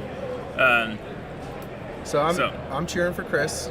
Yeah, so I talked to Chris a bit just to get some insight on whether or not how he feels about that matchup, and he says that it's a really hard matchup, and Wrecker is really just the key card for the Sabine deck. I could see that, yeah. Yeah. He needs to. He does have some spice. He's got some regional governors that he can try to get out and name Wrecker to try to interrupt his that. regional governors have been really good in every game I've seen him in, for sure. Yeah. His brother Jeff is an excellent Sabine Green different pilot. Jeff. Yeah, Balloon Hands Jeff. Excellent Different Jeff. Sabine pilot. So he's got lots of good practice. I've practiced with him piloting Sabine. It was tough. Yeah. I was able to, I don't play Sabine. I was able to take games. Yeah. It is hard. I don't know if they've started playing or not. Well, no, I don't know because their deck lists were up. Yeah, they were showing I just don't know if they deck put it away yet. Can you see? No, they're not playing. Okay. Yeah. Making sure we're not missing the games yet. Pulling out their decks. Yeah. Okay. I think we're going to left. Oh, deck lists are away. Oh, okay. No more lists. Excellent. No Yeah, they're more putting their lists. lists. I think Frank can get the revenge here. I think it's going to be close. Frank is on a revenge streak. I think I could. That's I could true. See it. He did just win another Yeah. revenge match. In So this is 2 losses. Is one a streak? This is Frank's revenge tour. Yeah. Wow. Trying to avenge his only losses Yeah. in Swiss. He avenged Yeah, his first exactly. loss in Swiss in the top 8. Yeah. Now he's attempting to avenge his second loss in Swiss in the top 4. So. And then maybe And we'll Courtney, get Frank you versus wanna spell Chris. that? Yeah, Okay. I gotcha. You can spell that last. I misspell it all the time. Oh no. Myers. Everybody misspells it. I put an E between the M and the Y. Hugo, we It's appreciate amazing you how watching hard. at 2 a.m. I think we're all addicted to SWU at this point, Yeah. so we know the feeling. I'm not gonna lie, my brain feels like it's 2 a.m. right now. Yeah, Maddie, it's definitely going to be a very tight game. Yeah, the games that we saw when they played in Swiss were just insanely tight. They both came down to one action or one health point. Yeah. It was crazy. Frank played some of the best Sabine I've seen against Han, and that's such a hard matchup for them. So. Yeah, and what we've seen in the past, which is what I would expect to see here, what Alex did in the Swiss, is he very much values this as a racing matchup. So I expect him to continue to just go base, ignore trades, and think he can race the Sabine. So one question that I have is Frank going to be activating the Sabine and pinging a lot? Is Frank going to be initiating the trades? Is he going to take the role of the control in this matchup? Well, they had a lot of conversation about pings last game, and Frank lost. But everything was very close. So I don't know. Like I mean, in game 2 when he lost, if he had one more damage, he would have won. So if he had pinged once, he would have won in game 2 before. So I don't know. That was part of his point, that he has some restore. And he thought it's tough. Alex's point was, look, man, I've got 5 more health on my base. Yeah. You can't mess around like that. And you have cunning. Yeah, I'm gonna phase it out. Alex drew multiple cunnings last time. I think that is obviously the biggest key card in the matchup. I mean, there are other factors, but cunning is the biggest one, I think. That's the skill check. Can you draw cunning? That is, honestly, whenever anybody asks me advice for how to play the Han matchup, it's learn how to draw cunning. Yeah. That's the biggest one. Very helpful, very helpful. Like oil paints? Pencil? Charcoal? Yeah. You gotta draw cunning? Draw cunning, yep. I ain't no artist, but I know how to do that. Yeah. How many set 3 cards are in the Sabine deck? I don't think there are any, but it is slightly changed from set 2 lists. There have been slight adaptations to the meta. Like I didn't see Sundari Peacekeepers a lot in set 2, and they're a lot more common here. So there are changes to the list, even though those changes aren't set 3 cards. Looks like Carlos, Hyperspace Cube, Yoda Killer, is asking me if I brought my PC to Atlanta to fuel my Path of Exile addiction. And I didn't, so I am getting the withdrawal in about a couple hours. I probably will feel it. So you exiled it from this path? Yeah, and then I got a basic land out of my deck. Your opponent gets the land. Yeah, that's true. But I'm the one who's suffering from the addiction. So. Okay. How many dice rolls are they doing? 11. Hopefully that 11 11's ends. pretty I want to good see some for games. Alex. Hey, we have an initiative token. Excellent. Yeah. 2 of them. That's helpful. 2 of them. It'll be interesting to see how much Alex values initiative in this match, because he's been talking to me about the deck, and he thinks that playing the 2/2 shieldeds makes him want to just play that and take initiative into the next turn. Yeah. The only problem is that the Sabine deck has a lot of good ways to disrupt the 2/2 shieldeds. Yeah. With the Sabine unit, and he also plays the 2/3 Saboteur. Yeah, I think the 2/3 Saboteur is bigger here because you don't necessarily I don't think you want to burn your ECL early, especially if you're trying to be the control. His cards. Well, that's what he's doing because he's playing under the camera, so he's showing us what his hand is and what he's got multiple A-wings. K2. He's got the Wrecker. I feel like you can't afford to keep the Wrecker. Oh, he's mulliganing. Okay. He's probably mulliganing because he had no early ground plays, and he thinks that's just going to be way too slow. He just loses to Falcon. Yeah, he can't space race. Even if Alex doesn't have a Falcon, he can't space race. And if Alex does have a Falcon, the game's just over. So I like that mulligan. It's ridiculous. Drop an A-wing and they ramp out the Falcon and just kill it straight off. Especially if your follow-up is just another A-wing. So that's gross. Slightly lower volume, they can hear you from the table now that it's quieter. Okay, that's my bad. The more tired I get, the louder I get. So we'll have to whisper. So it's whisper. So I have to speak quieter so that they can't hear me talk. So that's on me. My voice carries a lot. Anyone who's ever heard me talk in person, it carries a lot. We need to talk sweetly. Okay, so we're on to the second hand here. Can you guys still hear us? He's got the Rebel Assault. He's got the Rebel Assault, so that's good. Important. Let me know if you guys in the stream can still hear me. I'm audibly trying to talk quieter, but that is not my natural state. We're not screaming anymore. Always ramp. I can control the volume of my voice. See, stream. Look, when I opened that slave trader in a pack the first time, I said, this is constructed worthy. Right? Didn't you guys? As soon as you opened it, like that is a constructed playable card. Look at all those traits. It has to be good. It's got so many traits, and then It's now so there are two good. of them. There are two of so many things in that card. Yeah.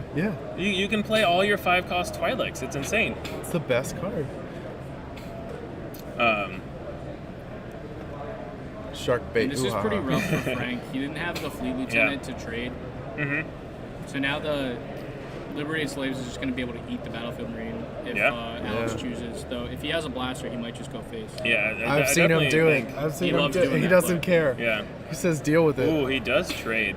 Okay. Just when we talked about how Well, all he he might does not is go have the face. blaster. He might. Yeah, that's true. He might not have the blaster. Yeah. He like sets up a 5/5 that's gonna attack over and over. Ooh, I see a Darksaber in Frank's hand. So Alex needs to have something for that. Obviously, he could have Bodhi this turn, Spark next turn. There are a lot of options that he could have. I told Frank game 1 that Alex doesn't have any. No Bamboozle's main. No Bamboozle's main. No way to deal with upgrades. So if he can stick the Darksaber, it's going to be really good. Well, we the saw problem is if we he's- saw that bamboozle. There's like a small chance that he's saving. He's post-board, saving the blaster to kill Sabine. Could be, but with the 3 damage on it, you can just kill it with the Peacekeepers before flip. That's true. Ooh, scary. Especially if he ramps next turn. Well, so if Frank has initiative, he can take out the Liberated Slaves. And then, no, that doesn't, because you get the flip, but you don't get the Darksaber. So, like, what do you want to play around? He just has to, if Frank has initiative, he just deploys Sabine right away. Yeah, so then you get, so you get wrecked by the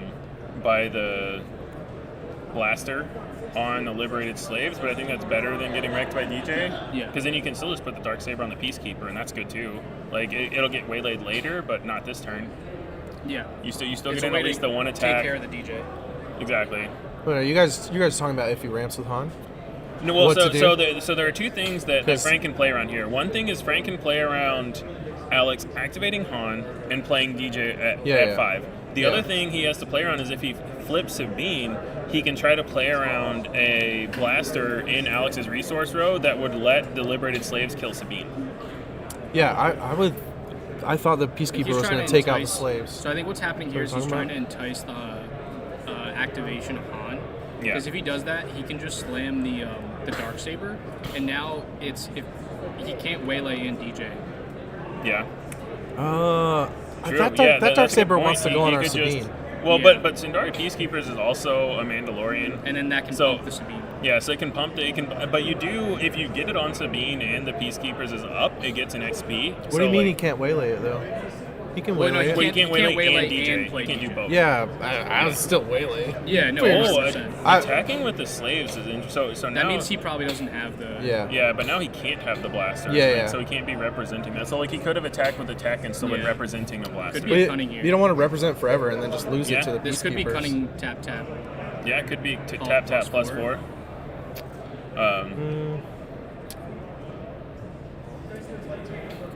So that's definitely an option. And that's the thing about this Han deck. There's a million things it could be, right?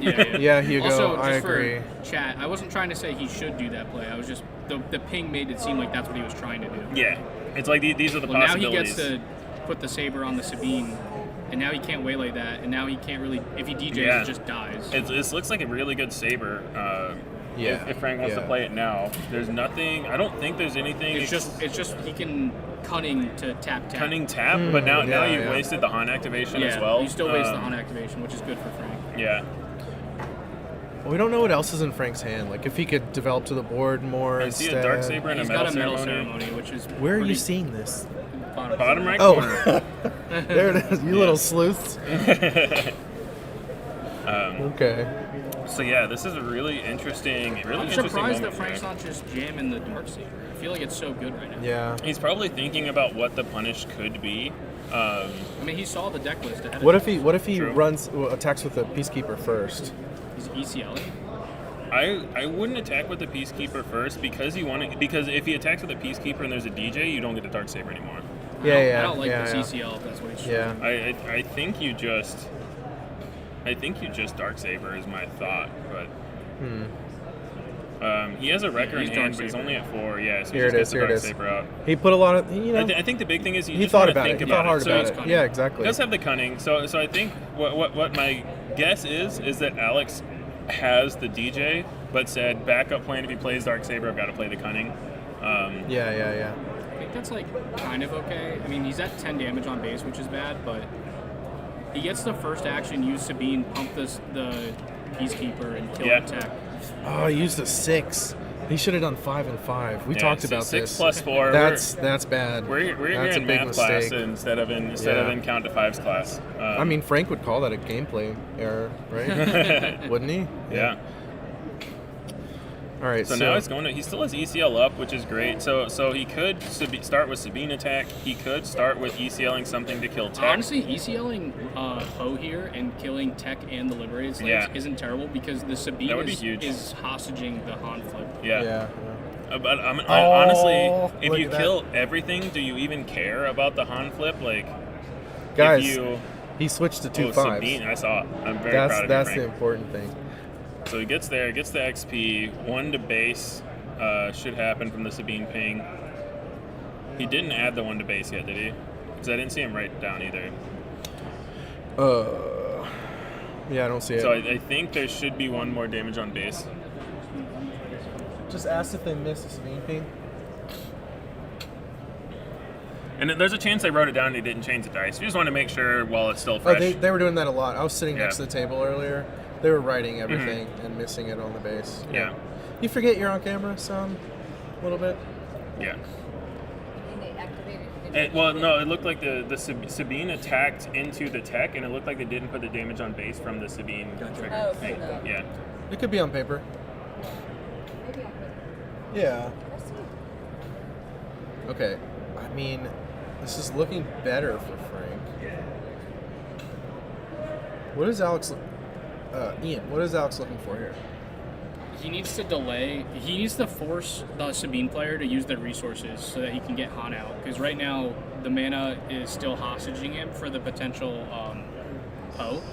Yeah. And so, a lot of times, with the one of the reasons that I really like the 6-mana Falcon is that it's a really good play to, you activate Han. If they pass, you pretty much know exactly what they have, which is Poe. So then you play out the 6-mana Falcon, and then if they pass again, you just claim and don't play Han. Yeah, he's doing it. So, but I like that. Even if Frank doesn't have the Poe, I like the pass there just because you're threatening it. Yeah. So now he does have the Poe. Frank is forced to just play it. Right. But I think this is still really good for Frank because we know he used to have a wrecker. So if Ian just Hans and attacks base, it's 4 damage on Frank's base, but then there's going to be an ECL wrecker followed up by roughly 4 million damage. Yeah. So like. Yeah. But then it looks like 10 more kills him. The Peacekeeper should have 3 damage on it. Peacekeeper killed. Yeah, because it killed the Sundari. Or the Liberated Slaves, Yeah. Sorry, I keep saying mana. I'm Magic Brain still. I'm trying to get rid of it, but it's slowly and surely happening, I promise. So yeah, we think... I'm trying to make sure that is what happened. So the Peacekeeper attacked the Liberated Slaves to kill it, right? Yeah. Yeah, it did. Okay, so if it comes up, we'll bring it up. I doubt that the 1 damage is going to matter. I don't think the Han deck has any way to deal 2 damage versus 3 damage. Is there also some Tana said it in chat. Yeah, so we... Yeah. Some element of letting the players handle their own game. Like not being punished for being on stream. But at the same time, we were asked by the judges to point out discrepancies that we saw. So, I mean, that is one... I'll bring it up Courtney, when you want to run another one over? So the Peacekeeper should have 3 damage on it because it attacked into Liberated Slaves for 3. So... Yeah. We're trying to get the correct game state where we can. So I was gonna say we just call it out when it comes relevant, whichever. Well, the problem is by then it might be too late. People are thinking about it. Yeah, it might too many things might have happened. They might not remember what it attacked. Maybe Alex is thinking like, oh, this unit can't attack whatever. So Maddie thinks you should continue saying mana. Thanks, Maddie. I'm glad you got me. Mana of the gods. Yeah. All right, what are we doing here? Killing just Han. Poe killing Han, so still having up what we assume is ECL record, discarding to base. Yeah, I think he has to start racing. I mean, 2 Falcon hits kills him. I mean, he's got the Peacekeeper to not just straight up die to that, but also like the Sabines keep pumping the Peacekeeper. Like that's that's 12 damage every turn. He's just so much closer to dead than Alex is. 1 pump away. It may be making sure he may be doing 2 damage He's to trying. the Falcon. I think he said discard, and he's waiting to see if he discards to see if he gotcha. wants to do more things. Because Yeah, that's how that's Poe fair. works. You declare how many you're discarding, then you choose the modes. No, right? You just get to do it however you want. They clarified all these modal cards. It's the same way when you play a Cunning or when you play a Poe. The way these cards work is you say your first mode, you say, I'm doing this, you resolve that, and then after that you say, okay, now I'm doing this. So Frank, it seems like what Frank is saying is, I have discarded a card, you must discard a card. And then based on what Alex discards, he can decide if he wants to discard another card or not. And choose one of the other modes. And it's the same way with Cunning. You can play Cunning and say, I want you to discard a card at random. After you discard your card at random, I will choose the other Even modes. Poe, someone clarified Poe works that way? Yeah, they clarified everything where you have multiple options in a trigger. You resolve each option one at a time without saying how many you're doing. Wow, the way it's worded sure looks like you discard. Well, that's why they clarified it. Interesting. Yeah. Oh.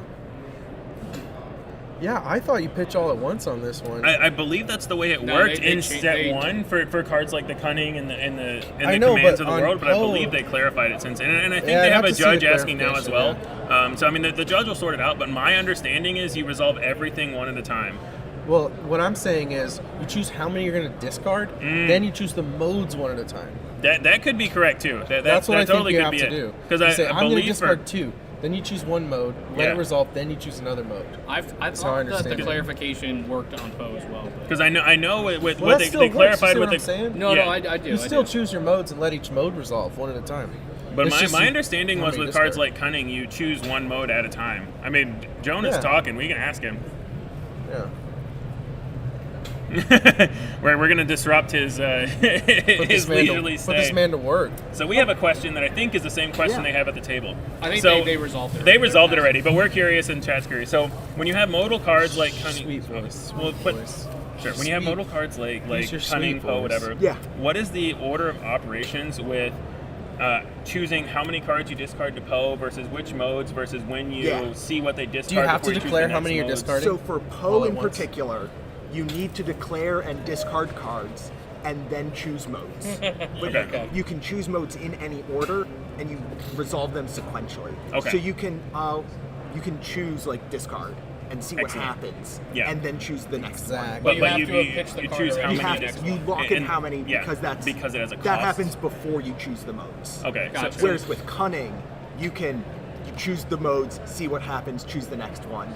And so you can just be like, discard a card Is at that random. because the modes for that one are always locked in at 2? Yeah. Gotcha. Okay. If it was choose a number of modes and like pay an You'd extra have to pick resource the for each number. mode or Yeah, something you'd have like to do that first. You block Okay. that in and then choose Then in do any one order. at a time. Which, Resolve them. coming Yeah, that from makes my sense. magic brain, wild. Yeah. Imagine cryptic command. Yeah, no, that's exactly. what Exactly. we're Yeah, I'm gonna draw this card before I figure out if I'm gonna tap your stuff. Oh no, this is a counter spell. Great. Yeah. Yeah. Yeah. Thank you. Thank you, Jonah. Well, Okay, I so we didn't got win in that the sorted event out. They got today, that sorted so- out. I have no idea I see a spark in the discard. So I don't know what he actually ended up doing. But now we know how Glad the we card got works. clarification. Jonah's the man. Yeah, Jonah's awesome. There we go. We see a Zori coming out for Alex. You guys could have just listened to me, though. You're right. You're right. I could have. Sorry, we doubted you. Chat's gonna flame us, but it's okay. Yeah, I that's get fine. flamed all the time. It's fine. Jay, the deck lists are not public for this event. Some people may release their deck lists. If you would like the deck list for this Mono Han deck, you should subscribe to the KTOD Patreon and hop in their channel. Alex said that specifically, right? He did. Yeah, you'll see. He has this listed. He's a part of the KTOD competition team, and this list is part of their Patreon tier. So if you want to do that, chat with him about this deck list, hop in there. If you wanted to talk to Frank about this green Sabine list, it's not specifically posted anywhere, but he'll talk to you about it in Discord. Yeah, our Discord's at the bottom of the Yep. stream there. Did You can Frank join just there. attack the Zori boys? I believe he did. What's the point of that if it doesn't Good. die? Unclear. Does he have something in his hands? We're pretty sure he still has a wrecker. He needs to. Wait, Wrecker ECL would do 6 damage. Yeah. what is K2, because now he can overwhelm for 3 and deal 3 to. You could deal 3 or make him discard his last card. So he's ECLing in. So he's dealing 3 to base with the overwhelm, and then making him discard his last card. Also, there should be another counter on the Mandalorian, right? Yeah. Yeah. Sabine did attack. The Peacekeeper. The Peacekeeper should have another XP. Why do we keep fixing their game, you guys? Look, it has been a long day for everyone. Yeah, it's well, and just for everyone's clarification, you guys are bringing this up. We're bringing these things up to the judges. I specifically spoke to Jonah before this event started to ask how he wanted us to handle anything missed that we saw, and he specifically said, if you see anything that was a mandatory trigger that was missed, please alert the judges and have the judges attempt to fix it. So that's what we're trying to do whenever we see a damage being wrong, an XP being wrong, whatever. We are doing our best to help that. Because that is what they wish us to do. Maintaining the game stream. Exactly. If they told us to keep our mouths shut, we would do that because it's their event, they're running it, and so we're running it the way they want it to be run. That is a thick peacekeeper. That is. He's keeping a lot of peace. 13. Do we have lethal? 6, 8. Well, I mean, it sure looks. Frank was able to discard the. I don't even feel like doing the surprise strike math. That was lethal. Even without doing math. Oh, Frank has lethal for sure. Yeah. It's whether or not. But does Alex have a stop it. surprise strike? I mean, Cunning's. Yeah, exactly. Darksaber's not a May ability, so you can have see to a put the Cunning. XP on, so it's not a missable trigger. So yeah, I believe Alex has lethal if he has a surprise strike. Appears to not. You might have a Falcon. That was 18 plus 3. Yeah, another Or plus Falcon would 5. do it as well, but the 3. But the Falcon doesn't do it if he just Frank's attacks gotta with Peacekeeper. Frank's because, getting up. He's thinking. He's pacing. Because the Peacekeeper Restore would mean Falcon isn't lethal by itself. But I think you just attack with Sabine You first attack to get with the Sabine XP. first because you get the XP, and the Yeah. Falcon can't kill it. Yeah, Can't attack and or get played and attack in one. Well, does the XP matter? Like, does it change No, it's the just another lethal damage. calculation? But I think the Restore does, because he can't do anything in one. No, I'm just saying, does Frank have lethal in 2 actions? I think so. It's 7 and 8, right? Yeah. It's 15. If he does Poe, it would be 8. Oh, he can make him discard his last card too. Ooh, yeah. Oh, Do so it. Frank takes Oh, game wow. 1. Wow, Yeah. super tight. So, game. Classic Frank. Yeah. Frank wants his revenge, man. Frank is on a revenge tour here. He in the top 8, he avenged his first loss in Swiss, and now he is attempting to avenge his second loss and only other loss in Swiss. You know, my question about does it change the calculation, I think that's part of why he missed his Darksaber trigger. He's so, like, you get He's so- hyper-focused on your Yeah. path to victory. Yeah. Little things like that start to kind of go by the wayside. Like, I don't need that. Yeah. I'm not thinking about that. I'm thinking about how am I about to win. Someone said, "Heard that, Frank." That's great. Nice. I love every time you guys go over there to fix something, they just look at it, they're just, oh, what we fuck up. Yeah. Well, they need to stop doing it. Yeah, we are at the point where we get the player eye roll anytime they see Courtney walk up. If they, and see if something. they could just maintain their own game state, it wouldn't be that It's bad. a long day. It's like 8 It has been a PM. very long day. It's 8 p.m. At least Frank, Courtney, and I got here at 8 a.m. to start setting yeah. everything up. The I tournament saw started you guys. at 11. I saw you guys communicating at 8 a.m. I was like, what are they doing? Yeah. Drinking coffee and being here. That's what we were doing at 8 a.m. Yeah. Oh man. So yeah, it has been a long one, but it's exciting to get a resolution. It kind of feels anticlimactic when you get these big. We finally got a top 8 that everyone's splitting left.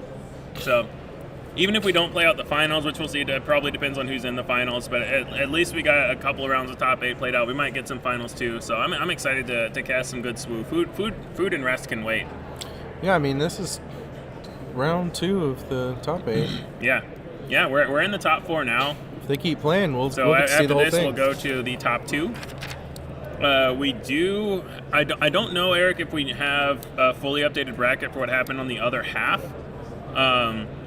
We know that the other semifinal was Chris Schutz on Ray versus Blake Edmonson on Sabine. They They're are still still playing. So we don't have a person who's going to play the winner of this match in the finals yet. No. Here you go. You guys have 480 people watching. We're so cute. That's why. All We're all snuggled those up. beers. I We're love it. talking sweetly in the microphone. I got a face for radio, and I know it, but Hugo- somebody put a camera in front of me, so here we are. Hugo asked him about the white sleeves. In my match with Alex presents his deck to me, and the top sleeve has this huge black smudge on it.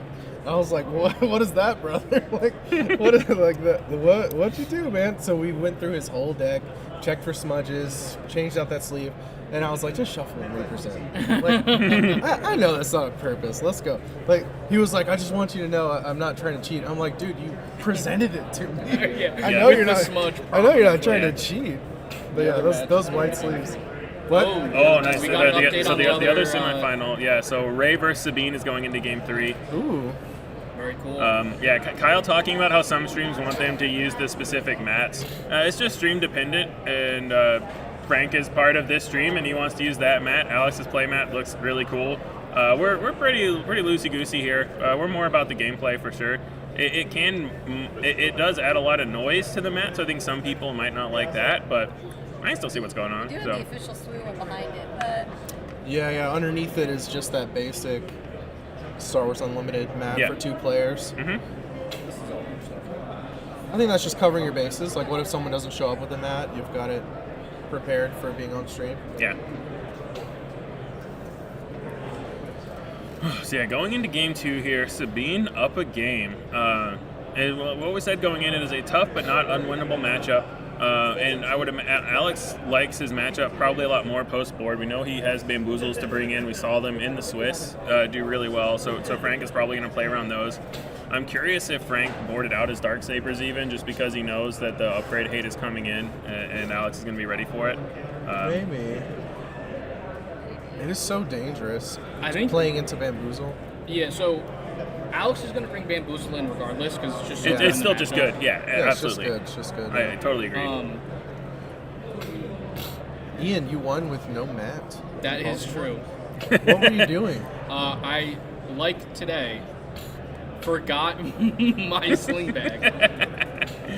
Oh no, I didn't forget my sling bag there. I just forgot to put my my mat in my sling bag. Were you using sleeves? Ian literally. I was using sleeves. Ian went to a magic artist and bought a play mat from him at the start of today and used that mat today.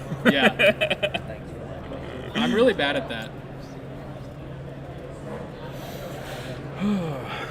I mean, he's using the KTOD map. It's a good map for that deck. Yeah. That's true. K2S. I wonder if Han has any Naruto characters in it. Is there some secret layer in SWU for Naruto? Yeah, Kyle Craft, back in my day, we played with our underground C's on the playground. Right on the asphalt. You don't need no sleeves. The floor of my high school with no sleeves. That's what we did. I literally played Magic in the parking lot because that was where we had recess. And so, yeah, we would play on the parking lot with no sleeves. In the parking lot with no sleeves. That was great. That was me with Pokemon in grade school. Though we didn't know how to play, so we would just... Oh, same, yeah. Crawlworm was the best card ever invented in Magic when I was a kid. It was so good. When I was a kid... 6-4, it's 6 power. How can you beat 6 power? What about Crash of Rhinos? Cool. I mean... When I was a kid, we didn't know the rules, and so we played as if you could always play all your lands whenever you get one. Oh, jeez. So green decks were the best. I had a buddy who wanted to play that way against me, and he said, let's just play with all the lands out. And I said, all right, turn 1, fireball you for 20. He was like, all right, let's not play that way anymore. So we see Sabine here into Liberated Slaves. Frank crashing a Sabine into the slaves. So just for 1 extra damage. We do show here that that Frank is valuing the trade game a lot more than he did when they played in the Swiss. I definitely don't like this start for Frank. I mean, obviously, right? I mean, he used to. It depends on what the follow-up is this turn. It was an interesting attack. I would imagine there's a reason for it. And what follow-up do you think is good here? Good question. Wait, did Frank purposefully do that? Yes. Frank attacked into the slaves. Why? I don't know. Good question. I don't know. He might have boarded in Daring Raids? Chat, what are we missing, chat? Why would he do that? Yeah, it is a Daring Raid. He boarded in a Daring Raid. There it is. There. Okay, there we go. Goes back to a lot of high-level plays make sense when you know what are in the player's hands. I didn't even know that was in the sideboard. In all parts of life, it's in the sideboard for Jango. I'm kind of intrigued as to why he brought it in this matchup. Maybe just to try to get the last couple points in there. Kira seeing Sundari Peacekeeper, and that's an interesting one because obviously Poe is insane in the matchup, but we saw Peacekeeper run away. Yeah, we saw Peacekeeper really run away with the game last round. So he is naming the Peacekeeper. I think that makes the most sense because you can't Poe next turn anyway. Yeah. So Alex is knowing that that's not coming this turn unless he has another Daring Raid. Ooh, actually, or he could just Battlefield Marine. So in these situations, I just resource whatever they land. Sometimes, but I mean, he can also just kill the Kira with the Fleet Lieutenant if he wants to. I would have resourced it. Oh yeah, he did draw Fleet Lieutenant. Yeah. Wow. He's gonna keep. Okay. So Frank really trading a lot more than he did when these guys played in the Swiss. If he leaves that Kira there, Kira just eats both of them, right? That's true. Yeah, exactly. Like, I think you have to deal with the Kira, not only because it unlocks your Sundari, but just because it's just the 3/5s are so good when all you're doing is playing 3/3s. You just kill it while you can, I think. You also, that way, save 3 damage on your base, which is important. And now you can flip more safely, which is nice. So.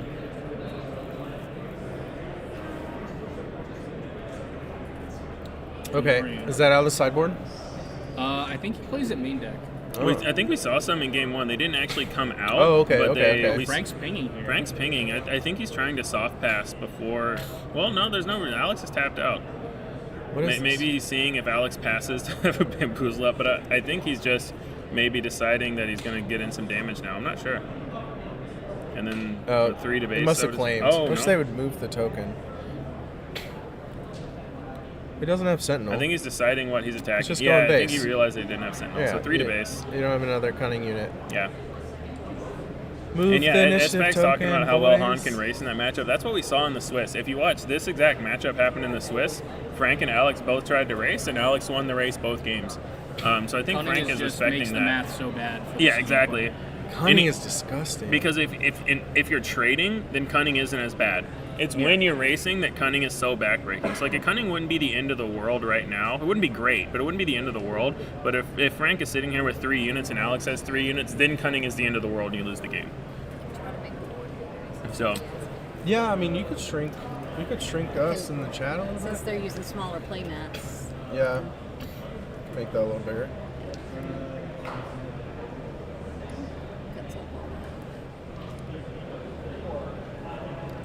all right, we're tech supporting on the fly here.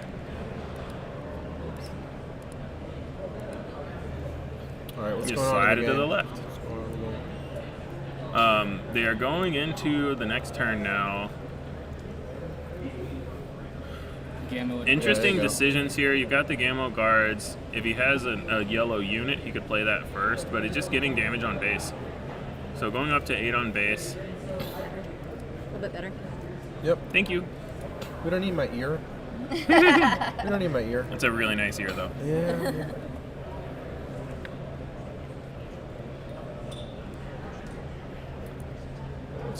So it would be really nice for Alex if he had something like a Falcon here, just a yellow space unit to play to give the guard Sentinel. He could also just activate and then deploy, and as soon as he deploys, you can't attack the guards. So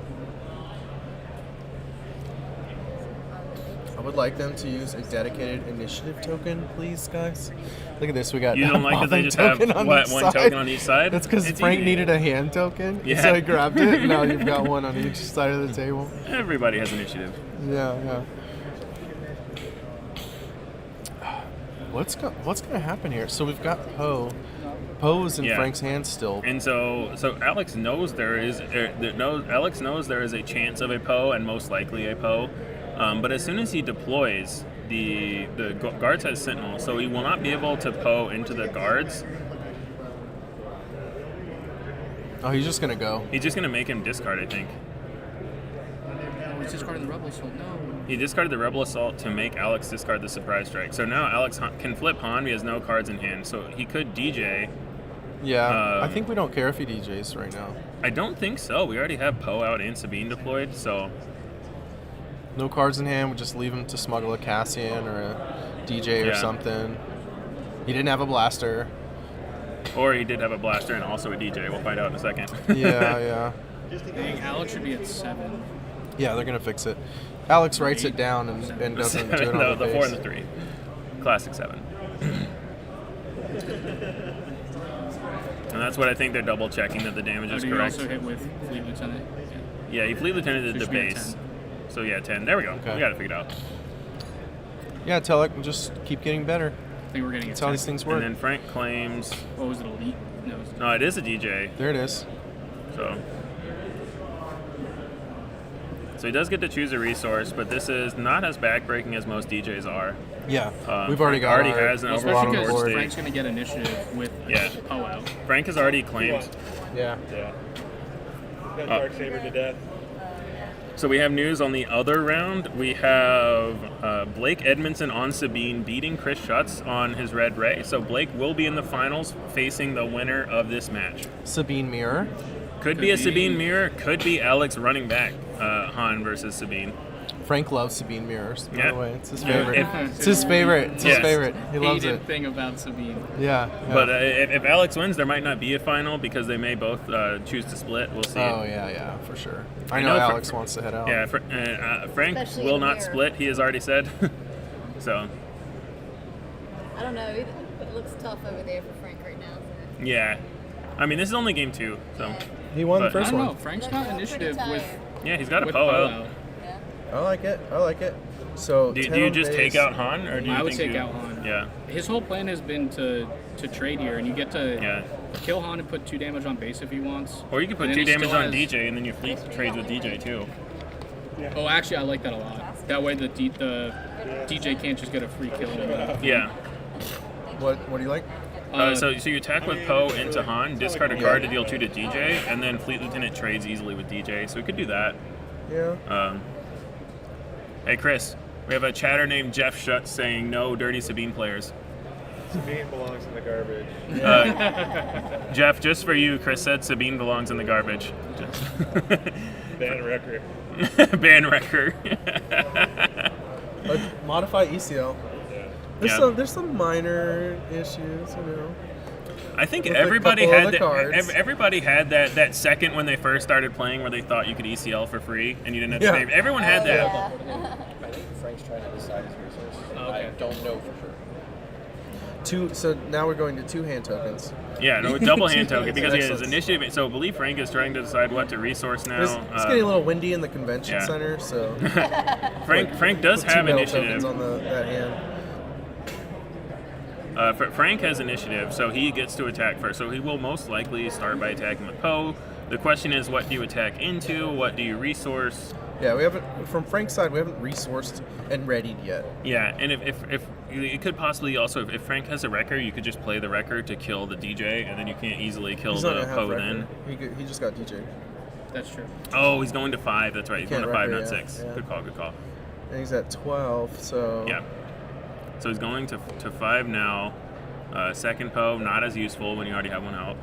he'll trade into the Han first, right? Yeah. We've already ECL'd.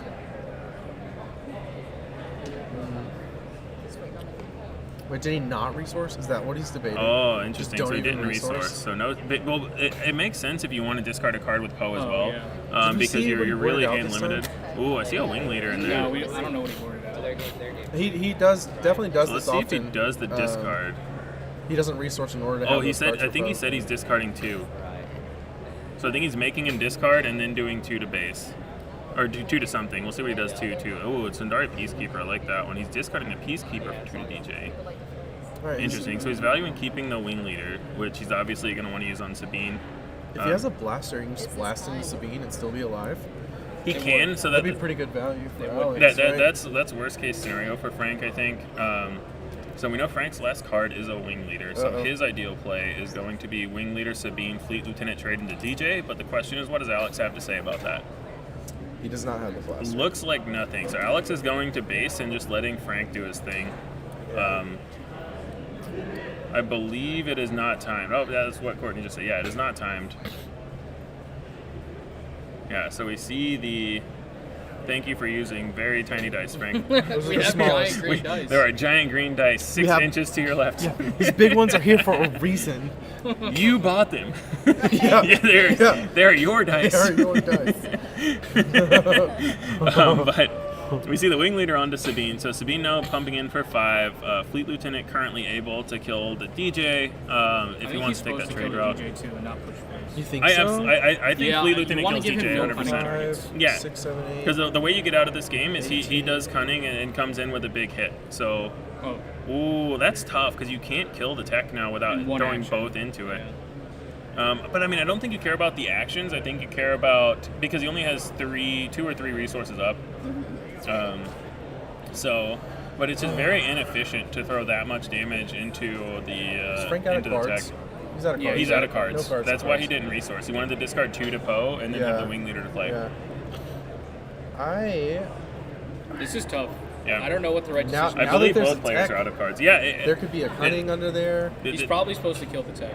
This is one where it's hard to say what the right decision is. We can just point out the options and see what he does and how it plays out. The good thing is that the fleet lieutenant doesn't die to the tech, so I think he's more incentivized to do that. Yeah. I think he kills but the both tech. his units stay alive if he kills the tech. I think he's going to And kill also the tech. with both players top decking, the fact that Frank has no cards in hand and Alex has no cards in hand, you don't want to give Alex all of a sudden 7 cards in hand that he can play. Frank also knows he's the control deck. Yeah, he's been trading all game for sure. No, I mean, he said that. He said, I'm the control deck in this matchup. And also, DJ still needs a blaster to try to if he wants to kill the Sabine.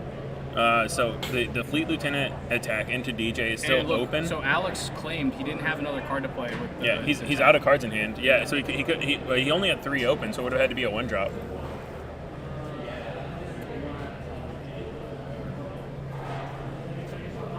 Yeah, I think Hugo De Silva is on the same line of thinking as Frank, which is just trade everything.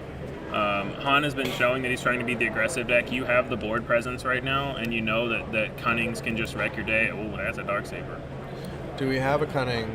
Do we have a DJ? Oh, we have a blaster. Yeah. Is he blasting base, though? I think he's blasting base. Oh, look at this man. No fear. That's interesting because the fleet lieutenant still just kills him. Yeah. Which he certainly will. So where's he getting the remaining 5? So yeah, Falcon? he's under the Alex is under the impression that he has enough damage to finish this game. So obviously we don't know what else is in his resource row. I don't think he has any cards in hand. He could play, or did he just Han? He could play the Smuggle Falcon to put Frank in check. Yeah. Because Frank's at 20, he has no restore. Interesting to attack with a wing leader. I guess you're close enough that it doesn't. So yeah, I'm guessing it's a big Falcon, and now Frank has to do something. Has to claim, but it's game 2, so he boarded in Bright Hopes. He has Bright Hopes. If he boarded them in, I don't know if he did. He did last match. He did on stream when he showed us for the. And also, if you think you're the control deck, I feel like you would just board in the Bright Hopes. So he probably has access to Bright Hope.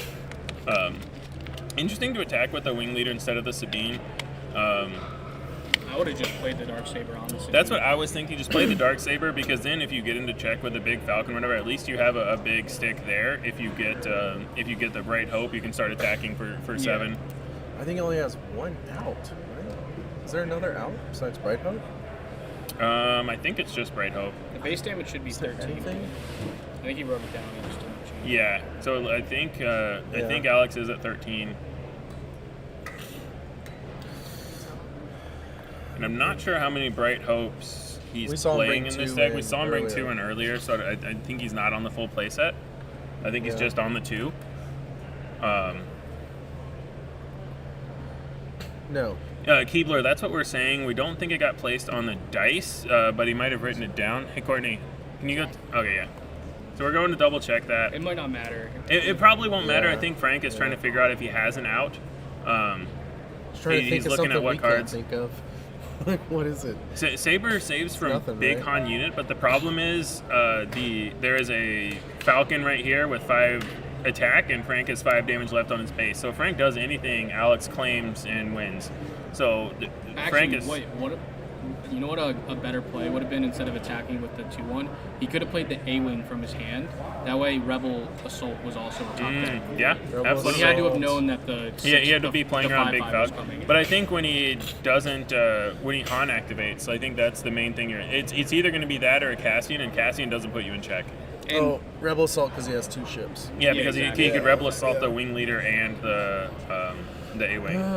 Because right now Rebel Assault doesn't kill, right? Because it's 8 damage from 6 damage from Sabine and 3 damage from the wing leader. Yeah, so they got the. Should be 13. It should be. He only put 1 damage on. Should be. Yeah, there we go. We got there. Sorry.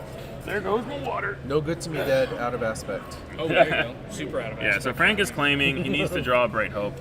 Yeah, he's not. Or we are probably going to a game 3 here. Sabine. Yeah, we are going to a game 3 here. So no Bright Hope. Well piloted there by Alex to understand when he had to go to base and to be getting the damage on there correctly. So I think a big skill here is how to put your opponent in check. Yeah, absolutely. If you can put them in check, it changes all their options. Especially when you're especially when you're in an aggro tempo mirror. If you're playing as or against Jango, as or against Sabine, as or against Yellow Han, all these decks that have this limited healing, anything you can do to get them within 3 or 5, where one like every single threat you play, they have to answer or claim and draw an answer. You're sweet. Who's your... Sorry. Sweet voice. Yeah, I was gonna say I'm not talking about any cards. I just get excited when we talk about SWU strategy. I love the enthusiasm. I know. Thanks, Jeff. Thanks for no problem. Still having that enthusiasm all day. Yeah, totally. It's only been 13 hours. Of course, I still have enthusiasm. 13 hours later. Ooh, fantastic. This place is emptying out. Yeah, it is. I'm starting to get a little hoarse over here, and I haven't even talked near as much. Yeah, Hugo, I agree. It is very pivotal to the deck. It is specific to those times where Han can, get their flip turn messed with, and they need to have a 6-mana play. Yeah. And it's really the only 6-mana play that does something where a lot of the times the Han deck is going to be on the ground arena, like, prevalent, and being able to swap to the other arena and have a big threat there is super important, especially against these 25 health bases, right? Because that's 20% of their whole health. Yeah. So you don't need that many hits. Yeah. Yeah. Yeah, everyone knows that Han needs his 7s for when his deploy turn goes well. But it's very critical to also have your 6s, and if you have a 6 that's just in the resource row, right? So you don't have to worry about it. You don't have to worry about drawing it or whatever. Or your Han activation to go to 6 to deploy. Throw down that big falcon. Yeah, it's super nice. He's also played really well around, like knowing that there's a Poe in hand with ECL, keeping his Han in check. Yeah. Yeah, Alex has played this matchup a lot. Yeah, absolutely. Yeah. So is Frank, though. Yeah? Frank plays against Junior all the time. He knows. Yeah, I was going to say, but both players have played this matchup a lot. So we have multiple very good Han Yellow players on the Bothan team, and both Ian and Junior. And Frank plays Junior like 8 times a week. So I think Frank plays this matchup a lot. Anyone that wants to plays Junior. Exactly. Junior will play literally anyone and everyone. Always looking for games. Yeah. Oh, what have we got for Frank here? We're seeing... Oh, this is interesting. We saw him mulligan before when he only had a space opening. We see A-Wing, Wing Leader. I think it's on R2 as well, so we might go R2... he might go R2 on turn 1 and try to go Wing Leader after that. Philip Ritchie saying he loves my loud voice. Thank you. I'm trying to keep it quiet so that the players can't hear my loud voice as I talk about what's in their hands. But Alex mulligan. So how often do you find you mulligan with Han? Because it feels like the deck is half turn 1 plays. Yeah. So do you mulligan a lot just because you don't have the 4 or 5 that you want? Or you're looking for a specific turn 1 play? Well, what are your thoughts on mulliganing with Han Yellow? Yeah, I mean, there's a lot of turn 1 plays, and a lot of times you want specific ones against certain matchups. Like against Jango, I really like playing turn 1 Bodhi because it can mess with their ISB agents or their triple dark raid. Yeah. So like even if you have a playable hand, like I have a 2-drop. Yeah. You want to be able to have the 2-drop or 3-drop that works best in the scenario you have. So if you have some like dirtly guys and does he have a Falcon here? That's so disgusting if he has it. And it's nice too because when you have so many turn 1 plays, you can mulligan pretty freely and know I'm very unlikely to get completely messed up. Yeah. I see a Bamboozle in hand. Yeah, what else do you see? Like a Han unit or something? Might be a 3/5. Looks like he's Han activating. No ping. And yeah, Tada bringing up, basically, I don't think we said it explicitly, but yeah, that's why Alex has played this matchup so much, because KTOD has some incredible Green Sabine players in there. Yeah, that makes sense. DJ's I a 3/5 against Sabine. Yeah, I mean it's just liberated slaves basically. Yeah. Oh, there's the Falcon, right?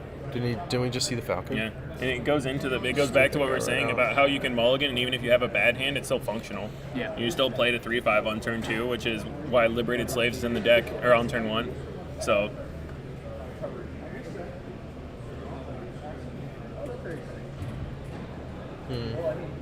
I think we're going to see the wing leader. I think he's going for it. Yeah, is it a wing leader? Oh, he wants to go for it. He's pretty sure Alex has putting it in that space over. He has the bamboozle. Yeah, I think you just have to make him have it in this case because now your Darksaber is more ready, and if they have the waylay, it's using their whole turn. If he's playing the bamboozle, it's either using his turn or using 2 cards. Yeah. We know there's a Falcon in his hand, so we do. It would have been.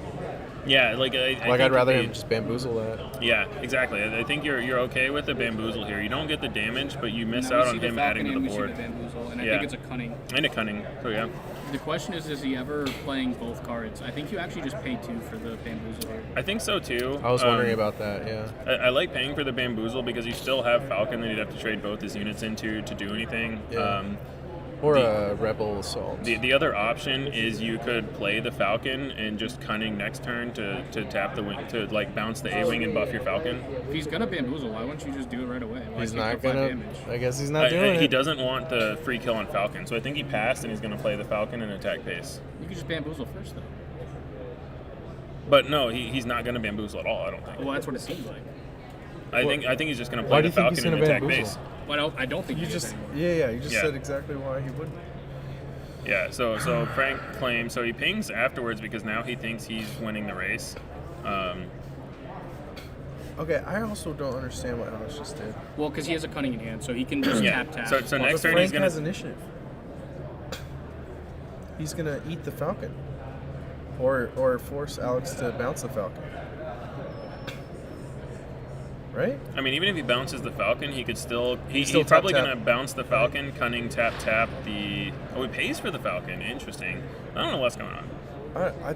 Frank's going to eat the Falcon, right? Immediately. I would imagine so. Yeah, Immediately. 100%. You eat the Falcon there. I mean, now he could bamboozle to just kill the engine. Bamboozle kills it. That's like kind of weird. It is still weird, yeah. He paid for the engine too. Yeah. I don't know. Is Alex tired or are we missing something? I mean, Alex has said he's very tired. Yeah. But I'm pretty also, sure Frank has another wing leader too. So if he can, geez. if he can play Sabine here and wing leader that'd be huge. Yeah. Hopefully he does. I mean, he's not going to pile it on to the same A-wing because he knows bamboozle exists and it's already attacked. You just do it on the Sabine. Yeah. Yeah. Though actually putting it on the other wing leader is kind of an interesting option because that's what I was diversifying thinking. your threats. And you have another 4 attack unit that could kill another Falcon. It's like he just wants to do damage. Get in there. This is what he likes doing. That's his MO. Yeah, because also wing leader on Sabine doesn't kill the DJ. Alex likes to build his own 5/5. Yeah. So he's got no resources left. So he has 2 cards now, in hand. So now what's going to happen is if Alex wants to bamboozle, he has to pass, and he has no resources up. So it's going to tell Frank exactly what he has. So Frank shouldn't wing leader the Sabine. He should just attack with the Sabine, and then if Alex claims, he can then wing leader the wing leader, and now the next turn he just has a bunch of threats with a bunch of damage. Frank knows this from Swiss. And so this happened in Swiss where Frank wing leadered his Sabine and then it got bamboozled. So he's doing it here where he's not playing the wing leader right away. He's just getting in his attack. Now we'll play to the board. A-wing, and so he's not even playing the wing leader because he knows that there's the bamboozle. So he's probably making. Seeing if Alex wants to take the bait of playing the bamboozle. Why would you have another 2-drop? This is making cunning a lot worse. Yeah. That is so much material. Cunning usually in this matchup deals with 2 units because Alex wants to tap buff. But you're facing down 5 units right now, so this is. I mean, Alex has 1 extra damage on base, so maybe he just continues the race. Oh, it looks like we have a Poe and a Darksaber. Holy Jesus! And we have ECL. We are going places. This is such an interesting game. Yeah. He's ECLing the Poe here when there's nothing else on board. With initiative, he just attacks. So that means we don't have cunning, right? I think he has to attack with the A-wing. Yeah. He needs to do as much damage as possible. He's not under pressure to play the Poe right now. And the cool thing is he can use his discard with Poe to get rid of the post and lives. He can wait for Han. But he can just still use the discard to get rid of the blaster. Upgrade. Yeah, the blaster. So you can still reduce the if you're damage. killing Han, you're saying. Yeah, you seal into Han and you can kill Because the he has so blaster. many actions to waste. Yeah. By just attacking with his guys. Yeah, and honestly, also if Alex just keeps passing and doesn't deploy Han, then you can just claim and you have 5 units to attack next turn, and it's going to be like this cunning is good, but I don't. If he cunning's like, he's just tap bouncing. Yeah. Yeah, this is a really interesting state. I think Alex obviously has some options still. We know he has the Bamboozle. We know he had a Bamboozle. We know he has a Cunning. If he's going to 6 here, maybe it's just going to be Cunning plus Bamboozle. I mean, he's going to 6 to deploy, right? No, we finally got the big Frank dice switched to out. the big dice. Thanks, Frank. Can't tell what he resourced. I did not I couldn't notice. tell either. So we would imagine we're going to see the Han flip here. And the other thing is Frank is hiding the Poe really well, because if you just tap, if you just pass as Sabine, it's pretty obvious what you have. But the fact that he just has so many units to attack with, he was going to do anyway. It may be harder for Alex to read that there's a Poe. Wait, did he in attack hand. with the Wingleader? Yeah, he did. Yeah, he did. So he's just attacking with all his units. I didn't notice if he should be at 13 we now. updated the base. He's at 18. Or 16, sorry, 16. Yeah, he's at 16. I don't think that he updated from the Wingleader, because he put a 5 on. Yeah, there we go. There we There we go. go. We're Okay. getting it. And I believe at this point, I can't see over there because we put a screen up so that people don't hear my loud, beautiful voice while they're playing. But I believe there are judges watching actively right now, so they're likely going to catch all the things like this that we've been catching today. This is the last active game in the entire event hall. People are cleaning up and trying to kick everyone out, and we are here streaming this game with one more round to go. Yeah, people are literally cleaning the floors around us. They made an announcement that if you are not playing an active Star Wars Unlimited game, you need to leave the arena hall. Oh, we see the Bamboozle. Yeah, so there goes the Bamboozle. So we could see something like a Darksaber on the Battlefield Marine. I think he needs to just attack with the fleet lieutenant, or not the fleet, the A-wing. Yeah, I like attacking with the A-wing because it's another action pass. 15, 18. He still has the Poe up. Yeah. 15, 17. There we go. 21. This is looking pretty good for Frank. Yeah. Yeah, it is.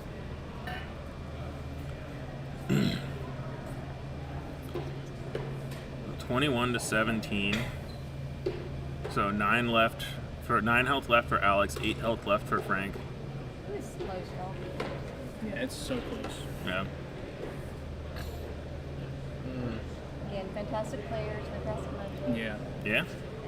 And Frank's been playing out of his mind all day, honestly. Yeah. I would call metadata. Oh yeah, definitely Safe to metadata. say. Bamboozle. He paid 2 for Bamboozle. He didn't discard a card, right? That's the 2 resources up there are tapped. No, that's his hand, I believe. Oh, that's his hand. Okay, so then he did. I'm I not think sure what he Bamboozle's discarded. been played. No, it hasn't. He tapped Sabine. Oh, my bad. He tapped Sabine with I it. think I was looking away or something. Yeah, I think you can't tell, but there's some sideways. Yeah, he tapped 2 to pay for it. It's just hard to tell with the white sleeves. So he has 2 resources tapped, 4 open. Alex could flip Han now if he wants to, but Frank has 5 resources up and ECL up and the Battlefield Marine up. Yeah, the white sleeves make it hard for sure. I think Alex is trying to get a read on whether or not he has the Poe. Yeah. I think that's what's going on here. He's trying to talk to Frank, like in poker, and try to like. If Frank's like talking to Yeah, and here we go. Well, Frank does I think that he all the slammed time. it down and said, "Well, Yeah, do you have it?" You got it. I mean, because the other thing is, Alex is in a rough spot right here where, if Frank does have Poe, he can't beat it, and if Frank doesn't have Poe, he can't afford to just pass. Yeah. So you just have to make him have it. Yeah, at some And point. I think he has to discard and get rid of the blast. Absolutely, because he's 8 away. So right now he would die to a surprise strike on the blaster. Do you damage the base? 21. No, I don't. 23. I don't think he doesn't need to do you that. He need needs to to worry get rid of about the it. blaster. Yeah. Yes. Yes. Yeah. But did he discard 2 cards? I think he is discarding 2 cards. So he might be doing damage, because if he To does the unit, damage, he could damage because the he could unit. also just Kill it. damage the unit and attack with Oh yeah, Battlefield forget Marine. the blaster. Yeah, use the Marine to finish it off. So I think he's just doing damage to the unit. No, but Poe's in lethal. 21. But the thing is, if Alex does something like a cunning to tap the Battlefield Marine, then you claim an attack with Poe. If he doesn't, and if Alex just claims, then you kill the Battlefield Marine. So now I think Frank can just claim an attack with Poe. Poe's not lethal. No, Poe's not lethal. He's 9 away. He would need to hit the base. Yeah, he would need to attack Battlefield Marine into base and then lose initiative for But Poe if to be he lethal. just claims and gets that Poe attack, He still gets to do the same discard again. and there's not. But it doesn't kill DJ. No, but it doesn't matter. Yeah. That's true. I think you just because then he doesn't. Surprise Strike doesn't kill him. Yeah, I think that's the key. And there's too many units out for. Yeah, you just need to make it. You just need to make it so that surprise strike doesn't kill you. So Frank Just claims claim? and attacks and discards to kill the blaster. I think he's counting to see what. I think he claims here. Yeah. Just guarantee that Poe attack. Because then anything kills him. Yeah, so you claim attack with Poe, and you can discard 2 cards as well. So you can do 8 to base, so that he's 1 damage away, and then if he kills Sabine ping. Yeah. So I think he either has to kill the Poe or the DJ, or he has to claim. Yeah. 15, 16, 17. Why does he have to kill the DJ? Because DJ right now represents 5 damage. So with Surprise Strike, it's 8 and lethal. Yeah. So the 2 options are. Oh, because he has attack. Because he has. So that's just too much access. Yeah. I mean, either way, I think when you're ahead, you just think, how do I lose this game? And you try to avoid that to happen. So he is just killing the DJ.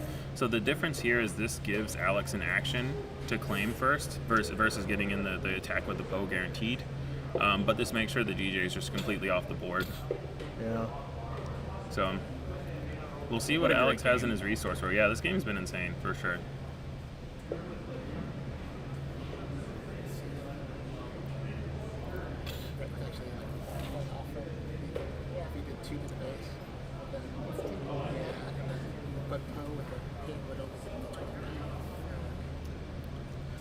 So 17. So I don't think if there's he a card. Taps the ground and bounces the big A-wing. That stops lethal, right? 21. Mm-hmm. Yeah, that's 26. Oh my god. I mean, he's just been saving this cunning this whole time. Yeah, he's had it for a while. Yeah, Frank's been controlling the board. He hasn't had a good avenue. Yeah. Yeah, tap, bounce. And now, I feel like you can afford to attack with the A-Wing because he has to kill Poe here. So how many resources does Alex have? 2. 3? Looks like 2. So he didn't resource his turn. 6. It's hard to tell 2 or 3. Do we have It might be Wrecker? 3. I think it's 3. Do we have Wrecker? Yeah. Do we have Wrecker? To kill the...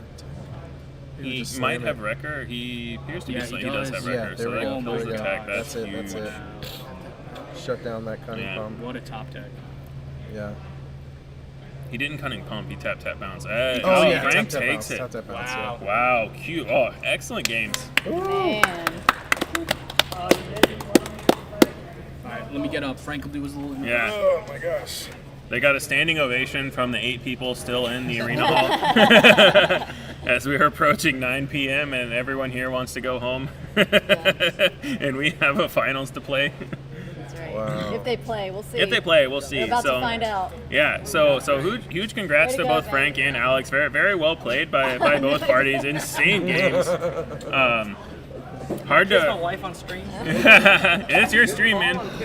Well, you kissed her just off stream. What up, boys? Let's go! You did it. Alex is the best player. Wow. I thought when I played Bobby Sapphire today, that was the best player I ever played. But when I played Alex, that's unbelievable. If we put those 5 games together into one video, it's going to be like a Grandmaster chess level effing swoo. Yeah. That was tough. I mean, that needed to be volume 1 of Grandmaster swoo. Yeah. Only because Alex played it so well. I was just half-assing, finding my way through when I could. Yeah. So I think I understand that based on when you kissed me, but how you feeling? It's mostly relief because it is an accomplishment to win a match with a player of Alex's caliber. Yeah. Like, Are y'all playing? They want to oh, yeah, we're playing. A mirror? Sorry. Yeah, we're playing. See ya. It's a Sabine mirror, so it won't take long. Let's but see who wins initiative roll wins. Yeah. I need The water. die roll to get the win. I'm getting water. I mean, they are going to flip a coin, but that's how you determine initiative. So that's what the coin's for. That's what the coin's for. Yeah, so the finals are a Sabine mirror. We have Blake Edmonson on Sabine against Frank Myers on Sabine. Can you make sure you don't get locked out? If you will not be here tomorrow, need to spend your private tickets tonight. So we're going down to the finals, and for those who don't know, members of the Bothan Network competition team, if you win a 64-plus player tournament, win meaning get first place in a played-out top 8, you are allowed to buy you're allowed to get a gold jersey. Everyone on the competition team gets this black jersey, and there's a white jersey that you can get as well. But you have to win a big event to qualify to be able to get a gold jersey. So Frank is very adamant that he wants to get his gold jersey. So he is going for it right now and wants to not split this top 8. I will attempt to update the standings here.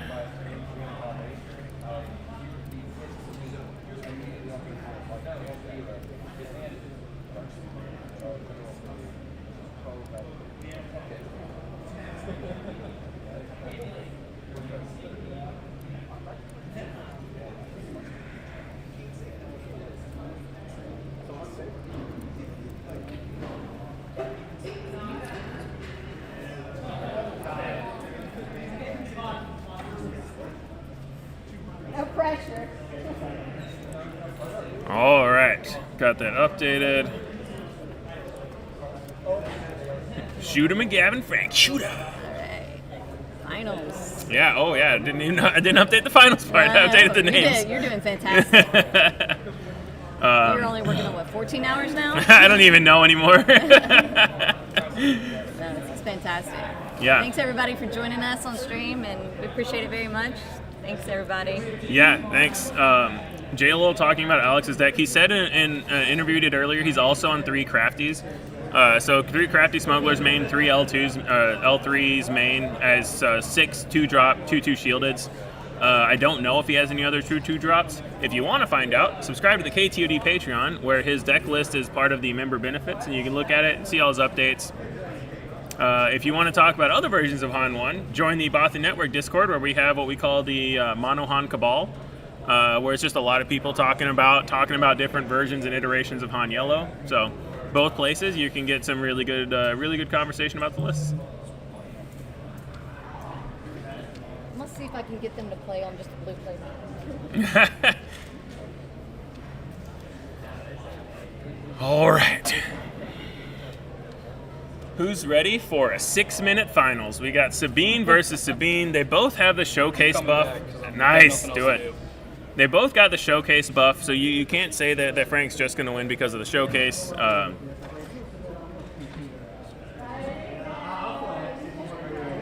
feel like we have officially missed the KTOD hangout because Frank's wanting to play everything out. Yeah.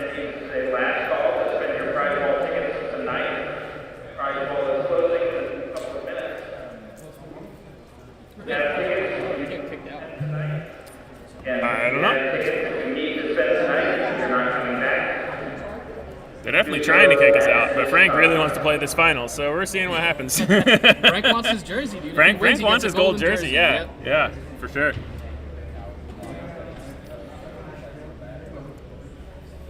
Did we explain that to chat? Yeah, I did. Okay. Good.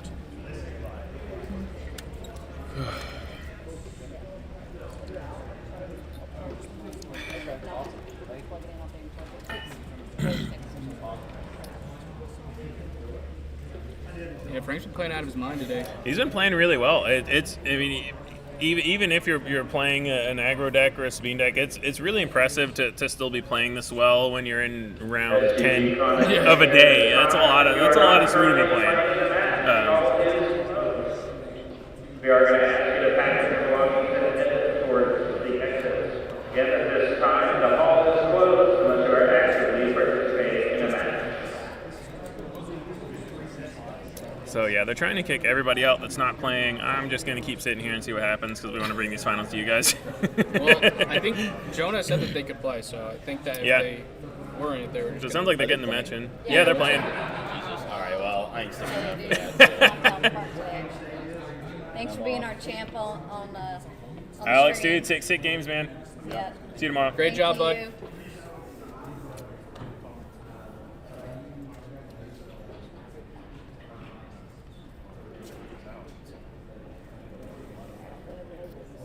All right, so we're trying to get started here quickly.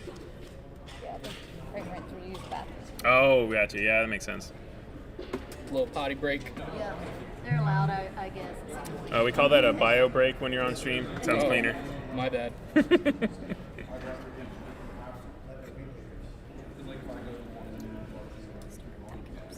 Yeah.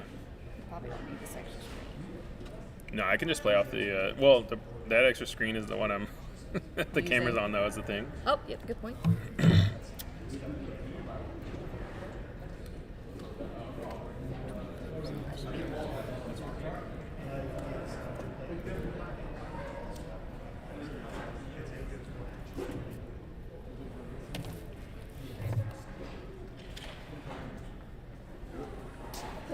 So yeah, Frank is on a bio break right now. Looks like he just got back, so we're about to get rocking and rolling here in this grand final, best of 3. Now I'm gonna start using my quiet voice because the hall is empty. Super quiet hall. It wasn't a problem at all when the hall was full, but when you completely empty out the hall and have a voice like mine that just carries, you all of a sudden got to be more quiet. So we're technically. I'm not showing the lists on stream really quick. But yeah, I feel pretty confident with yes, no. And I'm going to make just as bold of a prediction as yes, no is as a name that Sabine is going to win. I think Great so. prediction. But which base? The ECL? I think ECL. Yeah. Frank. Oh, actually, no, there is no die roll because Frank is the higher seed, so he's going to get initiative. Because Frank is 5th seed, he's going up against Blake Edmonson, the 7th seed. That's usually how it works in top 8. I would imagine it's that way here as well. Well, they make their bracket, and then it's just whoever proceeds in the bracket, right? Well, but it's in all the tournaments that I've had top 8, the higher seed always gets initiative to start game 1. Oh, I don't think that's actually in the official rules. Oh, okay. I'm pretty sure that's TO determinant. Interesting. We've had actually, so at the SCG Columbus, the first top 8 on Saturday that I played in was random determination, and then Sunday was they changed it and they said top seed. Definitely be Interesting. I know Magic, the rules is it's always top seed. Yeah. You Yeah. would approve? Yeah, in this case, I'm sure Frank would take that. Yeah, absolutely.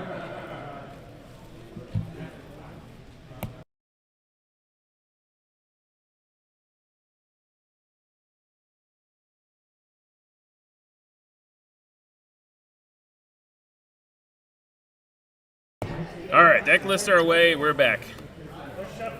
There, yeah. Thank you.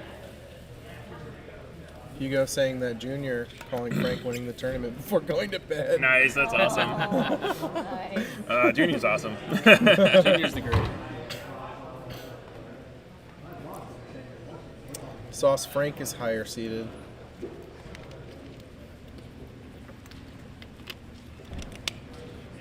Rebels. Mm-hmm. So does anybody know what the hell you're supposed to do in this mirror match? Try to draw pose and wreckers. Get initiative. Get initiative, that helps. Have a better I feel like showcase. wing leader is really important too, right? Because there's no waylays. Yeah, I guess the next best thing you could do is you need to have a graded showcase. Neither of them have their showcases graded, so obviously a PSA 10 showcase. Yeah, that would give you equity. on the table. Yeah. The other thing is, like, do you just always, like, whoever is going second, do you always use your ECL to kill their tournament play? Like, is that what you're supposed to do? I think so. Yeah, are you supposed to? Man, Poe and Wrecker is so good. EK Foil asking if this is the mid. So okay, so this is Blake, the Memphis PQ champion. So that's cool. Really solid matchup that we got here. Okay. In terms of player quality, but like we've been saying, that this tournament field is just stacked. Stacked, yeah. There are so many good players here this weekend. Like, it's this insane. is a 1K that had 67 people. It's crazy. I know. I'm about to quiet down. Got to use my indoor voice a little bit more. I got excited. There's no one in this hall anymore. Yeah, the hall is literally completely empty, so it is them listening to me talking. So I may also not mention cards in hand as much, just to not want to give away stuff in the finals, because I really don't want them Someone just to. move the camera. Either the camera or the playmat. The camera just moved. They may have just bumped it. Yeah, someone just bumped it by a lot. Oh, by a whole lot, yeah. Yeah. It needs to go towards. It needs to go back like 4 inches, a couple inches. Or There you you go. move the mat too. Almost. Straighten it out. That's close enough. It's close. Oh, that's good. Ish. He knows. He's adjusted enough mats. It's like this little sliver. We really got to be quiet. Yeah, Not for sure. quiet, but like- Oh my god, it's so quiet in here. Yeah. It's so quiet in here. Oh, We Kyle need Crowd a- talking like about a us. blanket or Yeah. right. Get under. Kyle in chat talking about having a signed showcase. Fun fact: I have a signed showcase I have a coming signed to me Sabine. because I bought one from the Bucketheads when they did their auction, and I asked them to all sign the nice. Padme showcase that I bought. So I that's have exciting. a Sabine showcase that's signed by Natasha, who is the live actress. Oh, live that's action awesome. actress. From Ahsoka? Yeah. Nice. That's so cool. Yeah, I just need to get the voice actress to sign it now too. Yeah, sign the other side. Mm-hmm. Yeah, I also got Hera signed by the voice actress for her. Oh, nice. That's cool. Such a playable leader too. They just both happened to be at the same event I was at. There was a couple other Star Wars people. Like there was the live action Ezra actor. Oh, nice. I was like, oh, I don't want to like shuffle Ezras that are signed in my deck, so I didn't get them signed.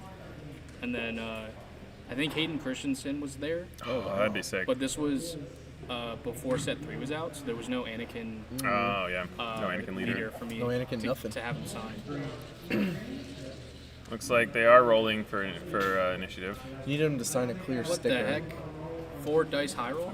Could be either a high roll. Some people play poker hand, but usually do that with I 5 like dice. CeeLo. CeeLo Green? Yeah, exactly.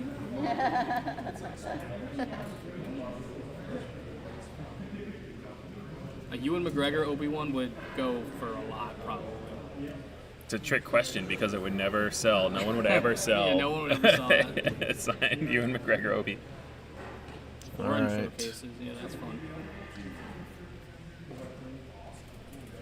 Alright, looks like Alright. we're going for it. Frank should probably only draw 6 cards. There we go. We got there.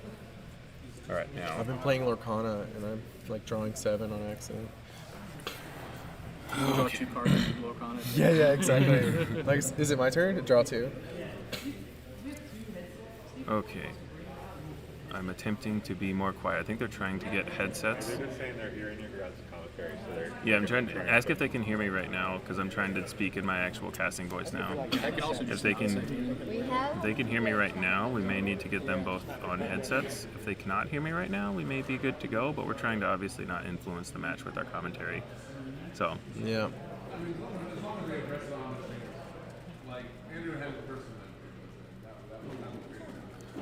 But yeah, that's the last thing that we're trying to figure out right now. It is so quiet in here. It is very quiet and It is very so empty in this quiet hall. in here. And everything echoes because of the. Yeah. Yeah, it echoes because it's empty, and my voice is a voice that carries a lot. So trying to be quieter. I'm also probably just not going to mention cards that are actually in hand in case that can be seen. Okay, they're wearing headsets. Excellent. We should still try to be. Yeah, still trying to be quiet, but I may actually normal-ish. feel better about saying cards in hand now. Yeah.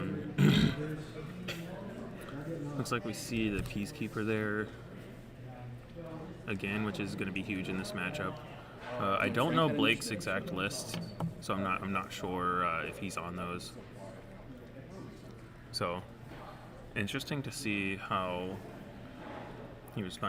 Like we expected, ECL answering the turn 1 play. So Battlefield Marine killing the Sabine unit. Oh my gosh, it's so quiet in here. It is very quiet. It's so quiet. Okay, how did it get to your damage? ECL to eat it killed Battlefield the Marine into the Sabine. Sabine. Killed Yeah. the Sabine, okay. That's exactly what we talked about. You just use your ECL to gain that tempo. So you just don't pay in this matchup. Well, that's what I was going to say. Is it's very interesting in this matchup when to ping and when not to. This is something that I would expect other people to know a lot better than me, but I think a lot of it boils down to if you think you're ahead or not, and the fact that you went second means you're probably not ahead. because you use your ECL, they use theirs, and now you have a unit on board still. So just dueling ECLs for a minute here. Red 3, so that could be big. So Frank does ping, which makes a lot of sense because he has a restore unit on board. Yeah. So he's going to heal his damage off. So it's basically a free ping for Frank. Yeah. So.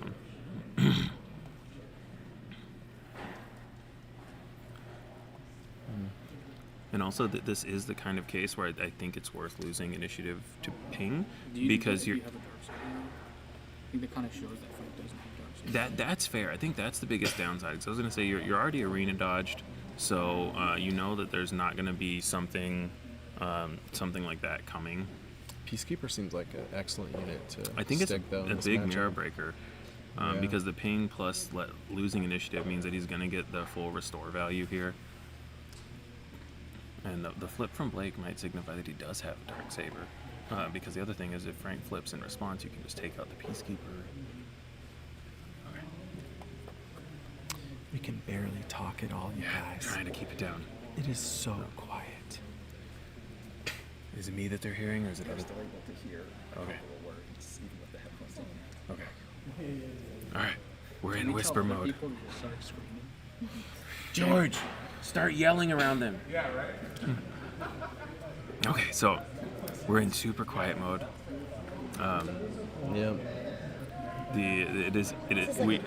There are approximately this is a golf match. There are approximately 8 people left in this entire concert hall. So we're trying really hard not to be heard by them, which was not a problem at all in earlier rounds when there are a lot of people here, but this is where we're at now. So really interesting play. So Frank does attack with the Peacekeepers because Sabine is going to be able to take it out. Now Blake could potentially play a Darksaber here. Blake could play a Darksaber. He generally played.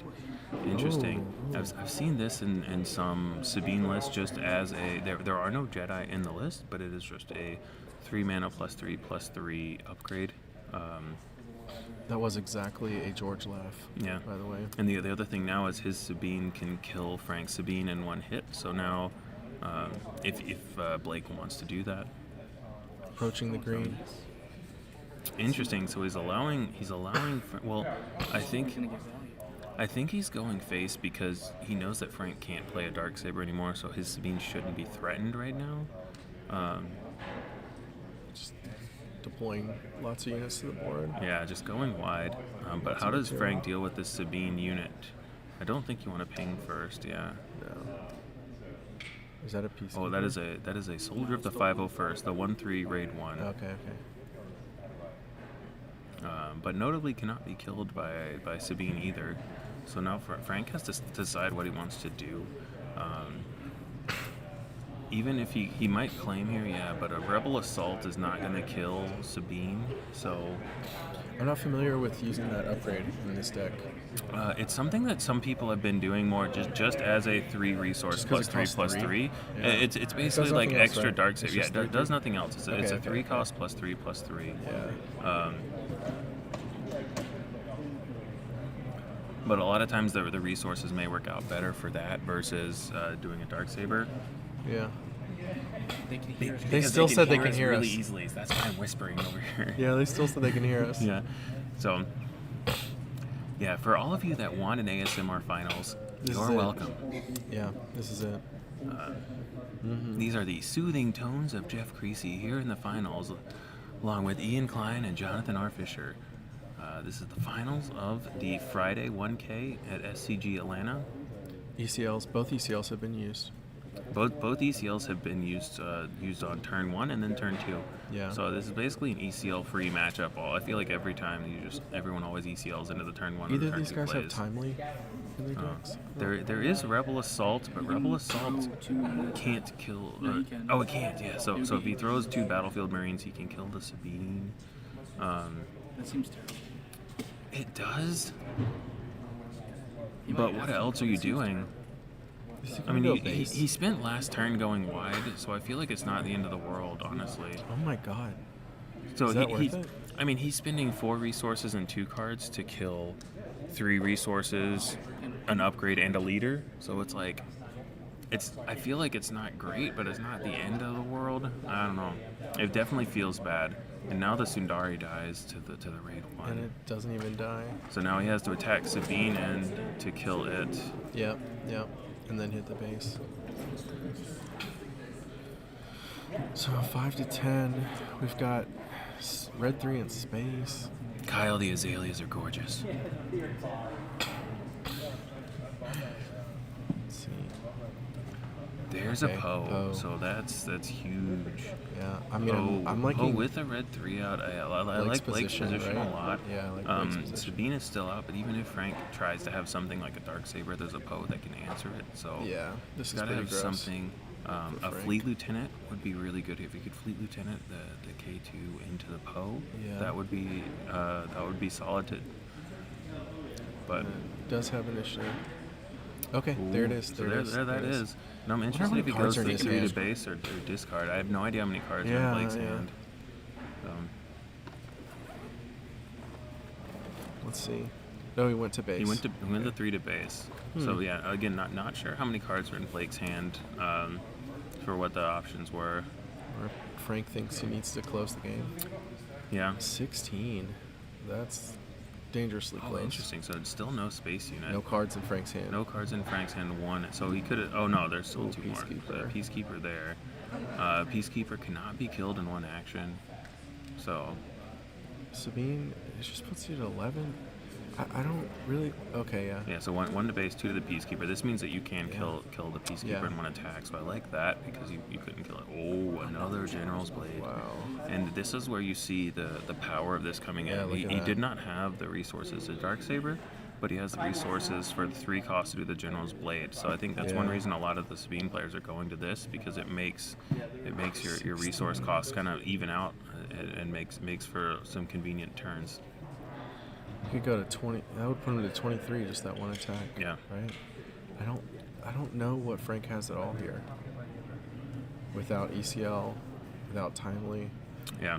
But how much health does it have? Does a record? No, a record doesn't do it either. No, Sundari has a big old booty normally, Yeah. so he starts as a 5 health unit. So he's currently 8 health unit with 2 damage, so he has 6 health left. Yeah, that's not gonna do it. I think, was that a medal ceremony and a saboteur? Yeah. This is looking good. It's looking 16. tough here. Yeah, that's going to game 2. That's game 1. Blake takes game 1, and I'm going to speak for the first time. Oh, that was so hard. Oh my gosh. We're whispering. Just so you guys know, Chad is enjoying the ASMR stream.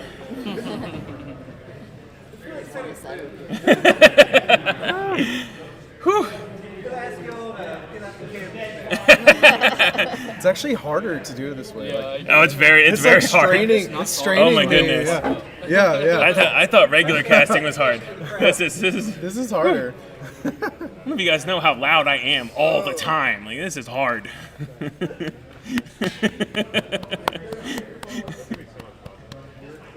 Yeah, so they're going to boarding now, about to go to game 2. Whew. Let out all your loud noises. Loud noises. Take out the Peacekeeper. I think it was the 501st. Soldier Yeah, it's that unit was The Soldier the 1/3? 501st. It's 1 cost, 1/3, raid 1. I believe from set 3, right? Yeah, it's a Republic unit. No, it's a Republic unit from set 3 that used the Soldier of the 501st.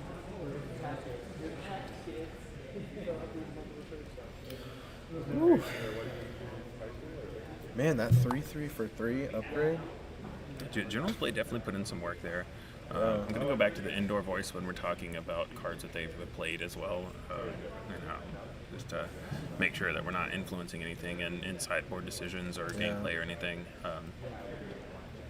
But that was good. It was really good, yeah. We saw the power, but a lot of people were questioning why would you just play it with no Jedi? And I mean, he showed in that game that it helped help the Mandalorian live there and put in the last damage. If he didn't have the General's Blade, he would have needed some other way to get in the last points of damage. So lets you play 2 cards in a turn. Exactly. So much easier. It's really interesting to see Sabine's go up to 6 without Wrecker. I think previous Sabine iterations might not have been as big on playing 2-3 drops in a turn, but that's something that you can do with this with Blake's list that he's running, especially with the General's Blade as extra 3 drops in there. So yeah. Like, how often does that 1 extra power matter? How often are we getting experience counters? Yeah. Not that often.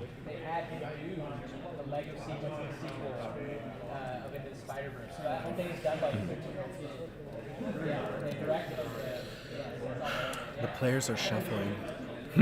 They're both shuffling their decks. They're shuffling so well. Yeah. Look at that. That's how I shuffle. Wait, I don't do that. When you hold it vertically and you like pull some back. That right there. I don't do that. I don't do that.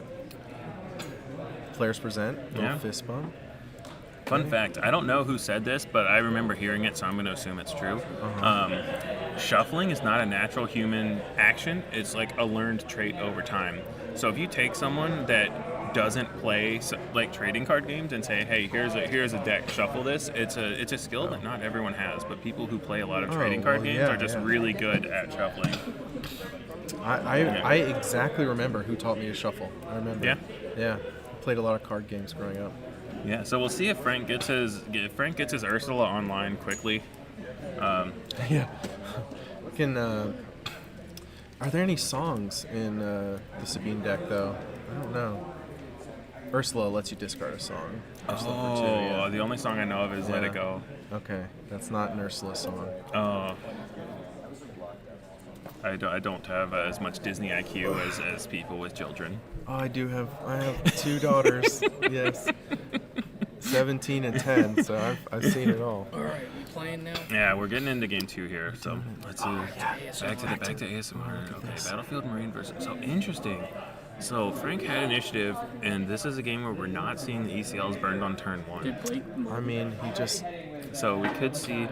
I don't believe Blake mulligan, but he did also have a lot of 1-drops, so he may be trying to do a double 1-drop turn 1. He already doesn't have initiative. No, just the R2. Interesting. He just didn't have a good. So currently looks like but if he follows this up with a wing leader, then all of a sudden it's a great start, right? Yeah. Man, R2 gets so thick with a wing leader. Yeah, absolutely. My goodness. So we'll see what kind of follow-up Blake has. So Frank. Not the Fang fighter. Yeah, I expected him to bring those in. Something. I think he also has confiscates, but one confiscate and 2 Fang fighters. I think Frank is playing. So. Yeah, at the house we were talking a lot about the benefits of each. Oh, which one Fleet Lieutenant to kill the Marine. Yeah, I mean a big benefit of R2 there is he doesn't die to these things. So. Okay, going to space. Yeah. Still, we got Frank going more with the power ping. on the other side. So Frank really thinking that he's the aggressor right now.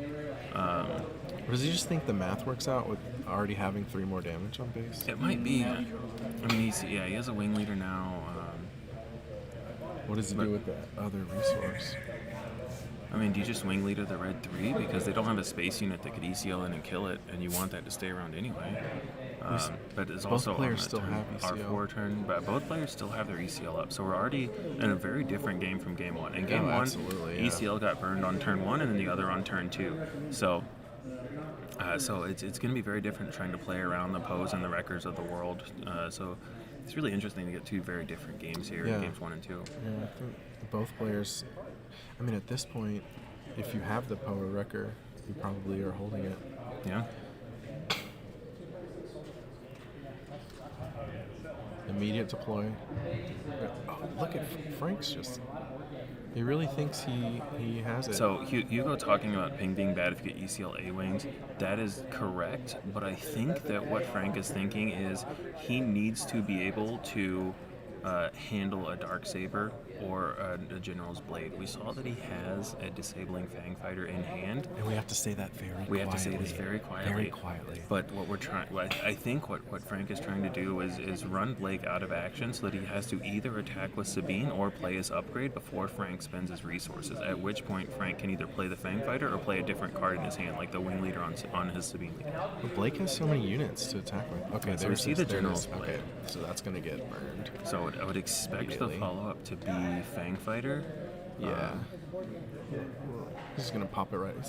He's going to take a moment to make sure it's the right thing to do. Yeah. And then just pop it right off. And I think that, and I think when you're making these kind of decisions, Hugo, going back to your comment about giving up initiative, getting ECL A-winged, I think you have to think about what is the downside of each of these outcomes. How bad is it for you if Sabine uses their R4 turn to ECL in an A-wing? I'm going to argue it's not that bad because they're not playing General's Blade, they're not playing Darksaber, they're not playing K2, and they're making their turn really awkward and burning their ECL versus the benefit of being able to snipe a General's Blade or a Darksaber is really huge.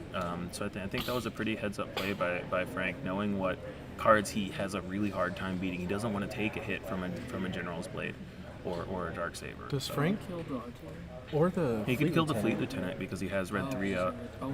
He could. Oh, he's just gonna go base then. If he's got no, this. you can kill Sabine. No, it's only 4 to a I think unit. he's just gonna go base. Yeah, I think he goes 9 to base there. 9. 1, 2, 3, 4, 5. Yeah. Yeah. Okay. So 9 to base for Frank there. And after the General's Blade is gone, we'll see what the follow-up is. We know Frank had a Wing Leader in his hand. Blake might need to claim. Yeah, there it I think is. he does. I mean, that 1 damage. One damage doesn't matter, and both players have their ECL up, so I think claiming makes a lot of sense right there. Yeah. Maybe I think he wants to ECL into the Red 3 at this point. I can see it. Damage you can just ECL Poe, kill the Sabine, and we're at 5. You could kill the Fang Fighter, If he has the I think this is you're where right. we see who draws more Poes and Wreckers, because when ECL is up. I think what Frank's supposed to do if that happens is, if he has a Wrecker, I think he's not supposed to ECL Poe. Yeah. And then just I think especially when he has this much damage. Yeah. Yeah. All right. That's going to be pretty bad for Frank, though, if Blake does have it. I mean, this game is very up in the air right now. I mean, anytime you see two Sabine decks that both have their ECLs up at 5, it just we need to know what's in their hand to know who's at. One of them probably has a massive advantage right now. We just don't know who it is because we don't know what's in hands. All right, 5 is looking like we're ECLing a Poe. So I would imagine this is going to kill Sabine and kill the Fang Fighter. Yeah. So advantage bar Blake. I doubt he cited out the Wreckers. I didn't see that. I've actually heard Frank say that Wrecker is not good in the mirror. Wow. It's mostly because they usually use the ECL up so quickly. Yeah, and in this game it would be good. Because now if he could ECL a Wrecker, he could kill Sabine and Poe, right, as an example. He's only on 5. Yeah, but I'm just saying, in general, this would be a good situation for that. But I would imagine he did side them out. Ugh. He's ECLing his Poe. But now you're just trading Poes, right? That doesn't feel great. No, I think you just kill the Sabine and then kill the R2. Yeah, I don't think he's just going to go straight into Poe. Now he doesn't have Poe. anything that kills the Poe. You have to claim if he wants to kill the Poe before Frank gets to attack. Yeah. And then he gets to attack with the Wing Leader, and then he has to trade his Poe into the Poe, and that really doesn't do anything. Yeah, and Jeff Schutz is really a Green Sabine expert in chat. Yeah. He's agreeing that both players probably sided out the Wreckers, which is part of what makes the game ECLing Poe the top thing you can do. The game ends before it, but usually what we saw game 1 is what normally happens. Whereas whoever doesn't have initiative ECLs into the other's turn 1 play, and then the player with initiative ECLs their turn 2. That's kind of the standard. It was just broken because this time it was an R2. So what's he Blake attacking could into? ECL in. What's he attacking into? He's attacking into Sabine and discarding the Medal Ceremony to kill the R2. Yeah, so this is the line that Ian said. So now Blake can't kill the Poe on board with Fleet Lieutenant. So now we just have these 2 Poes in a Mexican standoff trying to figure out who's actually going to attack the other Poe first. Who thinks they have more damage Frank on base? has more damage on the opposing base. Yeah. He gets to attack again with the Red 3. It so feels he's getting even more damage. So he's going to go to from 14 to 17. Yeah, it feels like Blake has to blink first here. Yeah, so it feels like Blake has to blink Blake's first gonna here and have just to trade do the it. Pogues. Yeah, But we'll see. The other thing is that I'm not sure if either of these players have timely reinforcements in the sideboard. Yeah. Because if you I could, know that Frank doesn't. because I haven't if seen you him play any. yeah, if you do Did something Frank- like wait, what just timely in a happened? K2. Why is Frank's man? Did someone claim? I'm not sure. It might have been a pass into Klein. Yeah. So Sam, what makes Wrecker that bad is usually ECLs are burned before you get to 6. I mean, even here they were both burned before you get to 6. And just playing Wrecker as an ETB deal 5 with no ambush is not good when you're just trying to aggro everyone. All right, so I think they're saying Blake. Yeah. And flexing with his resources. Yeah, so I think Blake claimed and then attacking with red 3 there. Okay. Yeah, I've seen a lot of these games and where the losing player still had a lot of material on the board they could have activated, and they just didn't have the time for it. Yeah. So he has to kill the Poe here. Yeah. He's lethal. Or 0 fleet lieutenant for fleet and the fleet. Yeah, so fleet into fleet. So this is huge to kill the Poe here. But this goes up to 20 damage on Blake's base, but Blake has an active Poe. So we'll have to see what Frank has to deal with this. Where would 5 damage come from? Or 2 more? Fleet Lieutenant on the red 3. Yeah. He had a wing leader. Anything else? Unsure if he still has a wing leader, if he resourced it. His base should be at 20. Yeah. I think they haven't updated it. Yeah, they yeah.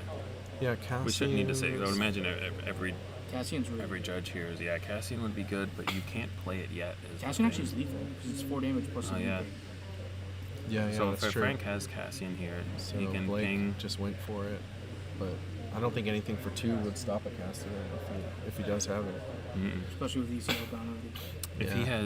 If he has 2 sideboarded bamboozles, you can still pitch one to the other one to play it for free. That is true. Maybe he has a death touch creature with ambush. So we'll see here. So Frank could have a Cassian now. He could have in the resource row. He could have a. Oh, I just showed his hand, but I didn't see. I saw one was an Alliance X. Going space is good. Yeah. Because Frank's not dead to the Poe. Yeah, but if Frank pings, then he's dead to the Poe. And if he claims, then Blake can ping and make him dead to the Poe. Yeah, that's right. So, 1, that's not Cassian. That's R2. an R2. That is. Is he looking for lethal? But I think I like this R2 play because he knows that Blake has to ping first if he wants Poe to be lethal in one action. Yeah. So either Blake is going to claim or Frank is going to get to do more things. What more things though? Wait, nothing. Just if he passing. claims, why aren't you playing your other guy? Maybe he passed? Frank's just No. No, we don't see the initiative token is on Blake's side. He needs Rebel Assault to win. Yeah, Rebel Assault or also the a Fleet Lieutenant would win. No, because Fleet Lieutenant on red 3. Oh yeah. Yeah. Maybe he just has that. Maybe. So Frank is one damage away, so now he's dead to ping. He needs to have either Rebel Assault or Fleet Lieutenant right here. But that could be why he played the R2 if he had a Rebel Assault already. Yeah, exactly. He's not just snapping it off though. No, if he doesn't have it, I really hope he pings. Yeah. Oh. He's gonna do it like that. 24. All right, GG Frank. GG Frank. And that's the game. Yeah, so huge congrats to Blake Edmonson. I think we see there a lot of people say that they don't like to, they think that, Sabine mirrors might be skillless, but I think we saw there 2 very high skill players going through this mirror. There was a lot of intricacy there, a lot of really cool plays and really cool lines. Very different game 1 versus game 2. So yeah. See if Blake wants to talk. Sure. Okay. Before we sign off. Get kicked out of here. Yeah, before we get kicked out is more accurate statement. It's almost 10 o'clock at night. Wow. So wow, yeah, huge congrats to Blake on the win. Frank, still a good job coming in. Nothing wrong with Silver. Still coming in second. Yeah. Whisper streaming is hard. Yeah, Whisper streaming is really hard. We didn't know that. Yeah. We didn't know that. The ASMR stream has concluded for today. Yeah. We'll see what happens tomorrow. Whew. We need the tournament to end sooner when the hall's still busy. Yeah, exactly. Whew. Yeah, Renee, I think that's a really good point. And the thing that I tell people is if you compare this to a game like Magic the Gathering, where you can have a burn deck, a lot of people say the only decision you make when you play burn is whether or not to mulligan.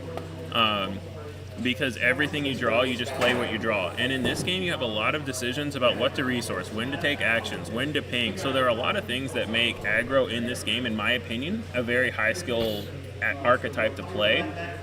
It's a lot of math. Yeah, exactly. Thank you very much for hanging out all day, Hugo. Good night. I hope to go to bed soon as well. We're seeing if Blake wants to talk before we sign off. We're seeing if we're getting a Blake interview before we sign off. So we'll see. Either way, it'll have to be quick because most of the workers have already left at this point. I think the hall closed like 40 minutes ago. Yeah, vendors' stuff is out. Yeah, vendors they don't really all the want vendors us are to gone. be We're there. literally the only people in this hall right now. That's great. There's like deck boxes all over the tables. Yeah. It's like, please leave. Yeah.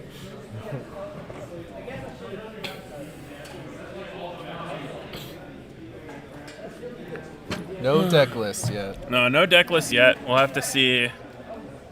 Ba-boom. Yeah, I mean, we could reach out to the players afterwards. Yeah. We have the top 8 list, but there's no deck list for this. Yeah, it's basically up to people if they want to release their list or not. And I would imagine some people, especially people that want to play the same deck all 3 days, might not release their list until Sunday. Yeah. Because we're only a third of the way through the days here, so.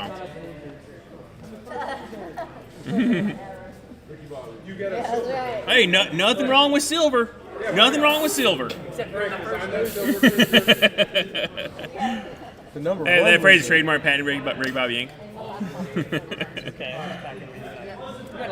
Where did the Anakin Blue finish? That was Anakin Blue lost in the top 8 to Alex Blandon on Mono Han. Well, we need to wrap up. Oh my God, I can see the whole hall now. There. I can take this down. Oh, go ahead. Yeah. We'll see you tomorrow. Did Blake want to? Yeah, Sabine took it all. Yeah, he does. Oh, excellent. Okay, so Blake does want to talk. So we're going to get a winner's interview with Blake Edmonson in a second. They're taking down everything around us. Yeah. Everything's just coming down. the walls are coming down around us. Everything. Oh my God! When it gets past 9 p.m., I go off the rails. Real This quick, last round's been crazy. Shout out Bothan Network. Shout out all the homies in chat. Great stream, everybody. You guys are beasts, casting all day. Love y'all. Peace.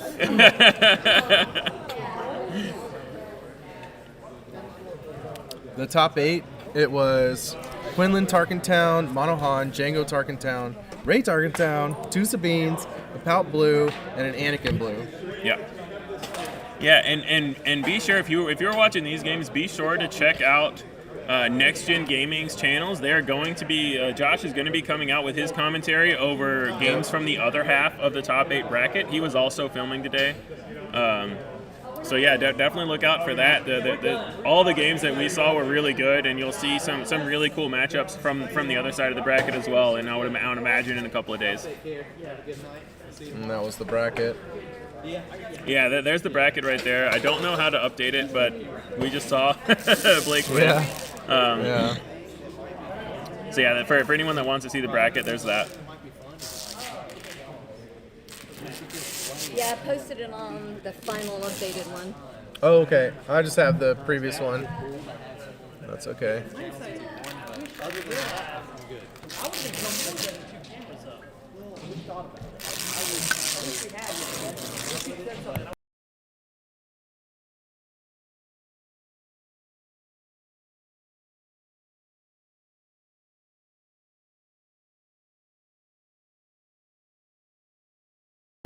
Yeah, we're waiting on.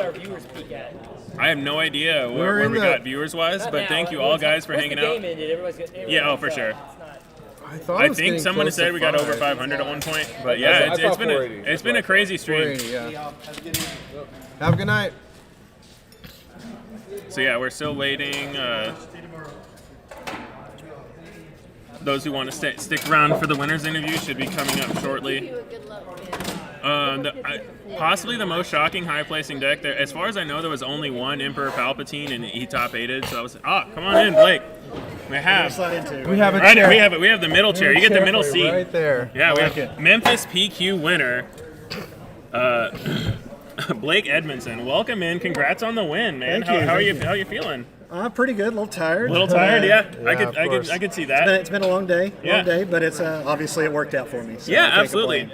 So your Sabine list has some really interesting inclusions where we saw things that we haven't seen in others. We saw things like the Soldier of the 501st and the General's Blade. Can you talk a bit about how those have been working for you and what made you go for those inclusions? Sure. This is a relatively recent kind of adjustment to the list. We'd had some problems dealing with Quinlan Tarkintown, and all the talk's been Jango Tarkintown, Quinlan Tarkintown, CAD Tarkintown. Absolutely. So the list has 6 1-drops, 2 General's Blades because Quinlan doesn't do well with suited up leaders, so that was kind of absolutely. And you got a bunch of 1-drops that you can throw it on against, like in the mirror or anything like that, where it's harder to deal with.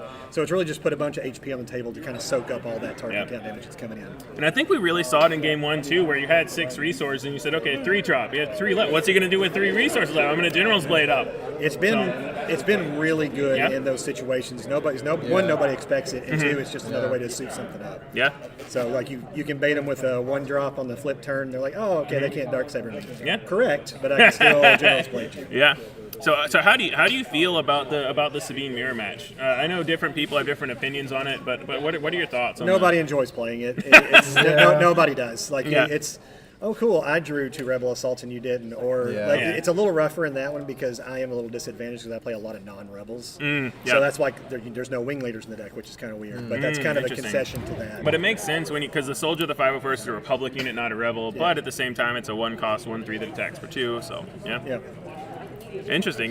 How do you feel you played throughout the day? We didn't get to see you on stream until the final. I know. I was on the other feature match for like 3 times. When Excellent! So you'll be on. So go to Next Gen Gaming, and you'll see a lot of Blake with Josh's commentary in a couple days. So I was on a few there, but nice. hopefully I'll get on one tomorrow. But it was a pretty good day. Lost the mirror as one does. As happens. On. Yeah. Is this the leader you've been on? Is this what one. You've been so playing? I'm from the Magic days. I'm a red-green aggro player. Nice. Favorite thing to do. So play dudes, turn them sideways, pump them, and then burn spells, which is exactly what Sabine is. But do some math. I really like aggro in this game a little bit more because there's a lot more decision points that are more impactful than you get from playing aggro and Magic. And it's not just like you alternate actions. Right? Yeah, exactly. So there's a lot of play into I do this, they do this. Yeah. And our Quinlan match in top 8 took quite a while because we're like, they took one action and completely changed all my math. Yeah, exactly. So let's start over. Today I didn't see a lot of Sabines in the 67 players. Turns out it was the second most represented deck from my understanding. Was it? Yeah. I think there were about around, 7. Well, because I think there wasn't that one deck that had 30% of the red. So correct. So we had to say most. It was like Jango at 10. So there was like Jango up there, and then I think Sabine was in the 7 or 8 range, and then Quinlan was probably right after that. Yeah. And here you both are in the finals. Yep. So you think it's pretty well positioned right now? I didn't. I would if you'd asked me that earlier today. I'd say no. I would if somebody asked me what they should play if they could put a week or so in. I'd say go play Jango or Quinlan. But I mean, obviously, Sabine still can do. It still has its base Sabine cards. It can still just. I definitely think a lot of people were thinking like you that it's a bad deck. So I think a lot of people didn't respect it as much today specifically. So I'm curious, do you think that may change tomorrow and for the rest of the weekend? Now that we saw a Sabine mirror in the top, do you think people are going to modify their deck list or what they're playing to try to not lose to Sabine as much? I'm going to be very interested to look at all the PQ results in the additional 2K tomorrow and 1K on Sunday, but I think there will be some changes realizing that it was still this much of the format. Yeah. And everybody's like, I'm just going to tech for the mirror or to beat Bosk or something like that, and then all of a sudden there's these Sabine decks still doing just what Sabine does. Do you think there are any other viable aggro decks in the format right now? Because we haven't seen any yet in set 3. We've seen Mono Han come the closest.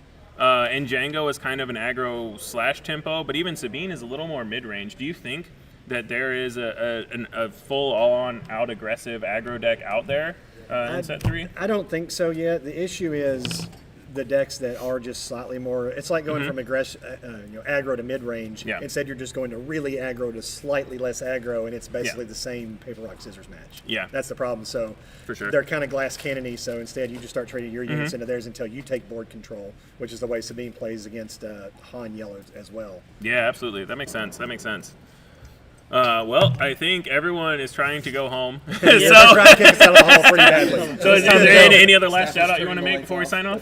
Big shout out to the KTOD Discord, Justin and CJ. Y'all were, obviously I keep playing different versions of Sabines that y'all put together. It's great. Yeah. And everybody else that's in Discord, obviously, it's just those are the two. Oh, yeah. So we talked about it during Alex's match that he's so good at playing against Sabine because he's with those guys. He plays against the best. Yeah, absolutely. So everybody that was tuning in, thank you very much for tuning in. It has been a very long day. Everyone that is here is very much looking forward to go home. So we are going to sign off for the day with the champion Blake, and I'm Jeff Creasy from the Bothan Network. Thank you.